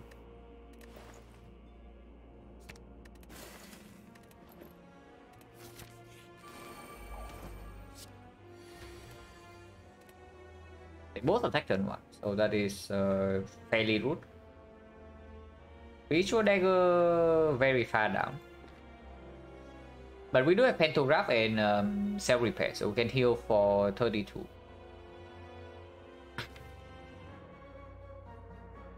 Blind to strip artifact.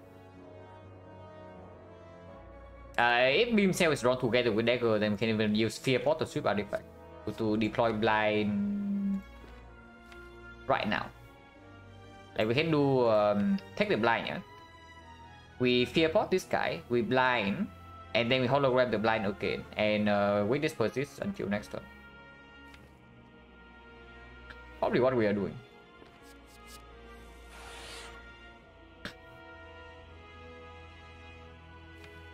Also, this thing is taking away artifact right now, so if we plan to use it in this fight, we should do it. And I think we want to do that. And we want to block vulnerable in the hard fight. I mean, of course, we also have Tosser, so this is still 5 strength in the hard, but this is enough for the hard.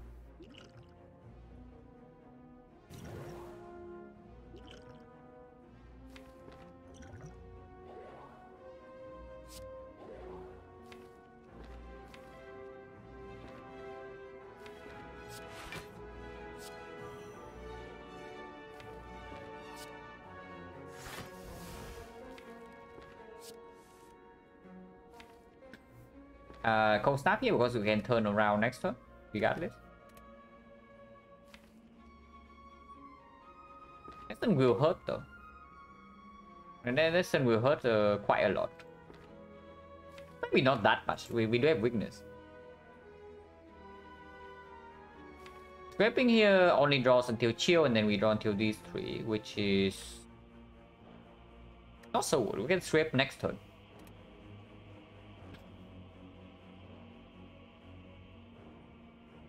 A lot of max HP in the bow seems calculate. 16, so it's not that bad. And before that, we got the +5 from Act 1 from the banana event. What else did we get?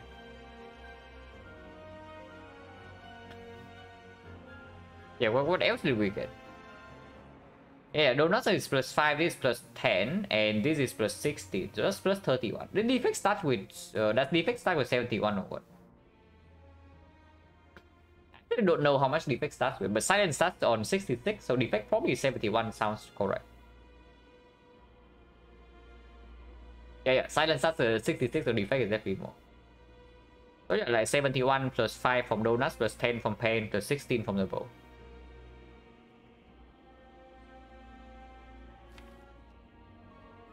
I don't know, we probably still want to kill this guy first, right? So turning around also costs 11 damage here. Block was 7 right here, and this guy goes to... It's 9, so 9 is 6. So +4 right here, and we block. So we take 3 more damage if I do not turn around. But also allow me to put more damage on this guy, which I want to do.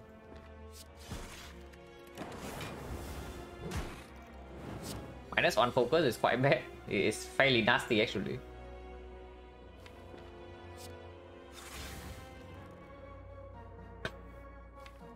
And next turn, we do get to do compound to buffer.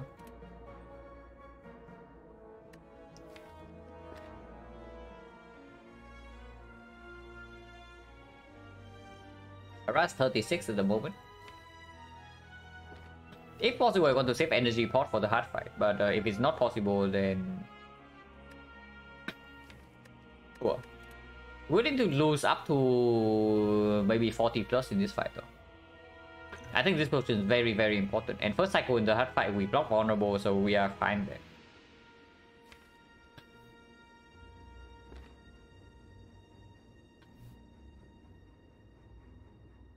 Electro Barrage, how is that?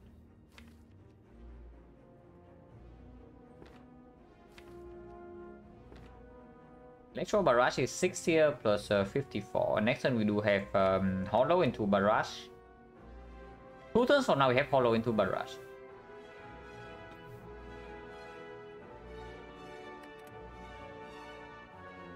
Of course it takes damage this turn. And next turn this guy might not even attack. So Hologram right now to block is fine too. Yeah. guess hologram to block is okay. We just change holograms right now. Unless you tell me scheme is better, but no. I can see maybe cold snap or hologram, but not really.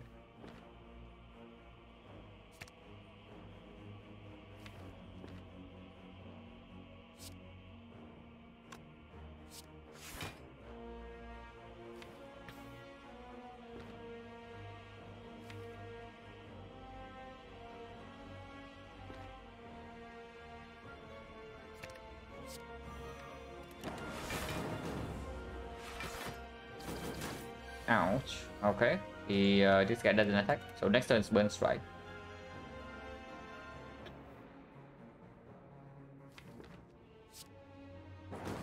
Force in front.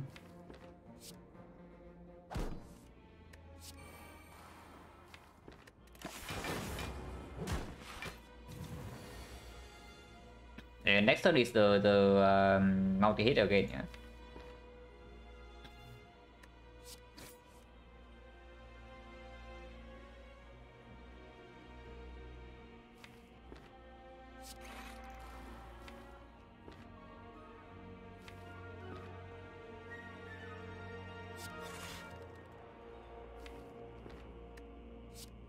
We do draw into dagger next turn though.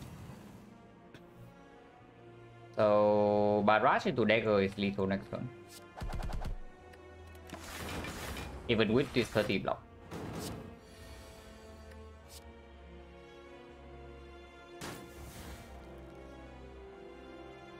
So for right now we are still not losing any HP with the pantograph and the cell repair.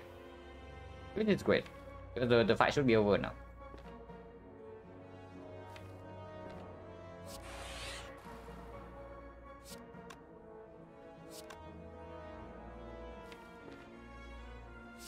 Block the potential debuff. I don't care about the hit here because the dangerous hit is this turn. But currently we are blocking for 29 already.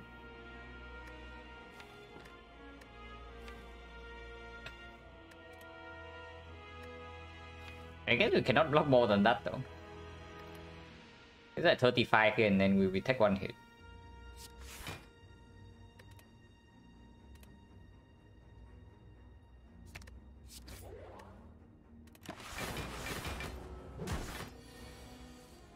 But we do heal for 32, so this is still full HP.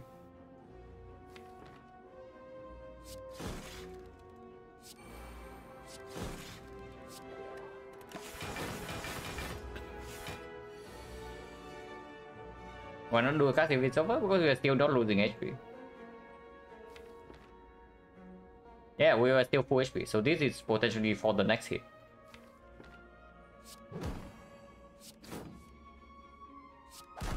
But Barrage got our back. Earned it. Another Glacier. No potion by the way, yeah? Glacier is good. Yeah, Glacier is good.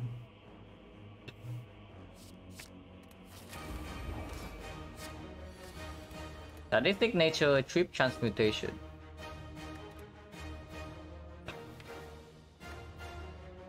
His hand is not super good. The frag is like here. Go for the eyes fairly far down. I do not want to play Corsair this turn, so it is Flash of Steel, Cold Snap, Lumen Group.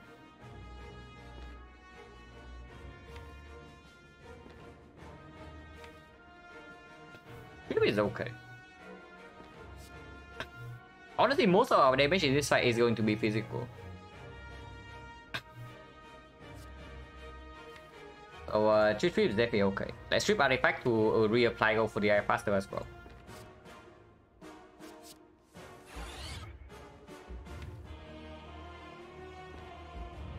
How many cards did I play this turn? 1, 2, 3, 4, 5 here. So Apparently this does do something. It blocks for 10. But it blocks for 11 next turn, right?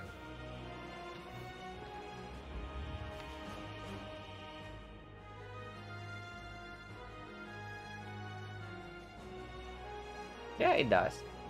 But maybe we also don't need it. Yeah, there's still no turbo in the deck. We do have this though to prevent the void turn and also make hand space to draw into these things. Yeah, the moment we draw into the defrag, we also don't need this anymore because of the loop defrag and frost from these things. I guess this.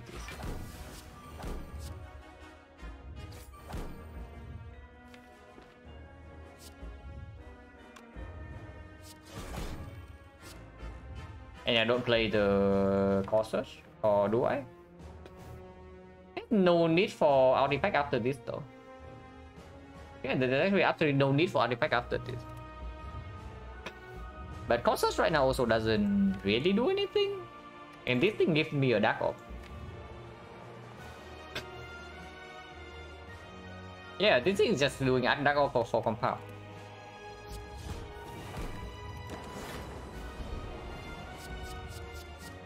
And debuff is like weaken, who cares too much. Yeah, compound into hologram into compound to go for the eyes.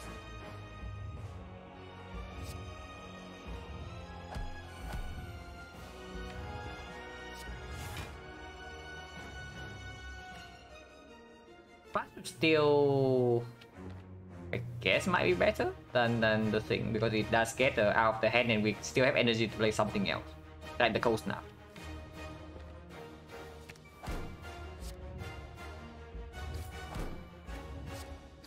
And 1 times 15.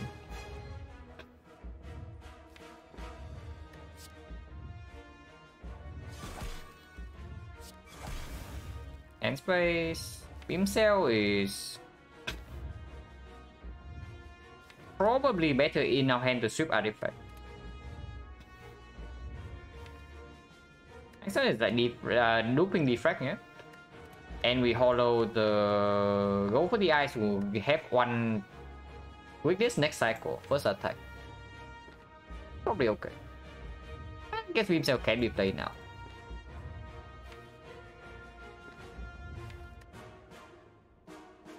There's no reason to play it now. Yeah? If we play it now, we just play it next turn. Yeah, like we lose 2 regardless, we don't get Shuriken. And yeah, it doesn't change anything. Actually, it does change something. Like it is 2 more damage this turn.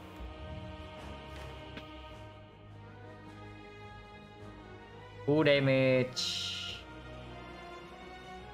Not really, right? I think we what is our next turn? We have 5 cards in hand, and we draw all these 5. So we are playing Dupe on Defrag. Two-handed.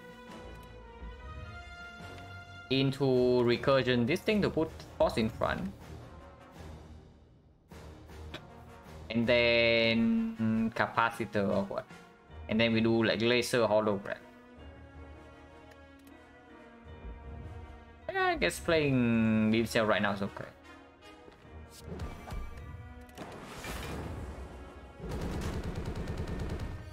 $32 only.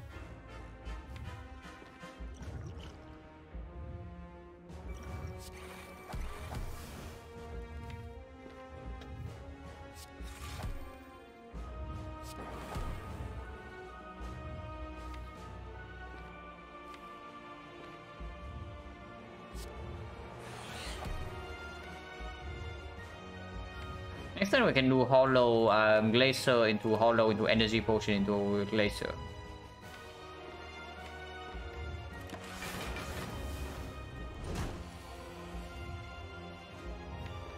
Or we can just do energy potion into like triple attack. Fine too. Actually, it does better.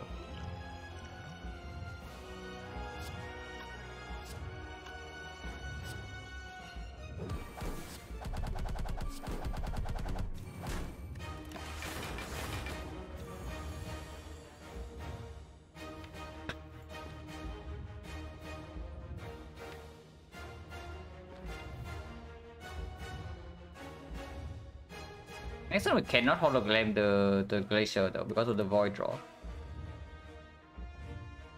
So I can see hologram even the cool-headed.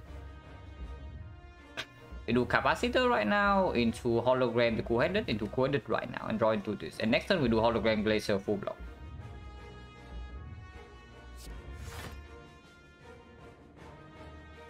This cycle we don't need to debuff yet, so no problem there.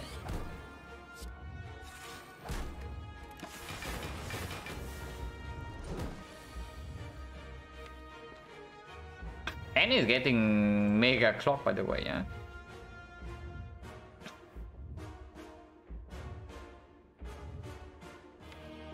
Next cycle we need to debuff though, so better be a little bit careful. But we do have chip.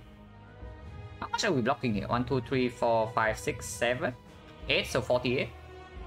Okay, so I guess I keep this hologram then, and we just make hand space. Yeah, we just make hand space here.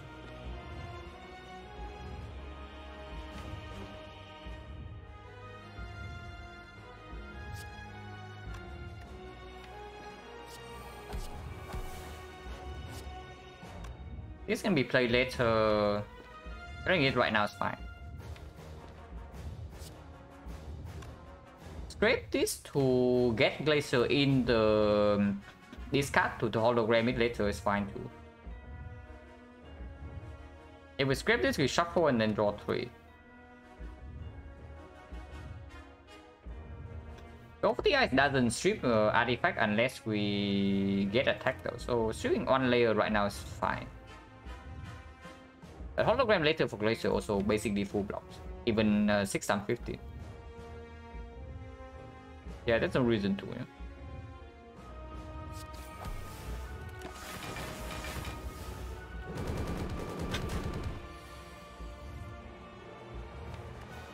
Artifact chip is fairly far away,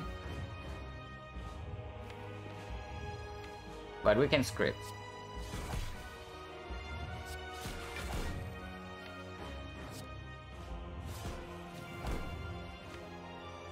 Yeah, next turn we have weakness.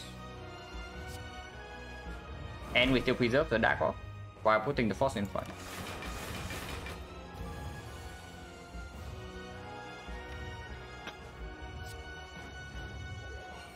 It is 3, but this guy is weakened right now, and we can definitely block this.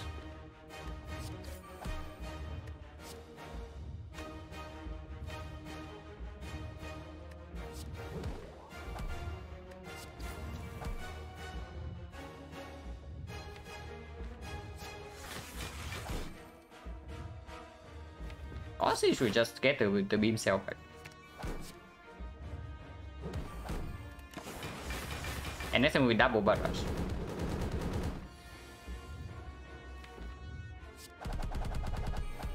Yeah, barrage is 130 damage.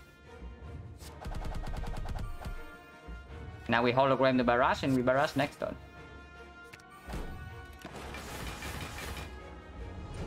Oh, easy.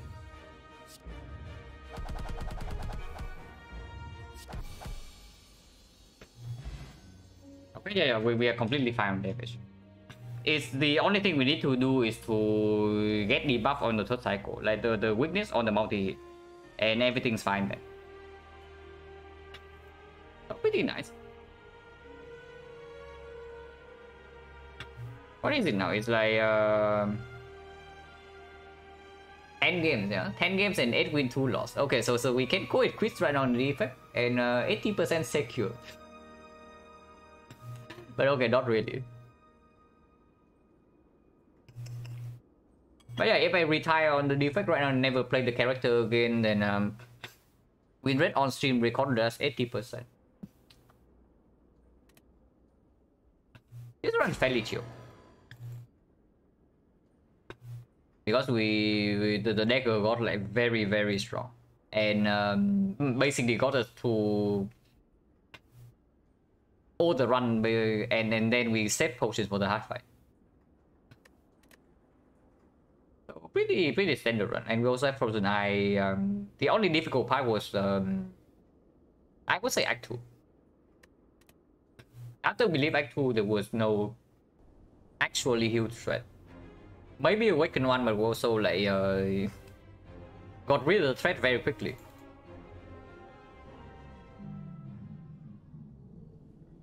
After the book, yeah, like which is why I say it's only neck 2. But yeah, like this right here basically win the run into the dagger upgrade. Taking dagger here into dagger upgrade into going for this like all fight path is super good. I guess this fight was a little bit scary, just a little bit though. I did not feel like our life was in danger in this fight. I know that we can never fully block Hyper Beam, but I did not ever feel like we are in danger. This fight I actually felt a little bit in danger, but the order was good. Yeah. Past Act 2, we are not in danger at all in this run, because we also have the freaking Pyramid Frozen Knight. So even when our hand gets super clogged, the moment we run to the good stuff, the fight is over. How much do I enjoy playing Defect versus Silent? I mean, I still enjoy playing Silent more, like for sure. But Defect is fun for me at the moment because I'm just discovering new stuff. The initial discovery phase is super fun for me, like for sure. 5 strength and shield. Yeah, 5 strength and shield was also performing. Absolutely. And yeah, like sub 3 hour run also means that it's not too difficult. Really nice Silent run today though.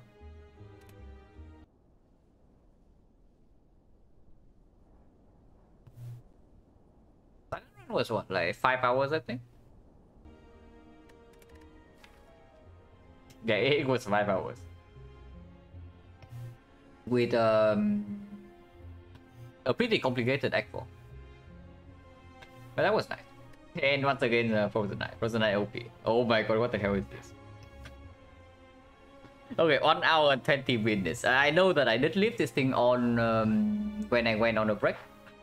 In like this fight or this fight. But that was only 3 to 5 minutes. I guess some fights took really long.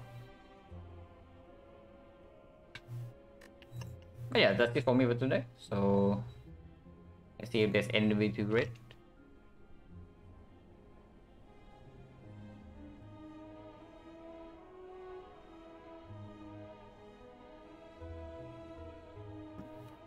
Send you to Baylor. Do I value defect higher than full go? Absolutely. Because defect is like either the first or the second choice when it comes to defensive scaling. And it also scales your damage. Football is like the last choice when it comes to defensive scaling. At least for me.